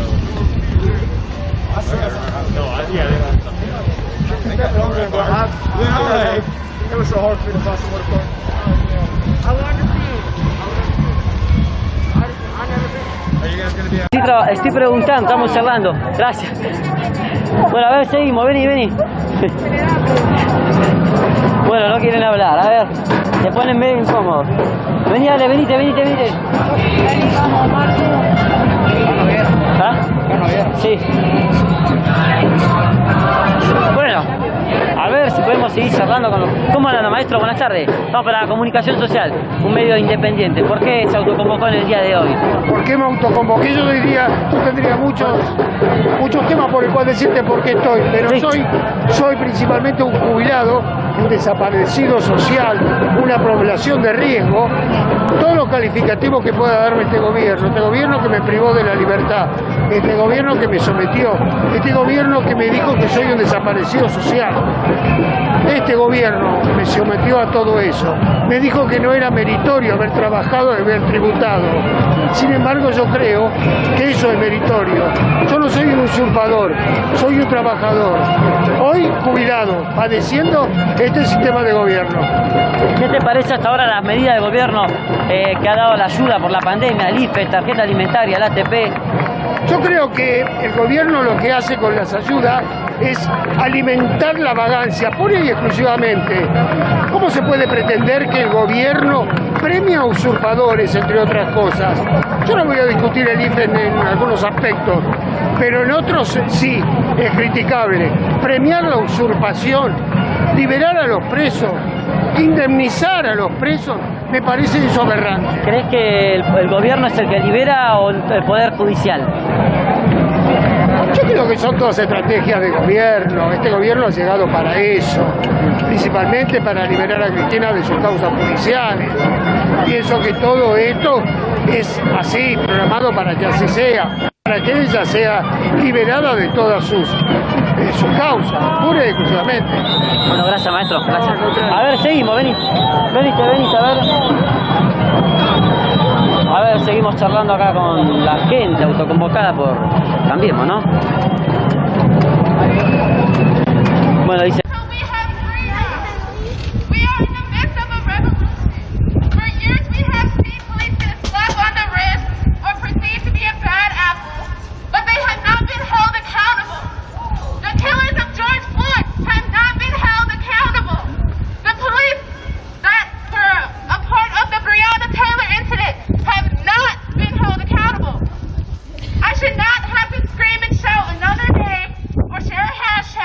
to make this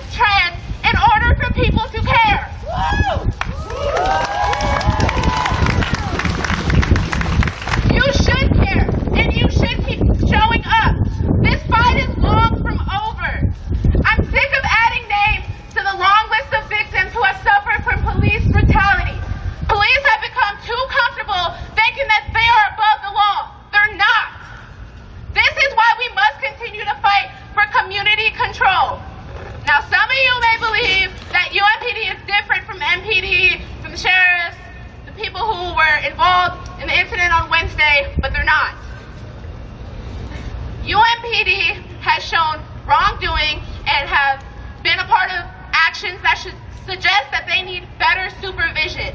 That supervision is not police, not ex-police. The supervision are the community members.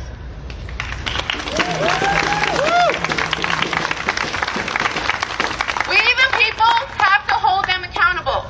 Let's not continue to allow history to repeat itself. We have already done that for hundreds of years.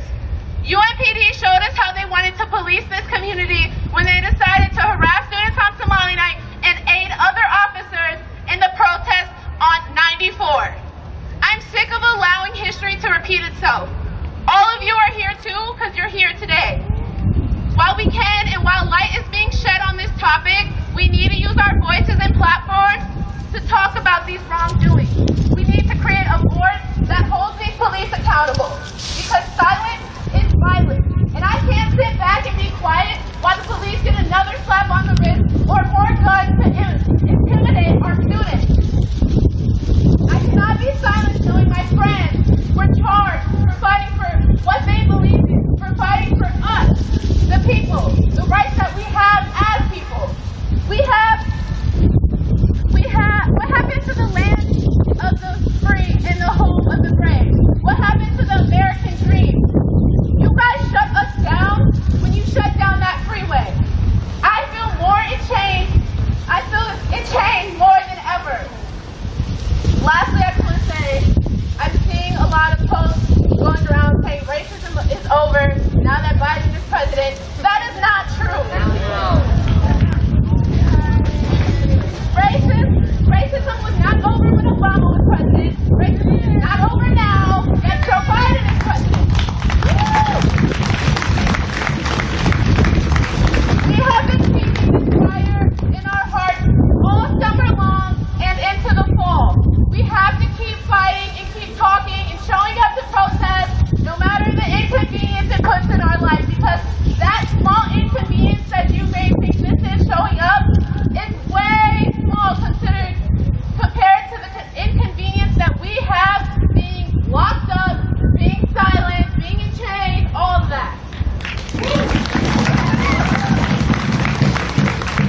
So I just want to say, keep that fire in your heart, keep yelling, keep screaming, and keep showing up to protest because we really appreciate all of you guys coming out today. Thank you.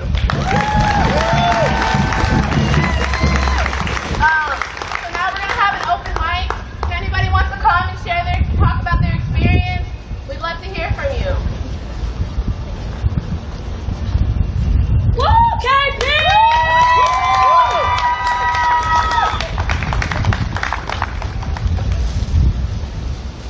Hey there, I need your help. So we have the second civil rights movement, right? And when we lost our brother George Floyd last spring, all of a sudden, America woke up. All these people have been sleeping, have no idea what's going on out here, have no idea about Philando, have no idea about Trayvon Martin, no idea about Tamir Rice, no idea about Sandra Bland. They don't know shit. And I'm out in this suburb, see? It's really, really, really white. And I love y'all white people, but they don't know what's going on. And I've been trying to have a movement out here. So we need everyone in this movement. We need everyone in this cause. And I've been coming to the city, and I love coming to the city and standing in solidarity with you. But you know what? We need to wake up everyone, because there are people in this country who think it's not their problem. They think it's not their problem that brown and black bodies are being killed in the streets.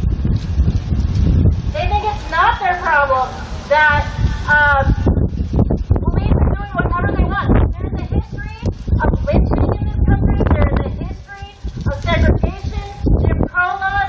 The second civil rights movement didn't get finished because they shot Martin and they shot Malcolm X. So I need you to come to me. I'm out here in the suburbs trying to wake up these people and let them know they need to do something. It has to be everyone. We can't be asleep. We can't let them just walk through their lives without acknowledging what's going on. They think that because it doesn't happen in Minnetonka, that it's not their problem, but this is all of our country. And if you're sitting there ignoring what's happening, you are complicit in it. It's your responsibility. So we need to get out there. My group, Good Trouble for Justice, is holding a march on the day after Thanksgiving, Black Friday. We're going to go right out to the suburbs, right into the heart of the suburbs, to, yes, Ridgedale Mall. And we're going to march, and we're going to make good trouble, and we're going to say, we don't accept it. We don't accept that you get to sit there while people are being killed. We don't accept that you get to go shopping for your sales at Nordstrom's and Macy's while people are dying. And we don't accept that we're going to celebrate a holiday where colonizers are characterized as pilgrims. Fuck that. Native lives matter. So come on out and join me. Good Trouble for Justice, day after Thanksgiving. Let's fuck shit up.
Police that night unlawfully and unconstitutionally arrested over 600 protesters. Not only did they defy the law in giving us a clear dispersal order, but as we were marching on the highway and making our way off of the highway, they trotted their irrelevant asses right in front of us and blocked us from being able to leave. And from then on, after that point, every arrest, my friend Amina McCaskill was charged for a felony after that. Every charge that was given that night needs to be dismantled, needs to be dropped. We need to hold police accountable. No way, shape, or form were they supposed to trap and cage in, pedal in 600 plus people for exercising their First Amendment rights. We all came out peacefully, fighting for equity, love, long chance, dancing. It was a fucking party out there.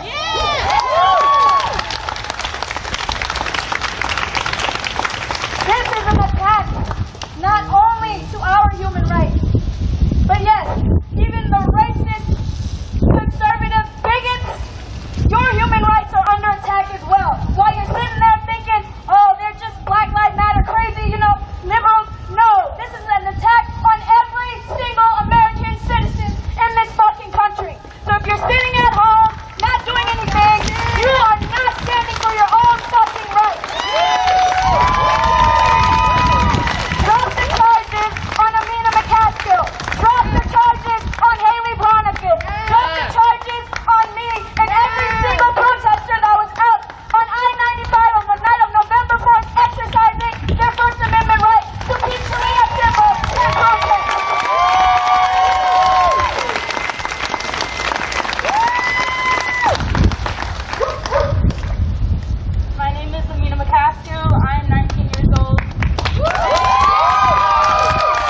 second degree riot. I don't even care what the actual name for it is, but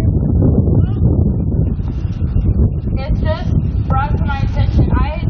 I was arrested on November 4th, did not get released until November 6th. They held me in there for 2 days. I was provoked, I was disrespected, I was manipulated, and after getting out, it just brought into light. We're not going to fulfill our potential, is what it boils down to. I mean, we're going to continue in cycles of darkness and pain and agony. And that's what we want, you know, the Black Lives Matter folks, everyone to see as well. Well, I'm a Black Lives Matter folks. I am not going to hurt any of y'all. We're going to use force to kill the trigger.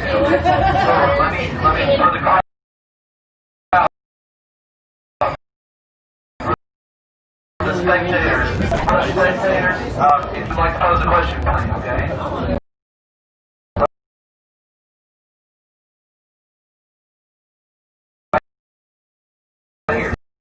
Start questions, then.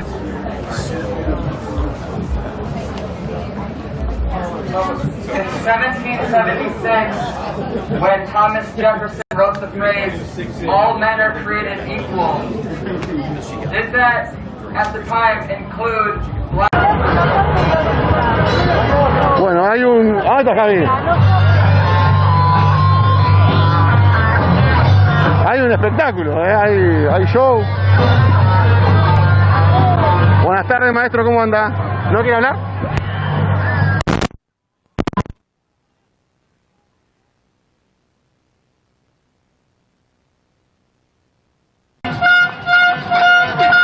Seguimos, a ver.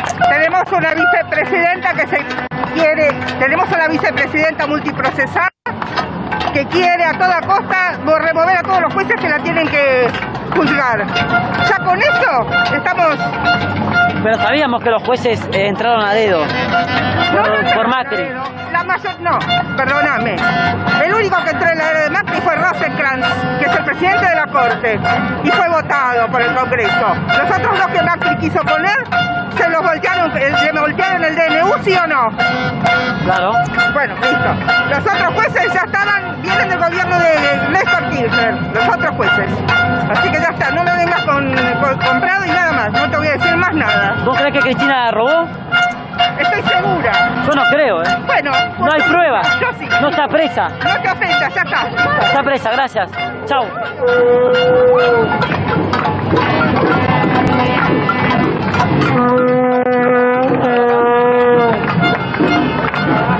¿Cómo anda? Buenas tardes. ¿Por qué te autoconvocaste hoy? ¿Por qué te autoconvocaste? ¿Cómo anda? ¿Por qué te autoconvocaste hoy? ¿Por qué te autoconvocaste en el día de la fecha? Porque no estoy de acuerdo con el gobierno. ¿Qué cosa no estás de acuerdo? ¿Qué hay que hacer para estar de acuerdo? No, ¿qué cosas no están de acuerdo? ¿No estás de acuerdo vos? Que la vice... Te agradezco, pero no me interesa hablar. Gracias. No te interesa hablar. Gracias, perfecto.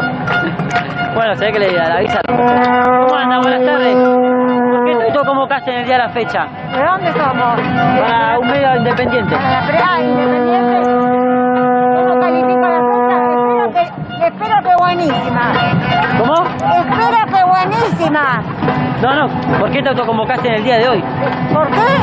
Por la República, por todos los avasallamientos que estamos teniendo. ¿Qué crees que es para vos la República? ¿Qué crees que es? ¿Qué es la República? Sí.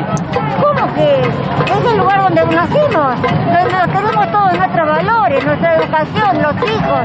Eso es la patria, no hay otra cosa. O sea, estás en contra de este gobierno, digamos. Claro que sí, por supuesto. ¿Te parece mal la medida que está tomando hasta el momento? Desastre, toda, desde el principio al fin. Ay. Tarjeta alimentaria, ATP, IFE. Todos le sacan a los pocos que trabajan y aportan para darle a un montón de vagos atorrantes. ¿Por qué lo decís? ¿Por los planes? Todos los planes, todos los de los... Pensar que Macri los triplicó a los planes. Eso es mentira. ¿Cómo los triplicó? Tengo 66 años, pues. ¿Qué pudiste ver? Todo lo que hizo Macri, lo que ustedes mienten y no hacen nada.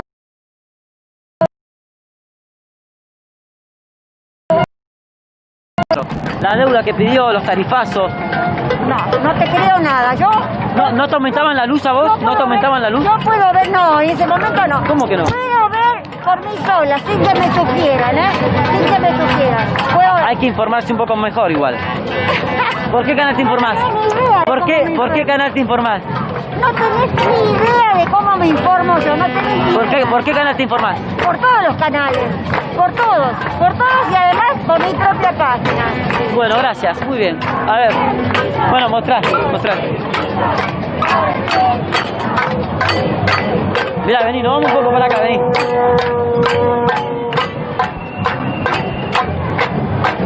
Vení, dale, vení. A ver, vamos a charlar acá con la señora. ¿Cómo anda? Buenas tardes. ¿Por qué te autoconvocaste en el día de hoy? ¿Está bien? Perfecto. Sí. A ver, acá con la señorita. ¿Cómo anda? Buenas tardes. ¿Le puedo hacer algunas preguntas? ¿Hoy por qué se autoconvocó en el día de la fecha? ¿Para qué? Para un medio alternativo. ¿Por qué hoy se autoconvocó en el día de hoy? Esto es hermoso ver a la gente cómo está unida con esto es el pueblo, no los ladrones que tenemos en el poder. ¿Pero estás en contra de algo o por qué estás acá? Todo. Nos tuvieron 7 meses para fundir a toda la gente y no lograron nada. No lograron nada.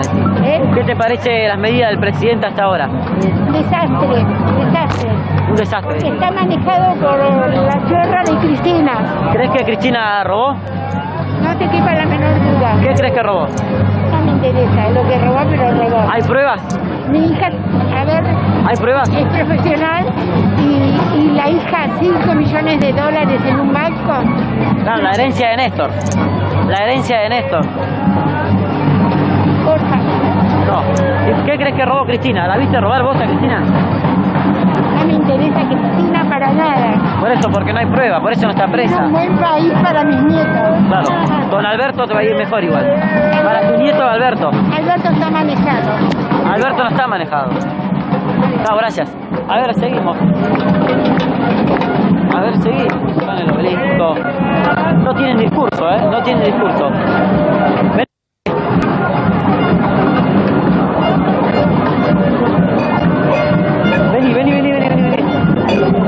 Mirá, vení.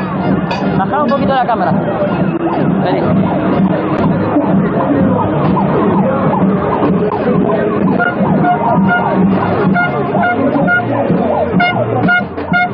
A ver acá. Bueno, acá vemos un cartel, Alex, mostrame el cartel. Dice, rechacemos la vacuna del COVID mala y publicidad legal de los laboratorios. ¿Cómo estás? Buenas tardes. ¿Por qué te autoconvocaste hoy? ¿Por qué se autoconvocaron en el día de la fecha? ¿Por qué te autoconvocaste en el día de la fecha? No te entiendo. ¿Por qué te autoconvocaste en el día de hoy? No, estamos desde el 25 de mayo. Ah, ya hace tiempo, digamos. ¿Pero estás por algo? Sí, por supuesto, por la promoción del movimiento. ¿Cómo movimiento? ¿Para qué dice? La justicia de la libertad. Justicia de la libertad de tercera posición independiente y soberana. Estamos registrados en la justicia desde julio. Here's Nalé.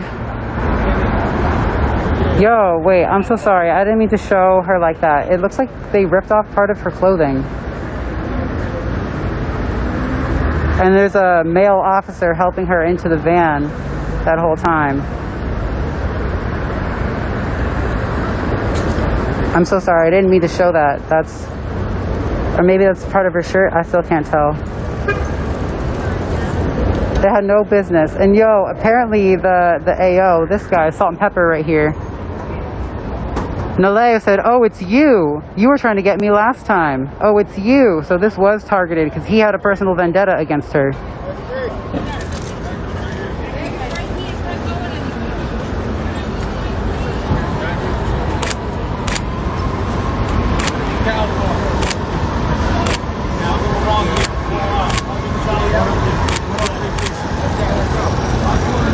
Oh, 103. They're taking it to the 103 precinct.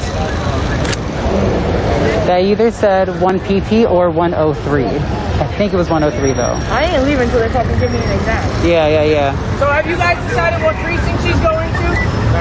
Oh, I heard him say it just now. So I heard him say it just now. So if we get that confirmation, that'd be great.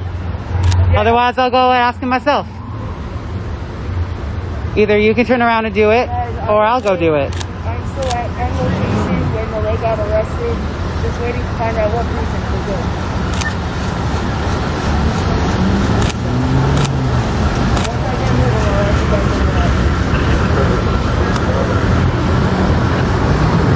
Just one. In LA.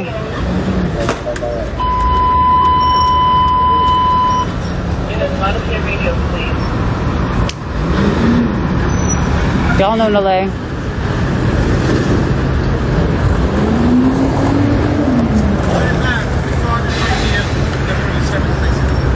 Seventh.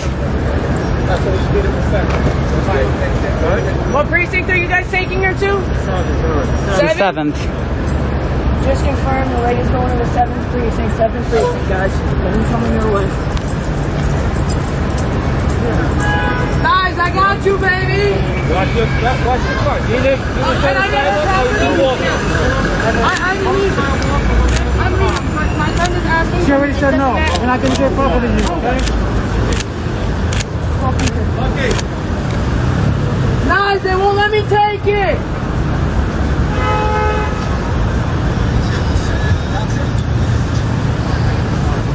Wonder if there have been any other arrests today. They're ready to throw down on a 25-person march. I can assume there's going to be way more. Yo, chill, bro. Get your hand off your fucking gun. Chill. You look so nervous. You don't need to fucking have a gun. You look so nervous, ready to shoot at any moment. Yeah, yeah. Oh, yeah. Didn't want me to zoom in on that, huh? Cross the street, yeah. Allow the cars to fucking pull into us. I'm confused. You said walk, and your sergeant said die. So, your sergeant said let the cars go through. Okay, guys. Fucking idiot. Guys, go ahead. You and your fucking idiots. Go ahead, guys.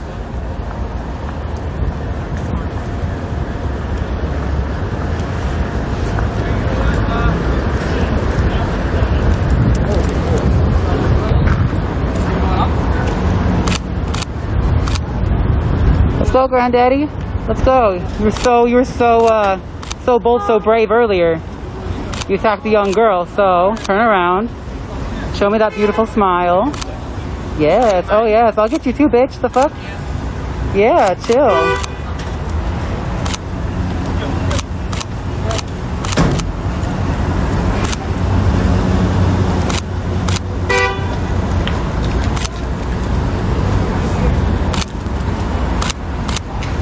Trust me, I'm gonna get his badge number. I'm gonna file a complaint for her. The fuck?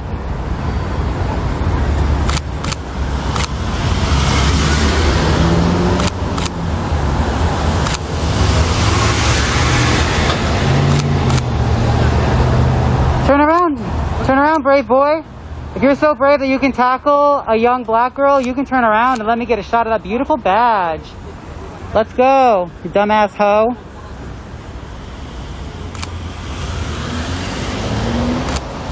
Come on, show me those pearly whites. Let's go. Show me. Show me. Watch out behind you, dude.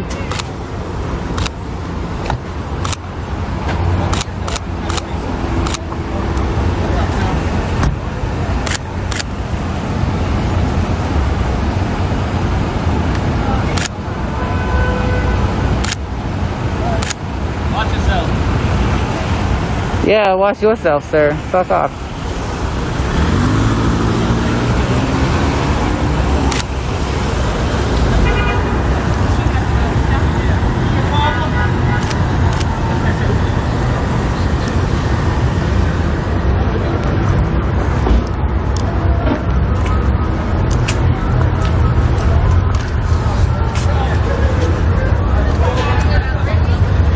Oh, God. The next person to tell me that I have no reason to call out the police because I'm white, like, shut the fuck up. Police never did anything for anybody, alright? Especially not the fuck me.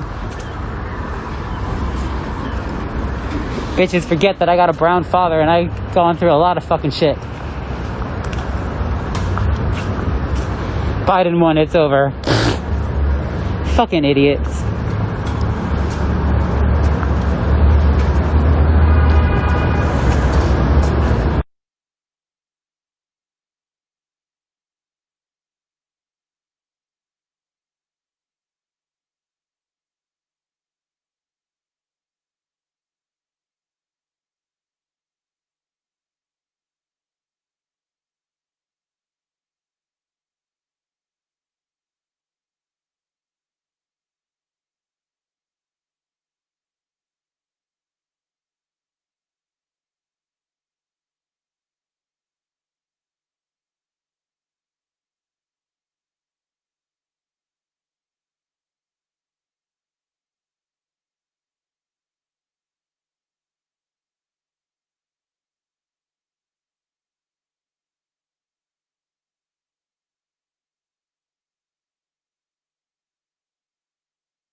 A little peaceful disruption, that's what they call it. Why can't we come together as a community, as a state, and fight together? Because that's what it's going to take. It's going to take Minnetonka to do what they're doing out there. It's going to take Red Wing. It's going to take Minneapolis. It's going to take St. Paul. Because I know that night, I know at least the 3 people who were around me. One was from Aiken, there was another one from Brainerd, and there was another one for Duluth. So I know that there is people in other areas that know what's going on down here. It's time to wake people up, because I know I can tell the atmosphere is different since Wednesday, because even last night in Red Wing, we usually don't get that kind of crowd out. We had a great crowd out last night. We didn't let them mess up the park like they usually do. We didn't let them, we can let them get Walmart. I guess we say we couldn't, we let them get it. The police let them do it. And it took them 20 minutes to get there last night for us. I was out at the police department at 5 o'clock this morning at shift change. The dispatcher left. Before she left, the police came. It took them right away, within minutes, to escort her to her car because I was out there, one person. I don't want the dispatcher. She don't do nothing but make the calls and get the calls. So at the end of the day, I don't want that lady. I would have never said nothing to her. I want the police. And on Wednesday, I just seen people like, not even Wednesday, yesterday, I was so mad. I just wanted to throw my phone because I see all these people like, let's celebrate, let's celebrate. What are you about to celebrate? That we're going back to normal racism? Because that's what it is. We took the lesser of the 2 evils. Because if we want to go into a civil war with Trump where nobody has rights, because at the end of the day, he was going to take our rights away. Women, you weren't going to be able to vote anymore. You weren't going to have a choice if you were going to have an abortion or not. Blacks, 13th Amendment was probably going to be gone. We're going to be slaves again. And that's what people don't even realize, that we have legislation wrote for us to be free, for us to have rights. And people still don't want to stand up and see that. We have to make them. We can't depend on a Democrat, because they're part of the problem as well. Until you have even Democrats speaking out, we're not going to change anything. It's going to be us, we, the people. Thank you.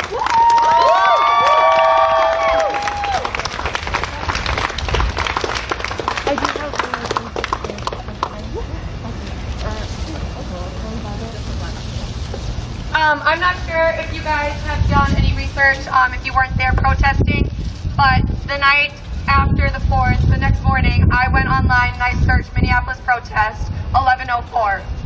About 3 different news articles came up, very short paragraphs, and they said that we were allegedly kettled in. I have searched multiple times, and many different cities and many different states are getting the coverage that they deserve and that they need. So what I need us to do, we need to call the Star Tribune, we need to call the Washington Post, we need to call these news sites and let them know what the fuck actually happened. Because Minneapolis is not getting the recognition that we fucking deserve.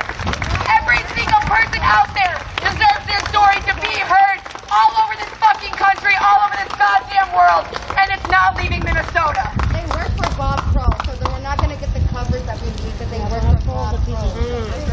They work for Bob Kroll? Yeah. So apparently we won't get the coverage we need. Thank you for sharing that. But keep calling. I have called the Star Tribune. I have called the Washington Post. I have called multiple news sites. And I need all of us to leave voice messages, to email, to blow it up so people can hear about this, because we deserve that. The protesters deserve that. That's right. Hey, we had 2 stories out about it. One before everyone was even after the freeway, and then one the next day for a follow-up. I mean, like Call your name up, please. Come up. So Logan, Olivia, Nadia, most of them. Sheila, Skylar. They're inaccurate as hell. I saw one that said that there was only 200 people out there. One of them, one of these. Hey, why did you guys up here? I mean, I'm a tax bill also. I want to recognize these people here because as they were wording it as well. I was going to shit myself. But thank you. These people became my parents overnight. Where are you from? From here, of me, Yeah, Danny, can I take a picture of that? so many other younger.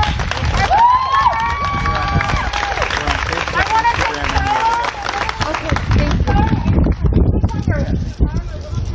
For 30 minutes. I just want to make sure that the stain Seriously, thank you for making us No, it's and just making sure that Facebook we're going to be Live. okay this whole time because they seriously deserve the recognition. They put us in protest. They've inspired me. They've inspired me to become a better person. And then honestly, I wouldn't be able to be more woke, I guess, or like become more radical without the help of all of them. So please, so thank you for everything you've done.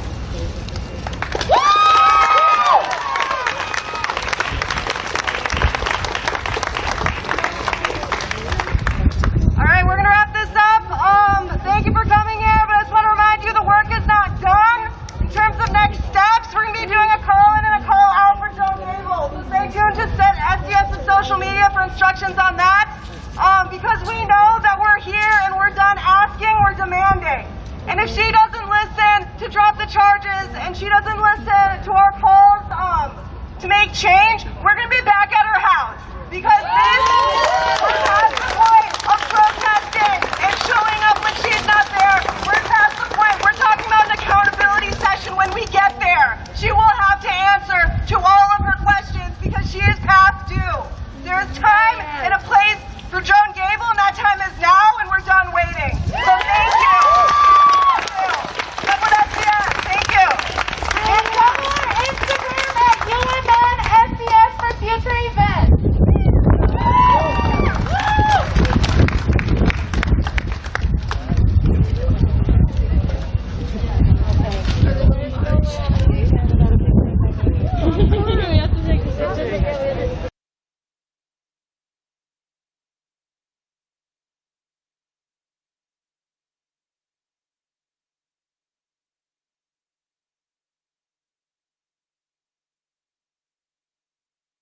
Preguntaste por Cristina, no me preguntaste por Macri, ¿entendés? Bueno, pero o sea, Macri también robó, digo. También, Ah, perfecto. obvio. Te estoy diciendo que yo no soy partidaria de ningún gobierno, ¿sí? Yo quiero vivir tranquila, ¿entendés?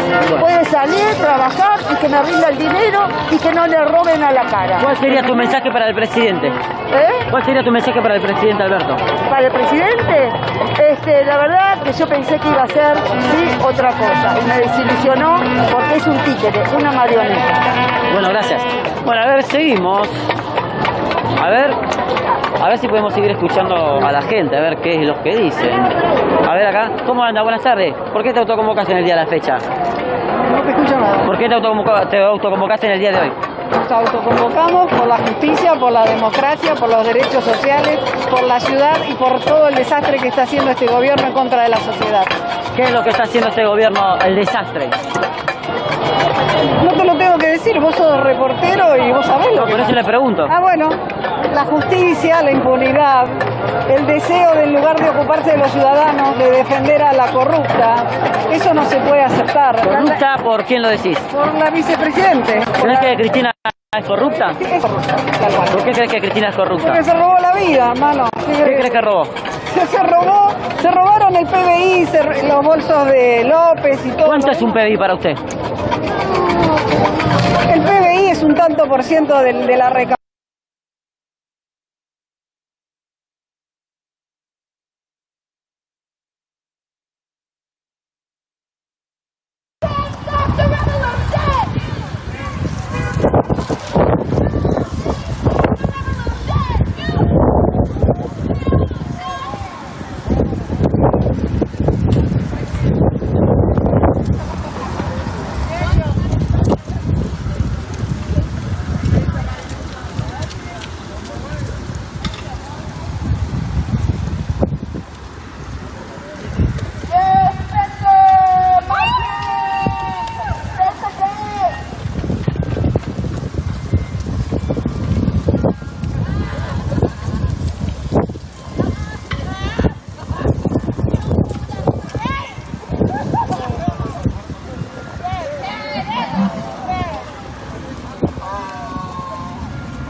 actually recorded and my camera app crashed. You're kidding. Yeah. Wait, have you updated, or were you on Instagram or just a regular recording? No, I was. Damn, okay. Shit. Piece of shit phone. Yeah, no, it's whatever. You did what you could. 7th precinct, y'all. So what JP wants to do? The 7th precinct. We're going to 7th precinct for Joe support if you want. Otherwise, going back home or going about your day.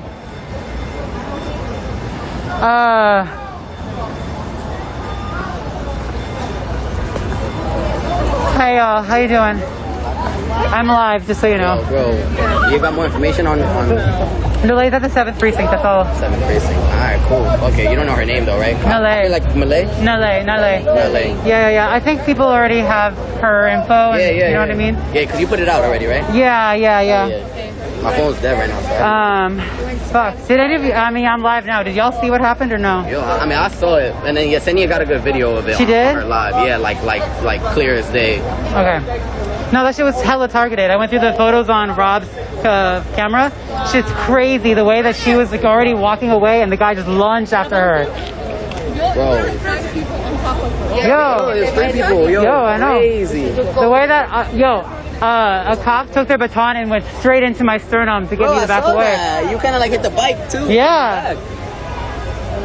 Fucking shit was crazy. They took a purse? They took a purse? No. Oh yeah, they did take her purse. Yeah. Nalay. Where's the 7th precinct? Do you know? Yeah. It's over on Houston and whatever. It's like East Village-ish. Yeah.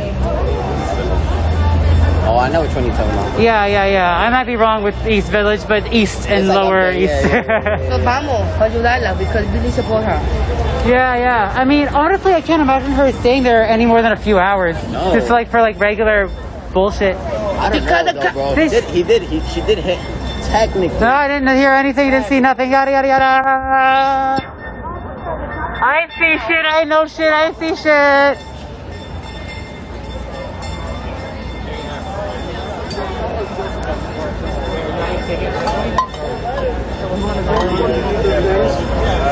Are you gonna stay on it? We're gonna be good. You gotta take it.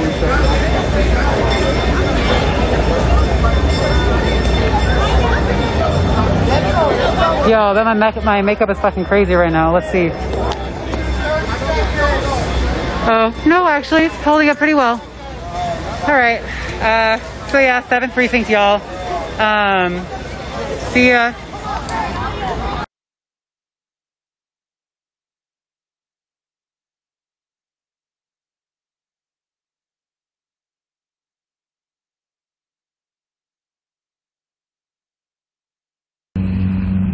Without clothes on during a mental crisis, and you're killed and it's justified, and his name was Marcus Davis Peters out of Richmond. If anybody doesn't know the story of that, if everybody's seen the Robert E. Lee Monument in Richmond as it stands now, which is now Marcus Davis Peters Circle, it has been conquered. The police killed Marcus Davis Peters on the interstate as he was naked, having a mental breakdown. And they just recently said, yesterday, right, Clark, that they will not be reopening the case. Absolutely. How do you kill somebody completely, literally naked, and is justified? Having a mental health crisis. So that has to be tackled, that has to be approached. We need to deal with the bullying programs and programs that's going on in these schools. These kids are getting ignored. There's different things going on, and they're coming to us to let us know, hey, we're being discriminated against, there's not much going on, there's not many resources. Mind you, right now, COVID is going on, so there's not too much schooling going on. But when school does go back into play, we definitely have to make sure that we are monitoring the students. We have to take all of their accounts seriously, just like the police. Do not be the person that just votes party-wise. You have to know your candidates, right? But let me go back. So, what happens is both are assassinated. But guess what? Black people, remember when King said, I feel like I've led my people into a burning house?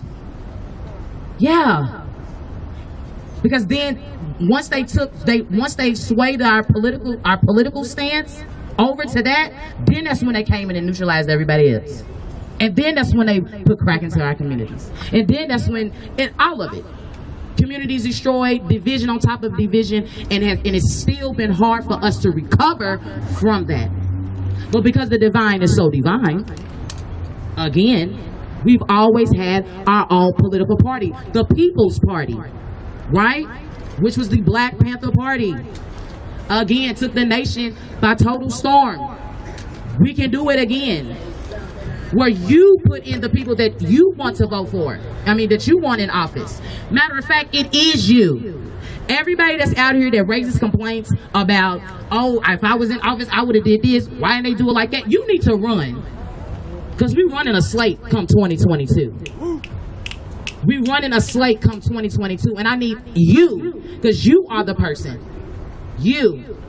We can no longer have people come inside of our communities, especially black communities, because we're the ones that get exploited the most.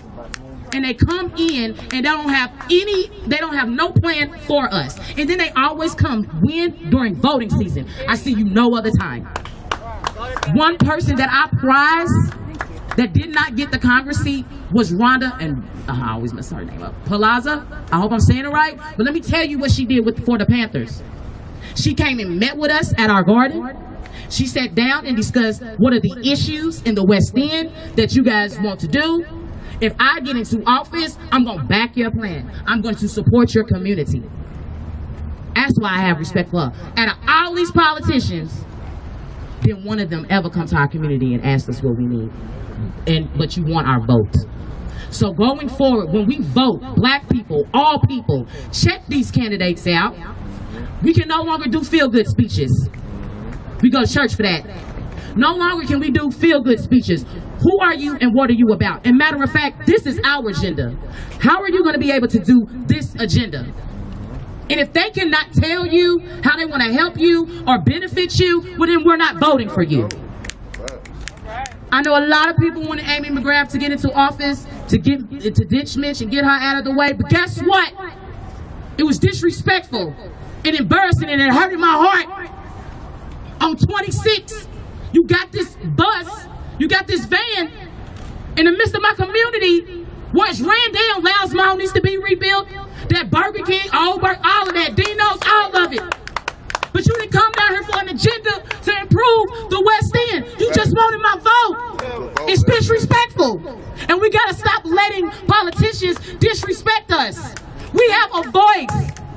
I left Louisville, Kentucky in 2002 to New York, and I came back in 2009 and my city looked horrible. Horrible. I don't care if it comes from the Metro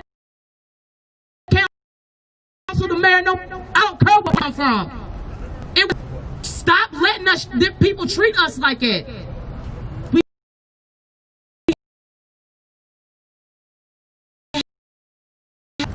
Don't just do things because, oh, I'm a Democrat. Well, that's who I'm voting for.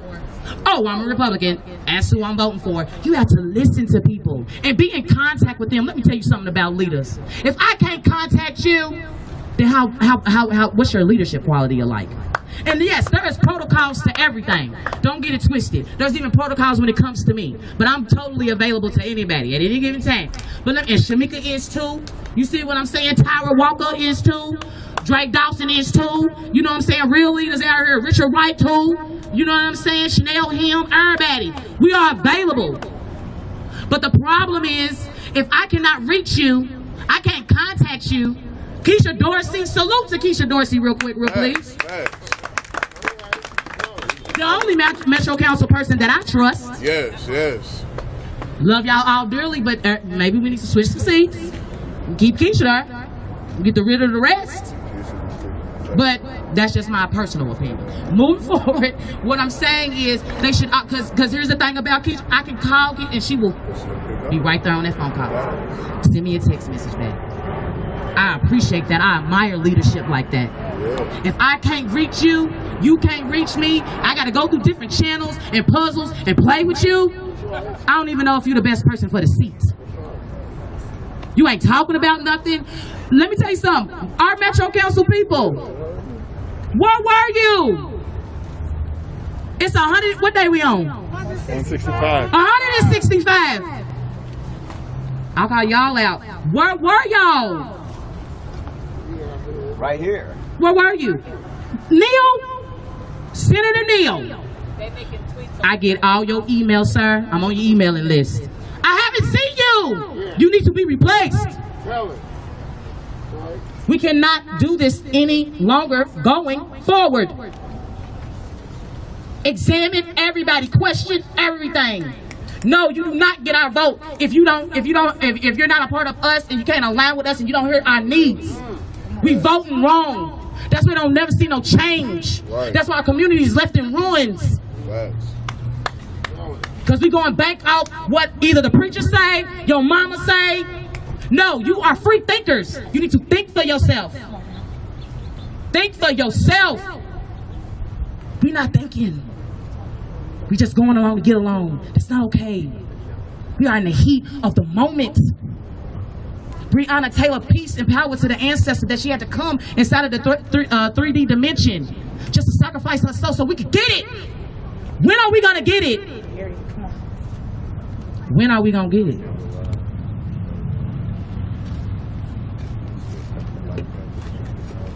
So let's get into the Black agenda.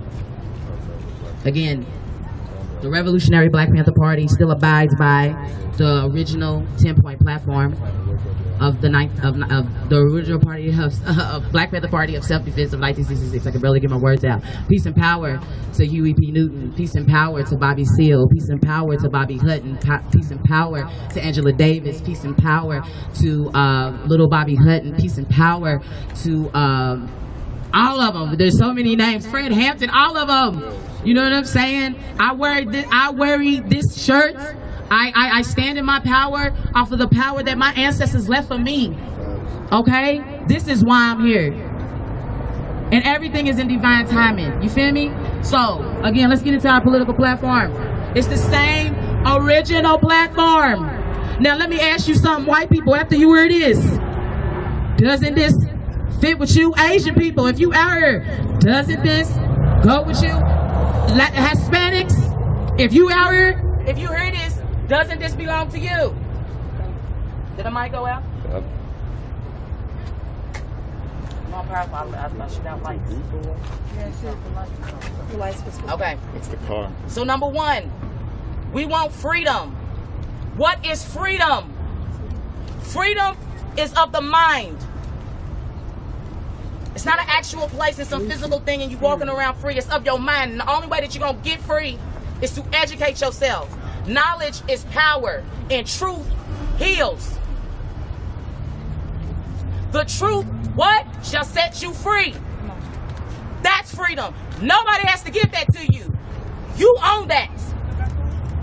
You don't ever give anybody the ability to take away your freedoms when you're already free. Liberate your minds. Liberate your minds. Number one, we want full employment.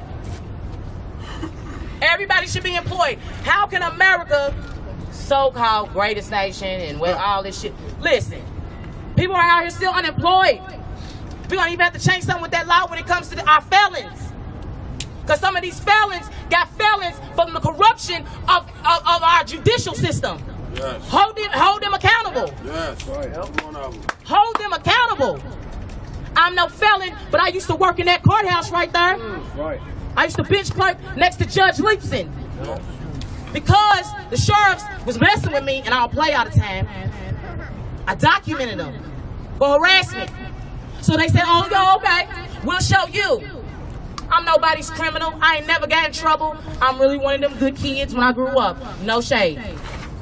And I didn't go to jail until I worked in that courthouse. They said, oh, you want to be smart? We'll show you. Show did. The sheriffs, they didn't even walk me over because they walked me through the thing over to the jail underneath the basement, the parking lot or whatever. They was like, you see how they always get us to do their dirty work? Because they know my suit's in court too. And they lied on Judge Wilcox. Jennifer Wilcox, bless her soul. She didn't have nothing to do with it. But you see what I'm saying? We got to change it. Now I went from employment to this whole place over here. Excuse me, but I had to get my story out because it's irritating. We want decent housing. Let's talk about it. How in the hell do you build Omni hotels? How do you go and build all these elaborate hotels? You got these, I don't know, little condos, whatever, on the waterfront. Yeah. And you ain't even built community. None. None of that money goes to the community. Thousands. Teach. All of this money, and we can't even afford to have decent housing? Talk about it. Talk about it. We want education that reflects our story. Yes. Let me tell you something, JCPS. You're coming up with all of this stuff, and still, yet again, you are not discussing black babies. They're miseducated, they're misinformed, the curriculum does not meet our requirements, we're not even taught in schools. You call them behavioral children, but you have no cultural compass to even meet us where we at. What do y'all learn in college when y'all go to school? For education. You don't learn about the different ethnic backgrounds of students, of children. They ain't got behavioral problems, you just don't want to relate. And then you pass them on to this prison and pipeline thing. You keep giving them records. Schools are starting to turn into detention centers, little prisons. How they treating our babies. Let me tell you something about the black baby. It is a genius as soon as it come out of the womb. We're powerful, and it don't take away from nobody. But we are powerful people. This is our history. This is our culture. Okay? Before the white man even arrived on the scene, we was running this planet.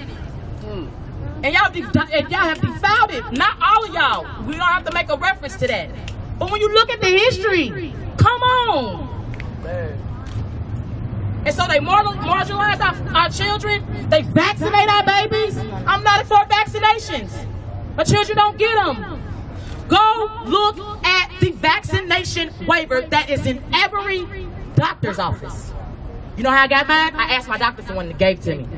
You know what happened? It was like, well, since you're gonna fill out that exemption status, your child can no longer come to this, doctor's office. Why? Because they cannot profit from my baby. They profit from our children. Back in the day, I was born in the 80s. It's probably like, 4 shots? I don't know. And then all of a sudden, you got shots out of all the place. And if you go look at that vaccination waiver, it tells you what the side effects could be by getting this shot. Pay attention. They're telling you what this results from. How do you think they come up with statistics? And all of the vaccinations on the waiver say and could lead in what?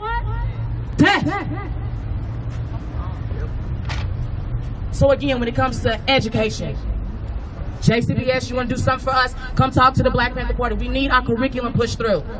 We need people that want to identify with us and help our baby if you really about it, because I'll tell you all the time, I have a school located at the NIA Center, the Hamriel Methodist Urban Institute. I will educate your baby, okay? Because we got to have options. Mazizi School, can't even get it out. Liberated Minds, there's other black schools just as an option from JCPS. I'm not bashing JCPS, we just gonna have to do better.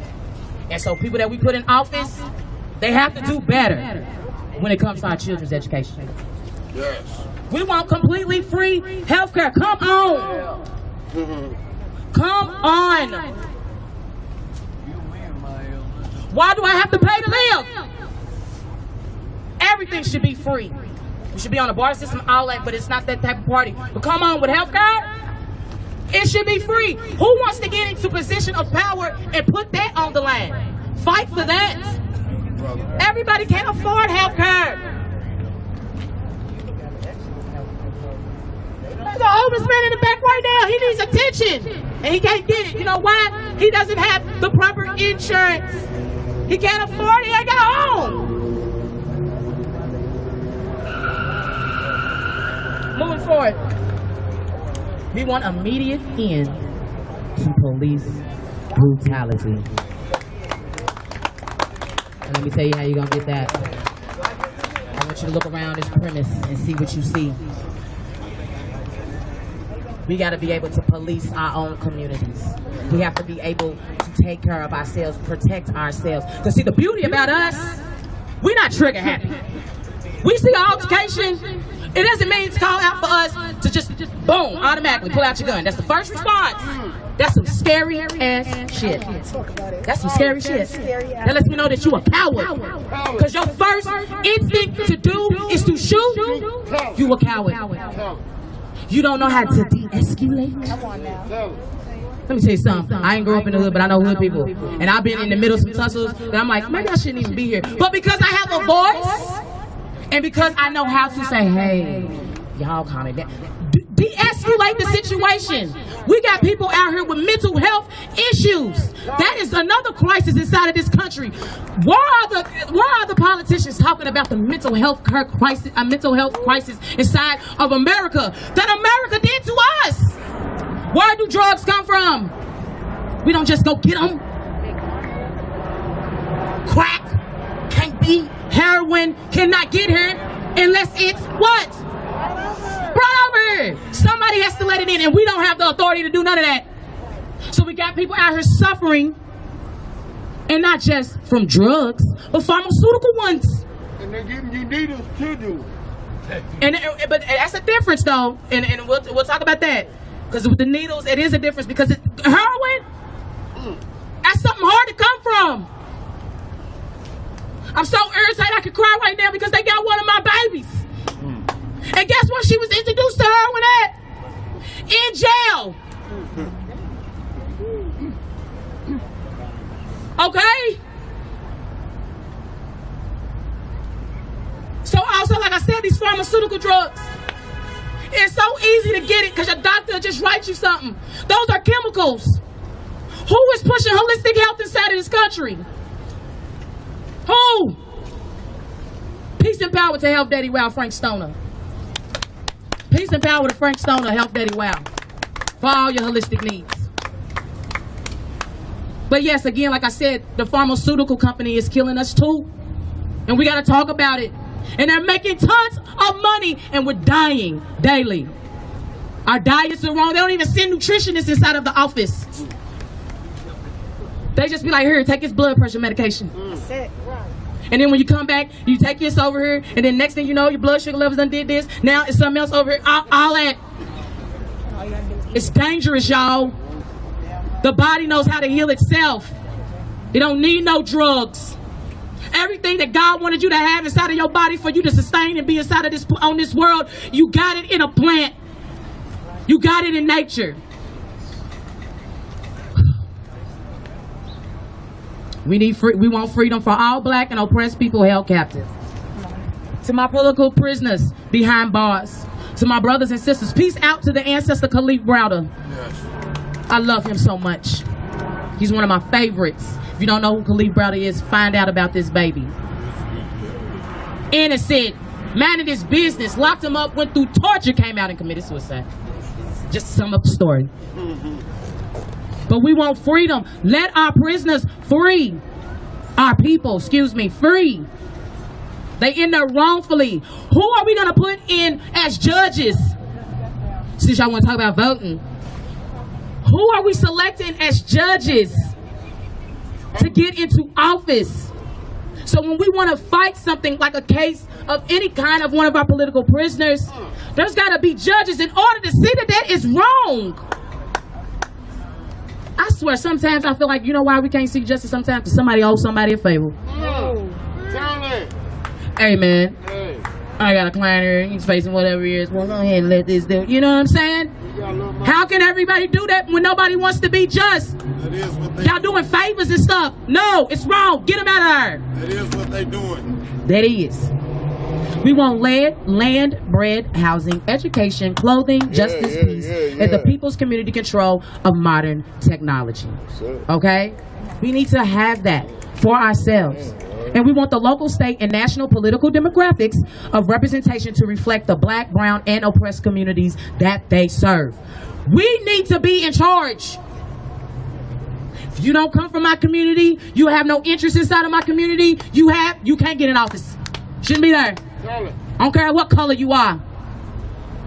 You can't be there. If you're not going to be amongst the people and for the people, then what are you here for? What is the point of being in power, in control, in political office seats, and you do nothing? We want reparations. Come on, sis. But let me say something. We just don't take it. We ain't got time to ask y'all for nothing. We just don't take it. Because if you're not careful when it comes to somebody like me, we'll just infiltrate you and just take all of it. It don't matter. That's what we're gonna have to do. That's what we're gonna do. And here's another thing. And here's another thing when we talk about political strategy, right? Or having our own political party. Now, when you have your own political party, when funds come through, you know, just like the Democrat, Republican Party, you know, I can't talk about all the channels of how funding is or whatever, but when it comes through, I don't know what's going on. It's not being allocated right. Okay. It's not. But when you have your own party, you can be responsible for the monies to make sure that it gets to grassroots organizations, homeowners. You know what one of my things is as a political party? I want to pay off the mortgages. Yeah. Mortgage. Listen to the word. Dad, you shouldn't be. Let me be quiet. He talking. Let me get some funding in. Pay off these folks' mortgages. People paying mortgages till they die. 30-year loans. No. It's insanity at its best. All of it is. All of it is. Okay? So that's the agenda. White people, do you agree with it? Make some noise. Black people, if you agree with the agenda, make some noise. Asian people, probably ain't no. I'll speak for them. Hispanics, I'll speak, you know what I'm saying? Make some noise. That is the agenda. That is the people's agenda. And anybody that we put in power, if they not talking about that, we say, what? No.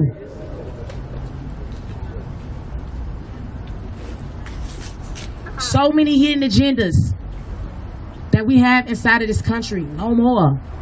Expose them all and work together to build your own political party. This is for us. Us.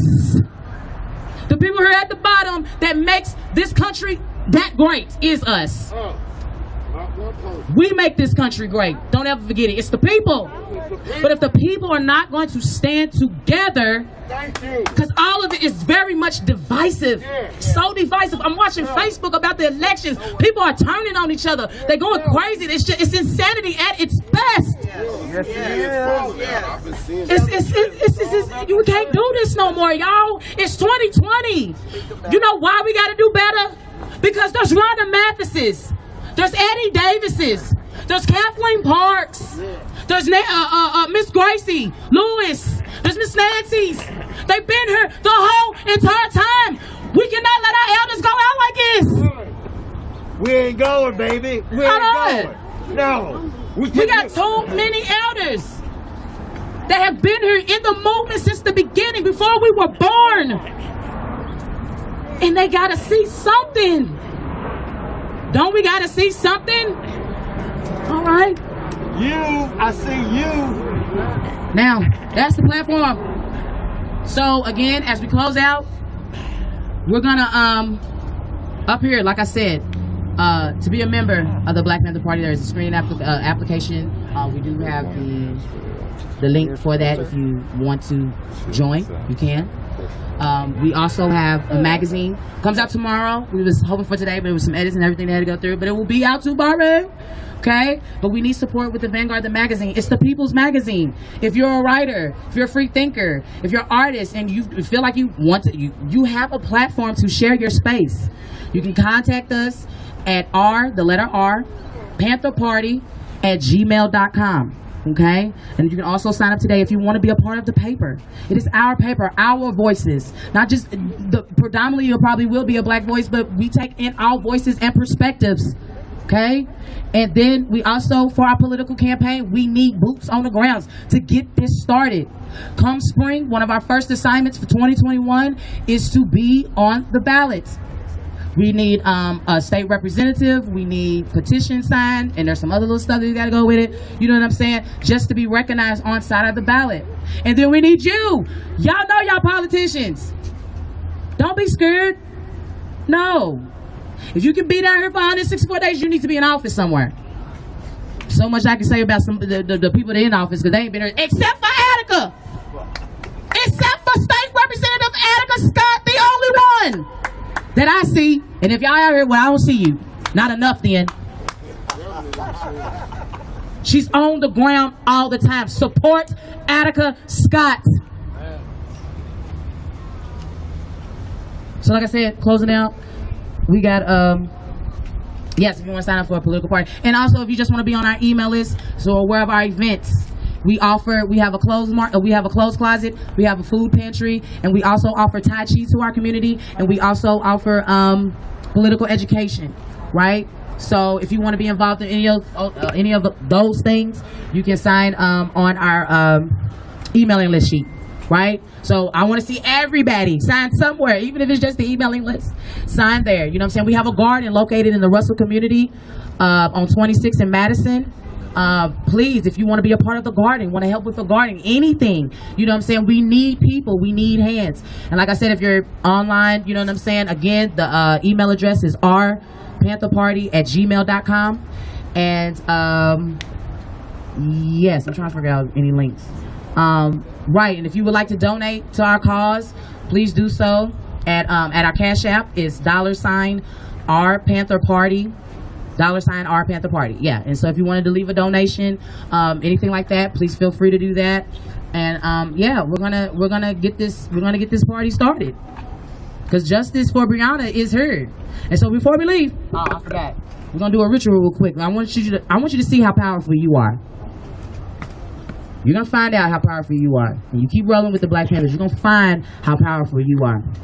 So let's do this real quick before we close out. And I think I gave all the links to everything. Let's redo our energy a little bit. Everybody relax. I want us to breathe. Everybody that's online, if you want justice for Breonna Taylor, want the police officers prosecuted, all of that stuff, rules of government to change, we're gonna do a real quick ritual real quick. And you can do this every day, no matter what it is that you're going through in your personal life. Try it, but we're gonna do it all together. What we're gonna do, we're gonna take a couple of deep breaths in. We're gonna say Breonna Taylor's name 3 times. And then we're gonna close our eyes for a moment of peace. And I want you to focus on the intent, the outcome of the situation when it comes to justice for Breonna Taylor. Whatever that is. And let me tell you something, because I'm a divine being, so if you got any ill will in sin, you might not want to close your eyes and you might not want to do nothing. Because I'm telling you about energy. You can lie to somebody in front of their face. You can't lie to the universe. That shit will come back and backfire on you. So if you ain't pure, don't do this. But let me say it. So we're gonna repeat it. I'm gonna breathe a couple of times. We're gonna say her name 3 times, and then we're gonna close our eyes. We're gonna focus what you want the outcome to be for Breonna Taylor. All right, see, ancestors so mad. So 1, everybody, let's take a couple of breaths.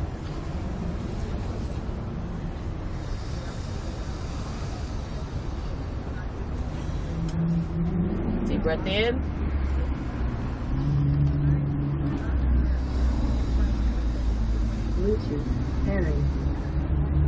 On the count of 3, we're gonna say her name 3 times. 1, 2, 3. Breonna Taylor. Breonna Taylor. Breonna Taylor. Now, focus on the outcome.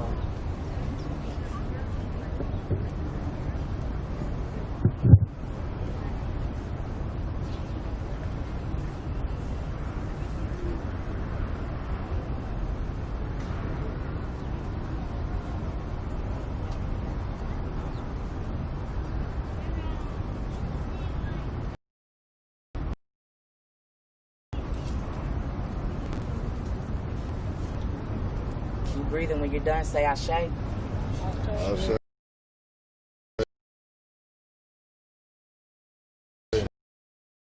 For coming to be a part of this, if you're down here, you have a responsibility. If you're amongst us down here, even online, if you're down here, you have a responsibility, okay? To your city, to yourself, to your families, okay? To be the change that you want to see. Stop waiting for everybody else. When you have it all, you have it. We possess that. We possess that. We have that. So we have a responsibility to make sure, that we want to see the change. We want to be the change that we want to see. All right? We want to thank all the protesters for coming out. Like I said, everyone, live streamers, thank y'all so much. We are really, really appreciate it, and we want to thank you so much. Appreciate you. And peace. peace, peace, peace, and peace and revolutionary love. Oh, hold on, wait a minute. Sorry, we're not done. How y'all doing? Y'all doing good? Yep. I mean, shit, that was a powerful speech, right? That was powerful. A lot of truth in there. Clap if you agree. You heard some truth in what you heard. Because we all got to stick together. We all got to be on the same page. Let me take a second to introduce myself. My name is Dre Dawson. I'm the Minister of Defense and Minister of Information for the Revolutionary Black Panther Party here in Louisville, Kentucky. I'm also the co-chair of the Kentucky Alliance with my Queen Tara Walker and my Queen Shamika Parrish Wright. Give them a beautiful, big round of applause for all the work that they've done out here. Also, before we head out, I want you to turn back there and see that lady in that big, beautiful, colorful dress on a phone trying to act like we don't see her. Give her a big round of applause for being out here as one of our community leaders as well. Because, see, we notice a lot. All the time, you might not see us out here in uniform, but we are all the time out here. Matter of fact, turn around to that corner right there. You see that brother with his head down with the white shirt on? Him and his crew, give them a very big round of applause. Because it's the youth and it's the youngest that lead the movement. You got to understand that. Our elders, they give us the experience in the bank account. Yeah, right? That's how it happened. Everybody thinks everybody was marching during the civil rights. It wasn't. It was SNCC, it was CORE, it was the college kids, it was the 20-year-olds, and all our elders gave us the plan and they gave us the money to go and do that, right? Right? So we got to make sure that we are taking all of the clues from our past and applying them to today's fight. Does that make sense? Yeah, okay. So without further ado, I just wanted to say a couple. Okay. But it does go both ways. Okay. Except that only one group actually has the power. So, white either. Do you understand that? I'm ashamed that I'm white. I'm fucking ashamed that I'm white. I'm not. I'm not because of all of y'all that are white out here being shitty to people like us because we care about our community. Then that's a fucking problem, and y'all are the racists out here. You're not racist. Why the fuck are you messing with us? Why do you come out here and do this shit? We don't come up. Let me talk. We don't come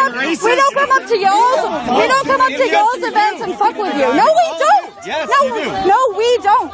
Yes, us? you have. No, we don't. When we were out on 19, on the corner of 19, when we were standing out there, y'all would come over, cross over to our side and fuck with us the entire time. And we never did that to you. I promise you we had the same. No, we didn't. Y'all, I can't even have a conversation with y'all because you don't know what the fuck you're talking about. Fuck you, piece of shit. Fuck you! I can't stand these fucking people, bro. I can't.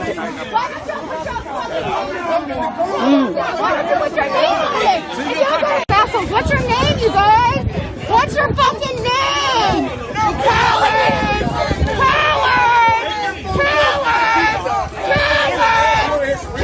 What's your name? What's your name? Why don't y'all put y'all's fucking names on it? How about that? Why don't you put your name on it? So you protect our families because y'all fucking What's your name? What's your name? What's your name? My name's Emily Taylor. What's your name, dumb bitch? Pussy. Hey, isn't it funny how I'm not scared to tell you my name and I'm a white little ass girl, but y'all are pussy and you're scared? Y'all are cowards!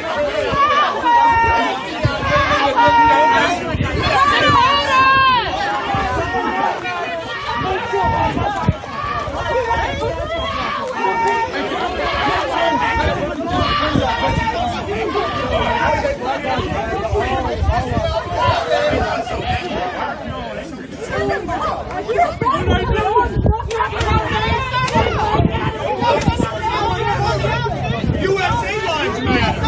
American lives matter. Yeah, I know. Where we at? Let's go out here and do it, dog. We get it. Why are the women on the front line and you're men in the back like a bunch of pussies? Because women can speak for themselves, you fucking misogynistic asshole!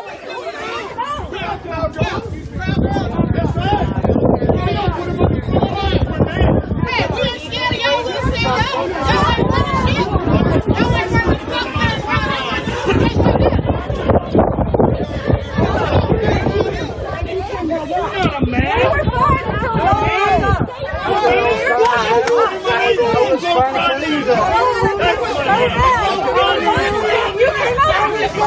Are we hurting? Then why are you here? What's the fucking problem? Are we living in America? Are we living in America? Am I saying Black Lives Matter? I didn't say it. What are we doing? What are we doing? What are we doing now? What are we doing? Okay. I'll go take one by myself.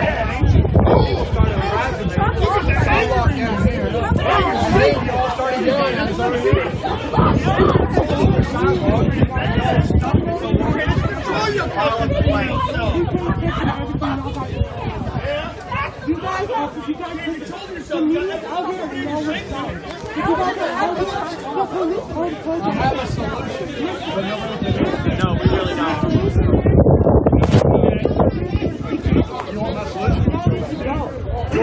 We're not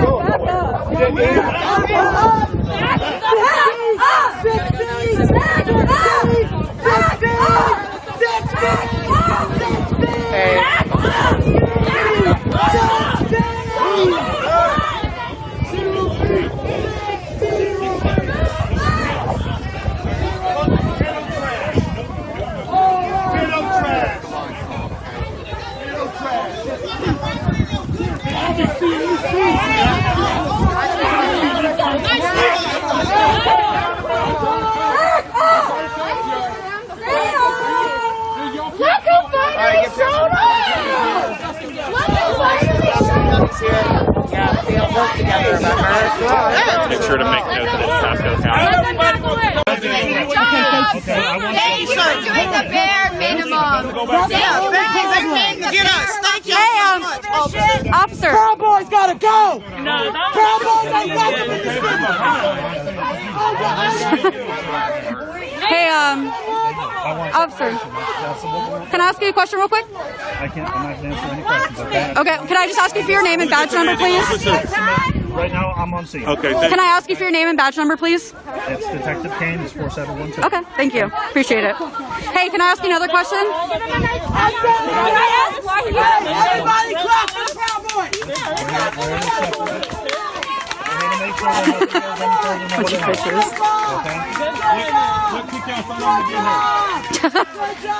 Because, hey, can I ask you a question? The one right behind you needs to go. He's not with us. Came out holding the flag with him. Guilty by association, right? Everyone video with the guy with the flag. He's not with us. Is Proud Boys not a terrorist organization? Yeah, it is. It's a hate group. It's a official hate group. But they don't. Maybe next time we bring a police. Not even my city. Not even my church, so I'll make sure. I got you. I think you're American.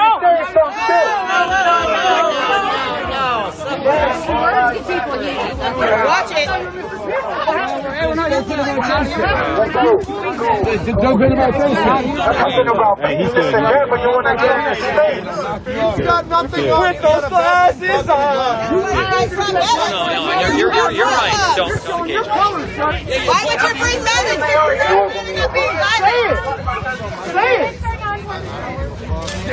Black lives they matter here. Black lives they matter here. Black lives they matter here. Black lives they matter here. Black lives they matter here.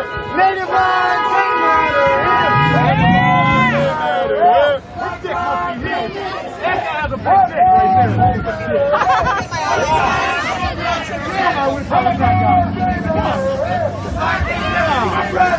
dick That's amazing. It was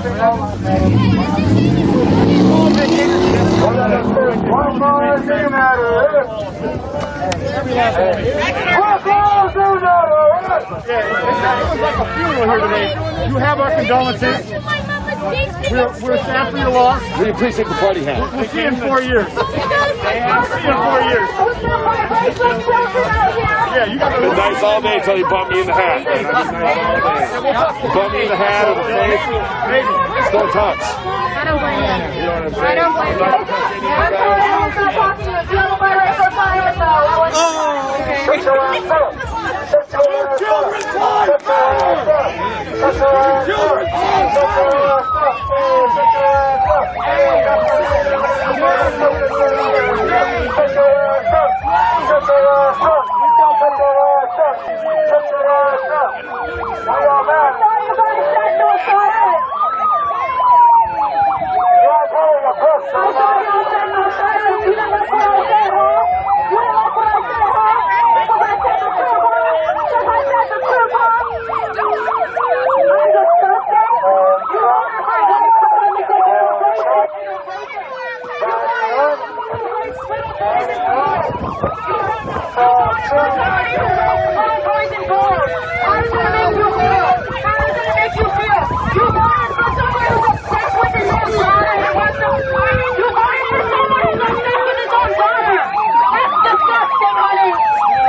Your will be done on earth as it is in heaven. Give us this day our daily bread, and forgive us our trespasses, as we forgive those who trespass against us.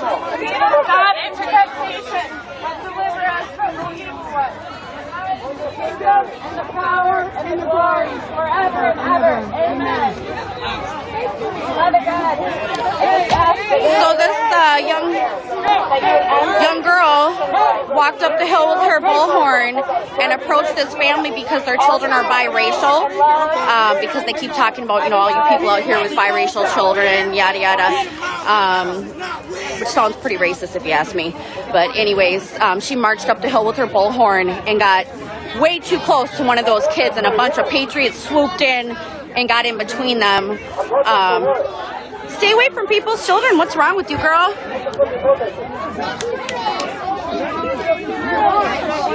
You know what them get to you. Hey, don't let them get to you. Don't let them fucking get you. That's what they want. That's what they want. They're here to cause trouble. Literally. They're here to cause trouble. Go back to the trailer parks, people. Go back to your trailer parks. Yes, sir. What she said. You go home. Your zip codes are not in Ramsey County. Sorry, babe. Yes, your zip code. Don't say that when your own president mocks somebody with a disability. So the girl that just said, don't say that when your president mocks someone with a disability, is the one that approached the children. And she looks really, really young. She's really angry. She was really angry yesterday as well.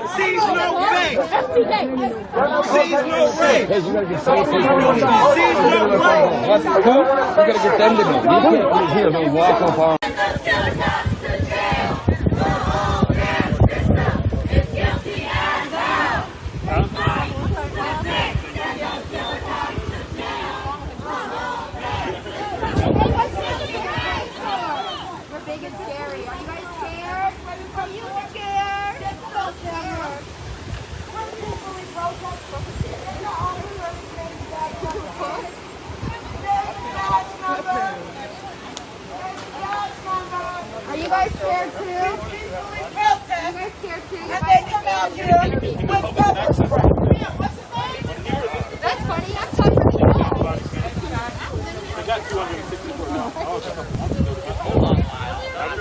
So they're more scared of us, but not scared of the fucking cowboys that just came in.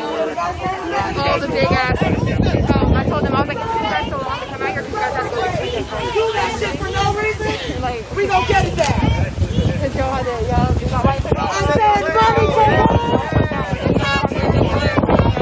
It's like old times. I was tracking you that whole run.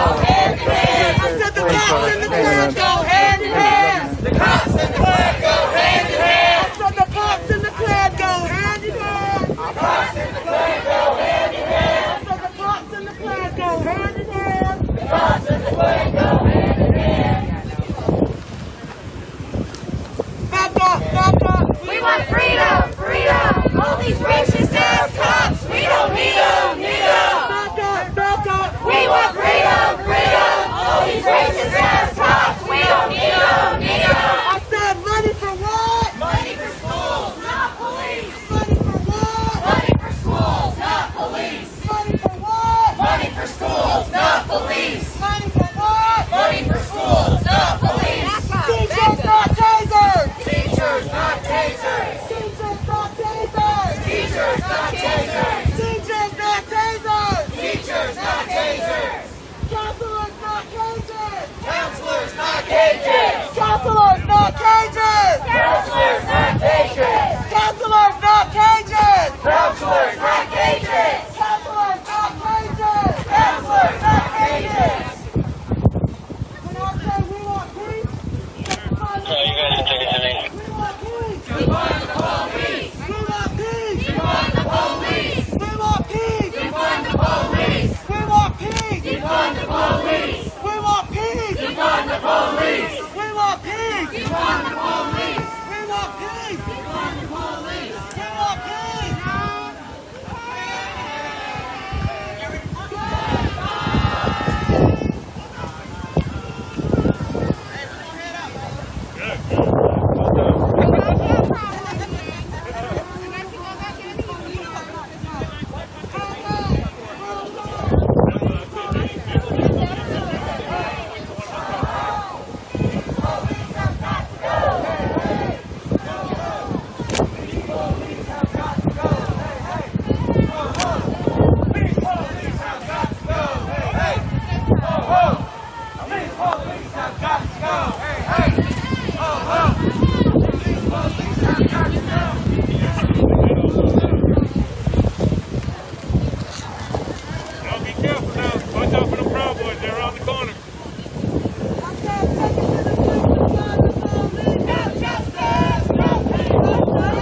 but what is all this? Right. But y'all went and called Showed up together. right away, right? You didn't call Port Richey PD. You called Pasco Sheriff. They all came out here. That was some fucking bullshit ass lies. Ain't no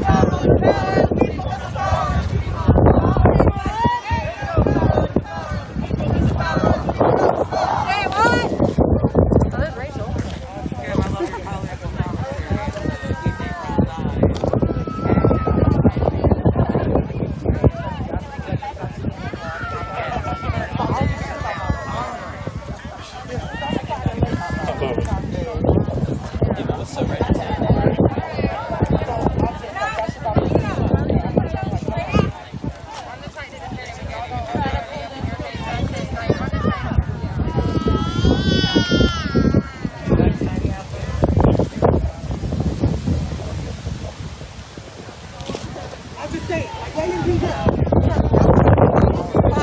To back up.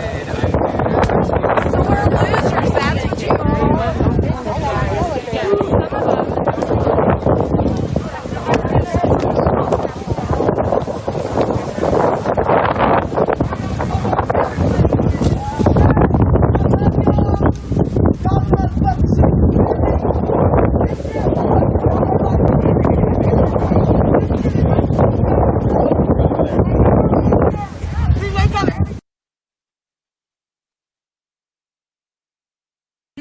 You are actually time to move. a minority. Colonizer, that's I'm ready to go inside. Usually last thing to go. Patriots! You're on stolen land! Let's go get dinner and spend time with our families! Colonizers! Basement guys! Settlers! On the way out, motherfuckers! Good job, Patriots! Hold on! Are they walking away again? No more fake ass 3%ers. I hate fake 3%ers that go home. Not to much. I think he just wanted to say, We waited 4 long years to see your fat ass face. I appreciate y'all. I appreciate the whole 4 long fat This is native land.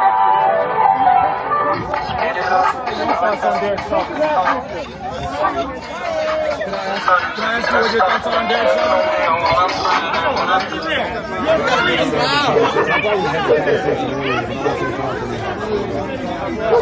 Adrian, let's head out. Yeah, head out, Adrian. Get out. Bye. So can you say you think that he should be held accountable for his actions yesterday? That's the taking out of her body and the basket.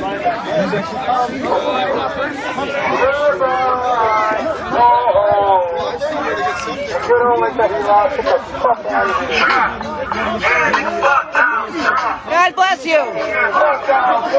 God bless you. God bless you all. God bless you. Surprise El Chapo ain't trying to snipe you. Surprise the nation of Islam ain't trying to find you. I've been running you, okay? We gon' fuck it up. Home with a ride. That's a track. It's not on camera, sweetie. Sorry. Jiggly turkey About to turn Black Panther. Don't let Donald Trump win that nigga cash. He too rich. He ain't got the answer. He can't make decisions for this country. He gon' crash. This is what unity looks like. Tell me what unity looks like.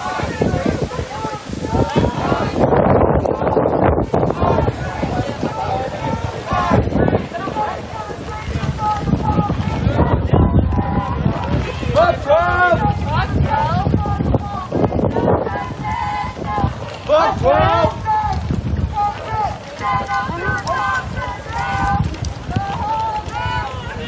He's guilty as hell! Convict! Send us to the cops to jail! The whole damn system is guilty as hell! The whole damn system is guilty as hell! Send us to the cops to jail!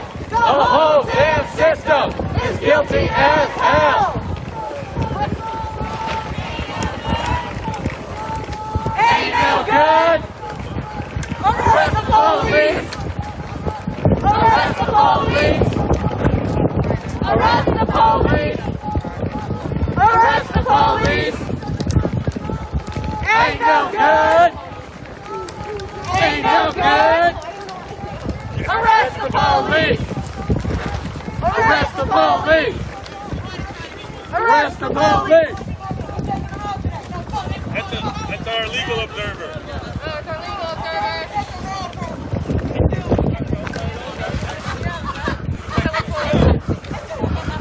He's a miniman's a comrade.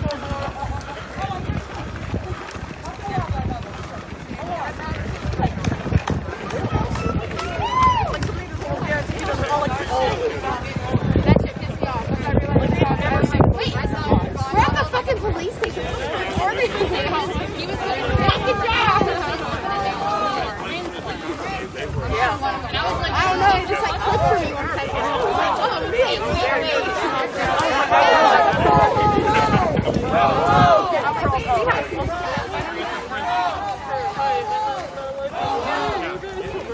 All I know is I cannot get pulled over. Our streets! Our streets! Our streets! Our streets! Our streets! Our streets! Our streets! Our streets!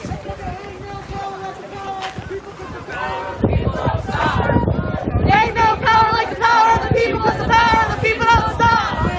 Ain't no power like the power of the people, 'cause the power of the people don't stop! Ain't no power like the power of the people, 'cause the power of the people don't stop! Ain't no power like the power of the people. The power of the people don't stop! What?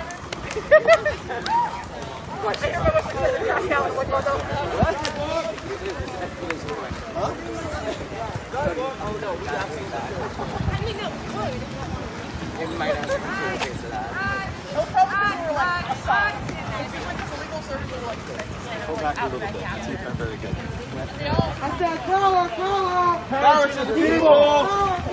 Power to the people! Power to the people! Power to the people! Power to the people! Power to the people! Power to the people! Power to the people! They're probably all going to White House. This is what unity looks like. This is what unity looks like. This is what unity looks like. This is what unity looks like. This is what unity looks like.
fuck out of here. You're both lost. Go home. Pack it up. Pack it up. It's been real. It's been fun, but it ain't been real fun. Take y'all ass somewhere. This shit not sleeping 8 days, right?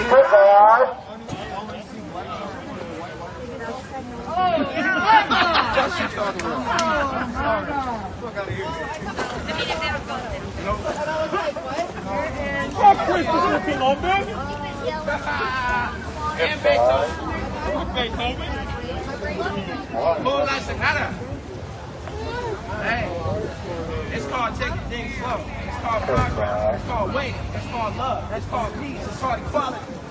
It's called everybody. Yeah. Goodbye. Goodbye. Goodbye.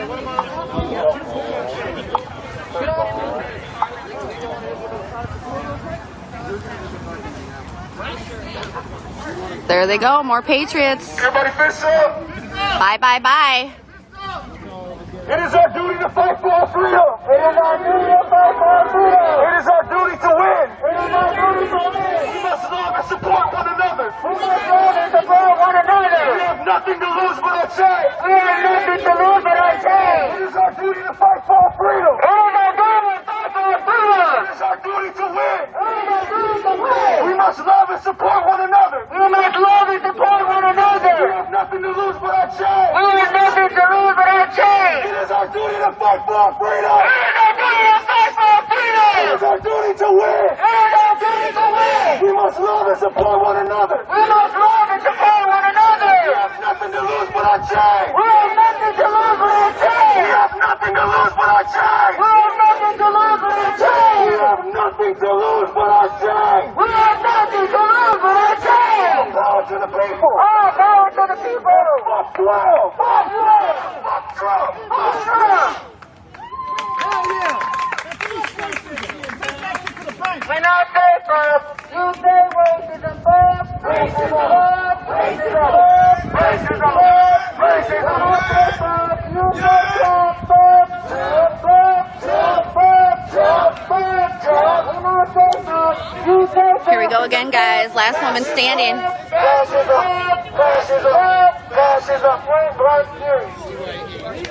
Free speech doesn't. 1117.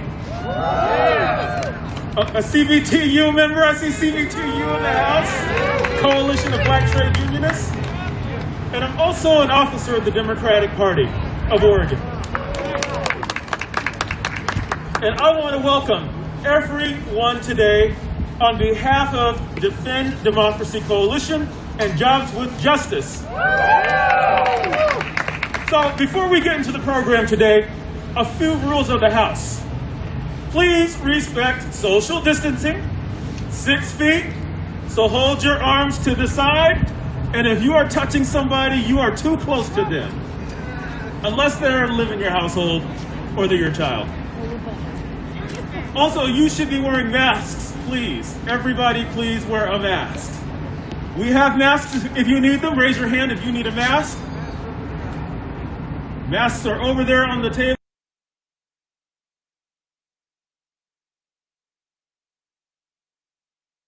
Along with hand sanitizer. Importantly, we are a non-violent, peaceful gathering. Our intention to continue the fight for the poor. We are here to remind those in power that we are a country of, for, and by the people.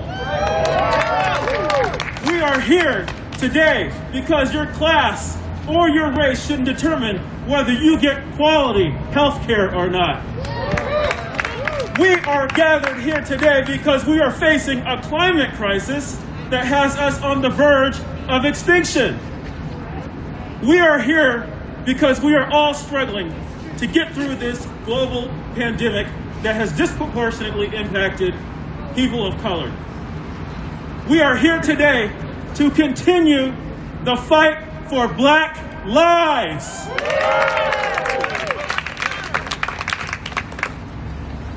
And I would be remiss if I didn't acknowledge that America is celebrating the eviction of the current occupant of the White House. Who's glad Trump is out? I said, who is glad that Trump is out? If you glad Trump is out, holla, will you? All right. Shout out to all of the campaign workers and volunteers who led the Get Out the Vote efforts. It is because of them and the Defend Democracy movement all across the country that we have gotten this far. We must remain vigilant, though, and be ready to mobilize and prevent any Trump attempts to not leave peacefully. 45 has already refused to concede defeat, and who knows what he will do next. He ain't got to go until January 20th, y'all. That's right, he got to go. But while we remain vigilant, we can also allow ourselves now to think about what we want in a Biden presidency.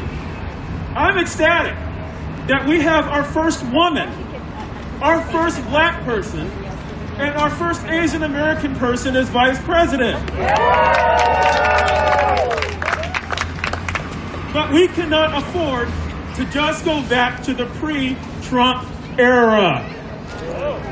We must move forward and progress. We will keep showing up in D.C. and in Salem and at City Hall, organizing to make Black Lives Matter, to make our planet livable, and for rights for an equitable, multiracial, working class across America. So I know we got CBTU in the house. What are the labor organizations we got in the house today? AFT, yeah, you know me. Who else we got? AFGE, all right, I see you.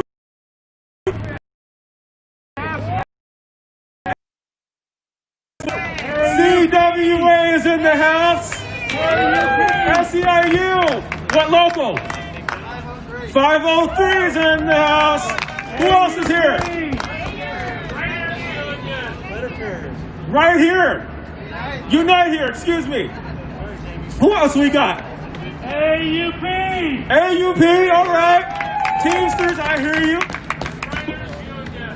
The Miners Union? Writers Union, all right. Go Writers. OEA. OEA, thank you so much. Anybody else we leaving out? Well, thank you, Labor, for showing up and showing out today for Black Lives. Next, I want to introduce Deborah Hall. Deborah Hall began organizing and rallying her schoolmates around the issues of the day in the 1960s. Her official union career began in 1978 as a member of the Retail Clerks Union. She is a past president of AFT, PCC, FCE Local 3922, and is currently a retired member of AFT. She also had the pleasure of serving as a member of the National AFT Paraprofessional and School-Related Personnel Program and Policy Council, and served 2 terms as Vice President of AFT Oregon. Not only is Deborah active in unions, she has been a member of, but she's been active in her community as well. She currently serves as Precinct Committee Officer in Clark County. Past service includes membership on the Executive Committee of Portland Jobs and Justice, as well as being a founding member of the Oregon chapter of the Coalition of Black Trade Unionists. Dignity, respect, justice, and fairness are near and dear to Deborah's heart, and she has been working in these areas since she was a child. Deborah believes that we are all equal and should be treated with dignity and respect. She will fight for those things for not only herself and her union members, but for anyone that is treated in an inhumane way. Everybody, please give it up for Deborah Hall!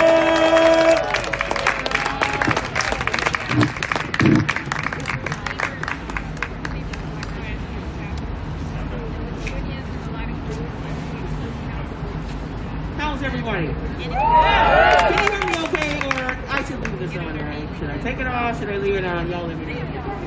All right, I'm going to leave it on. Good afternoon, and thank you all for taking time out of your lives, away from your families in some cases, in the middle of a medical pandemic and a crazy election to support labor, to support and defend Black lives, to continue to stand up in defending the sanctity of our elections and the precious right to vote, and to have those votes counted. Welcome. My name is Deborah Hall, as Travis mentioned, and I'm a retired member of Portland Community College Federation of Classified Employees, and I'm not going to go through all that. We just went through all that. All right. We are an AFL-CIO affinity group in the Coalition of Black Trade Unionists, and we're also a member of the Defend Democracy Coalition in concert with Jobs for Justice and the Labor Action to Defend Democracy. Those of us that are in the House of Labor have a unique opportunity, and more importantly, a responsibility to save our nation and the people that reside in it. We've always had that responsibility, but I need to ask, are we at this time taking that responsibility seriously? So those of us that are or have been officers in our unions, do we practice the ideals and principles of the oath, excuse me, that's hard to say with a mask on, that we took? Are we doing what it takes to save and protect the humanity we're responsible for? All of our members, our families, our communities, our unions, and ourselves, to act on behalf of all people for the collective good. I need us all to take a minute to think about that. Let's take a few moments. Now that it appears we'll have a new president and vice president, our real work begins. Getting them elected guarantees us nothing if we don't continue to stay in their ears and in their faces, in their email, on their Twitter feeds, on their Facebook and Instagram pages, when they host town halls and other meetings about all our needs, all our needs. We can't pick up our toys and go home now because all we've won is a seat at the table. Maybe the chair gets pulled out to assist us in taking that seat, but that's all it is right now. It's just a seat. Now is when our real fun begins. We get to do what we do best. And what is that? We organize. We represent and we show up. We go out and find our people in compelling, challenging, and compromising situations. Would you like a Marxist We bring it to life and work to Sure. collectively solve This is we're a and weekly resolve newspaper the that issue comes out online. to make things better we for don't all print going many of these forward. now because of COVID. We But try to that's the ferret web out address, BS our and members we, are facing, come out every week. the bully boss, And our QR the code is hostile here work in environment, case you're interested because we're the unsafe building working a branch conditions, locally in the past few years. the pay inequities, Thank you. healthcare issues, and on and on and on. We know what to do in terms of organizing and mobilizing labor. But this is far too limited in scope because we're still, in my humble opinion, way too fixated on baby boomers' voices and needs. You guys, things are changing rapidly in ways we never dreamed of as we speak.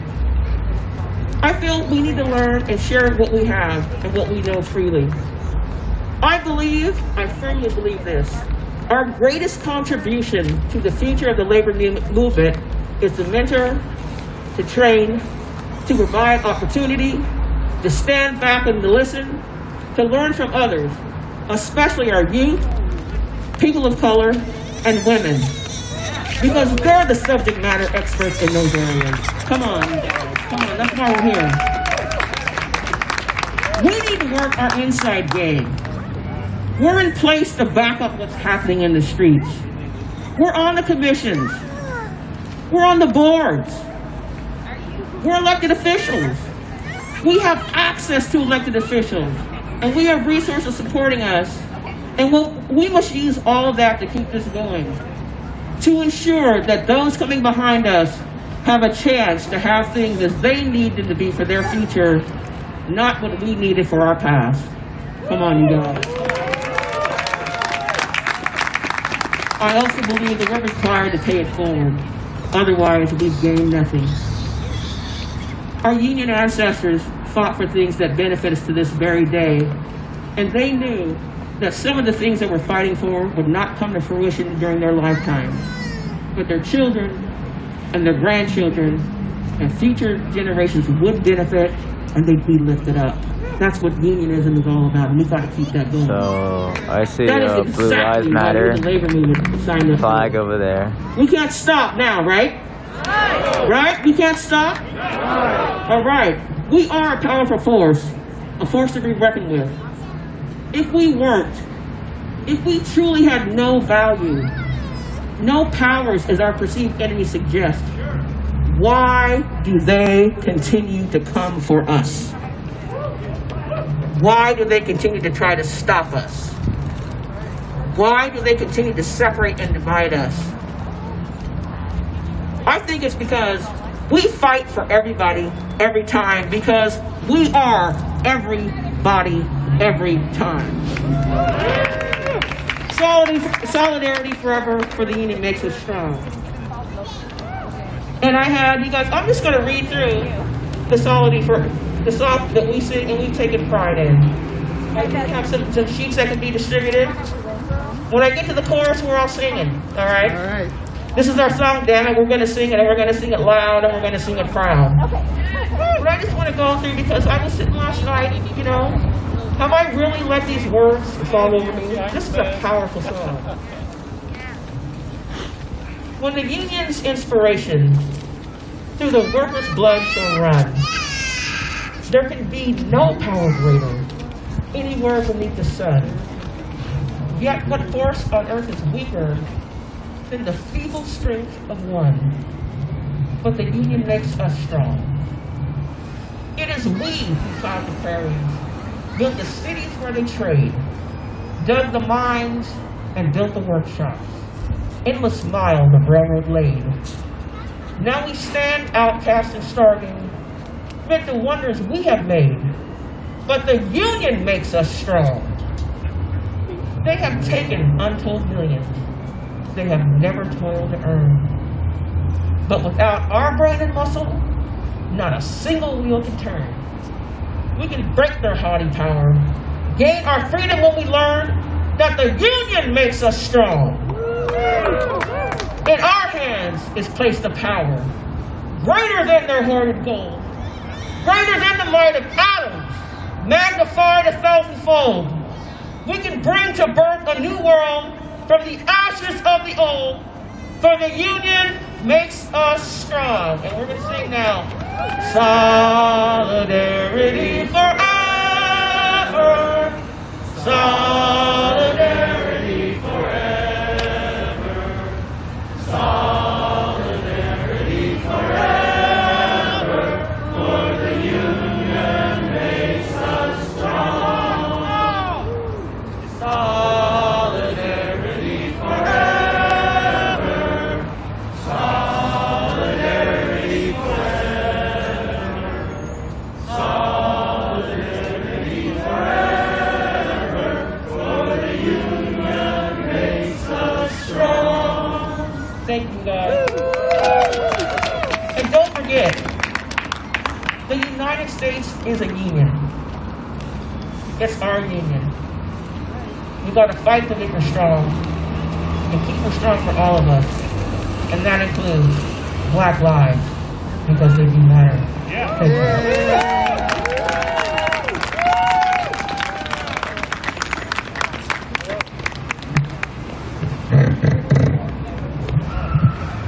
All right, thank you, Deborah. Everybody, please give it up for Deborah.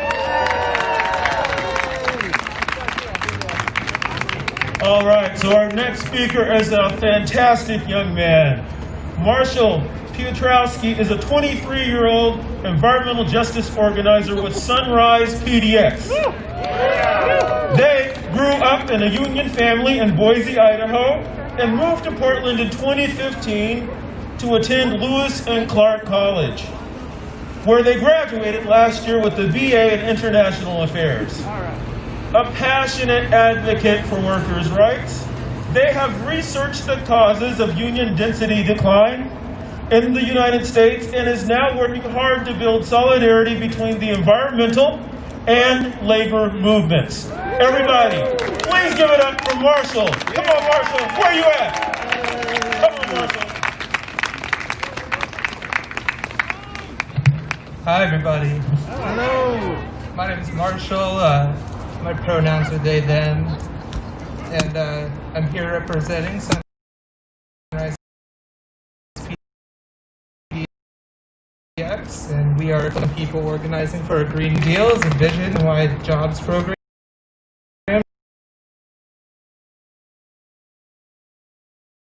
to revolution. This will need to happen within the next 10 years if we want to have a shot at maintaining a livable planet. A key part of this vision is a just transition to a new economy that is accessible and equitable for all people. This means that the violent racism, ableism, and classism in our society will need to be resolved for us to successfully overcome the climate crisis. To take on entrenched structural problems like racism, ableism, and classism, we must target the foundations of our political economic systems rather than just reaching and reacting to the symptoms of its disease. Our culture and society is firmly rooted in the disease of colonial, imperial, patriarchal white supremacy. It is this disease which created this globalized capitalist growth and profit-driven economy. Trey, you have my pen, by the way. One based on workplace hierarchy and the exploitation of people and the earth. White supremacy culture is used to enact slavery, which continues in this country to this day.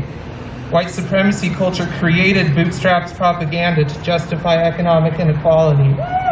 White supremacy culture is used to make sense of locking humans up in cages. White supremacy armed racists with a badge and a license to kill all over the culture always succeeds in normalizing. Do you have my dab pen by any chance? My dab pen? Of the pursuit of profits and progress. White supremacy culture poisons our planet I can't and find ensures it. that marginalized people live in the most toxic parts of it. White supremacy culture is the patriarchy, and it is inherently violent. White supremacy culture divides the working class, convinces millions of working and middle-class white people that investing in whiteness and more white supremacy culture is more beneficial to them than investing in community or public goods and services. White supremacy culture wants you to think that police, prisons, hierarchical political institutions, and undemocratic workplaces are normal. There is in fact nothing normal about this. These are bizarre and perverse institutions, and there is nothing natural about them. We swim in it, so it's hard to see sometimes. But these are human constructions, so they can just as easily be deconstructed.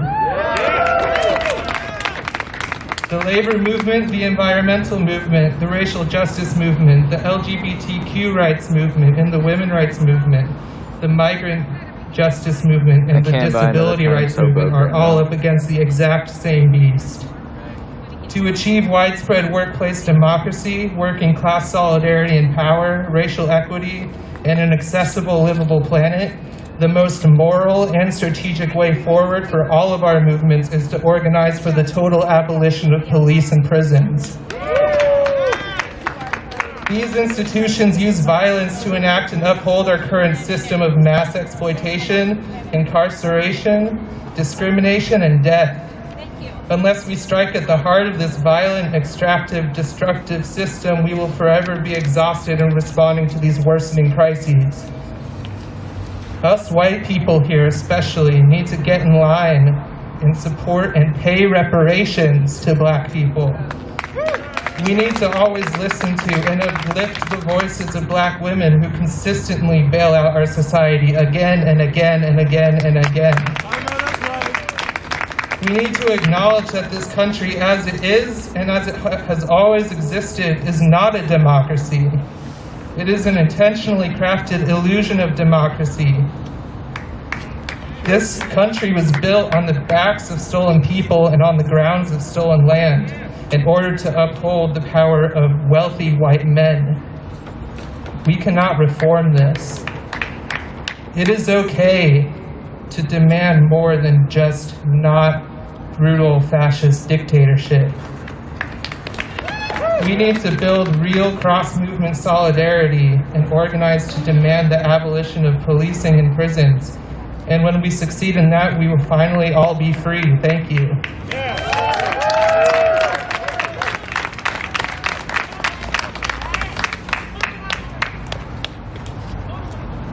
Thank you, Marshall. Everybody, please give another round of applause to Marshall. So I'm just going to take a moment because I want to, pick it up a little bit. So when I say, what do you want? You say justice.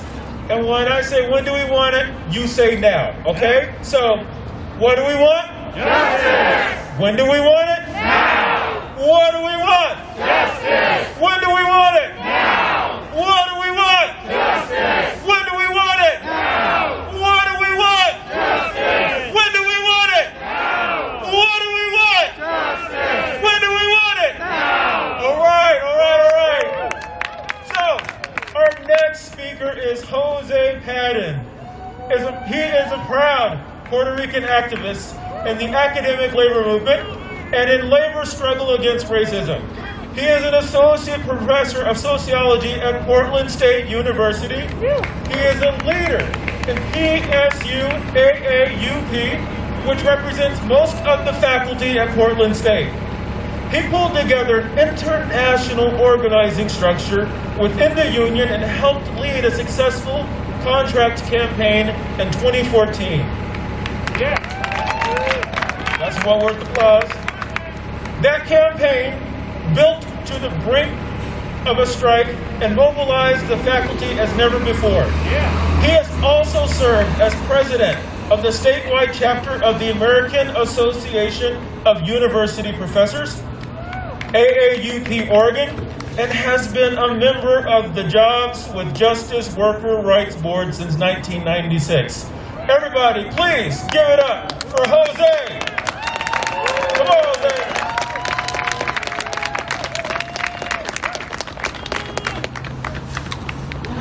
Did I butcher your last name, Jose? Padin, right? Padin.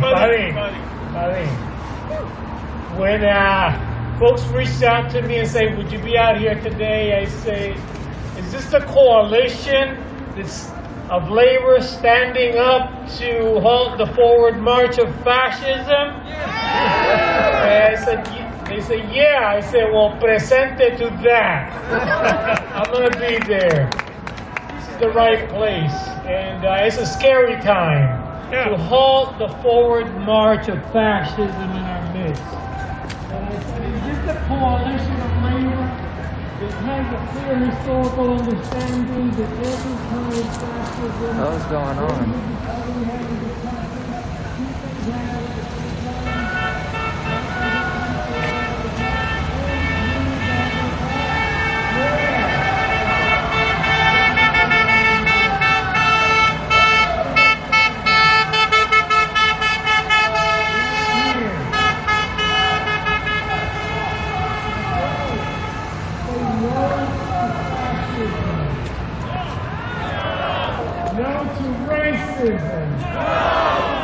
Yes to the value of black lives. Yes. And yes to radical democracy which rests on strong labor. Yes.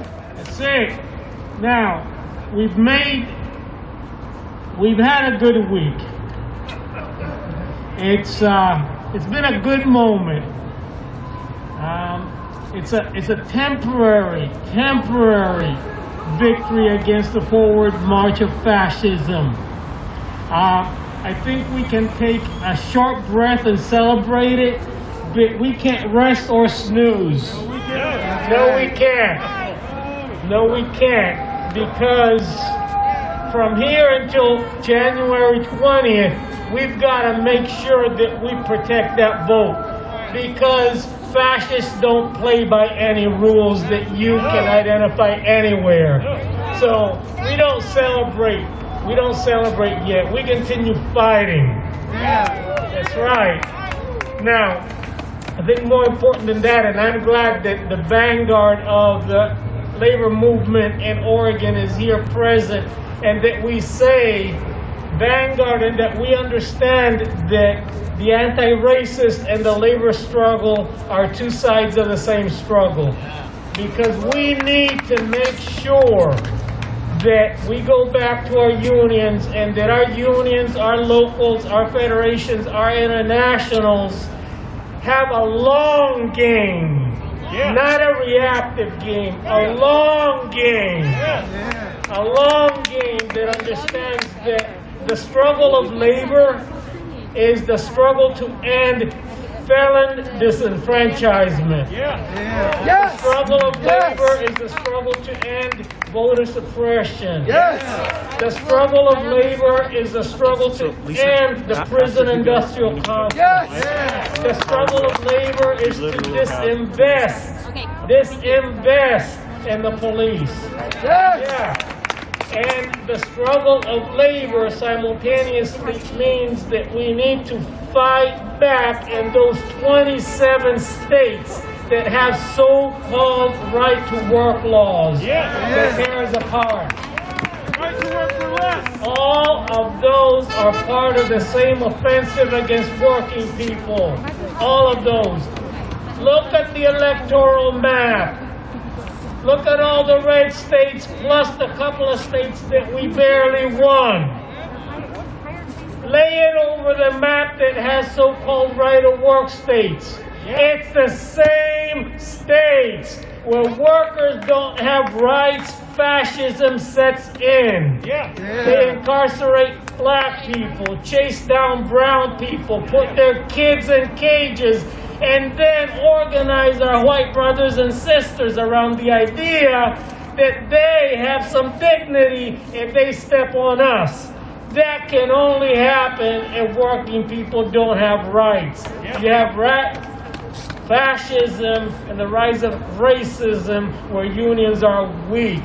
Our long game is to regain those 27 states. Our long game is to have our unions actively speaking to end felon disenfranchisement forever. A union is not worth its salt if it cannot stand for that. It means that we need to stand, it is a labor issue, to stand for legalization of all workers.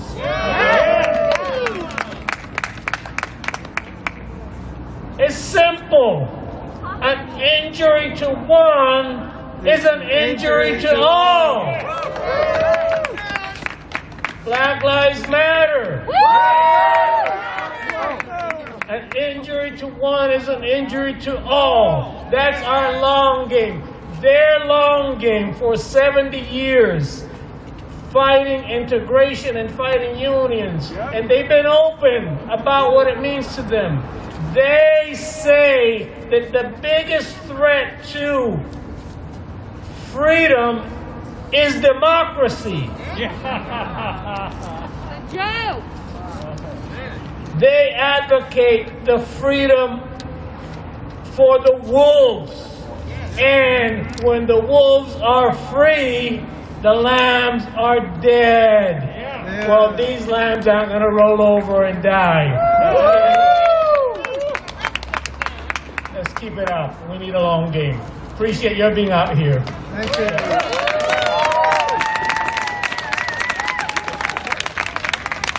All right, thank you, Jose. Give it up for Jose, everybody. So next up, I've got Lisa Stiller, who's going to say a couple words about an event coming up, and then I'll discuss next steps with everybody. Thank you, Travis. If you can hear me, thank you, Travis.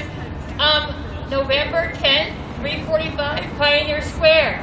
We are going to have an action because they're having a hearing at the Supreme Court to gut the ACA. We are not taking health care for 20 million people. We want Medicare for all. Be there. Pioneer Courthouse Square, 3:45 p.m., and we're going to tell them, no way are you taking away the ACA and yes, you are giving us Medicare for all. Thank you. All right, thank you, Lisa, for that announcement. So, Jamie, where are you at? Jamie's right there. So, we are going to be headed across the street. Is that still correct? And we are going to do an 8-minute and 49-second vigil in honor of George Floyd. So please remember social distancing.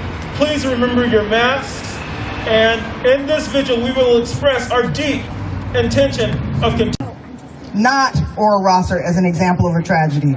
She was the daughter of Deborah, a mom to Austin, Raya, and Angelo. She was an artist. She was a friend. What was lost with her passing was not simply our faith that can't happen here, but also what was an integral part of so many of our lives. In the same way that so many of us can imagine ourselves in her shoes, surely she could have fit into so many of ours. What was lost with Ora was the profound potential to grow, to love, and to share with all of us in the creation of a better community. So tonight, I ask you to say her name, not as one in a long list of black women whose lives were taken from us too soon, no, but as a remembrance of the importance that just one person can have to so many others. I ask you to say her name as an act of defiance towards those who would rationalize tragedy. I ask you to say her name as a call to continue the fight for justice so that one day we will stop having new names to say. Now say it with me. Ora Rosser. Ora Rosser. Ora Rosser. Ora Rosser. Ora Rosser. We will never forget.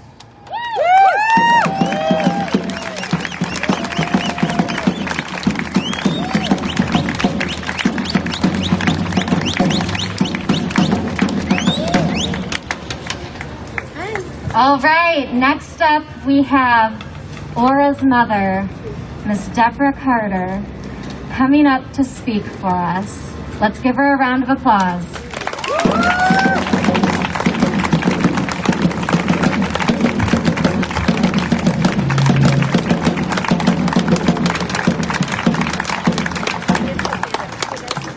I brought my family with me. So, first of all, I'd like to thank everyone who's here and everyone who's been there since Ora was brutally murdered. Miss Shirley helped me through it, and I just want to say a few things about Ora. She was an artist, an abstract artist. She could fry the best chicken you ever ate. She loved people, and she was very lovable. Unfortunately, the police chose to shoot her in the heart rather than in the foot because she was in a rage, they say, but there was no need to murder my baby. But I just came because I wanted you to know how much I appreciate all that you have done and all that you will do so we can keep her in our hearts and get some real justice. I'm going to turn it over to my nephew. He has a big mouth, okay? Say her name. Say her name. Say her name to hear you in Ipsy. Say her name to hear you in Canton. Say her name to hear you in D.C. Say it till you wake up the prosecutor. Say it till David Reed can't work no more. Say her name. Say her name. Say her name.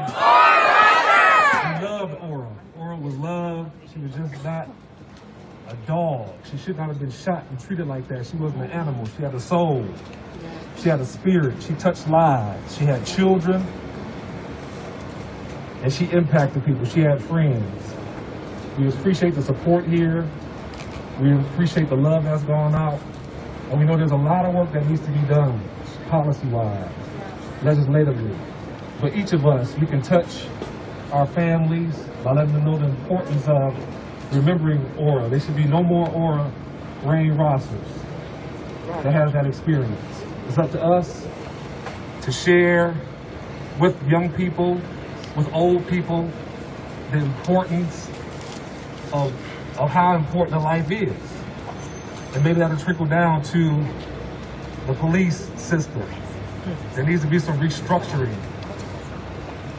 Shirley said she's been here 78 years. That's a long time. That's almost double the time that I've been here. And when you don't think it can happen in your neighborhood or on your side of the tracks, that's exactly when it happens. And we are desensitized because it hasn't come around. I remember the day it happened. Jacked me all the way up. I saw it on the news, and I didn't know whether to call my auntie or I didn't know what to do.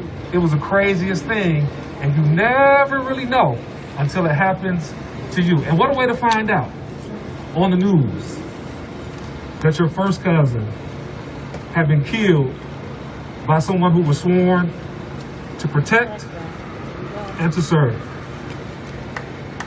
Yes. To protect and to serve. Which they didn't do. I declare and I decree All right. that this will never happen again. Right. It can't happen again. Right. We gotta pray. We gotta fight. The Bible says that faith without works is dead. Yeah. We got a whole lot of faith, but we gotta put some work in. That's right. All right. So we're committed to praying and to working. And that don't have to be anything big, ladies and gentlemen. Just share, just touch somebody and just tell them the importance of somebody's life. And what this does, it just shows where we are as a culture, as a community. Everybody is just very selfish.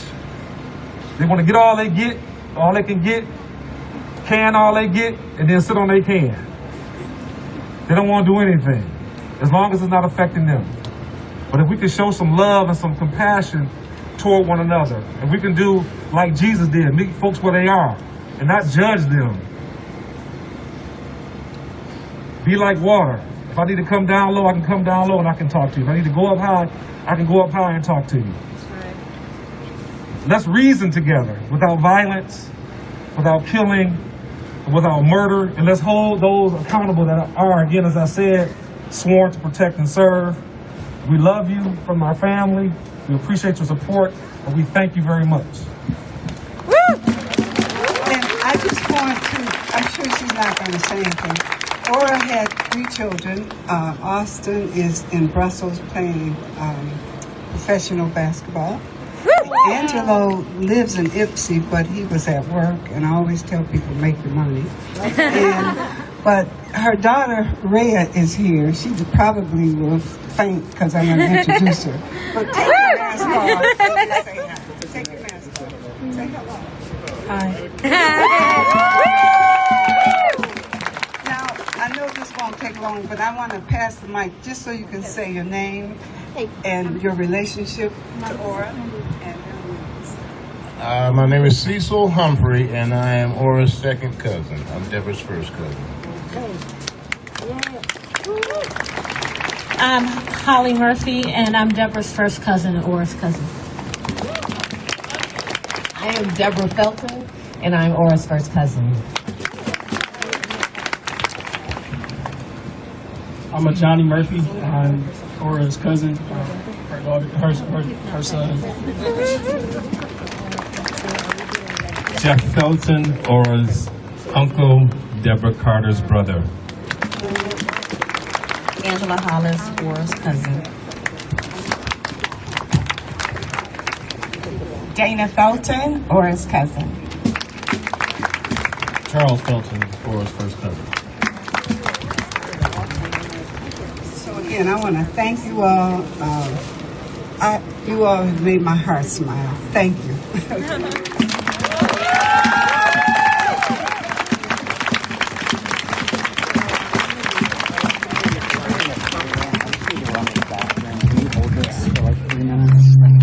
If it starts to move, all you gotta do is push that way, whatever way. Oh, I feel like I have so much power right now.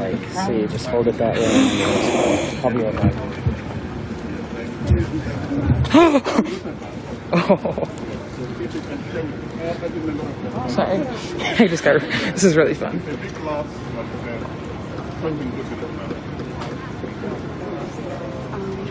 That is so interesting.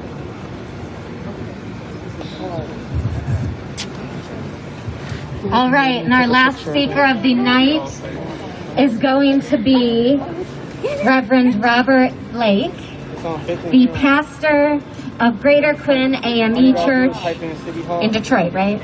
Yeah. And a cousin of Jacob Blake. What? Jacob Blake? Oh shoot, sorry Ethan. I'd like to say good evening to everyone. Can you hear me? Yes. I'm very happy that all of you are here tonight. Amen. Appreciate you being here. I was standing here thinking about 55 years ago. My mother pulled me out of the house and said, we have to go to City Hall. We have to go stand and protest. We have to go stand and protest discrimination, the lack of fair housing. At the time we were on 4th Ave or 5th Ave right there, where you could get to City Hall from there. And we were marching around the front of the building 55 some odd years ago. So it took me back to be here tonight, to be with all of you, to not only celebrate, but to remember Aura Russer. I heard you call her name, but I want you to call her name one more time. Aura Russer! Aura Russer! But I want you to call this name tonight. Jacob Blake! Jacob Blake! Jacob Blake! Jacob Blake! Jacob Blake! Jacob Blake! On August 23rd, in the Blake family, things changed. As we're looking at TV, and I said, that's my cousin on TV. Why is he on TV? He'd been shot 7 times.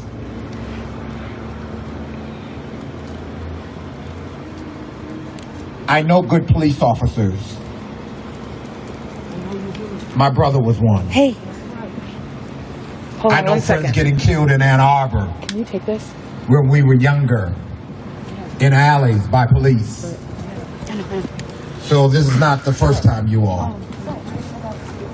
I just heard it settled a few minutes ago that the police are called to protect and serve. And so I'm trying to grapple in my mind why my cousin had to be shot 7 times. Shit. Thank you. I'm so glad. You didn't say he had a sword. You didn't say he had a machete. You said he had a knife. Stories always seem to change. My cousin's at home now in Illinois. I talked to his father just this afternoon, in fact. We're very close. And he said his son is in constant pain, 24/7. He believes he'll walk again, but he's missing some things. He's missing some vertebrae that have been blown out with 7 shots. He's not the only one, is he? It wasn't until we were able to see as a world George Floyd being brutally murdered, calling out for his mother, saying, I can't breathe again. Martin Luther King said this. He said, our lives begin to end when we become silent. I don't ever want you to become silent. The young man talked about the love of God and the love of Christ, and you need to have that to conquer every piece of hate out here. But don't ever stop being silent. Always continue to protest, continue to bring your voice. Be loud, be boisterous, be peaceful, but protest. Protest everything that is wrong. Protest all police brutality everywhere. There is a list of women, black women and black men that have been killed by police because they were afraid. They don't know how to handle mental health issues. what, 3 weeks ago, right? 4 weeks ago in Philadelphia, right? He was shot 21 times. Was he a threat? Mental health issues. To Sister Jackson, while you're talking to the police, make demands that they're able to help persons who have mental health issues. The bullet is not the answer.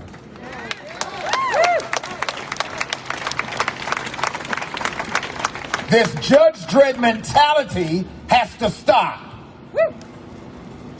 If any of you know Judge Dredd or watch Judge Dredd, judge, jury, and executioner, it must stop. To my Caucasian brothers and sisters, you just don't even know what it feels like to raise sons and to raise daughters, to give them the speech about driving. Our sons were stopped in Ipsy, driving while black.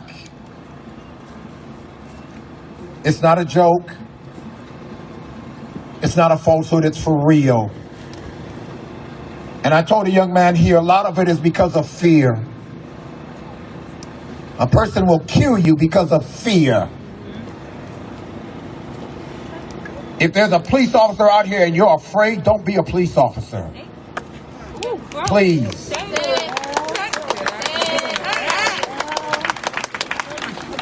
Because you'll kill somebody.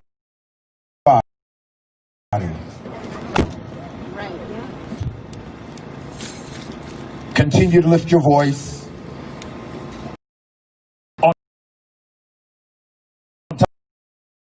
On the next day, continue to lift your voice. When you go to bed at night, think about Jacob Blake. When you go to bed at night, whisper Aura's name. When you go to bed at night, lift George Floyd's name. When you go to bed tonight, remember Tiana, when you go to bed tonight, there's a whole list of names while you are saying your prayers. And I do hope you say your prayers, because you got to say your prayers for this nation. You got to say your prayers for this country. Because the problem is there was a license to kill for the last 4 years. And now that license, thanks to you all for voting, has been expired.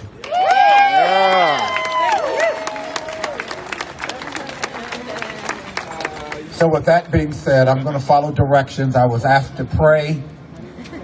I'm going to do that. Don't be silent. Don't shut up. Keep protesting. Keep singing. Keep standing. No justice. No peace. No justice. No peace. No justice. No peace. There can never be any peace until there is justice. Amen. Everyone bow your heads. God, in the precious name of your dear son, Jesus, as we are out here protesting, remembering, mindful and mournful, we ask that you would bless these out here, dear God, who are protesting for justice. Your word tells us in Micah that justice should roll down like waters and righteousness like a mighty stream. And so, God, we pray for a flood in Ann Arbor, a flood in Detroit, a flood in Canton, a flood in Flint, a flood in the state of Michigan, a flood in every state, God. There would be a flood in Kentucky, in Louisville. There'd be a flood in Minneapolis. There'd be a flood in New York. There'd be a flood in LA. There'd be a flood in Atlanta. There'd be a flood in Miami. There'd be a flood in Charlotte. There would be a flood, oh God. A flood of righteousness and justice.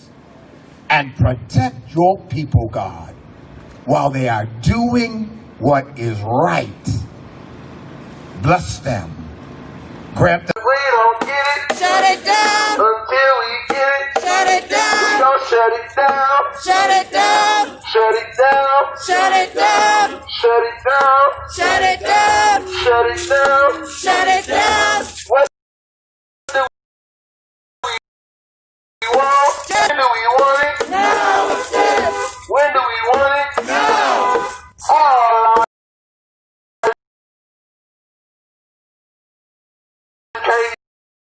Can't matter until Black Lives Matter. All lives can't matter until Black Lives Matter. All lives can't matter until Black Lives Matter. Ora Rain Rosser. Ora Rain Rosser. Ora Rain Rosser. Ora Rain Rosser. Ora Rain Rosser. Ora Rain Rosser. Ora Rain Rosser. Ora Rain Rosser. Ora Rain Rosser. Ora Rain Rosser.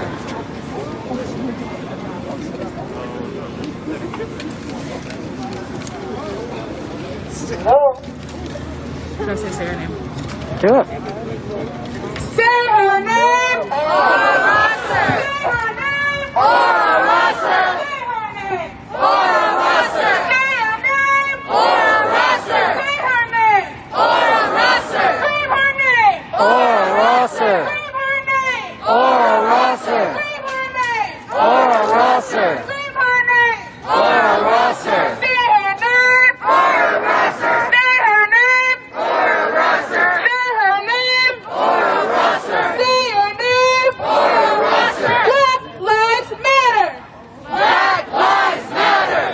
Black Lives Matter. All right, so now, everybody, I hope you have a candle. We're going to light our candles of silence that have passed with no justice for Ora.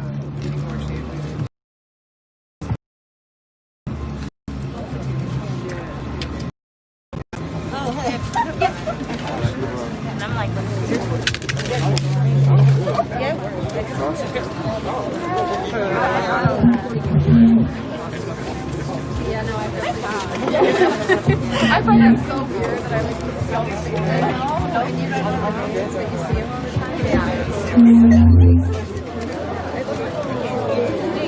Yeah. Like firing up a jukebox.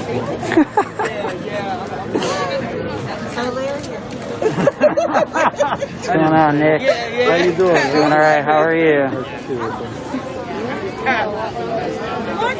Yeah. That's what I'm talking about. Good luck in the book. Call on me if you need advice, whatever. Your son turned territory. I mean, it looks like I like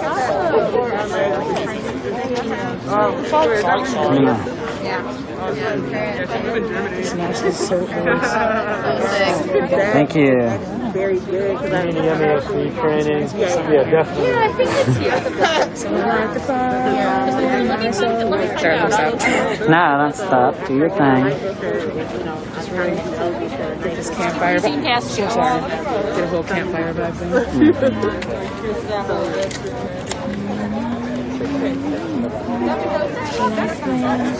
Is that Jimmy? How are you, Jimmy? It is Jimmy. I was like, I feel like that's Jimmy, but I couldn't tell. So I was like, oh, I saw the hat.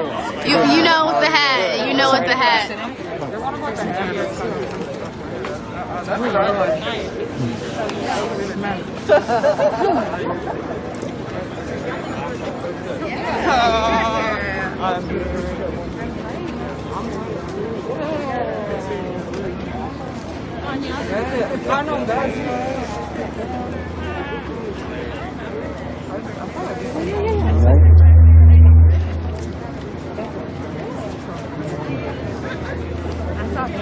Oh, there's candles.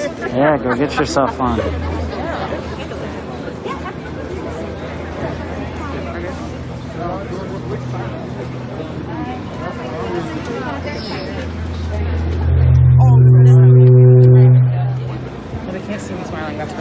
All right, I'm going to start the 6 minutes now, and I would appreciate quiet for this. 6 minutes of silence. Thank you.